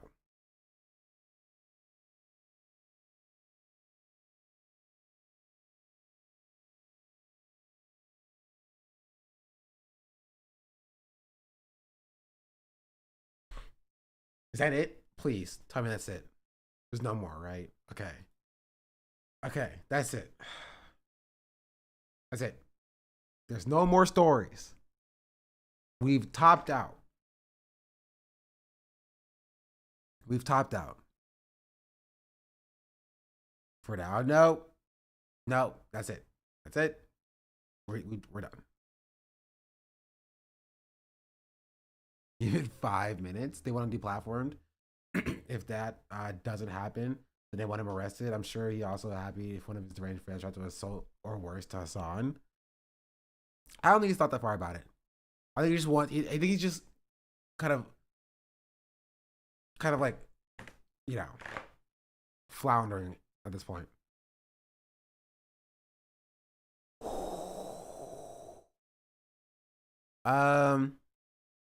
Who made that new account? You know who, probably. There's a lot of posts onto a story in 24 hours. Yeah. Jeez Louise. Okay. I think so he needs to archive all the stories. I'm sure somebody has. I think I covered most of what I wanted to cover today. Hasan got banned for a day. LOL. Sorry. Let me stop. Honestly, no joke, right? Just full seriousness. Hasan being banned is insane. Twitch caving to this is insane. But like, we all know that. You know that, we know that. Cover the Atlanta class. No, I haven't. Class was supposed to end like 3 hours ago. We'll cover it tomorrow. I didn't expect Ethan to keep tweeting and us to keep coming back to Ethan tweeting.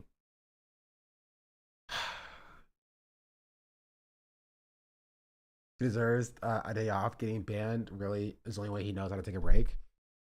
I do think this is what I thought. This is my thought process. I think Hasan should dual stream on YouTube. I don't think he should move to YouTube full time or whatever. I think that would be a dumb thing to do. But I think that there is a usefulness. He's actually tweeting. Wait, did I say tweeting? Posting on his Instagram story. If he was tweeting, that would be funny.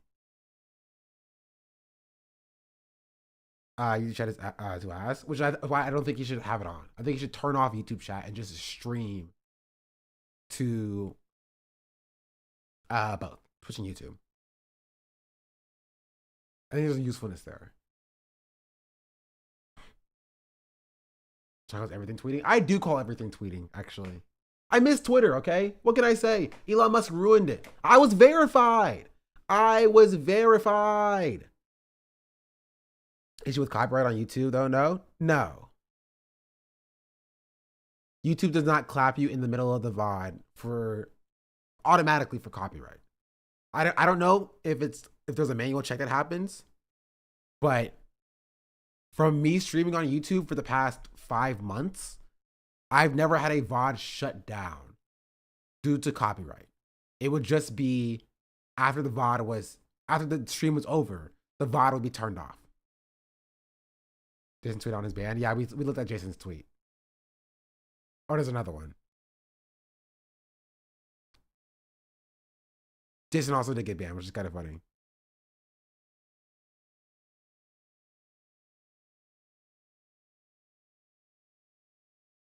Me and Hasan duo both got banned right now. It's like not allowing LeBron and Bronny to play. Y'all other streamers are lucky, to be honest. That's crazy. Why did Jason get banned? Jason, not Jason the Wing, but Jason D100 got banned for showing adult nudity.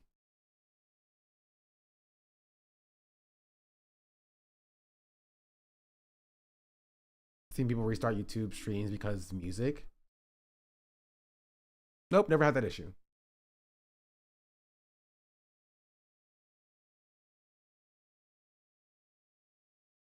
You see Espen saying to ban politics on Twitch? I did not. Okay, send that to me.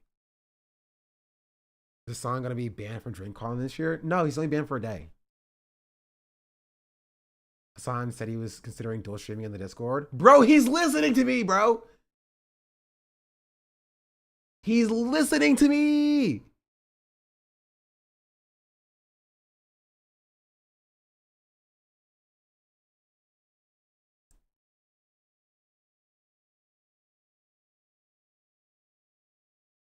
That was a 7-day. I was told that was 1 day. D-Fan's modeling that he got a 1 day. Honestly, best case scenario. He does watch, in my opinion. I've noticed that before. Listen, okay, listen. I've been telling you.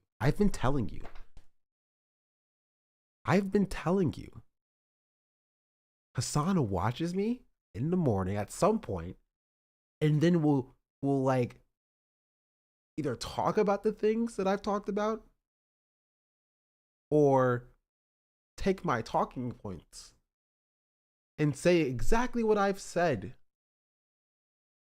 on his stream. I have no evidence for this. No evidence for this whatsoever. But I think it's true. It goes both ways. True. You gotta check for him every 30 minutes to see in the chat to see what he's watching. Wait, actually, I can actually check that. See, I don't like doing this because I feel like it's an invasion of the lurker's privacy. But it actually tells me when somebody last watched. Also, chat, you can't add him. He's banned. He's banned right now. He can't answer you. He doesn't exist.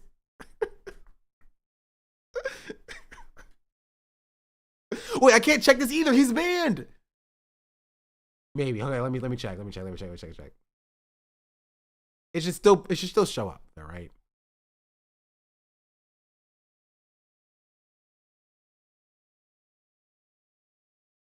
Let's see.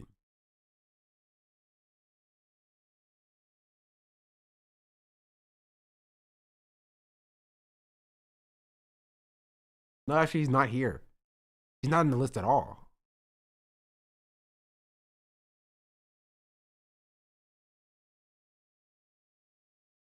The boys are liars. The boys are liars. Say your goodbye. He doesn't see it. You're not looking at me, boy. Yeah, I know. Because he's banned. He's not on the list at all. That's wait. I think I have the S-Ben tweet.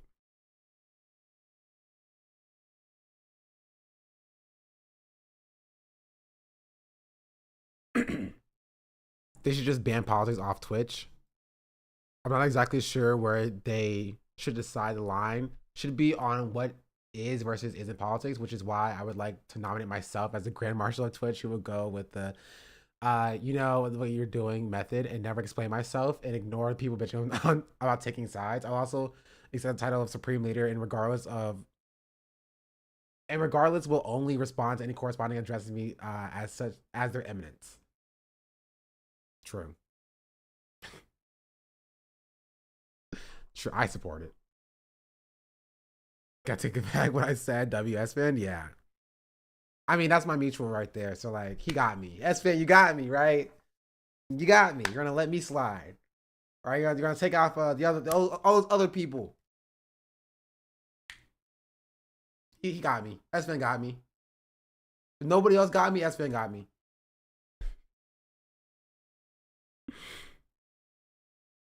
Hasan is banned, but not as banned. Hasan will be back, chatters. Okay, let's not overreact. Hasan will be back. All right, there was also, I forgot this part. There's so much. Why is there so much?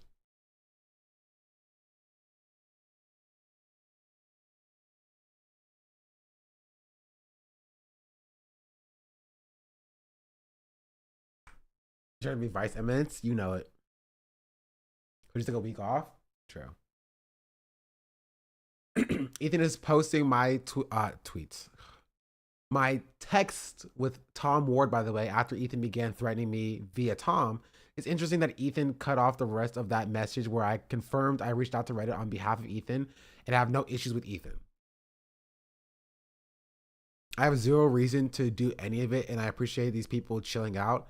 I'm more than happy to chat with Ethan if he needs help. I have zero beef with him. Okay. But these Reddit communities are all deranged, and I'm not a part of whatever drama he has. I'll tell Ethan. KK. I reached out to Reddit, by the way, and 2 of the creators took on their page taken down. I didn't really have any advice other than reporting through the support channels. That's what I did repeatedly.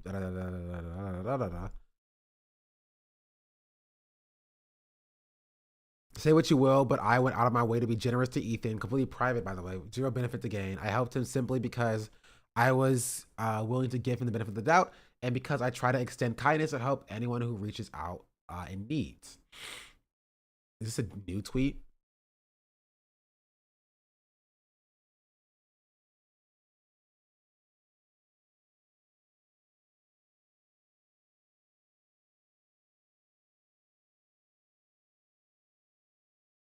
It's a new tweet. Why is there so much? Why is there so much? Ethan, I know you're reading this. Not everyone is against you. We all just want you to get help and take care of yourself. You know that I went out of my way to help you, and I don't have any sort of beef with you. The fact that you're lashing out at this is sad. Because talking with you today, Ethan has calmed down and appreciated the intro to the head of creators at Reddit. We've gotten nowhere with them. This is what Ethan is posting about me after I spent hours helping him with Reddit in his stalking situation purely out of generosity and empathy. He lashed out and directed harassment at any friend who's trying to get him help. It's sad. I hope someone can help him. Disgusting soulless monster. Meanwhile, this is a little over a month and a half ago. I hope he's able to log off, spend some time with his kids. I know how difficult it can be when you're experiencing distress. Sending love to Ethan. Take care of yourself. Life is short. Yeah, Ethan's kind of cooked. Like, Taylor's soft approach is gonna piss him off more. Yeah, honestly, I'm surprised that there hasn't already been another story. She's so charitable, like Hasan, almost too charitable, but it's nice to see. I mean, Taylor has no stake in the game, no skin in the game. You know what I mean? And Ethan's not gonna. I don't see a pathway for Ethan out of this. Honestly, he's not going to change. Right? I don't see anybody actually getting through to him and giving him like assistance or help. I just want him irrelevant. You know, that's what they all say. Everybody always say, I want Ethan irrelevant. But I know, I see my viewership number when I talk about Ethan. Y'all want this as much as he does. Maybe not as much. Y'all want this as much as I do. I know you.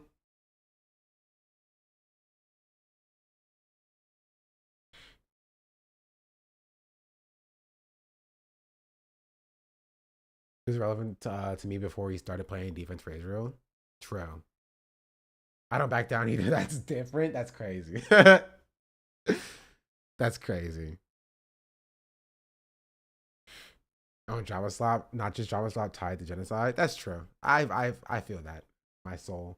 I want good drama slop. Give me like, with this creator said this, I'm like, what? And this creator said this, I'm like, what? Or this creator is stinky. That's like some of the most fun that I've had recently in streaming, right? Going through the stinky creator drama. That's fun. I loved that. It's low stakes. It doesn't really matter. Like, that's fun. More of that, please. Less about like, I'm a creator who's running defense for a genocide, actually. I'm not a fan of that.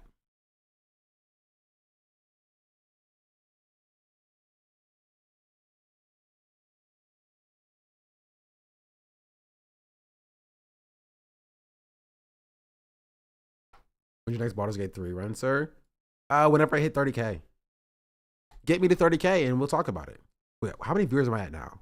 How many followers am I at now? 29.5. I'm almost there.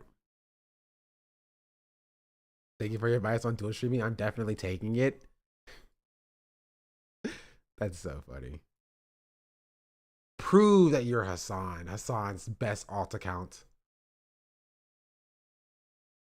What say you? Wait, I know this. I have a good question.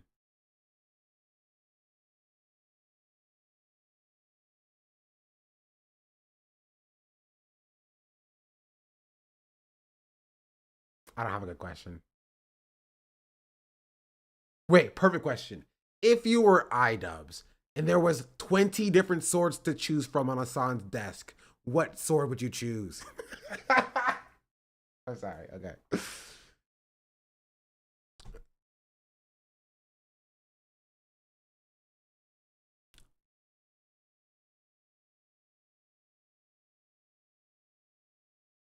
You know which one?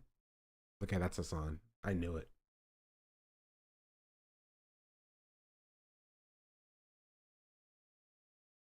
And she only tells Tylo he's glazing after he shows her respect. Let's go, and I followed you. And Really? I'm happy. Oh, thank you so It's nice to meet much. you. God bless Thank you. I love your content. Yeah, you're so kind. Thank you, Tyler. You're so nice. Who's in the chat? What's in the chat? W Glaze. He left after 10 minutes. They're saying. You know what glazed me, right? Like a glazed donut. No. It's No? not a glazed donut. It's Oh. like dick sucking. What? Yes, that's what glazed His me. face was so funny. It's like dick riding. Yes. Yeah, and I appreciate the glaze.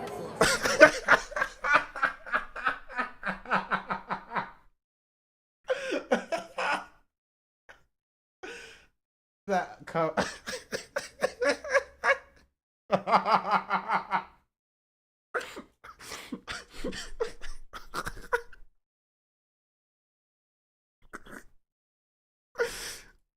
Because I love glazed donuts. Let's go, and I followed you.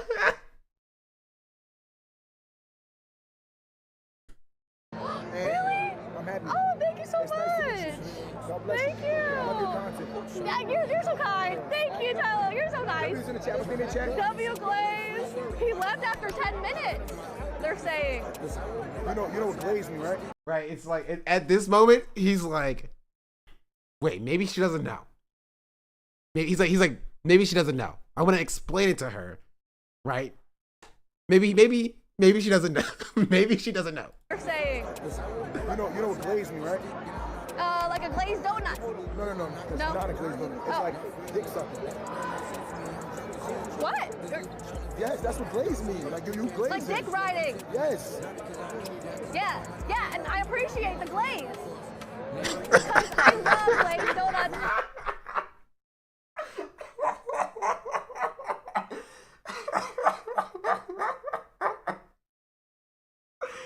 Oh, this is such a funny clip. Come on, bro.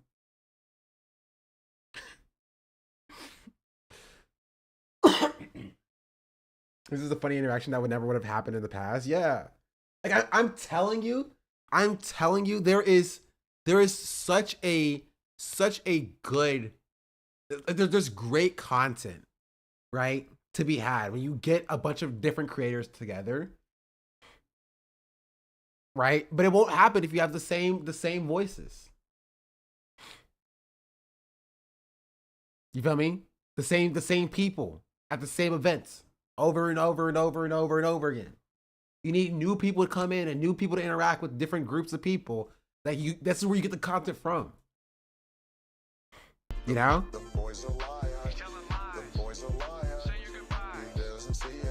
Wait, that's kind of poetry a little bit. It's not a painting if it's all the same color. You better cook, chat. You better cook. Let me real thank you for the raid. Hello, hello, hello. Welcome in, raiders. Loving the hair and glasses. Thank you. I took my hair out when I was on break for a week. I'll do it at some point.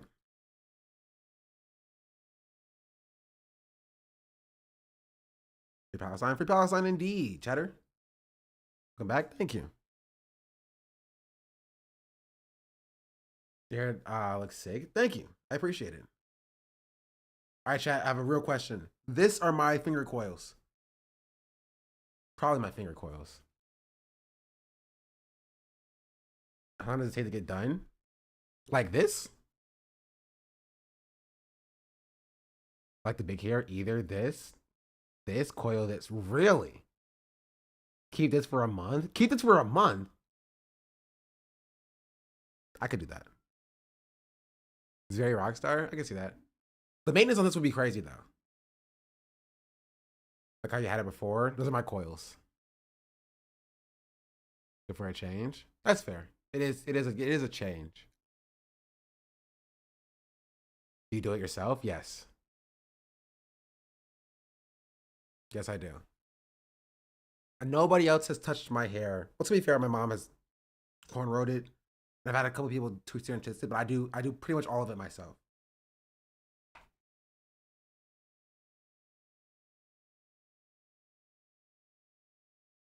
You look like the 80s. I'll take that. To be honest with either, but yeah, it's styling it and not having to maintain it for 30 work seems pretty hard to argue with. But then I have to do work to do it. I can live like this for a few days. Yeah. I got a few days of this in me. Sleeping was rough yesterday though. I'm gonna be real. Cause like this is not fitting in my this is not fitting in my bonnet. This is a great time for photos.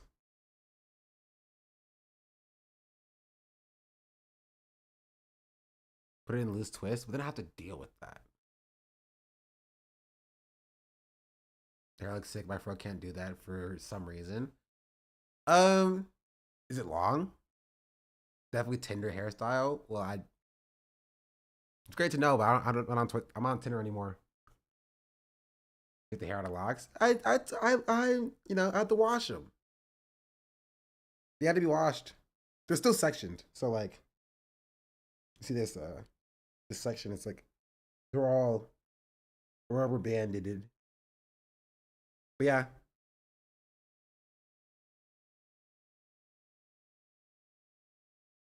I'm a natural hair specialist. What a sick title. Hair is amazing. Thank you. Try to make it like Virgil's hair. Who's Virgil? Like, I am the storm that is approaching. Oh, Static Shock. Oh, okay. That makes more sense, actually.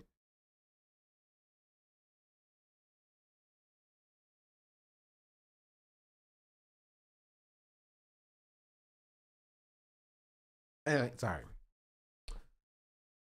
This was pretty funny. His name is Static. Well, they didn't say his name was Static Shock. They just said, I said, who's Virgil? And they said Static Shock. So maybe they meant from the show Static Shock, you know? I just finished retwisting my locks during this longest stream, so thanks. Bro, okay, don't flex on me like that. Don't flex on me like that, because I know I have to do it at some point. Oh, wait, here. Let's see what this is. Just not consistent with their rules. If they were actually consistent with their rules, he would have gotten banned on the last manifesto or the last manifesto or the last manifesto or the last one, right? Technically, all of those were against terms of service, but he only got banned for this one. They were all technically ban-worthy offenses according to the rules. Also, we're not going to get a good change to that ruling, and we're not going to get a good like adjustment. It's kind of like the gay cake, gay wedding thing. You have to find a bakery that eventually says, no, I won't make you that cake. So you can actually take them to the courts or to the court system. So you can eventually take them to the Supreme Court so you can fight for people's rights. It's sort of the similar, this is gay cake. Hasan is gay cake.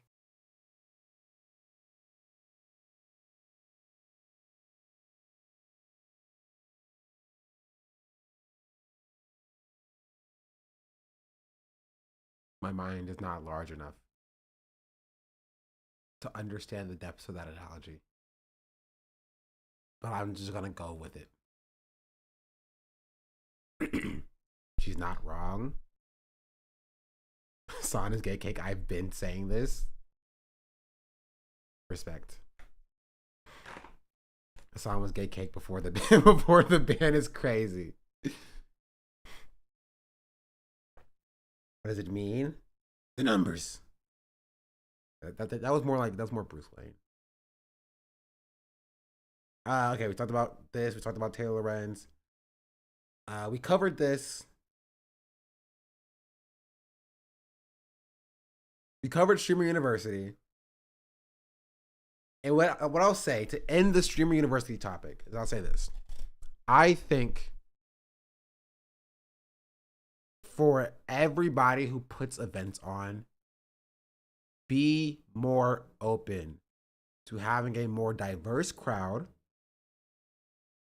And not just diverse as in like race, but like diverse in size of creator as well. It will not be easy to do. It will take work in order to do that. Right? But it could lead to good content that is good for the space overall. That is what I'll say. No, it's a charity fraud tomorrow. Hopefully there's nothing else with Ethan Klein and no more studies to whatever. You start collabing with FaZe. Some real shit, because I think it's out too. I don't have much beef with FaZe. You did with Streamer University platforming a domestic abuser after you got your straight order is a big out. No, I agree with you. I do agree. Like, I think that's I will say that I don't envy having to be in that choice and making the decision, because it would be a decision that would get Kai hate regardless. Right? Like, Kai would get hate regardless of what he chose to do. Whether if he chose to like keep DDG or to drop him. Right? I think keeping him was not the best decision. Especially in light with everything that's going on with the domestic dispute. And I thought it was pretty based and good to center this around Black creators. Well, it's not necessarily contradictory to what the other chatter said, which I think is a fair take.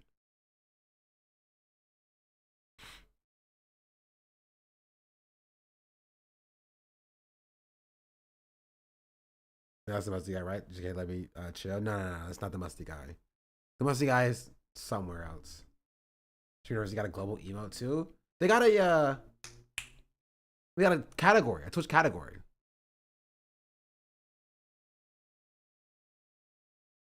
You know what I mean?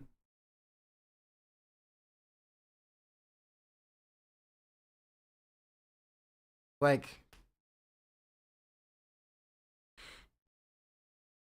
yeah. They all have hoodies. I just realized, yeah, they do also all have hoodies. But now it's hard to criticize, right, Streamer U, because like it's the only event that it does feel like it's trying to, you know, at least bring up smaller creators to that extent, right? Because even with other smaller creator events, I think that's good and it's dandy and it's chill. But those feel a lot like you must now prove you small creators must prove yourself and dance and, you know, make content to prove that you're good creators, and like one person wins or whatever, right? It feels like every other small creator event, whether it's a streamer camp or OTK top streamer or things of that nature, feels like, all right, now prove yourself to you're a small streamer and win, you know, win the challenges and things like that. Whereas Streamer University just feels like it's an event that's being put on by, like, you know, large streamers that just has streamers just making fun content together. There's no like trying to pit streamers against each other. It's just, hey, we're all making content together. Come make content, have fun. Right? I think there's benefits to that, as opposed to being like one small streamer wins, right? One small streamer goes to the big leagues, if you will. Right? Because it makes it feel like it's directly antagonistic, and that's how you grow on Twitch. Right? It makes it feel like there's only a limited number of slots and it's a zero-sum game, and that you must compete with your other small streamers and only one may be the best. Right?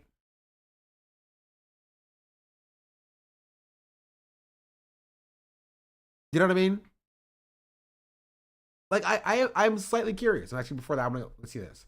So suppose it's like who was watching Streamer University specifically as a sociological study of a group of youths interacting. You read about this? Some streamers I watch average 10 to 200 viewers. Getting exposure is good. Just feel like they handled the DDG situation extremely poorly. Yesterday, everyone was raving about him. Felt really tone deaf. No, that's entirely fair. Right? That's entirely fair, Chatter. I don't think you're wrong at all. You know what I mean? But like, a good example. A streamer camp.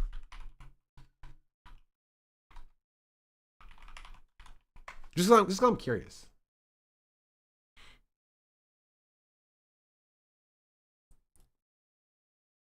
Wait, is this the old streamer camp? Yeah, this is the old streamer camp. This is what I applied for last year.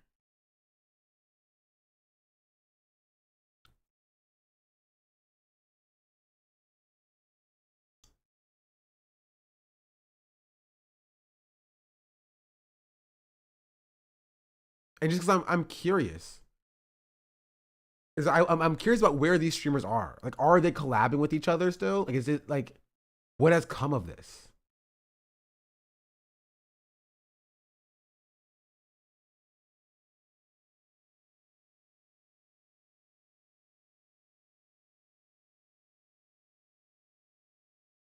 I'm genuinely curious. Hello?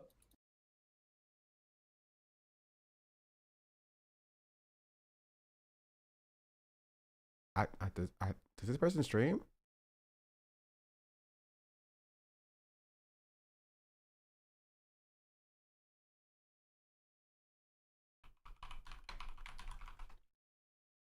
This is the longest I'm streaming ever? No. I've streamed for like 17 hours before.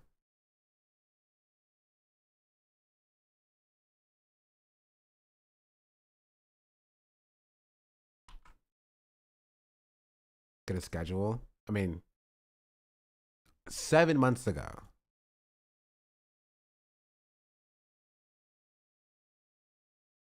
Maybe they moved to YouTube. Maybe they moved to YouTube.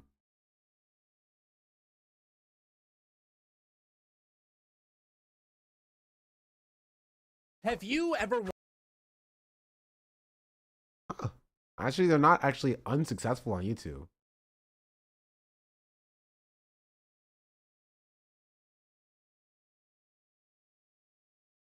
Probably not much. Kind of feels like a reality TV shoot boost where people care for like 10 minutes and then forgot the next season comes up. And that's sad. I mean, if you ever why aren't smaller streamers coming together to create content like LA Shit Camp or White West? I feel like my reading that befits the poggers and old OTK. With what money? With what backing? Right? The reason why Streamer Camp and Streamer University can happen is because they have sponsors that are willing to front the the bill. Right? Small streamers do collaborate with small streamers all the time. Right? But then you have a pool of like 100 people because you have 5 small streamers all with 20 average viewers collaborating with each other. You need, outside eyeballs. And that's why like Streamer Camp or Streamer University or things like that works. Right? I know those were sponsored. Yeah. Like most of these events, like all of these events are sponsored. You know what I mean?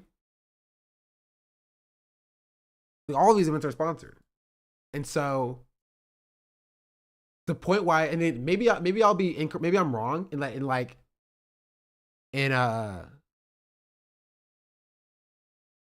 6 months, Streamer University people aren't collabing with each other anymore and that there's nothing going there. But like, I just think that like, the difference between even something like Streamer Camp, what I think is a good thing, and like Streamer University is that like Streamer Camp and like Progressive Next Up or like OTK Top Streamer or whatever, and like Streamer University is that those are competitions. They're for small streamers to compete either for a cash prize or for a collaboration spot or something like that. While Streamer University feels more grassroots, right? It feels more like organic, if you will. You have creators of all sizes, all doing the same thing together, creating content together like Streamer University.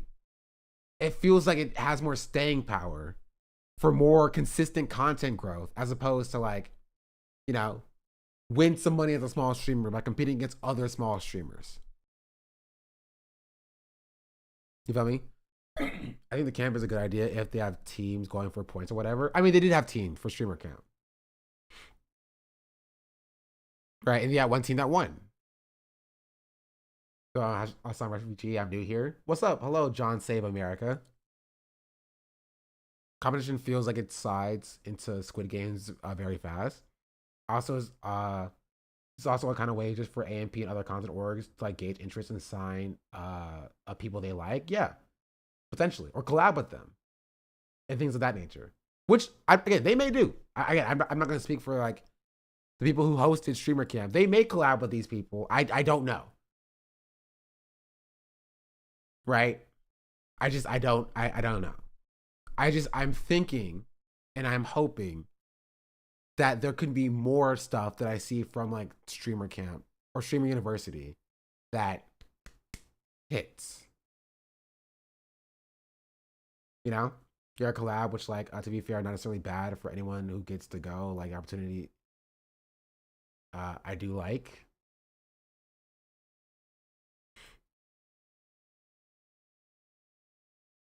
But yeah, I don't know. I feel like even with what we do have, like OTK Top Streamer and Streamer Camp and Streamer University, I think it's still not enough. Right? And again, it's impossible to make the entire industry or fix the entire industry and like for the entire industry to grow. I just think that there could be potentially more opportunities for smaller streamers to integrate into the space. So maybe it doesn't feel so siloed. Right? Because do y'all get that feeling that like the streaming landscape is siloed? That it's like segmented and that there's little overlap?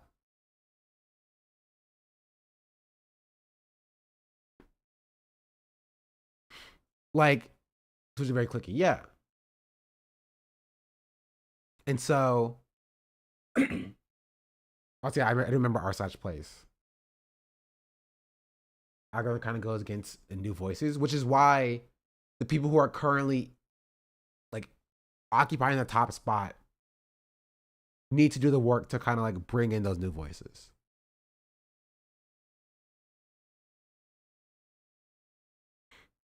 Or something of that nature. I made that comment about TwitchCon feeling segregated, keeping the big creators from the smaller creators and affiliates. True. Right? And to a certain extent, like, I do think that's true, but it does feel, which is why I didn't go to TwitchCon as an affiliate, because I didn't feel like it was worth it. Right? Because you spend the same amount, if not more money than like the partners or the large streamers to be there, right? For little like return on investment. The big streamers have their big streamer events. They're on the big stage. It's kind of what they have. But very few, you know, come mingle with the common folk, if you will. But they don't comp you? No. No. They don't comp the big streamers either. The capitalism / profit motive sort of lend itself to it. Like, everybody wants that ROI. Yes. Now I see what people do wild stuff for eyeballs. Oh, yeah, 100%. 100%. Like, take Speed, for example. Speed used to do crazy stuff, wild stuff to get the attention. And now he's mellowed out, he's chilled out, he does his normal, regular content. Right? But, like, he used to do wild stuff for the spectacle. Kai did as well. Kai did wild stuff for the spectacle. And now that he has the eyeballs, now that he gets the sponsors, he can now put on events that he wants to put on, like Streamer University, right? Or marathon streams and things like that. So he does wild stuff like go to China. We're talking about wild in different ways, right? You're talking about wild as in extravagant. I'm talking about wild as in, like, you know, insane.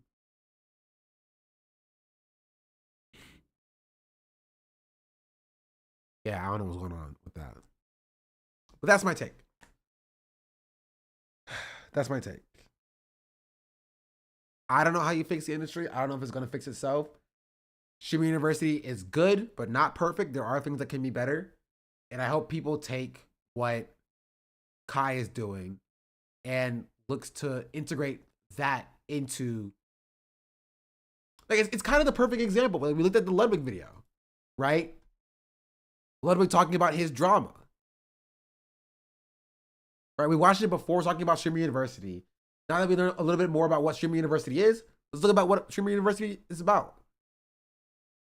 I got to talk to big streamers. It was essentially like a VIP fan access. I wasn't able to hit people like Maximilian do for collabs. It was just like, wow, I watched you. It's so good to meet you. And then you move on. Yeah. And now, chat, that I'm masking as drama, but I figured it was worth talking about because yesterday, if you didn't see, I uploaded a YouTube short and a video on Twitter announcing an event that I'm doing with General Motors. And you know, it's a little clickbait. You know what we do around these parts? We do a little clickbait. I said, regarding the allegations, I'd like to address the allegations. But the actual allegations is that people say I rig my events. Accused me of setting up events that I'm guaranteed to win, like streamer games, or the Mario Party World Cup, or even the dodgeball event. You get the idea. The point is, it's become a problem. Now, people do say this about me. This is not fake. I get this basically every event that I run, and people aren't wrong necessarily. I don't rig the events for me to win, ever. Of course not. But what I do is I do set up events that I like, and I'm good at what I like. Because I know what I like. That's what happens. So like streamer games, yeah, I did have a hand in making every physical event because I thought they would be cool. So I know what all the events are. And to be fair, I got fucking carried regardless. So I feel like people aren't really but whatever, moving on. You see, General Motors came to me and they said, Ludwig, we want you to create an event. So this is true, this happened. I came up with an idea, one of my best ideas yet, called Ludwig's $100,000 challenge. An event with Ludwig-themed challenges throughout. Okay, is it vain to come up with a challenge called Ludwig's $100,000 challenge and then make it Ludwig-themed events? Yeah. Yeah, it is. Who cares? I'm vain. Let's move on. The winner, as you guessed, wins $100,000. And originally I was planning on participating, but I was told legally I cannot do that. So instead you get to watch these teams of 3 compete for $100,000 on May 24th. And thank you to GM for making this event happen. Now, did you see the drama? Let's back up a bit. Here it is. Here's the drama. Some people are saying Cutie in it is the drama. That's not actually the drama. Because, candidly speaking, I think there's no fucking chance they win. They're going to suck. That's besides the point. The bigger issue that some people have had, which I think is actually quite valid, is that It is $100,000 going to millionaires. It's $100,000 going to millionaires. They're all rich. Now, I actually don't think they're all millionaires, but they're all well off. They all make a good amount of money. And I think the appetite for events with big creators where there's a big prize pool has kind of dissipated. And I think that's going not to like coincidentally hand in hand with like the state of the economy and the world at whole. 5 years ago, I don't think it's a problem. I don't think anyone gives a shit. I think people are like, oh, exciting. Now, I think it feels a little different. It feels like you can't buy a home. It feels like you go to Walmart and all the prices are higher. And now when you go home to watch an event, it's the millionaire making money.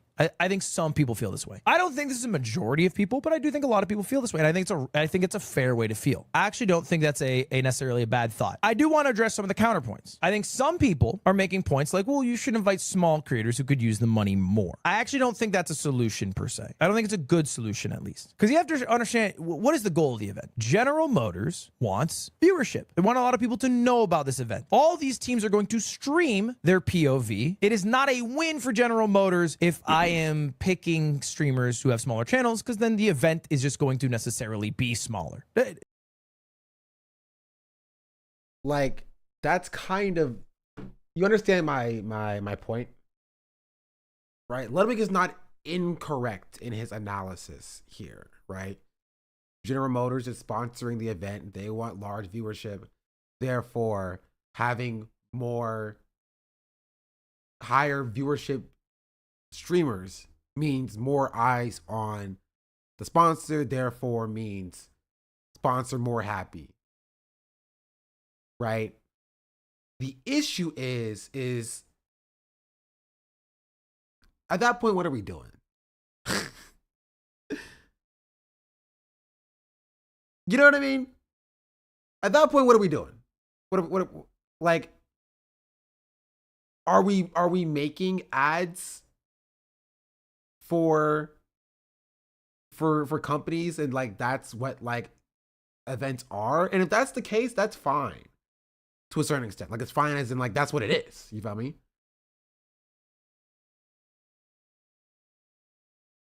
You always end up overlooking people with no viewers because your goal is eyes. It's the same for all industries and investment to be truly creative. Yeah. How about make art for the sake of art sometimes? And to a certain extent, there is a balancing act you have to play. Right? You have to play a balancing act about like making sure that the sponsor is happy so that the sponsor continues to sponsor more things in the future potentially. Right? But the issue is, like, to what end? If your goal is always just make sponsor happy, why not just bring Asmongold XQC and I don't know, Kai Cenat to every single event?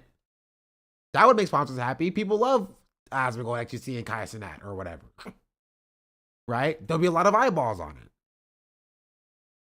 Like, because you're just doing that to justify the sponsor paying for the next event. That more eyeballs get on it as well. You feel me? Sponsor is always number one, then art doesn't exist anymore. What if they just made the money a charity donation of their choice? He talks about that in this video, chat. It's something similar in Hollywood has where there's famous people, but there's no new famous people, so it just grows stagnant. Yeah. And then you'll get like a few famous people here and there. Like you'll get what's her face? Now I don't want to say anybody's name because then you're gonna be like, oh, why'd you call her what's her face? You know who I'm talking about. What's her face? What's her face? What's her face? You know who I'm talking about. She played in that one thing.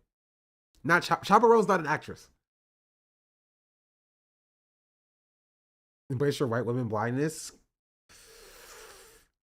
The one girl with the long hair and two eyes, right? Yes. Not Rachel Zegler. No. She also applies to this. I don't know who Sophie Thatcher is. What's her face? She plays Wednesday. Not Sydney Sweeney. Jenna Ortega. I got it. Jenna Ortega. Yeah, Jenna Ortega. You know what I mean? Like you do have certain individuals who like in Hollywood kind of strike it big from like one project, and then but then the problem is that that one person strikes it big and then now they're in everything. Right? It's not that one person strikes it big and then someone else strikes it big. You have like a current, you know, a new age of new actors and actresses. Right? It's like you get one person who strikes it big and everybody just throws that one person in everything else that ever exists. Yeah, Timothy Chalamet. Yeah, exactly. It's like that in streaming, right? Like Cinna is the Jenna Ortega of streaming. You know what I mean? Like Cinna gets invited to one event, the event does well, Cinna's funny in this event, and then like they're like, oh, we need a resident new streamer person. Let's just keep calling up Cinna. They bring Cinna in, and Cinna just like now Cinna's in every event. Am I not making sense?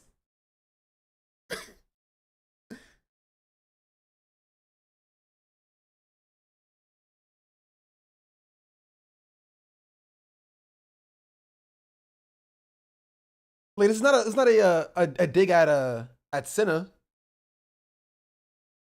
right? Also, Jenna Ortega is a fantastic actress. Okay,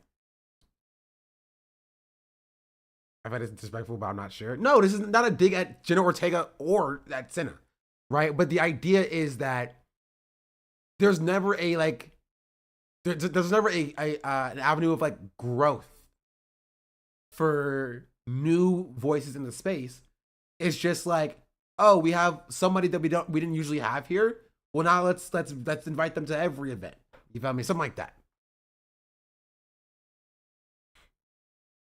right? And not like a constant, what's the word I'm looking for? Search for like new talent. You know what I mean?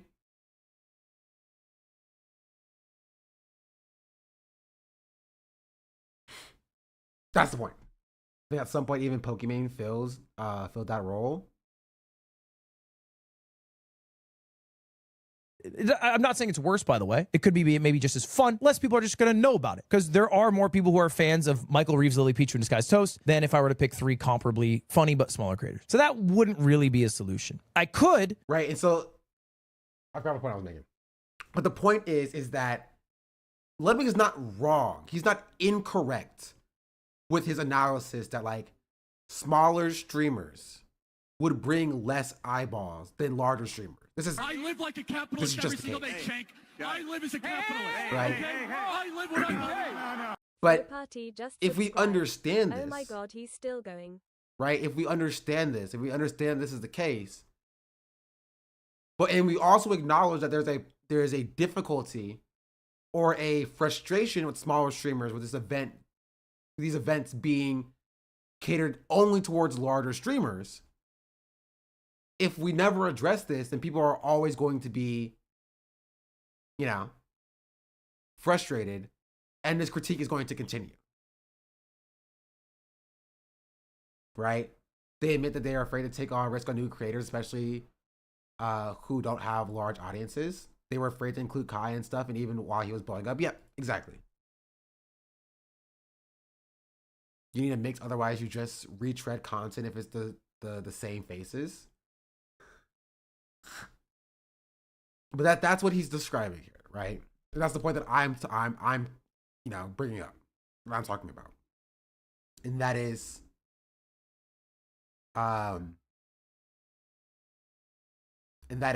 like at some point someone needs to address the disparity, right? If everybody who does events is chasing the sponsor dollars and the highest viewership to chase the sponsor dollars to, you know, then get higher viewership, then chase the sponsor dollars, right? You're gonna get like this same frustration that Ludwig is addressing here, right?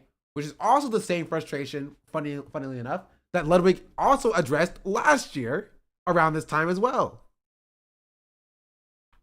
You know what I mean?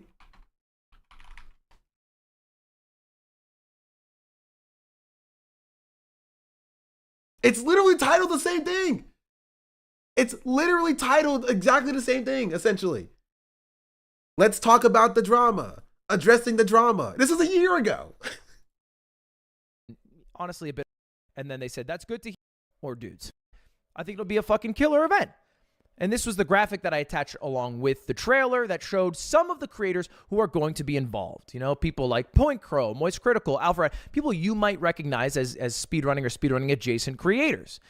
You might notice something that is missing from this graphic, however. People that aren't white or dudes. There's a lot of white guys, all right? And I got a bit of heat for that online. How did Ludwig manage to put together 19 white guys and one Asian guy, shout out Liam, for a speedrunning event, not one headlining woman? And then there's even more tweets. And by the way, I should say this right now. I have tried to blur out as best I can everybody's name and identity. I never want people to go for bat for me. Don't defend me, man. All right, all you should do is watch the thing that I put out. If you like it, hell yeah. If you don't, that's okay. Stop watching me, but never feel the need to defend me. I'm okay. I can defend myself. I'm an adult man in this world, and I don't want anyone getting in battles on my behalf. Anyway, this tweet read, why is there not a single woman in Ludwig's speedrun thing? Ain't no way. And then GTM posted rightfully that well, here is just an example of one woman who is participating in it. And then they said, that's good to hear. I'm happy that she will have that kind of opportunity to represent women in speedrunning. It does feel last minute as a way to cover up the negligence. No, you ain't just slide for me. You should give me a Prime sub. But still dope to see. And then Laura, thankfully confirmed, no, he actually contacted me way before the initial trailer dropped. 12-month subscription, by the way. Much appreciated. Also, update info. Thank you for the Prime. W. Just thought he didn't want me. No, definitely wanted Laura. Laura's a great speedrunner. So you know, I'm not trying to sit here and tokenize old video. Well, maybe if you just sit down and watch for a second, I'll get to my point. Let's continue. And be like, yeah, I got this fucking woman and this black dude and also this Asian guy. Like that's cringe. I don't need to tokenize the people who are going to my event. It is not all white dudes, okay? There are a lot of white guys. That is fair. But that's just because I asked people who I knew personally who are like speedrunning creators, and a lot of them happen to be white. And I wasn't going through like I'm a fucking admissions board saying, sorry, man, we hit our white quota. We can't allow you, Point Crow. All right, man, it's just not going to work out for you. I didn't do that. But safe to say, there are many more people than just white dudes attending. And a lot of people were also upset that they weren't included in the graphic and they were relegated to and more. And the simple reason for that is because I'm still working on getting everybody in the schedule and in the event. I will be honest, I was a bit of a size queen, so I put a lot of the larger creators there because that'd be a bigger poll. But I also know a lot of these people, so I was able to reach out to them, as opposed to people I didn't know who I had to reach out to, get contact information with, and it was harder to confirm them as opposed to like Charlie, who, very cool for me, I can just message on Discord. So I hope that makes sense, but that's why the graphic didn't include people who aren't white dudes. And honestly, a bit of an error on my end for not just recognizing that. The optics of it, at least. It does seem like he's not taking the power he has in this case seriously. It's that's not really surprising though. Yeah. So this is a different situation that I've brought up actually pretty consistently for making a different point, but it still works to make a wider point in general. And that is that it's similar, right? In that the way that like Ludwig does events, and this is not to chastise Ludwig or whatever, right? The way that Ludwig does events is he's focused on one, what he wants from the event, which I think is fair and rightfully so, and two, who he's already connected to do the events, right? It's those two things, right? What he wants from the event and who he's connected to already. He's not doing the labor to go out and, search for or find new talent, right? If somebody comes in and is like, hey, Ludwig, we're going to do an event, here's some money for it. He's like, cool. I'm going to call up my boy Point Crow. I'm going to call up, Charlie. I'm going to call up Doug. I'm going to call up, my friend group, my circle, and his circle overwhelmingly looks a certain way, which we're not necessarily surprised about, but his friend group overwhelmingly looks a certain way, and that is kind of that shines through in the events that he creates. That's why you see similar faces in all of the events of the Poggers community, of the Poggers space, right? And why Streamer University, you see a lot more people who aren't as large, right? Because there's not this established like circle of trust for Kai to pull on, fall back on. Kai's like, if you're a streamer and you want to be involved, apply for it, and they apply for it, and then they are accepted based upon whatever criteria that Kai had. And it's just not as based in like foundational relational, networking in that same way. You know what I mean? If I had the main point of contention on the GM event was 100K though, that's a part of it for sure, right? But one thing that was brought up was the small streamer aspect, and I wanted to bring that around to what I was talking about with Streamer University, because it's a similar conversation, probably because that's always how he's done it, and that's fair, right? I think it's fair. It's like he's always. I said it before. Ludwig did not sign up to like be the, and again, admissions counselor for streamer events. The hair is looking good, boss. Thank you, The Bakery. Thank you for this 8-month resubscription. Much appreciated. Right? But he didn't sign up to like have that responsibility.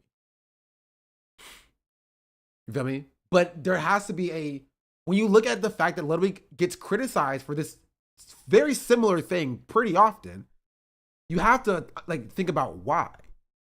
Right? This isn't the first event that Ludwig was criticized for, skipping over small streamers or only having his friends there or whatever. This wasn't the first event that Ludwig was criticized for skipping over small streamers and only having his friends there and things of that nature. Right? So the question has to be asked, why is this problem so ever present? Because it's not just present with Ludwig. Ludwig is an easy punching bag. I'm sorry, Ludwig. Right? I watch Ludwig, and so I know and am aware of like the things that Ludwig has done, so I can use him as an example for this. Right? But it's not just Ludwig. It's for all of the events in like the Poggers space. Right? It seems overwhelmingly like it's the same faces. So Rivals has this issue too. 100%.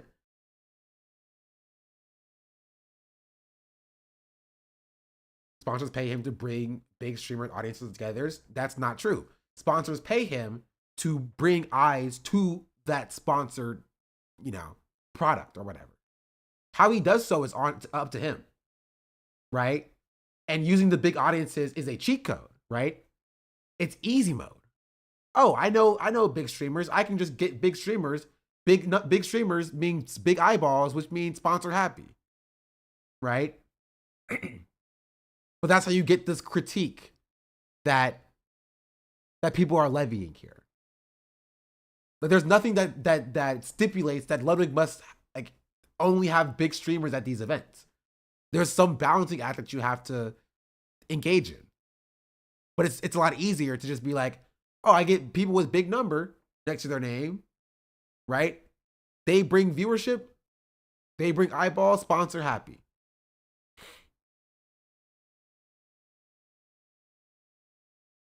You know what I mean? That doesn't mean it's the only way of doing things. Kai is doing the same thing. Kai has is sponsored by T-Mobile for Streamer University. I got like 3 T-Mobile ads when I was watching Streamer University in a row. Right? Why can Kai, you feel me? Why can Kai have somebody who has like 100 concurrent viewers at Streamer University, but Ludwig can't? You feel me? And that's what conversation we're having. I feel like there could be a ESPN2 for small streamers for events like this, or like College League, or I don't know however you would describe it. The thing about it is that like, people don't want that. Like, people don't care. Not even the viewers, but like the streamers just don't care, right? Because they don't want that responsibility. The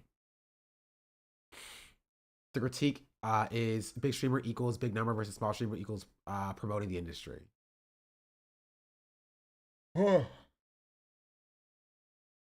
More importantly, the sponsor doesn't care.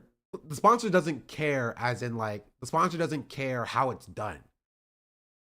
The streamers themselves would have to take on the labor of finding smaller streamers and doing that work, right? And they don't, like, it's different types of don't care, you know what I mean? Streamers don't care as in like they don't care enough to do it. Sponsors don't care as in like they don't care if it's done or not. They just care if their people are watching their event or whatever. You're passionate on this topic. I've talked about this topic. This is like probably my most consistent talked about topic since I started streaming like 2 years ago. You know what I mean? Kai Ben did take people he knew though and streamers around him. No. But it happens that people are very small because at the end they're all very much new, not established streamers, despite Kai being big and that recognizes his growth was fast. I'm trying to understand your message. I think there is some truth to that idea that like the people around Kai are just smaller streamers because they're new streamers, right? But again, that doesn't apply to like the people who he's never met who got invited to Streamer University, right? People who average like 60 viewers at Streamer University. They've been streaming on their own for freaking like 2 years.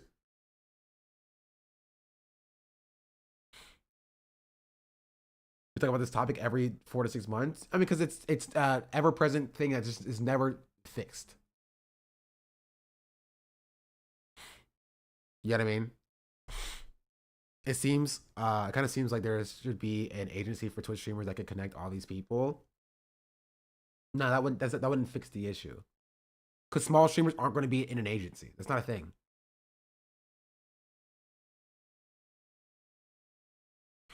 Sponsors care about the end result, not what random video games, whoever or kids are there.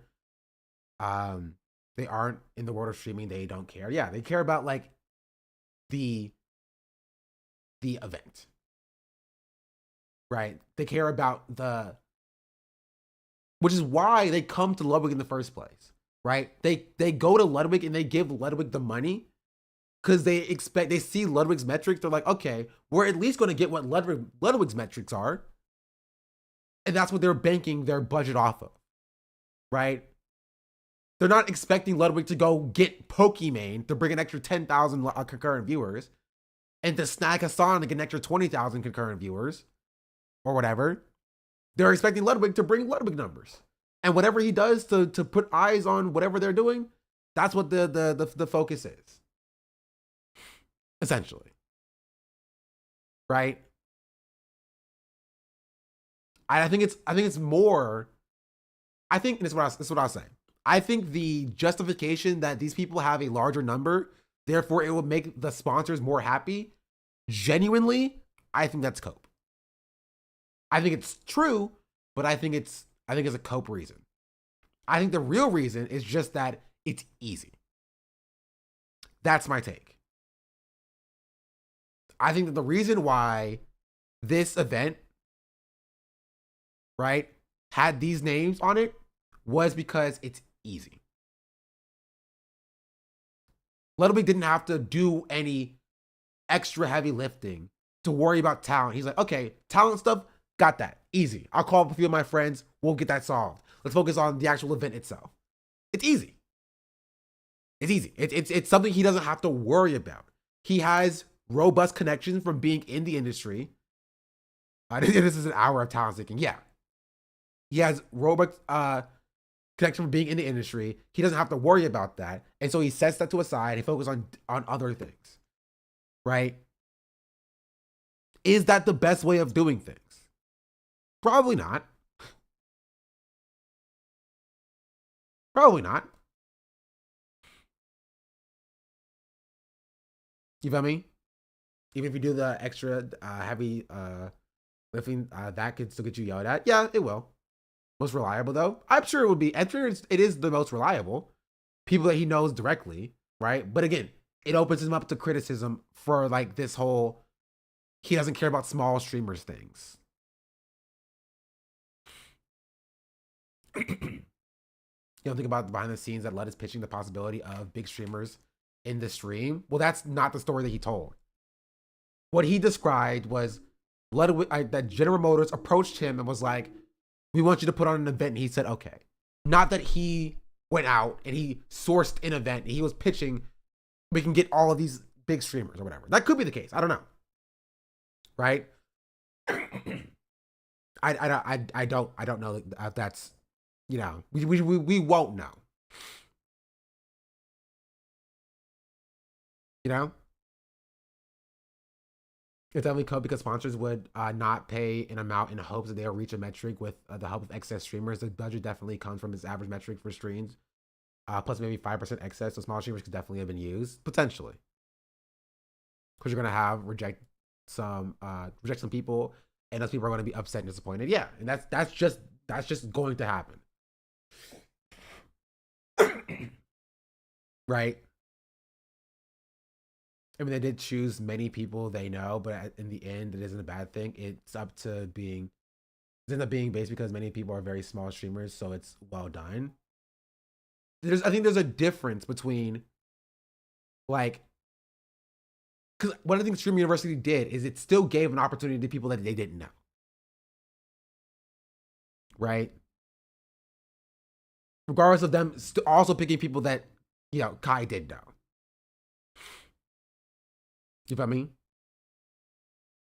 When they imply anyone's welcome and then it's only his friends and big streamers, it feels like a lie, which is why people are upset, right? Which is why people were upset with this one, right? Which is a lot of speedrunners and speedrun watchers were upset about this one because it was implied that like Ludwig said, "I'm doing a speedrunning event. We're going to have a bunch of speedrunners or whatever," right? And then it felt like to them that it was very much not the case.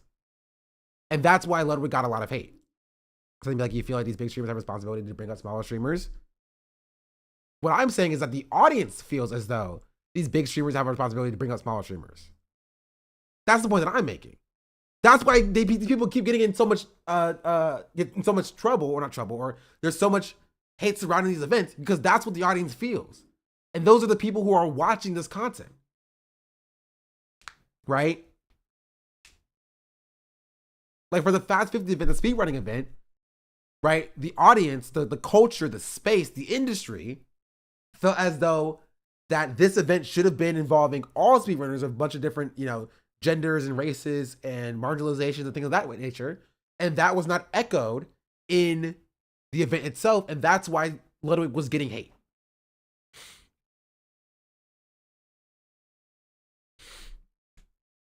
Are all big speedrunners white? Jamie curious. It depends on what you mean by big speedrunners.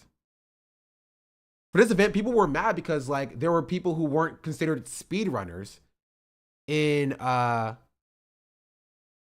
this graphic. Like Charlie was not like considered like a speedrunner by some like in that way, right? But isn't Kai also doing the same in general? If not, all the uni students are small. If not, then my bad. I mean, the point, there's a difference between allowing a space for smaller streamers to exist, right? And not having any at all, right? If 50% of the university students are small, that's very different than having 0% of the you know, an event being small. Right?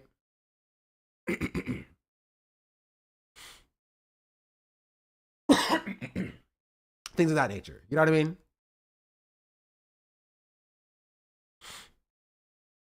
Everything voice counts, but definitely I've used more speedrunners. I don't know. Again, I'm not in the speedrunning community, so I don't know what people like the criteria. But like that's just something that people were saying why people were mad, right? Like I'm not sitting here being like, oh, Moist is not a real speedrunner or whatever, but like I'm explaining to you why it seems like this is a conversation that we keep having every 4 to 6 months, right? For every event that exists. Why is that the case?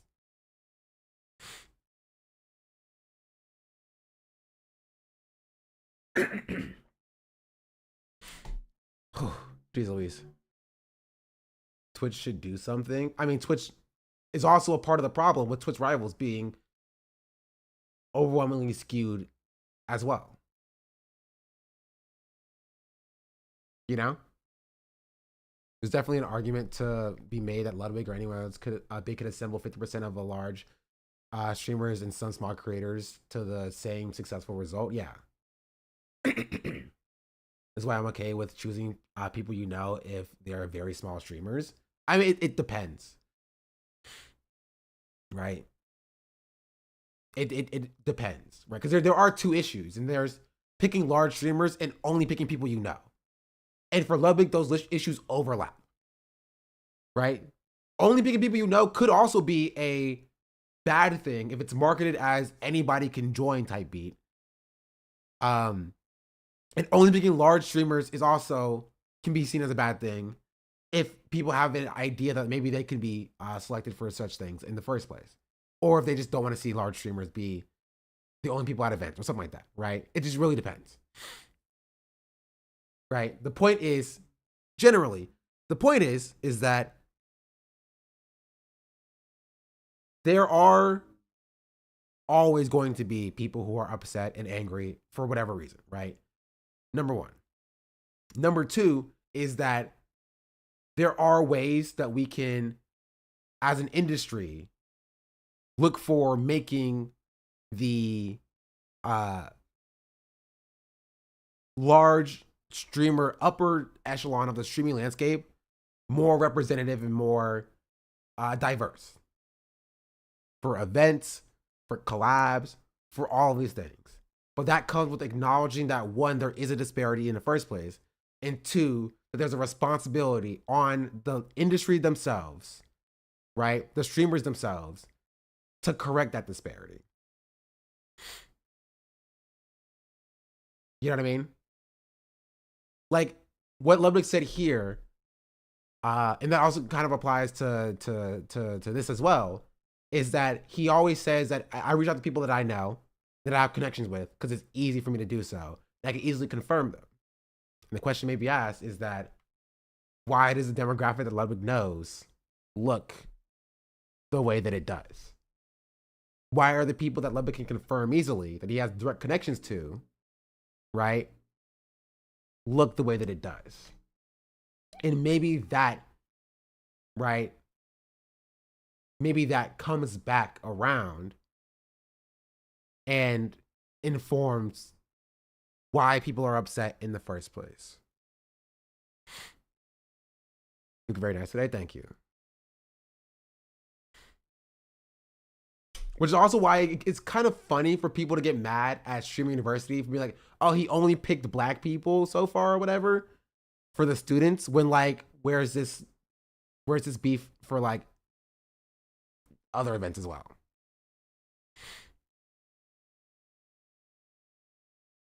Maybe bigger streamers don't agree with this. I mean, it doesn't matter what they agree with. I'm describing to you why people are mad at these people. I'm describing to you why people are upset with Ludwig every time Ludwig does an event. It doesn't matter if they agree or disagree, right? If they don't agree with it, they can just take the critique on the chin, right? They don't have to change a single thing about what they're doing. You know what I mean? Like they don't. But the critique is going to be there. People who are watching have a right to feel some type of way. They have a right to levy the critique. And that's what I'm describing. My viewers are the first to get mad at mostly black events, but downplay Ludwig's every time. And again, I want to point out, the Ludwig is just an easy target, right? He's not even the only person who does this. He's not. He continues to admit it's a problem, but gets to correct it with you have to correct it with every new event.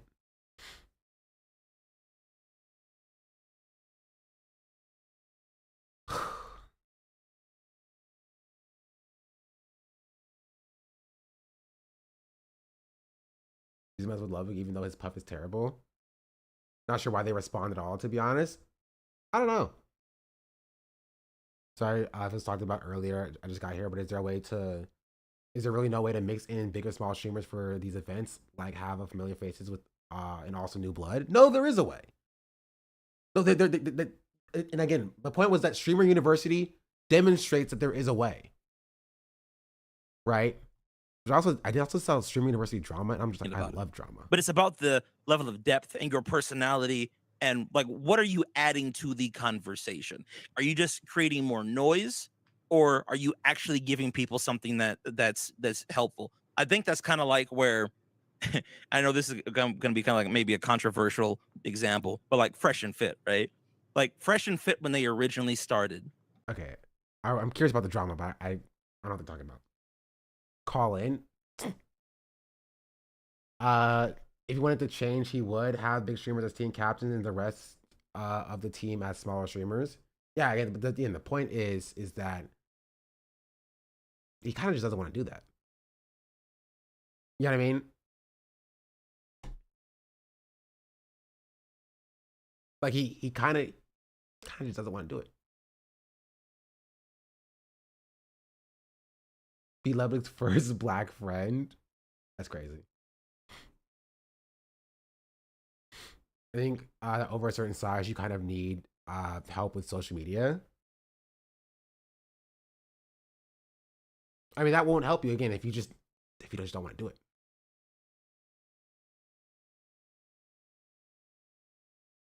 Like again, I've talked about this consistently, and as I said before, and I'll say it again, a lot of these streamers get into streaming by wanting to play games with their friends.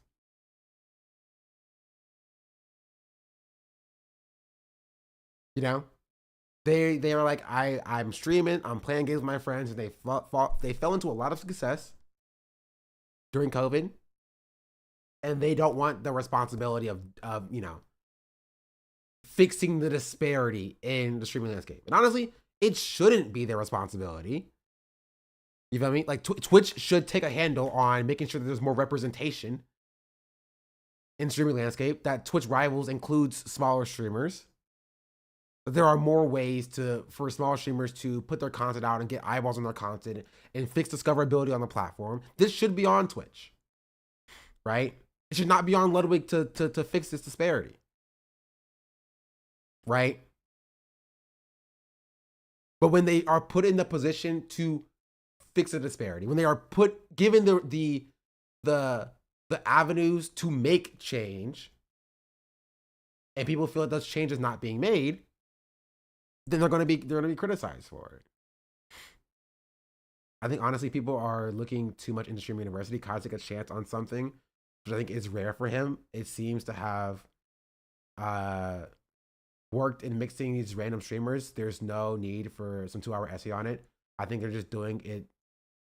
I think if they keep doing it, it can be more intentional. Well, maybe you're stupid, chatter, and that everything requires a 2-hour essay.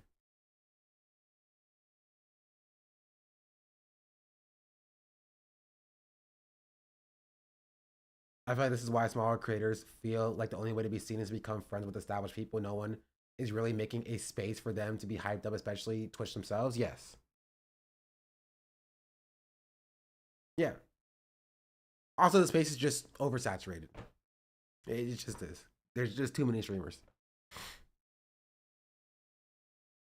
There's too many streamers. And so it's literally a catch-22 because it's impossible to help everybody grow. Not everybody can be the top of the industry. You know, not everybody can have 1,000, 2,000, 3,000, 5,000, 10,000, 50,000 viewers. right? And so you're always going to upset people, or you're always going to make people mad, which means you're always going to pull this critique. It's about accepting how much this critique you think you can improve on, that you think is valid, fixing that for your next endeavor in the future, and disregarding everything else.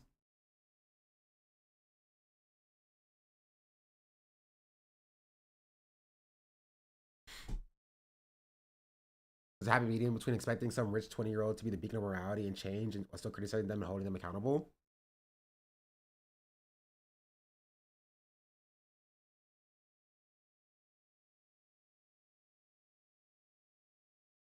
A lot of streamers don't have the dynamism. What is the dynamism? I don't even know what that word is, honestly.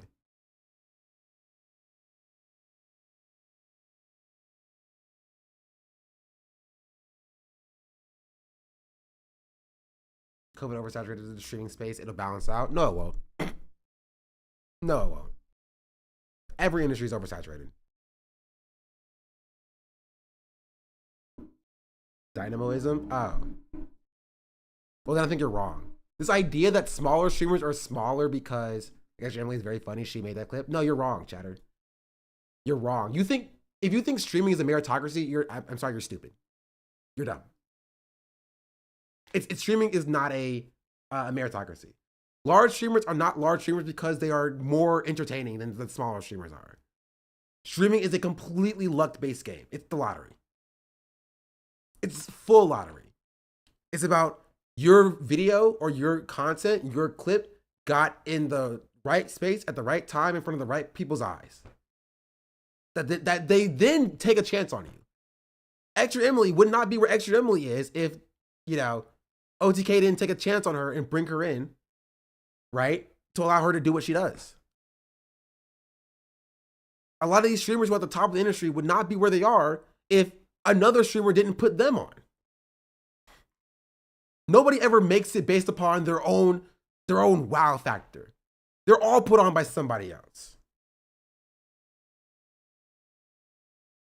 They are.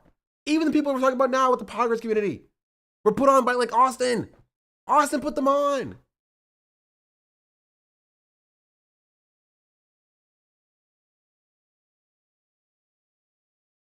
Who put on Queso?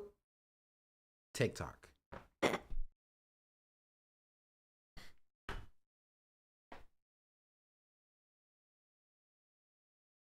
Me and Miss Kiv's streamer camera operator path. True. There are outliers, right? But like, the industry is built on connections. It is. I wouldn't be here without Hasan putting me on. And I'm not even like the top of the industry, right? Like, there are always connection points.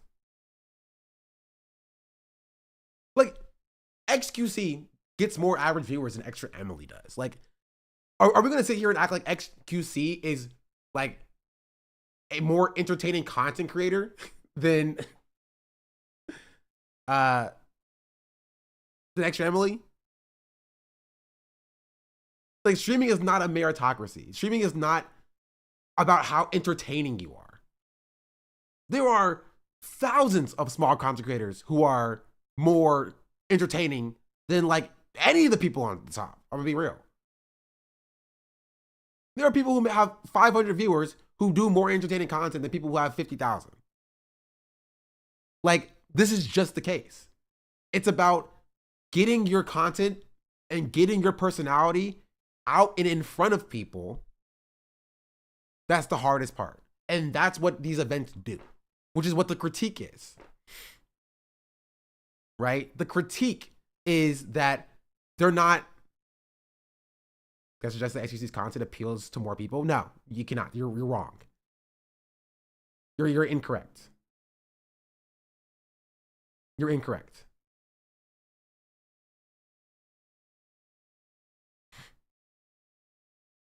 And XQC also was put on by other people as well.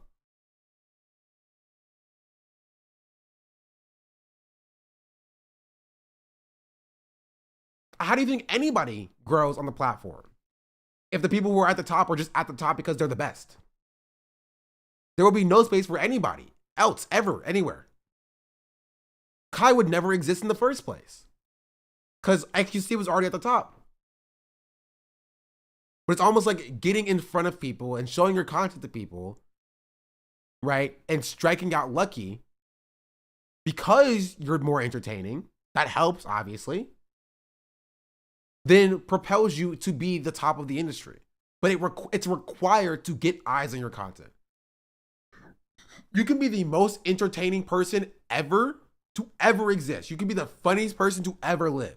The most quick-witted person in existence. But if you have one viewer and your content gets in front of you, it doesn't matter. It doesn't matter. It doesn't matter. You can have the best audio quality, the best video quality. You can have the best content ideas. You can make have the best streams and the most interactive streams. If there are 0 people in your streams, it does not matter. And all that person, that doesn't exist, but all that person needs, right? All that person requires is eyeballs on their content. They need somebody to take a chance on them. This is for every industry. Every industry. If you're an actor, you can be the most, the best actor, young, spry, applying for roles. No one's giving you a chance. But all it takes is for one director, one casting director to be like, yes, I want that person. To take a chance on somebody with no portfolio. Now everybody wants them. But they still need that one person to take a chance on them. And that's what we're talking about. That's what we're talking about. Social skills is huge. Chatter, you're wrong. You're incorrect. It's complete luck. It doesn't matter. You got the best social skills. It doesn't matter if nobody will give you a chance. If the entire industry, the top of the industry is not looking to bring in new talent, you can have the best social skills. Who cares?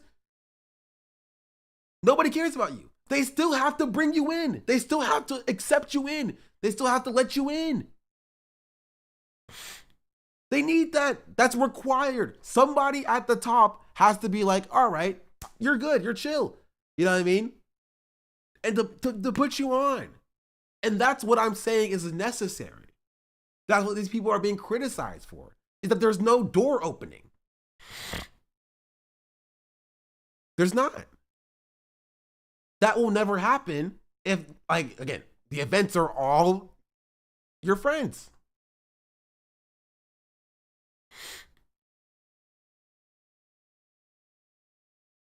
That's it. And that's why people are frustrated. Right? It seems like every single time there's an event, there's always some frustration from small streamers. Always. Why? Number one, because Twitch is not doing enough. And number two, because the industry itself is very gated.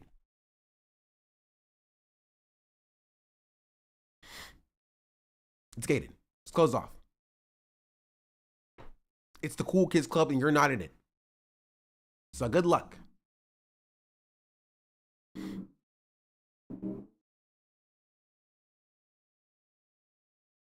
You need to get your content in front of people's eyes. And especially if you are a marginalized streamer, if you're not a straight cishet white man, good luck getting people to not scroll past your well-edited TikTok video or whatever. You're already set back.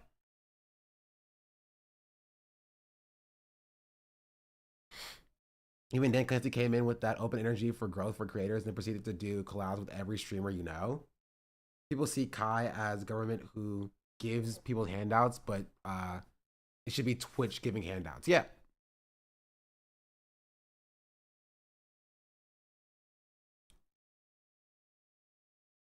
Yeah. Why not?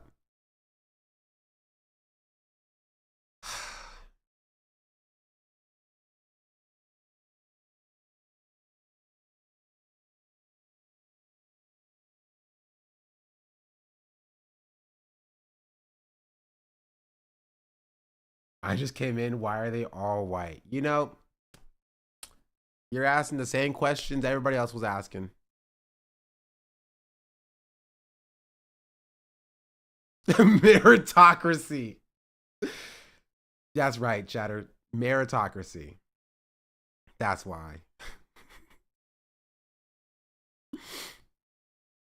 Ugh.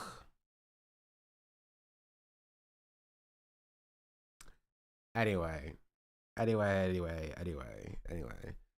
think that covers it. Let's see the streamer camp drama or streamer university drama. Simple as that. Don't let me get into my IRL bag. On this camp and stream, I would have streamed these videos just all there while I'm there. There's too many people in IRL fashion right now as it sits. If I was to be one of these streamers, I would have to find people who are willing and wanting and able to do content creation. While I was there, there are people who are willing, wanting, and able to do content creation. I would just take advantage of that. I would literally take advantage of that. Who is this? Who is caveworld.net? Caveworldwide.net. World. Wait, where about do. And I do see people doing things like cooking contests, but the main thing would be, who can I get with to network later? Let's talk about streaming. Who can I get with to build a relationship later that is actually obtainable, actually does stuff? I would have came with a plan. Tried to coordinate with others who have already been down there or committed to being down there or said they were going to be down there. I would have, got down there with some sort of plan. Just a plan of things to do. And I do see people doing things like cooking contests. I see people doing things like making music and all that stuff. Genre complaint that people didn't utilize opportunity good enough. I think that might be what he's saying. I don't know. He's on fire. That's how they spit. Before Streaming University, I did not know who India Love was, but my timeline was flooded with her the whole weekend. She probably benefited the most from this. Potentially. I'm not gonna lie. Them fighting over India Love was, very interesting. Arian, I got two more before we continue down the path. Arian, how you doing today? Hello? There's no limit. Doing it. Hello? I did see a question. Somebody said, what would I do if I was on Streamer University? Oh, they don't know. Let's take it from two different. I don't know. I don't know who India Love is. I'm gonna be real. Different perspectives. If I'm the level that I am now versus if I was a lower level than I am. If I am the level that I am now, I would already have a good grasp of my audience, my niche, or whatever the case may be, and I would be making commentary with the people that are there, their opinions, getting their real life views, their perspectives, and then also setting up future podcast guests. I agree with this as well. I'd also probably be a news anchor reporting the news as to what's going on. Shouts out to Hasan for $5. Says, I think streaming by its own nature is low effort compared to YouTube because of the lack of editing and generally being without a plan.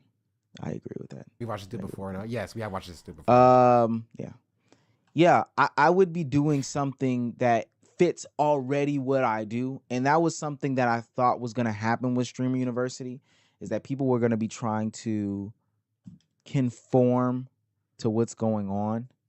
And yeah, I you know what? I do agree with this. I actually do agree with this. I didn't watch all of Streamer University, so I don't know if this is the case. But like, it's supposed to be Streamer University. Pick a character. Make a character. I don't care if this is actually who you are, right? Play something. You're a nerd who loves math, and you're being the teacher's pet. Start role playing. Yeah, be the yearbook club, right? Be the student body president. It's university. Why? Like I didn't see much of this at all. And this is what I was saying about the cameras, right? This is what I was saying about the cameras. The cameras took me out, right? The cameras took me out. Be in the moment. Be the content. Be the content. I'm not talking about Emily. Emily's a different situation. Emily's already a fantastic streamer. She's a large streamer. She ain't need that, right? The only ones role-playing was Kai and Dante. Kai was role-playing. I didn't see Dante's role-play. Kai was role-playing. Kai was the principal. He was doing principal things, right?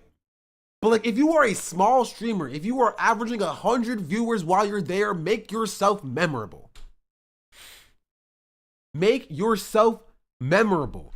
You're like, okay, I'm going to be at the university. What happens at universities? Oh, I'm going to be the diversity hire at the university. I'm going to be, go to the admissions board. I'm going to, be a TA. I'm the TA for this class. So go ask agent. Be like, agent, what's good? Can I be your TA for this class? Right? I'll be your TA. I'll be your second in command. Agent says, no, go ask Dante. Dante says, no, go ask Chris. Like,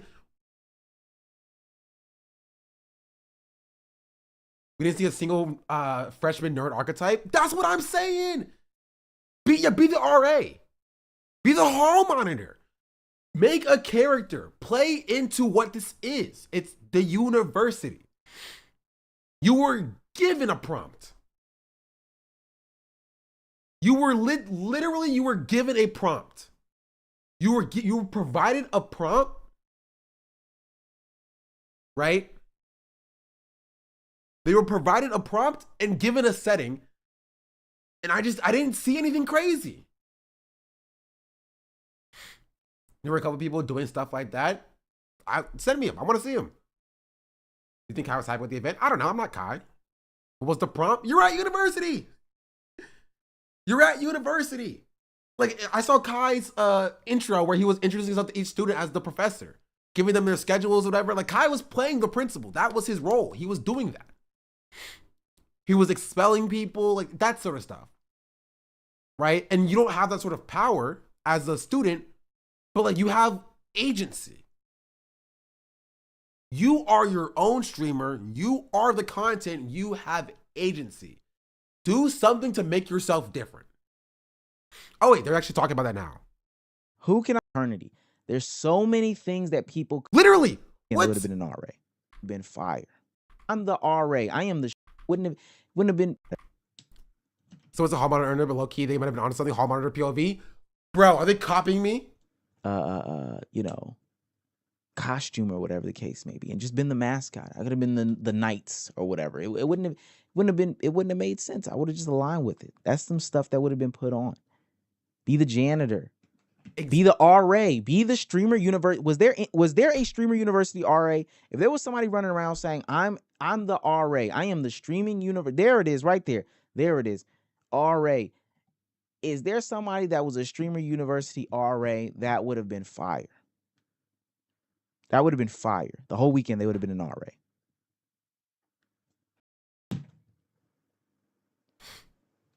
I think somebody did start a sorority, or maybe I was watching the Bob House. Start a sorority, start a fraternity.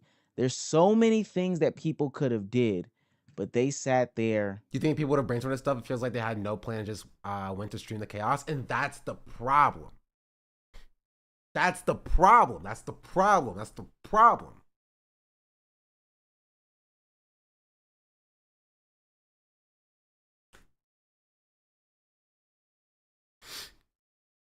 Could even play a heel like those campus safety rent-a-cop. I wouldn't go that far, right? You're still a student. Like, you're given your role as a student. You would do something that you would do as a college student, right? As a college student, you could be an RA, you could be a TA. RA means resident advisor. It means you're like the dorm hall monitor, if you will. Real problem was that all the students were attempting to do the same thing / avenue, which was what? Like, just be the cool kid?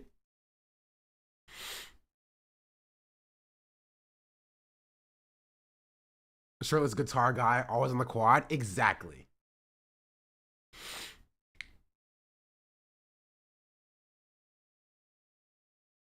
Like, start fake selling drugs. Okay, I wouldn't say start fake selling drugs. I think it's against TOS, but like something like that. right? Just have fun. Have fun. I just don't think they had enough fun. Yeah, do a protest against the president.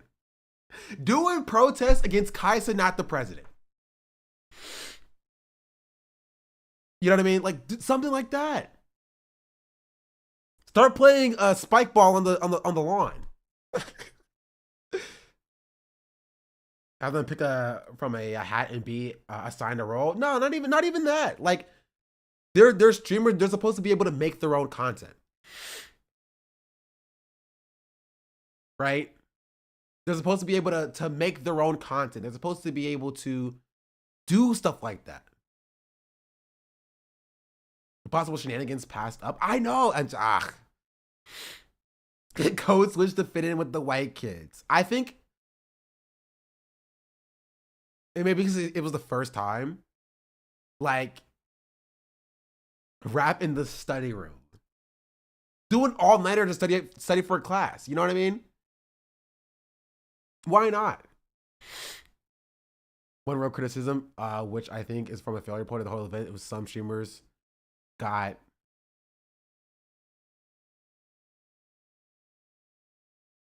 TVs while others were stuck with shitty connections to make their streams unwatchable. TVUs? What's TVUs?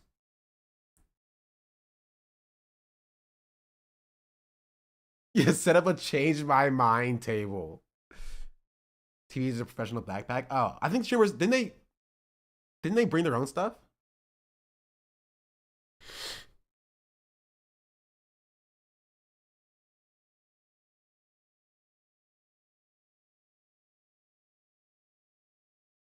But yeah, I don't know. I didn't see much of that content. Yeah, be a TP USA kid. That would be funny.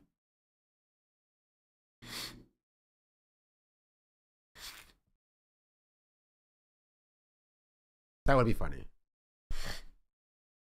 No, maybe I'll apply next year. That'll be fun. That'll be enjoyable. I'll start the Young College Republicans Club.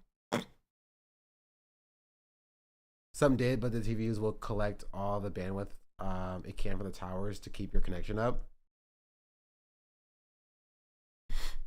This is why if I ever IRL stream,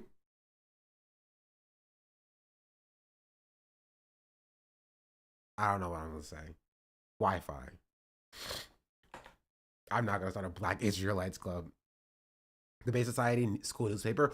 Ooh, school newspaper would be sick. School newspaper would be sick.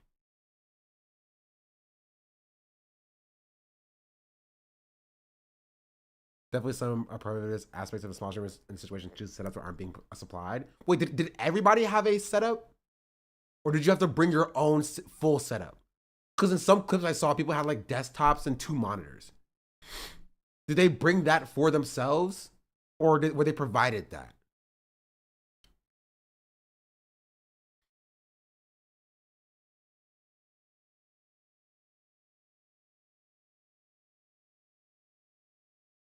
Everyone had a setup they were provided? Okay, thank you, chatter.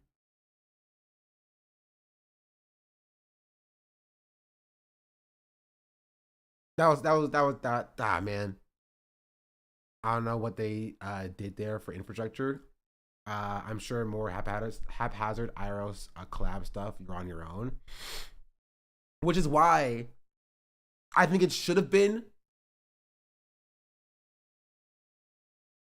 like less like you stream your own thing and more like reality show, there are cameras everywhere type beat.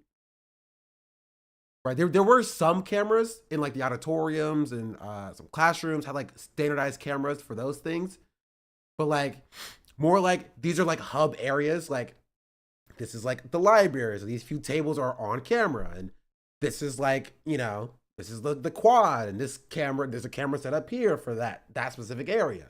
Like just like stuff like that, as opposed to like you're on your own, have fun with the IRL setup.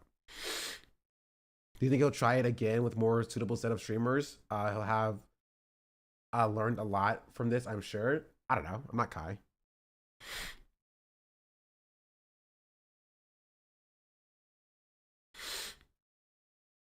I think it was a good idea. I think it was a good idea. And I'm excited to see where it goes from this.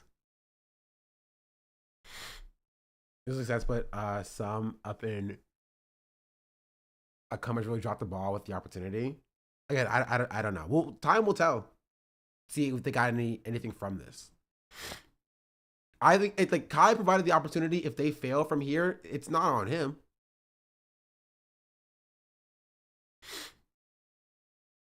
Right? It's on them to seize it.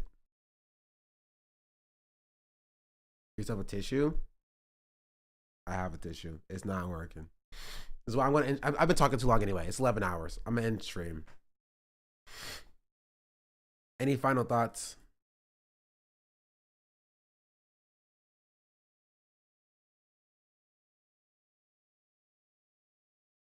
Actual half day? True. Half day.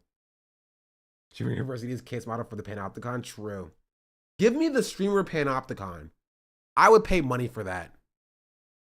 I would pay so much money to watch the streamer Panopticon.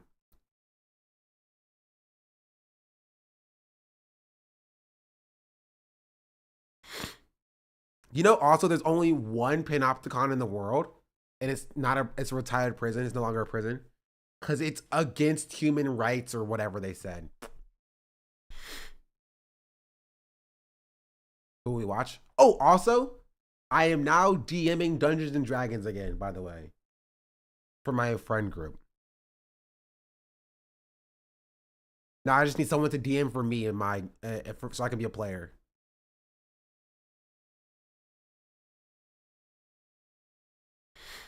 What about us? F you all. Anyway.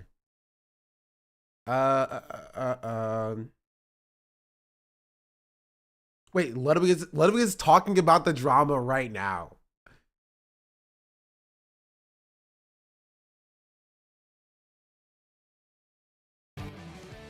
Why this shit got an intro like an anime? Talking about the drama, creating new ideas.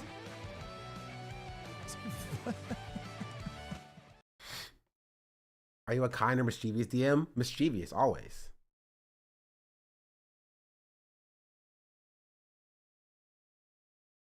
You know what? I'm gonna pull a Ludwig and the rich get richer real quick.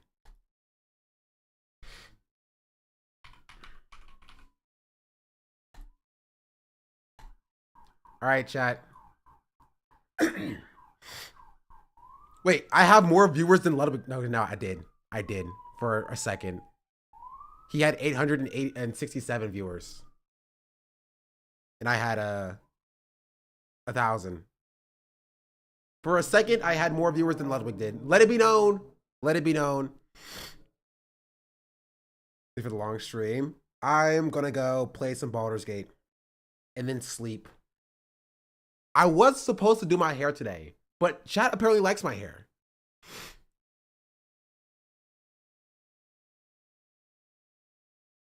Like this. So maybe I'll keep it like this for another day.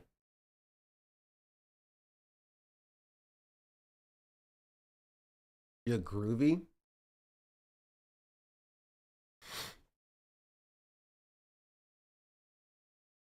It's a great look, bro. No, I keep it. It looks good. I'm not rating you. You're not rating Ludwig. Okay, that's fair. All right, YouTube chat. I'm out.